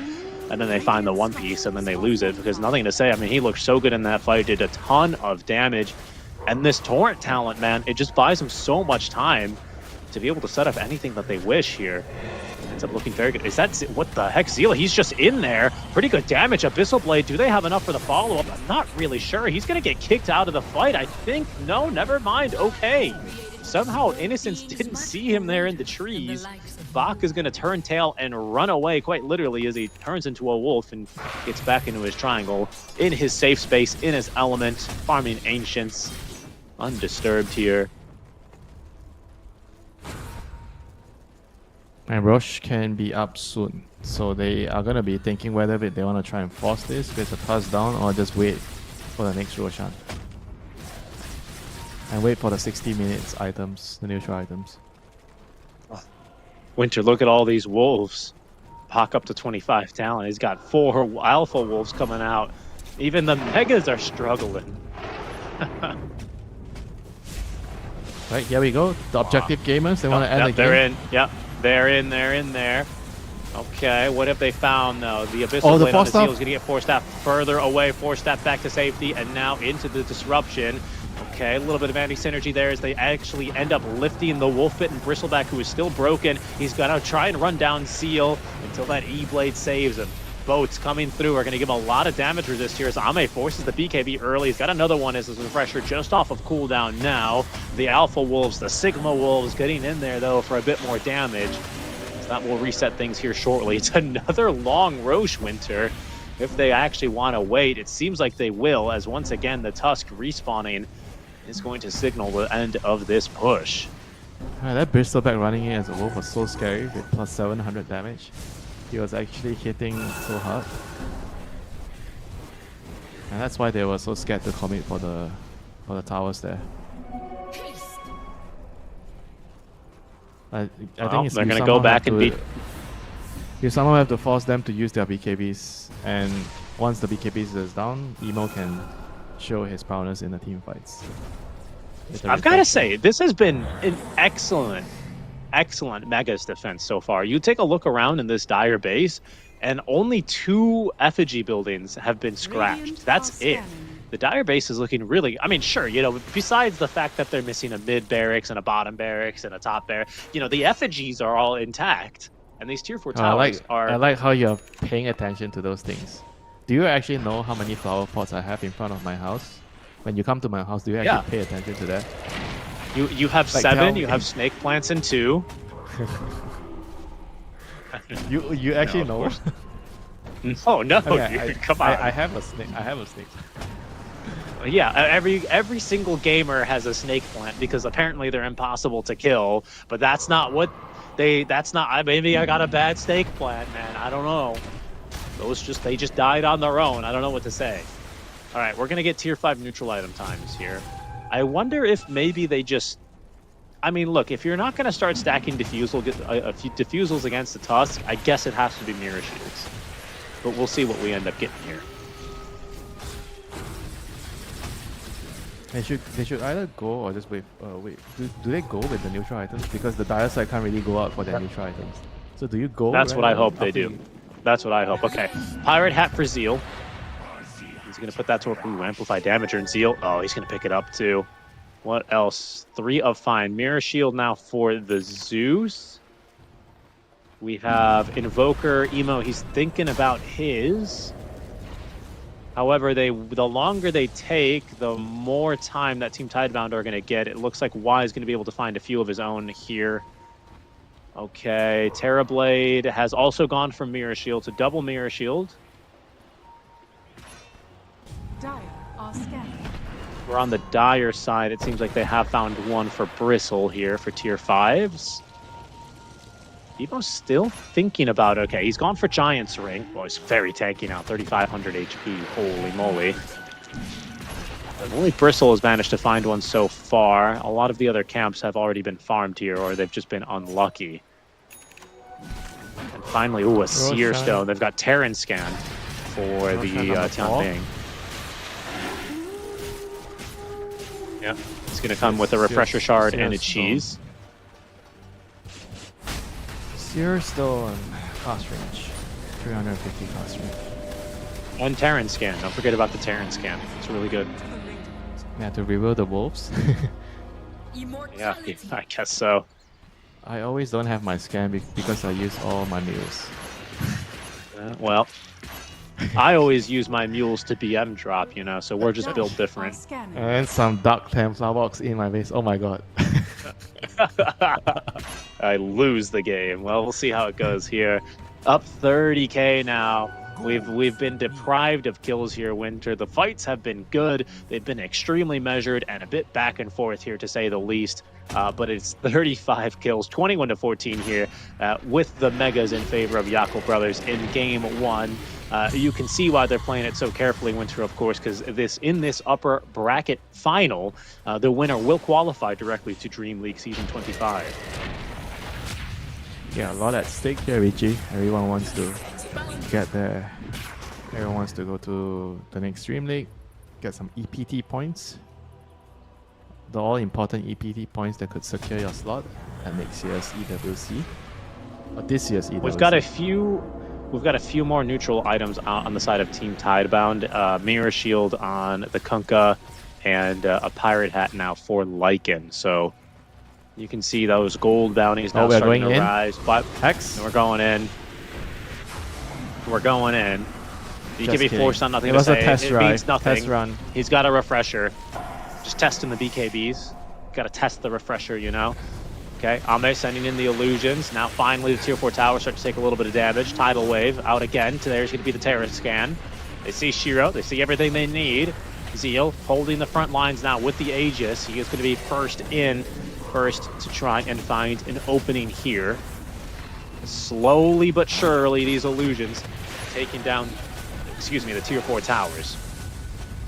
Zeus ulti for Vision now.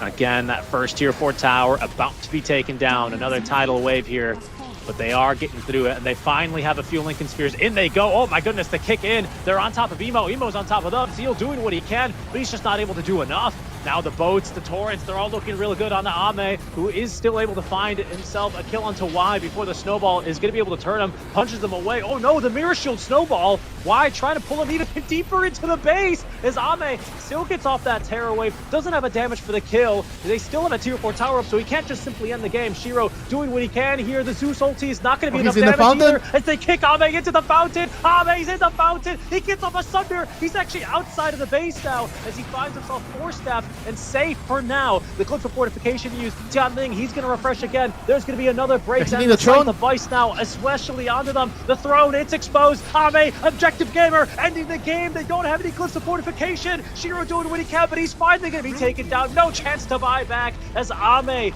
even in the fountain, he finds a way out, and he will be able to end this game. Yakult Brothers, they find a hard-fought victory here in Game 1 of this BO3 series. What a finish. Yeah, that was a really clutch Forstaff and Sunder at the same time when he was kicked in the fountain. You know, he was really clear about what he needed to do, and if he died there, they would have actually been in a lot of trouble there. That was very well played by Ame, just securing the game there. MVP, finally. Objective gamer, like you call him. You know, he knows his priorities. You know, killing heroes doesn't win you the game, but killing the buildings will win you the game. That was very true. I mean, honestly, what a game. I mean, yeah, we also got to see the supports kind of become the cause, right? Not just the Shadow Demons used. The whole ring as well, you know. Planet had so many items. He had MKB, Daedalus. He had so much room to farm, you know, but just still couldn't really do enough, you know, in the team fights. Because your enemy is just pushing and poking with illusions. And you kind of have to commit, and if they commit, it will put them in a very difficult position. So it was just a tough place to be, you know, when the game gets to that state, you know.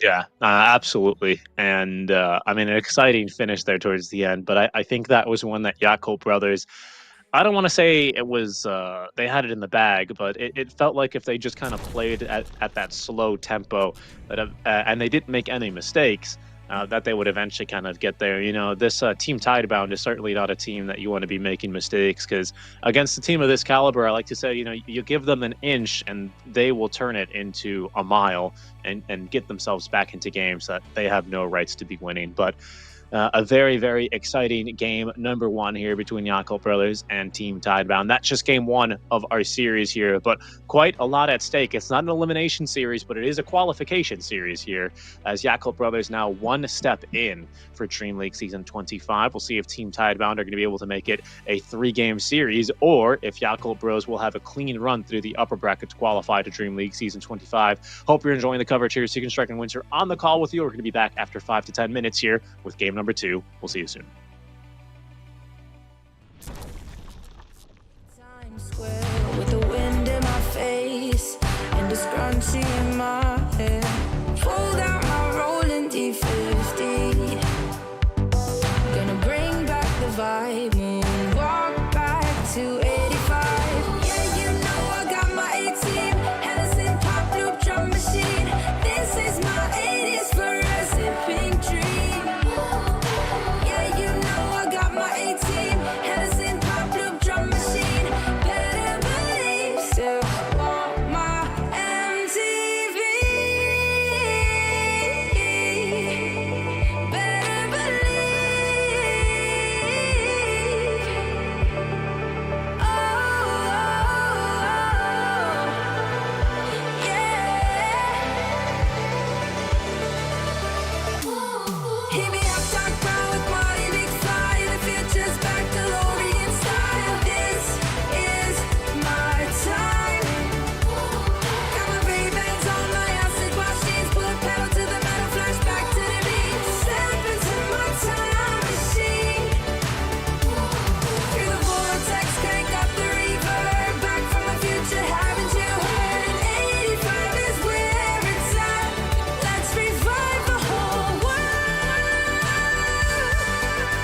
ready, you ain't seen nothing yet. Yeah, hop in my DeLorean, get ready, get set. Where I'm taking you now is on my own road. I pick my own path, bringing 80s recode. Put my hand on the throttle, best to buckle up. Rev up the gigawatts, hang onto your butts. I'm just a 90s kid. I just need a time machine to fire with. Hit it up, top power, party, big fire. The future's back, DeLorean style. This is my time. Got my Ray-Bans on, my acid wash jeans, put metal to the pedal, flash back to the beat. Step into my time machine. Feel the vortex, crank up the reverb. Back from the future, haven't you heard? 85 is where it's at. Let's revive the whole world. Let's revive the whole world.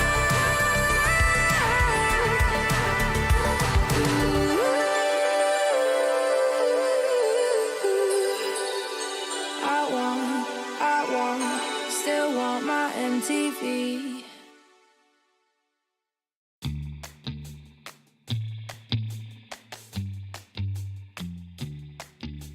Shot, new kid on the block.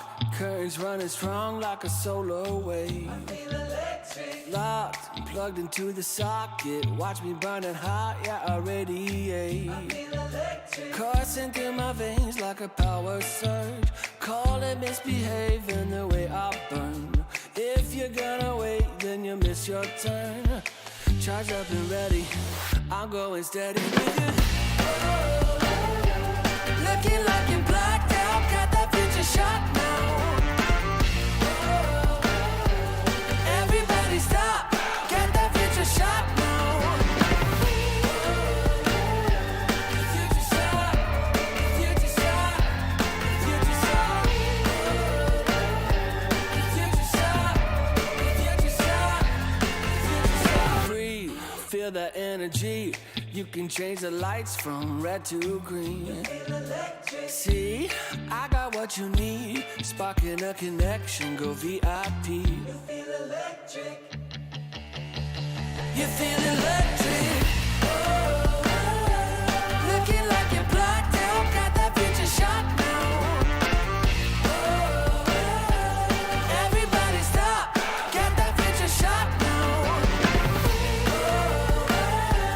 Future shot, future shot, future shot.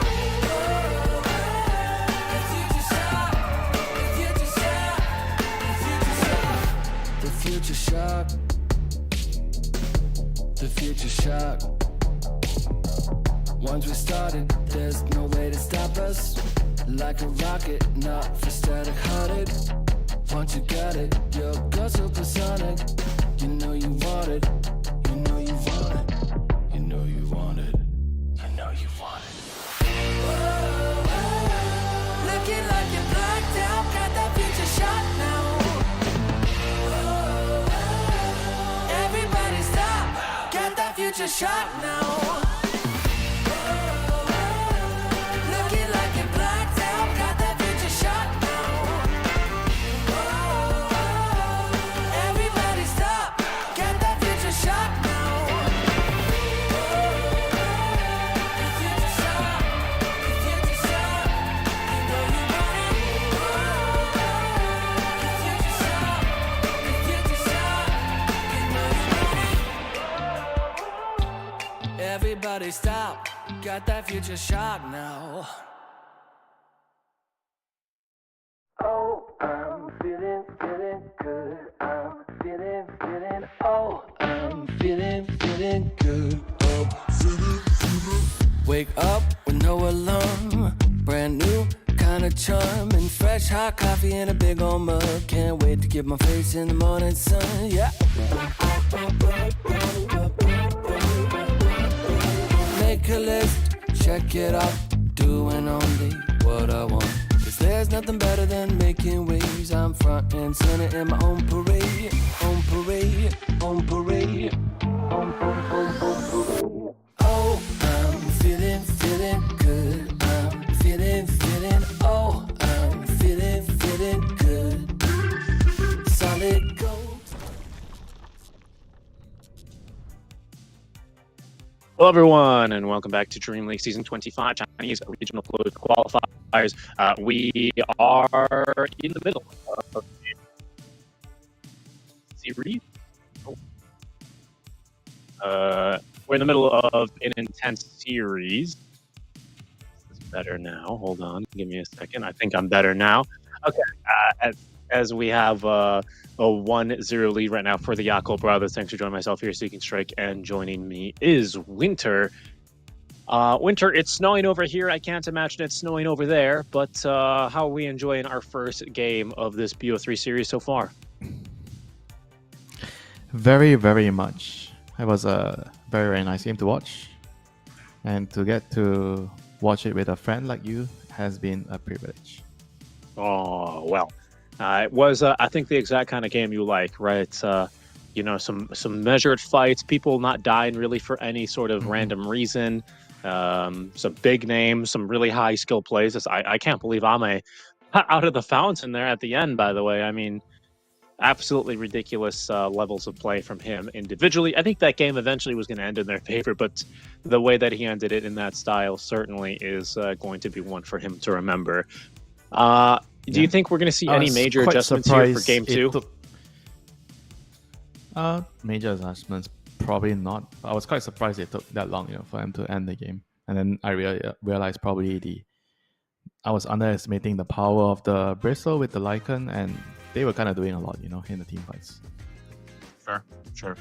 Well, we'll see if any adjustments are made in the draft, as draft number 2 is ready to go. Let's go ahead and see if we have anything major so far. Winter, we see very similar 5 bands seconds remaining. in the first phase. Of course, we would have swapped sides and picks, so now Team Tidebound with that last pick ready to go, and Yakult Bros will have opening pick. Let's see, Doom's in the pool. What else is here? Nyx in the pool. 10 seconds remaining. No Elk, no DK, no Morph. Magnus, 5 I seconds suppose. remaining. I mean, TA is definitely going to be up there as well, high up. I think TA plus Morphing, Elk, DK, those are like the 4 top carries right now. I'm definitely going to be thinking about that. But is TA an Ame hero? Radiant team pick. Dire team pick. I am not so sure. So they elected to remove the Magnus and pick the Pugna. Okay. We've seen it mid before. So I don't do think you it's going to be a respond- mid for Yakult Bros, though. Nah, not them. So do you go like a Nyx here? Just to counter it? Like Nyx is really 10 good against seconds Pugna. remaining. Like there's a lot of heroes that are very good against Pugna, 5 seconds but remaining. you can... I feel like Nyx is the one that comes to our mind right now. Radiant team Or you pick Like the core. next. Ooh, it'll be a different position 4. Highly contested one here. It's the Muerta. Yeah, this is the hero we've seen time and time again. In a lot of these high-level games, you do a lot against like a backliner like Pugna. You can silence, you can stop the drain, 10 seconds you can hit the remaining. D-Crab, and just very solid hero in the lane. It's a very useful hero. 5 seconds remaining. Keeps the draft still open, so you can still plan Radiant and team change things ban. fairly easily Dire here. team ban. So I think you want to pick your offlaner next. Something to just lane with Muerta. You said Doom is still available. You can go Doom Yeah. plus Muerta here. I think a lot of Doom offlaners is are also still good. available. If they want to run back into It's good into- the remaining. Lycan. It's good into the Pugna. Yeah, the Lycan's also really good into 5 the seconds Pugna. remaining. But I prefer like the lane that can kill when you have Muerta. You wanna abuse the fact that she's so strong in the lane.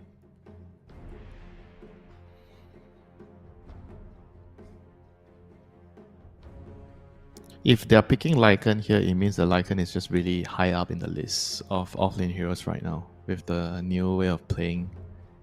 With the Alpha Wolf Facet. And the Midas build. I mean, the axe is also pretty scary, as we could see it in the last game with the Bristol.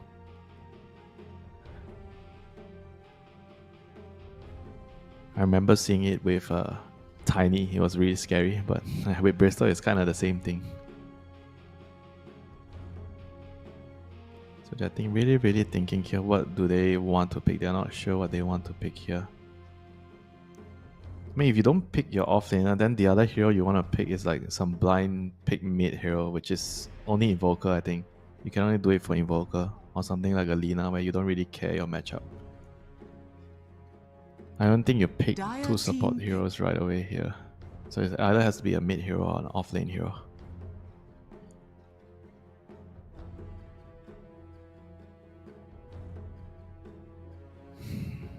This is a tough choice here for them. So they ban out the Puck, so it leads to think that it's an 10 Invoker. But seconds usually remaining. when you want to pick Invoker, you ban the Puck Radiant because of the team matchup. Ooh, Okay, no? I like So that they with go- the they Morito. go with I Beast. think we saw this lane Yeah. earlier, didn't we? Radiant team Dire It's a very strong lane. It's I think it's a lane where you can easily snowball and take towers and just become like a very strong hero, like a carry. You're basically a carry if you can get your lane down the T. And they're immediately picking heroes to counter it. So I presume they're gonna move the 10 Pugna to a seconds 4, remaining. and they want the Ange to lane into the Beast to steal the ball. 5 seconds remaining. And Tide is also like a somewhat decent hero into the Beastmaster because you have the Kraken Shell or the innate against the Beastmaster role, so you can break out of it. You can use your Anchor Smash to reduce the damage he's doing with his creeps and his heroes. So very effective at that. But the downside is because they've picked the Tide early. So I'm thinking if I'm Tide bound here, no pun intended, they're gonna just pick a lane counter towards the Tide. Like some like Ursa type of hero and just counter him. Just make sure you beat him out in the lane. I think Ursa or some Monkey King Monkey, feels good. right? Yeah. Dire team pick. Those tend to be the big two. First, we'll see the Shadow Demon. We'll see what they want to pick with it. Still don't mind either hero that we spoke of. Shocking to see Shadow Demon let through a lot more these days when he still seems to be a very high impact hero overall.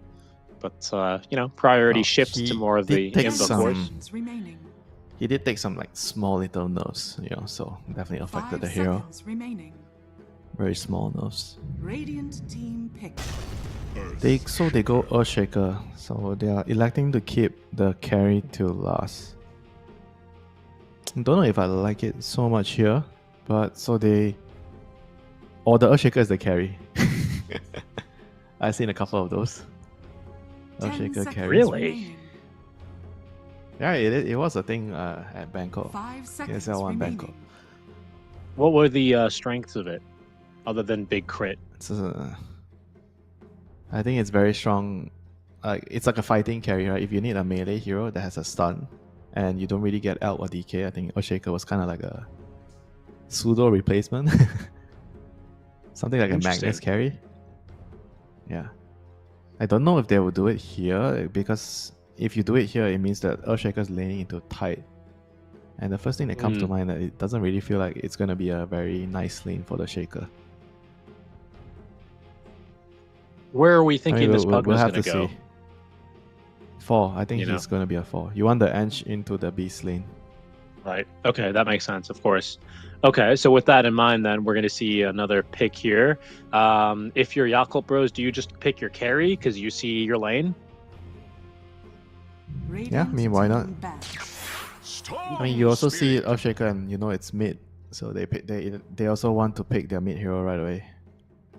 Storm plus Pugna, right? So I don't think you want to let that slip with the Patrol Station or the Battery Bank, Mana Bank.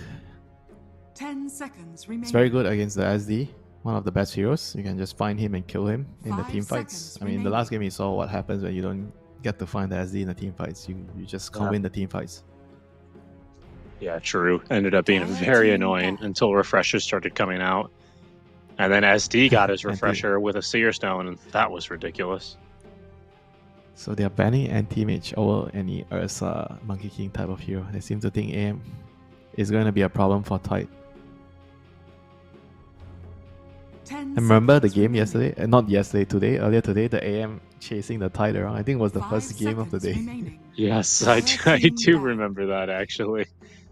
Yeah, that was ridiculous. That was Manic absolutely popping off. Yeah, so it seems like the players think that this is no longer a good matchup for Tide. It used to be okay for Tide. Because you just sit in the lane and you don't care, with your 10 Kraken Shell and he seconds hits you. remaining. You have no mana, but you just farm. 5 seconds remaining. So they seem to think this is a bigger problem than a Ursa or Monkey King. I mean, they can still ban one of those with their final ban. I mean, if I get to only choose one, I will probably... which one is harder to deal with? I think Ancient this game, Partner, Monkey yeah. King. Ancient Partner, they are both good against the Radiant Monkey or team the Ursa. ban. I mean, Oh, wow. okay, I didn't they expect ban out the Monkey Tidebound to ban themselves. him. Okay, so they are also worried about the Monkey King into the Beast lane. I mean, they're just banning for the Beast. Both Monkey and Medusa are good carry matchups into the lane of Beastmaster, so they prioritize the lane of the Beast a lot here with the bans. 10 seconds remaining. You think we'll see like an Ame Spectre here? 5 seconds Yeah, remaining. seems good. Not Dire bad. team pick. It's not bad. But Not they quite. themselves picked the Ursa. Okay. Hmm. So now what do you get as Tidebound? So it's just like what, Spectre? I mean, what's remaining? What carry against Ursa? Razor? Razor still in the 10 game? I seconds guess remaining. Razor might be able to work. 5 seconds remaining. Razor into Ursa, Razor into Tide. Seems reasonable. Yeah, Pugna's a bit annoying, but maybe it's your best choice here. Okay, so what do we have here? Gondar. Also, Muerta's the carry. Indeed. Indeed it is. So mid And Earthshaker, position 5 Bounty Hunter, Muerta carry. So why did they decide to have Muerta carry? I guess the lane against Tide is good. That's number 1. You don't care about D-Crab. That's number 2. And number It's true. 3, I think against Ursa, it's a very good matchup. Because of your Pierce the Veil, he can't hit you. Yeah, I think it's a very smart deviation, but Muerta is a very slow hero, so it's not that easy to make it work. You need to farm a lot of items. First the Milner, then you need the Hurricane Pike, then the BKB before you become invincible. If you get to that 3-item timing, a lot more expensive than the TA's 3-item timing, you're going to be very powerful in the game. So they have to figure out how to get there. They have track, they have some rotations from the Earthshaker and the Beastmaster and the Shadow Demon to protect him. And the lane should be... I think the lane should be good for the Muerta and the Bounty against this Tide. I mean, Boboka is the one picking the Ench. I don't know if they're going to still remain the lane or Boboka is going to go to the Beastmaster's lane and Tianming is going to go bot. I think he'll chase the beast around a little bit, personally. You should. But who I mean, knows? In theory, the Ench wants to chase the beast. In theory, but I also this game, I think don't know it's- if they are actually going to do it because some teams they don't really like to switch the lanes up too much. They don't like their players moving around. They want everything to be Prepare the same every game, so it's more stable. And also, I the mean, lane we'll synergy, see. because if you're laning with a different person, it could affect like the way you play out the lane too. I think Baboka's going top. He's got the sentry. He's got the observer. I mean, I think he's going top. We'll see. I could be wrong. Usually, you don't have an observer if you go position 5, right? You have an observer mid and observer somewhere off.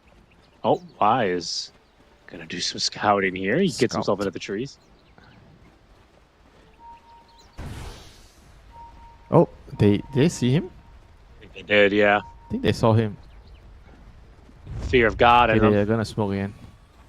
Once again, they use the smoke around 30 to 40 seconds to go for a seconds first to blood. battle. They don't really have a ward placed early, right? So they are just like trying to guess through process of elimination because Bounty Hunter is scouting. They think he's alone, so they're trying to go for the other side to get a first blood. They might get the Shadow Demon or the Beast here. This might. Yeah. Oh, okay. He took the Watcher. They know something's up. Yeah, they also put the ward down here first. Bach is going to eat the opening blow out from The Baboka battle begins. as we get things started here. There's a ward on this cliff here favoring Tidebound. As we will still get ourselves, runes 2 apiece by the looks of things. Indeed. So you are right. The Ench is going top. Pugna is bot. so they're not changing things. I don't know if I love that, but maybe there's more value in these kind of team games to not messing with the lanes a bit more, right? Why just standing Yeah, there says, Emo, keep you're going to miss a things- CS over this. Didn't think so. Keep things at a constant, you know. If I'm having dinner with you every day, I don't want to have dinner with someone else, you know. I don't want that to change. You get what I mean, Richie? Or should I say, if I'm always ordering nasi goreng, and then you tell me don't have nasi goreng today, and one day I don't eat rice, you know, I feel weird. Sure. I understand. Oh, you know what we saw? We have Muerta carry here with La Ofrenda. That's very exciting. Don't always see this. Yeah, but he put the ofrenda so far away. So how are you gonna abuse the attack speed from it? I think his He just wants concern it is to- just dying at the moment, basically. Because this is a very difficult lane, you can see, with the Gush level 1. Yeah, with the edge, you know, in this lane, it's definitely gonna be hard. Because I was expecting the partner to be here. With edge, it's a lot harder. And Bounty is like not the strongest level 1 bodyguard. No, not at all. All he does is They have really to do a mini stun. Ooh. He has to somehow like find a way to tank damage, you know, he has a lot of armor, so they're gonna gush him, and this is good, you know, if the Bounty can kind of attract attention, force them to throw impetus and gush on him, and then Shiro is gonna be very, very happy. Yeah, they're pretty low He's on gonna regen, eat out of the though. gush. Yeah, No. Shiro, this is going to be tough for him. Why, at least he's going to be able to get in there. Janyata, bit of that bonus damage. Is gotta be careful. Don't want to be tanking the creeps. I have to say, I think this is something that only works at lower level Dota, but I've particularly enjoyed aggroing the creeps and then getting my enemies to run through the creeps to try and get me, and just having them take a bunch of damage. Those creeps, I want to be tanking them early on. The NC creeps, of course. But anyway, a little bit of a strat here for them. This is a strong top lane. Mid lane is also looking pretty even. Emo doing a good job of staying out of the slugger range for these creeps that are dying to the enchant totem and whatnot.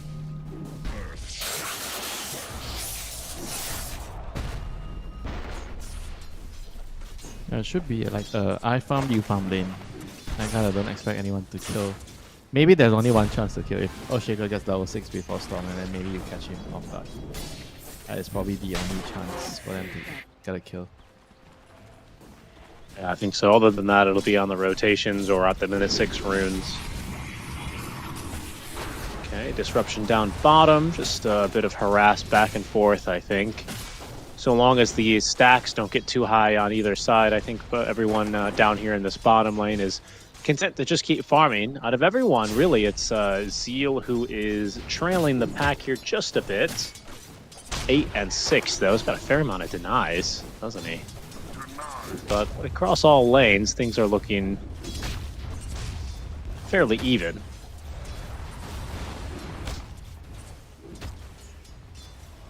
Who does this actually? Okay, he's going to change the ofrenda location. I think this is better. Okay, this is yeah. 50. This makes a little bit more sense, you know. It still respawns you in a safe position, and you can abuse the attack speed.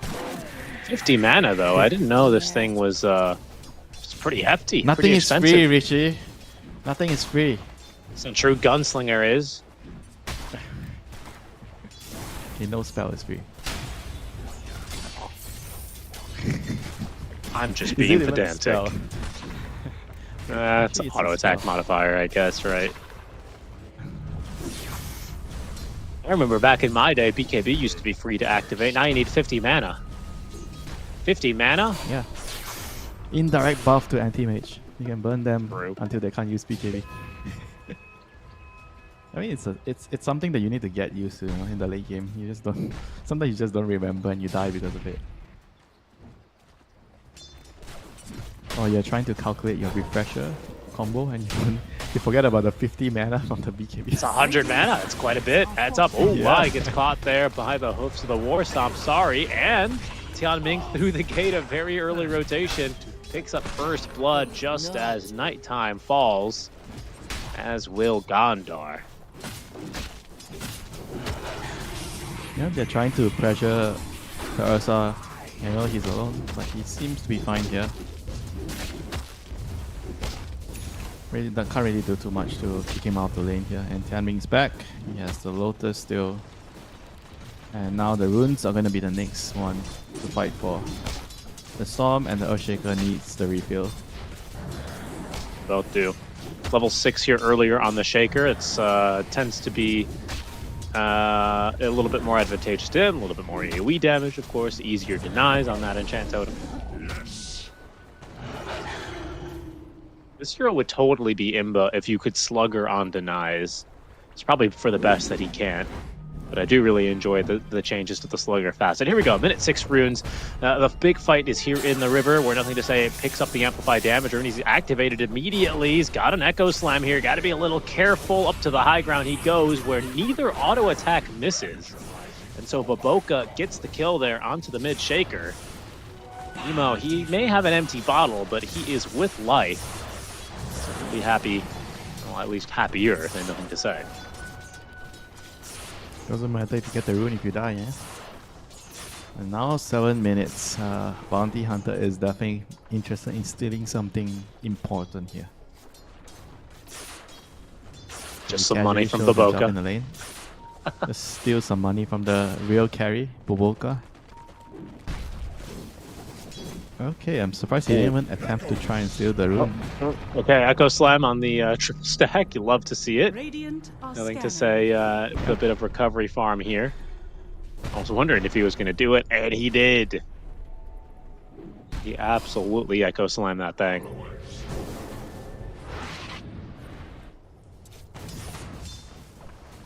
Yep, Tianming tried to steal the rune, but he was not successful.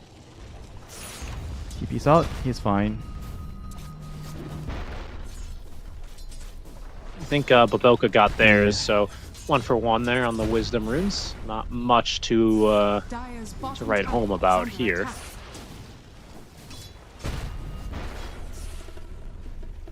Yeah, out of all the cores right now, I think the Shaker is the one that has the most net worth after the stack clearing. Radiant's top tower But the is game is going to be under slow attack. because he had to use Echo. And he's not really going to be looking to make any moves. I mean, This. that's, Look that's at the this. nature of the hero, yeah. Look at Baboka. This is madness. So much damage. Yeah, he's going for the max enchant with Impetus build. I've seen this build like becoming more popular recently after the nerf Me to too. Nature's Attendant. So Radiant's bottom people are just trying to play the hero differently. And now he has the rally. The rally. This tower is dead with the partner coming in as well. Oh, yes, it is. Good move Emo by, now. Good move by Yakult Brothers. He's got a shield rune in his pocket. They put down the Nether Ward. We'll see what Emo wants to do here. He wants to try and play around it a bit. They know that planet's behind. It's not such an easy jump. Let's check in very quickly on the carries as the laning stage starts to draw to a close. Not that there's more attention. Ame building into the Battle Fury build. No real big surprise there, as we are going to see the... actually, I'm a little bit surprised that we're still going to see the Helm build. I suppose, of course, once you do upgrade that thing, Baboka is not going to be able to steal it with the enchant anymore. Over on the other side of the map, Shiro, of course, is going to be going for these early value items. And then, of course, I think we're going to see like Mayoner eventually. But this is another very strong tower siege with the rally skeletons coming on in. This tower shall be going down.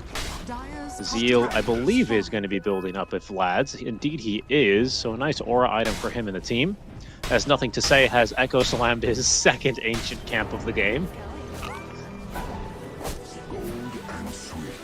Trouble. Does he have Donda. dagger? Oh, not yet. Get across the river. Why? Oh, that's a big zip from Emo. My goodness, he wanted that kill. Oh, he got some assist goal and some XP. Still worth it. The galvanized stack, right? Yep. Okay, Shaker is very close to his dagger. Very, very close. I mean, they need to clear also another stack. There's another ancient stack. The Beastmaster wants to. I guess the Beastmaster should be the one to take the next one. But right now they have to open up the bottom side of the map. They need to bring heroes down. I imagine after the Shaker gets his dagger, he's going to move down here to open up the map.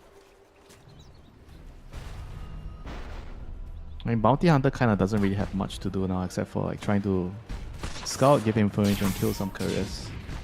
Like he has some wards and some sentries here, so he has to figure out where he wants to place them and play around them to use them to find information to kill couriers. I think killing couriers is probably the best thing he can do now to give your team some gold. I think his priorities Apart just from shifted. that. Nothing to say. He's got his courier on the way. Sorry, for the Blink Dagger, of course. Not too uncommon for couriers to wants make to smoke. deliveries. Okay. He wants to smoke him now, but he has no track yet, so no track. Level 4 Bounty Hunter. Level 4 No Gonda. track and no slam for another 30 seconds, but that might come off cooldown. Zeal is down here defending bottom, which is very annoying for Bach, as he just finished this Helm of the Dom. Gondar is going to be coming from behind under the cover of that Shadow Walk. Shiro's continuing to farm top lane. This could be trouble, though. Nothing to say. Slime in 9 seconds as he finds an opening kill onto Tianming. Emo, he completes his TP on over. Not really sure if he wants to fight. Zeal's not going to have an easy opening for a Ravage here. Not with Echo Slime ready to be used here again. Yep. And with Too many Shiro heroes coming here, through they the have to just gate. Give it up. Yeah, indeed. That'll be a tier 1 Radiant's tower down. bottom tower has fallen. Yep, Ursa just wants to hit his creeps in peace, so he's not going to come to this fight. Get his battle. We wait for the nighttime Rosh to be top and hit Rosh probably. Yeah, Vlad's on tight with the Ursa. Should be easy pickings once nighttime Dire's kicks in. middle tower is under attack. Very true. I think Jakob Still brothers, making- Jakob brothers are going to be happy to wait it out. If the next couple of minutes doesn't really have any big moves, you know, just farm, wait for Rosh, get Rosh, and start playing the game with the Aegis on Ursa and Dagger on Ursa as well. But actually, maybe the Storm is going to pick the Aegis up. Yeah, not the Ursa. I think so. I think Storm is almost by far and away the best first Aegis carrier in the entire game. Guess it depends on what time Who you is get the that first close- Aegis. Close second argument. Second hero. Second best Aegis hero. Leshrac. Who is? Leshrac? Leshrac. Yeah, also pretty good for very similar reasons. I think if Lesh had some more mobility, he would be a stronger contender for first. But yeah, I think we're kind of a bit in agreement there. Smoke breaks. Hold on. They find the Big shaker. zip in. They want the shaker. He's got an Oh, he's Echo Slime stunned. though, so it's got to be a bit careful. Okay, he doesn't. He's already used it. Emo, he's going to get roared. Does have a regen rune and a great healing lotus, but doesn't get to use anything. And Emo finds himself stuck on the wrong side of a fissure there. Very strong fight. As Team Tidebound hold their ground and defend their side of the map.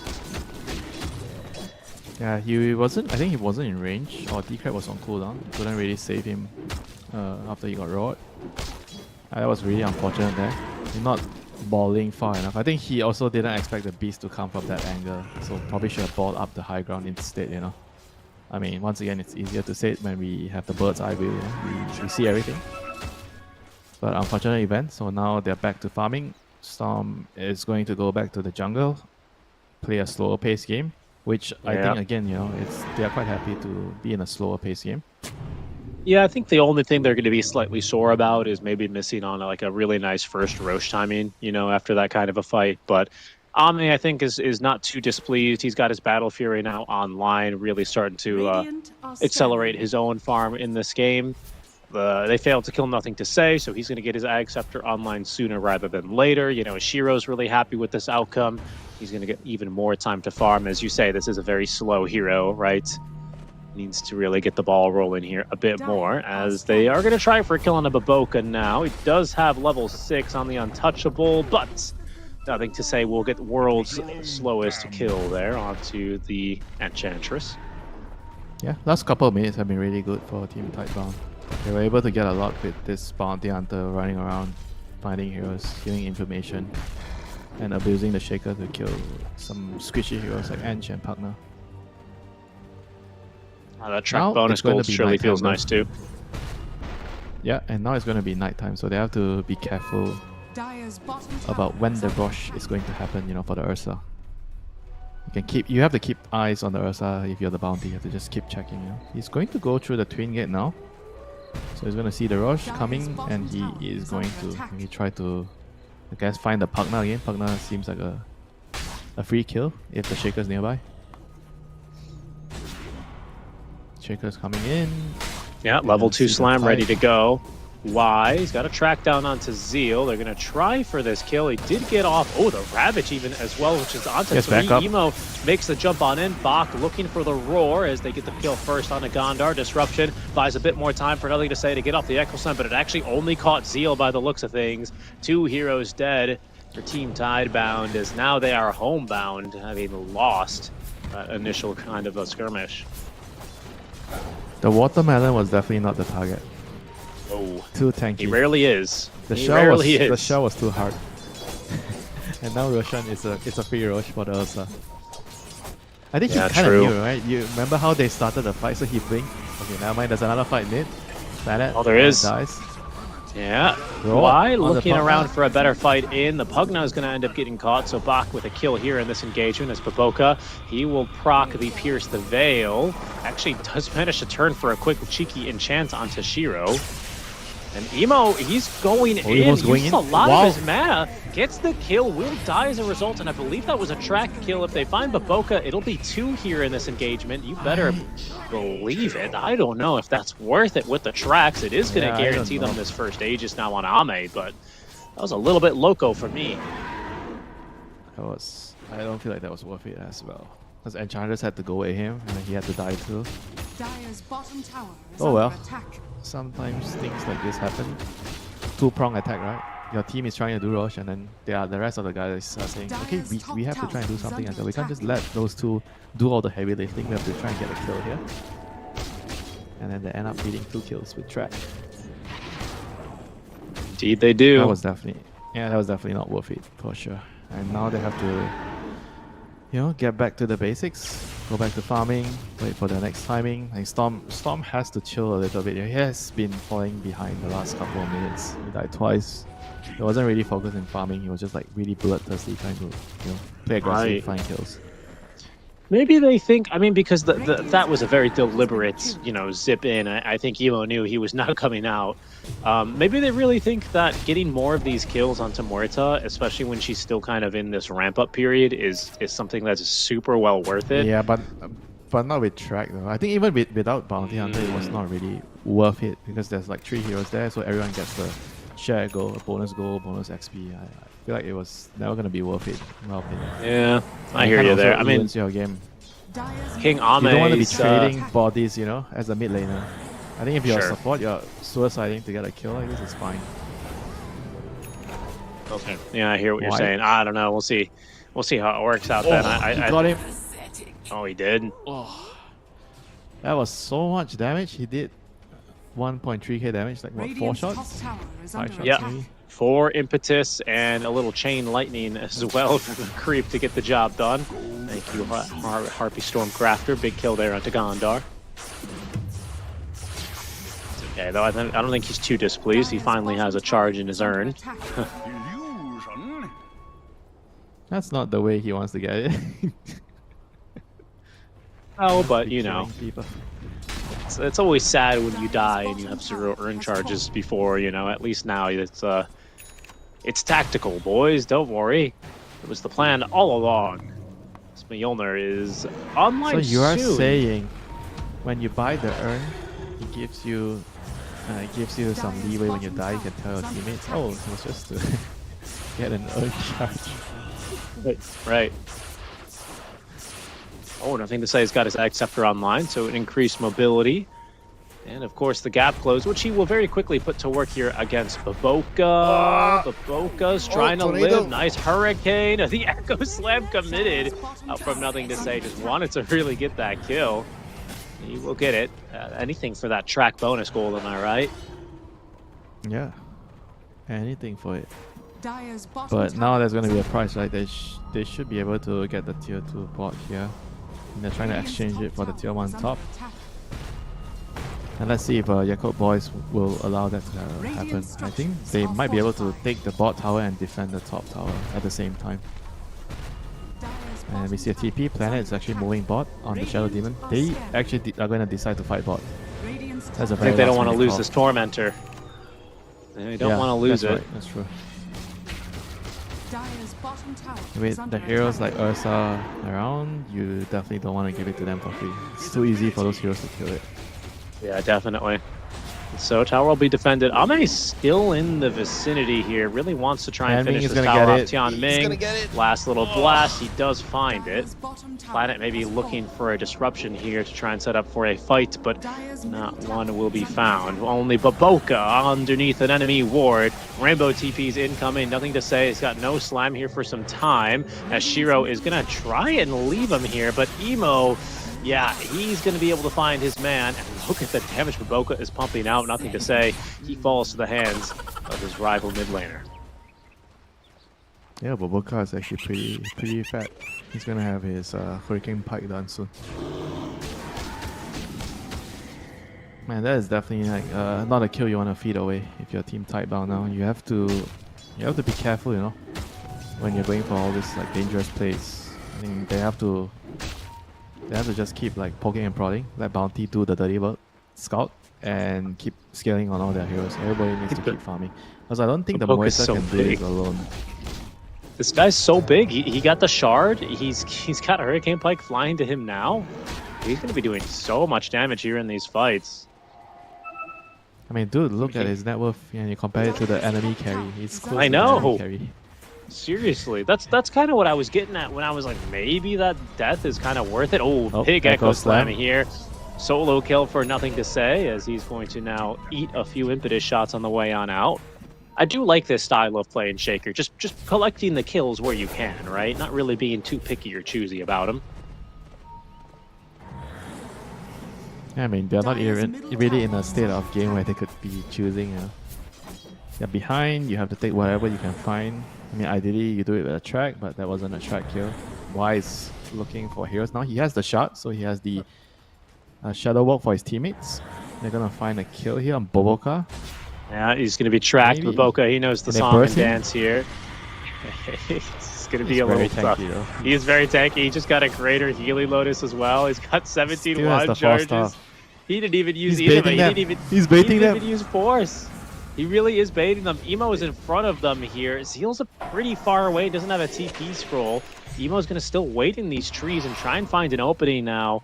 As we see Team Tidebound, they're going to re-smoke here. Ame, he's shown down bottom, but is going to be TPing now to the tier 2 tower. NTS clears the way mid. Radiant are scanning. Man, Dire's middle Boboka tower is really is under attack. like playing like a boss now. He is not afraid. He knows he's ahead. He knows he is going to be able to tank a lot, you know, and he's putting himself in very, very dangerous positions for the enemy to think that they can kill him. This guy's got I like it when my 2,000 entry- HP. Yeah, I like This it guy when has my more- entry does that, you know. It's just funny, you know? He's got more HP than a level 18 Ursa. What? Where's, I guess he's got Strength Treads toggled on and the People's Gift. Okay, yeah, Dire's that'll top do it. tower is under He's the attack. team tank. He's got more HP than Tide Hunter. Oh, goodness. Just so unholy. But Tide has Tower is Tide under has more attack. effective HP because of the magic Radiant's resist, middle I guess. tower Yeah. If you count it that way. I guess that's true. And with your Kraken shell, so technically Tide should still be more tanky. This is the boss. This is what the new tanks look like, as Tianming is going to be able to take down that tier 2 top lane. Next Roche could be up as soon as in 15 seconds. Ame has significantly farmed in between this last Roche and this upcoming one now, with a Basher and a full BKB online. Wow, Ooh, solo kill? Yeah, Box just found him Look at and the roared Royal. him, to be honest, at the gate. Wasn't really too fancy. Oh boy. Emo is not having the best of games, for sure. He's Mega having a Big good Tilt. game, though. 271 and 8. He's doing the PvE experience. He's absolutely killing it right now.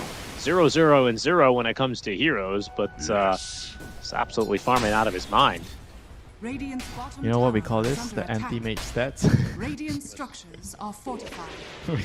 When you have an anti-mage in your Dire's game. middle tower is under attack. 0-0-0 anti-mage, 30 minutes, and then he comes out to one fight. He wins the fight for you and you end the game. Yep. And then he says GG, easy game. Let's see. We'll see. And then he's like, report my position 5 for no reason. That's usually how that one happens for me. Small favorites here for Yakult Brothers, even if it's 9-9 now, 25 minutes in, a 4K net worth lead. But I think it's going to be Yakult Bros in prime position to secure this next Rosh, which has already spawned. Banner in hand for Roshan up there in this top lane.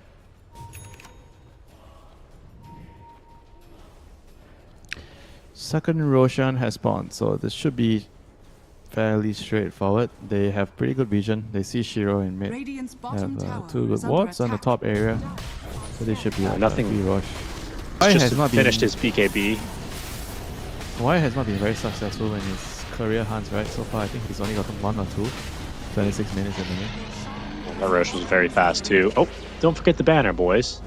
Time to head back in for that as Ame is going to pick up this second Aegis.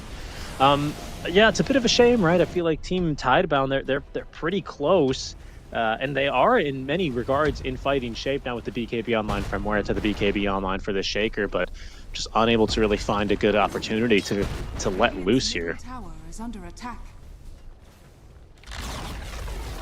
Radiant are scanning.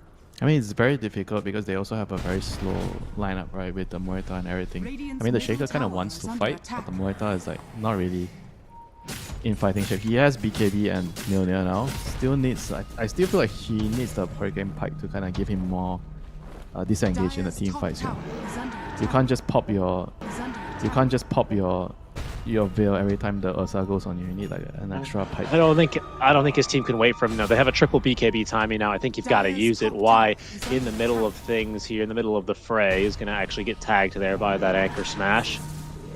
Team Tidebound holding the high ground as the tank Baboka thinking about just running in. Absolute Giga Chad move. It'll be Emo's Emo going first. in. He's going to eat an Echo Slam. Getting Emo, rocked. can he get out? He's got the BKB active. Roared He's up. still alive. Emo's still alive, and on the opposite side of the fissure, still kicking as well. Baboka, he's going to actually get that kill from range onto Y, as out comes the Ravage. That's Wow. going to catch Shiro. 3 dead just like that.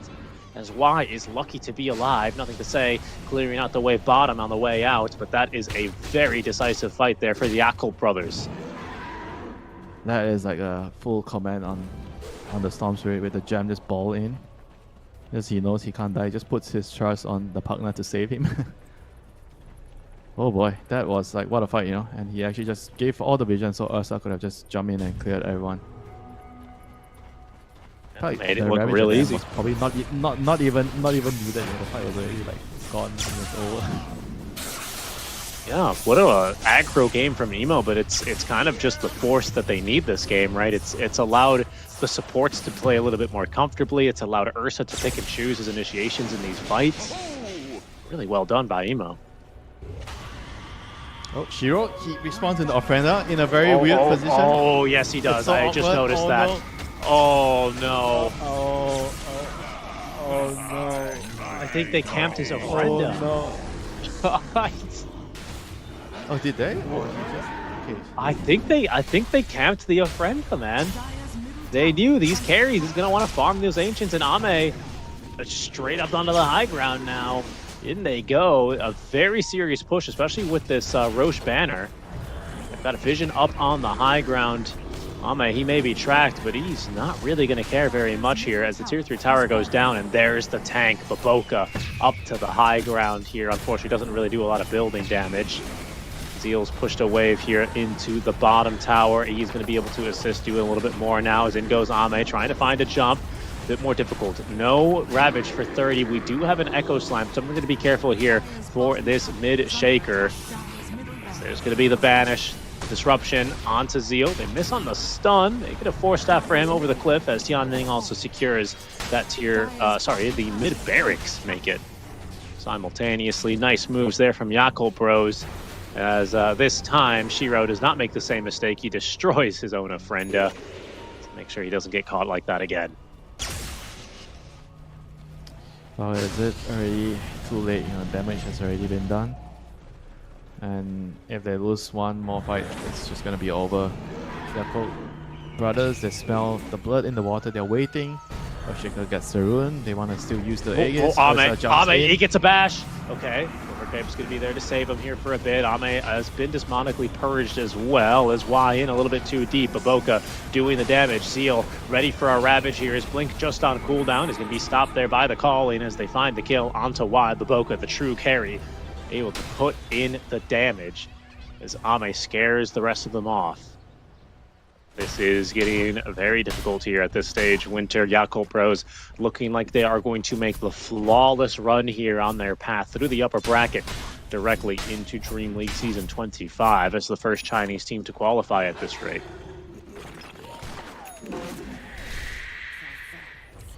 One more fight, Richie. Must not get ahead of ourselves. Not yet, One more Winter. That's what at stake here. And with the Hill Troll Summoner Oh, doing the Big damage, Echo. Big Echo Slam. They actually get through Tianming just like that. Nothing to say, a very nice fissure as well onto 2.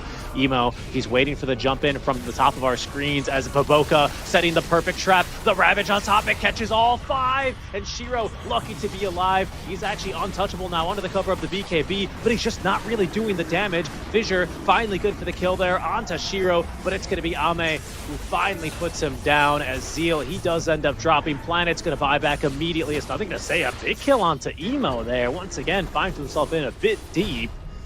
So Team Tidebound, they'll hold. Just barely. Still, it's like an expensive hold. They had to use buybacks. They lost their carry. And it was a very good jump. Yakult brothers, they were definitely not expecting a jump. They were just running up the ramp, you know. Weren't really in position, and Pugna just got blown up, by the way. Don't think he got even one spell off, he just died. One Echo Slam. Yeah, well, the Echo is the important one there. Now with the Silver Edge, he's going to be punching a bit harder here for sure on Nothing to Say. So a big moment for him there. Okay.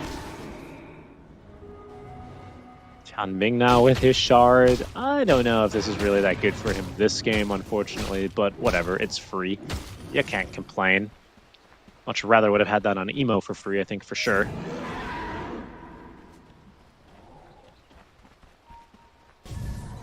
So the top lane will go defended then, even if they did lose the mid barracks on a small ofrenda mistake. I like how you say small. Yeah, well, you know, it happens. These are new mechanics to the game. The Dragon Lance is finished up. Winter, we're not going to see the full Hurricane Pike. Instead, he's going to just go straight into more damage with that Chrysalis build. Yeah, he also kind of feels like he lacks a lot of damage now, based on like the state of the game. But I don't think that he's gonna be able to survive very well without the Pike. He's gonna have to just rely on the Pierce the Veil. Every time the Ursa jumps on in, he has to click. Like, there's no other way, you know. He has to click his ulti. Yeah, I mean, the Pierce the Veil on BKB, it gives him a long time to at least reposition in the fights. As why I think they caught a glimpse of him. Who's got this gem? I suppose no one really. Storm. Why? It's down to the low ground. Ame, yeah, he Enchantress. gets jumped. Down he goes. No, Storm, he lost the gem. Oh, it's on Anch now. Okay, Baboka. Fair enough. Yeah, thank you, Observer. I mean, the thing is, if you have to click your Pierce the Veil and you're running from the Ursa, I think that's already an L, you know, in the team fights. Ooh, Winter using modern lingo. W Winter. Yeah, I mean, look, I agree with you, but I don't really see him having much choice. I mean, look where Shiro is playing right now. He's standing at his tier 4 towers. It's just that kind of a game for him. Radiant's top tower is under It's attack. not the ideal Radiant's move, top but tower is when the falling. enemies are running up your high ground this confidently against an Earthshaker, I mean, look at Ame go. He's acting like he has an Aegis. He doesn't. He's just at level 25 talent. There he goes in. They've immediately blown up Planet. That's quite the jump. They know that's going to be a dieback as well. Nothing to say. Just sitting there. Just sitting under the cover of that Shadow Walk, daring them to go up to the high ground. Baboka dares. He's straight in there. Bach ready for a Blink Roar initiation with his BKB as well. He's got the Drums of Slam at the ready. As the creeps pour in through the mid lane. That will reveal Bach. In they go now. Why? In a Ravage. lot of trouble. Bashed and killed off by Ame. Zeal holding on to the Ravage. He's tanky now with his heart as well. He does like this heart build on this tide, doesn't he? Yeah, brings up Fake Ravage. Doesn't care, you know. Raw me if you want to, he says. No Silver Age means you're not... Oh no, actually no. Shaker has Silver Age, sorry. But Yep. even with the Raw, they might not kill him because of the partner. Very true. Yeah, I don't think they have a nullifier quite yet. That's going to be a bit further down the pipe. Zeal, he's just going to blink in. He does force the Pierce the Veil. Echo Slam now forced out in exchange. He's stunned up, roared, and killed. But that's 2 BKBs and 2 ultimates. 3, really. Yeah, he should buy back and end the game now. Yeah, they're going to go right into the base. Tianming doing even more damage now to these structures as, well, Yakult Bros, I think, 1 game away. It seems like they're going to play it rather patiently here yet again. I mean, they did not expect him to take so much damage. And he took 3,000 damage from the Muerta when he actually did that stun there. Blinky, fake Ravage and tried to back out with the 4-star. Yeah, I mean, he didn't even Ravage that time again. He did force the spells, but I guess really the Yakult Bros not in a position to re-engage. Their team fight's not really that great unless Ursa can just blink bash. They do tend to struggle a bit. Yeah, now they're gonna go back to the Roche, just secure the game. Who gets the axe? Probably the Ursa, yeah. Yeah, Stomp yeah, and get it's the in a axe. quick buy. No, give them little friends, dude. You know, I've been with you long enough to know that I've already learned your sarcastic ways. I mean, little friends is real bad. That's a big courier snipe that time around for Y. I think he just killed the entire Ag Scepter of Emo. So that will be now on cooldown for 3 minutes. No budget black hole. It's a big catch. Careful here in the river. Might have a little bit of action here with Ame TPing back in. Aegis to cover his moves here Round for the two, next tight. 4.5 He's broken. minutes as they're onto the tide yet again. Is he going to be able to get off a Ravage? The stun duration's pretty long. Not long enough, though. Ravage comes out. Zeal is still alive. The life drain, not good enough. It's nothing to say it's going to make the jump on him, but they have lost Bach in the meantime. Shiro lets loose on the Pierce the Veil, but Ame is just too tanky there on with the Enrage. Y and company TPing away a 1-for-1 trade, an offlaner for an offlaner, but there is buyback here on Bach by Bach. Haha. You're getting really good at this. Well, you know. I have to commend you for that. And this is actually even better than... What was the other one? What was the first I think the other one was better, right? I was saying how you can disarm the Tusk and he can't Walrus punch, but you can't disleg him, so you can still kick. He's just straight up to the high ground. They are going to force the buyback here, or they're just going to set to lose these barracks. Nothing to say, just standing there menacingly, waiting for the stun into the fear. They're trying to snipe the first life, and they have done so successfully. He's going to... I'm not sure where he respawns. Okay, he respawns on the tombstone. Good to know. Ame lets loose here a little quickly as Emo makes the jump in. Nice disruption here to say, but they are burning this Pierce the Veil time on Shiro. Oh, he used the So ulti. once again, they've used it defensively. Okay. To say, They're missing waiting a lot for of the damage blink echo. in this fight. I mean, you say Boboka doesn't do building damage. He's the one standing up there and right-clicking the towers with the partner. Yeah, but he can't impetus the buildings, thankfully for them. That would be something else entirely. This is probably going to be a fake back if they scout that amplified damager. And in fact, I think it's just a fake back in general. Nothing to say. Manages to evade the grasp of the Ursa that time around. No bash found. As Y is going to get a nice D ward here.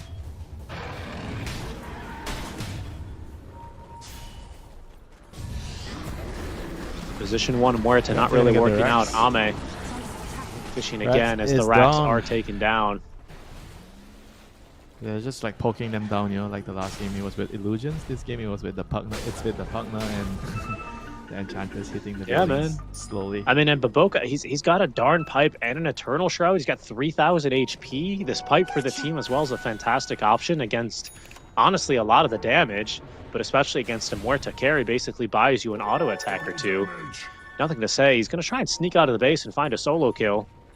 But Yakult Bros playing it pretty cleanly here. Once again, they are on the cusp of qualifying for Dream League Season 25. Team Tidebound, though, not looking to make it too easy. Of all things, they're trying to bait the Centaur Conqueror, and it... Oh, okay, no, they're going to bait Baboka.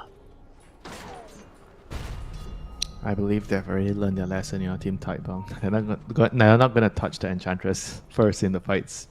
Partner is the key man here that you want to go on first.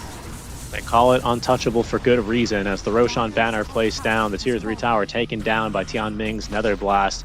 They're going for a bit more. Vision up on the high ground. Ame's just in, and Shiro is Oh, no, down. buyback. The Ravage to follow up. They force the BKBs. Oh no, the Echo Slime here. It's going to be onto 2. The Hex now onto Ame, but they've actually managed to leash up. Nothing to say with the anchor, only momentarily before they clear it. But these buildings, they're not lasting even a second. Ame, he's back in. They will be able to hold him at bay thanks to that disruption at the very least. But these barracks have gone down now. Emo back to full mana. That is going to be the Megas in favor of Yakult Brothers. Only 40 minutes this time around, Winter, but they are looking to close things out as they lead 30k here this early on. The Hex now onto the Ench. Can they take her down with the break? It looks likely that is until Emo is going to collect 4 here. Nothing to say. Leashed up a second time as Boboka still doing the damage. But as always, Ame, well, he was an objective-based gamer, and now he's into the fountain, this time voluntarily in game 2 as they close it out in style with a bit of a dive. Ame beyond godlike on the ultra kill spree. A flawless game for him on this Ursa. 12-0-3 as he leads Yakult Brothers directly into DreamLeague Season 25 as the first representative out of the Chinese region. GG and well played for them. Solid game for him today.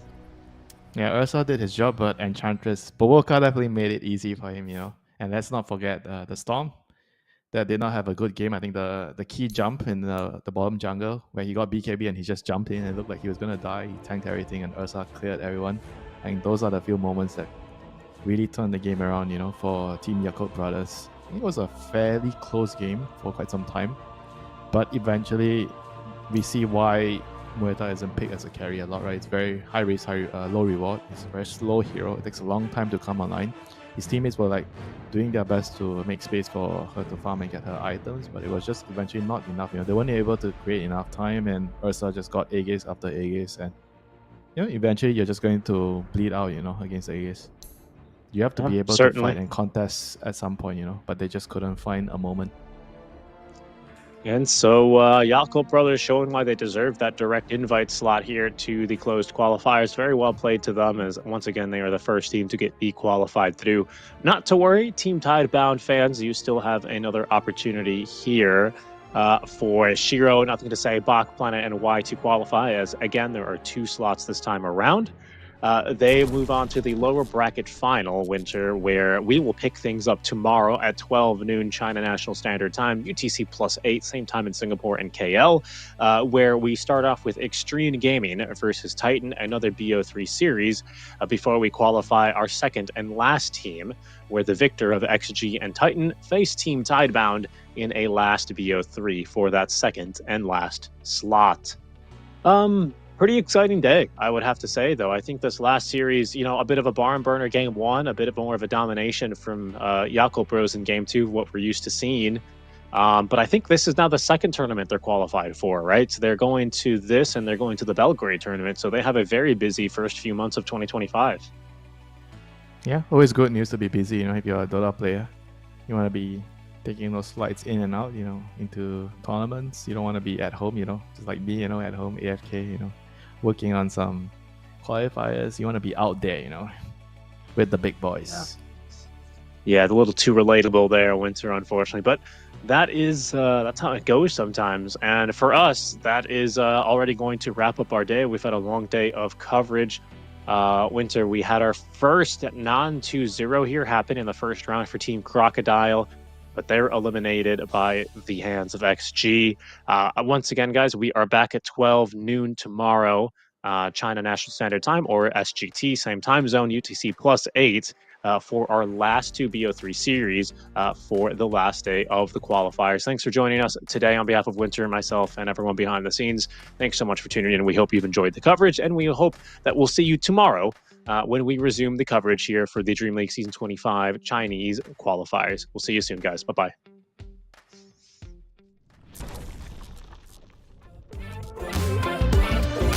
Make a list, check it out, doing only what I want. 'Cause there's nothing better than making waves. I'm front and center in my own parade, on parade, on parade, on parade. Oh, I'm feeling good. I'm feeling, oh, I'm feeling good.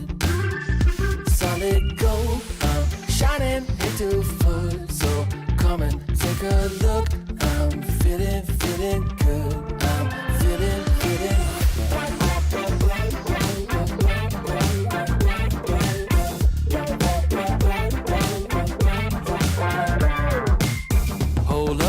windows down, rolling with the classic sound. Spent $5 on Walmart shades, can't wait to stop traffic in my own parade. On parade, on parade. Oh, I'm feeling good. I'm feeling, oh, I'm feeling good. Solid gold, I'm shining into full. So come and take a look.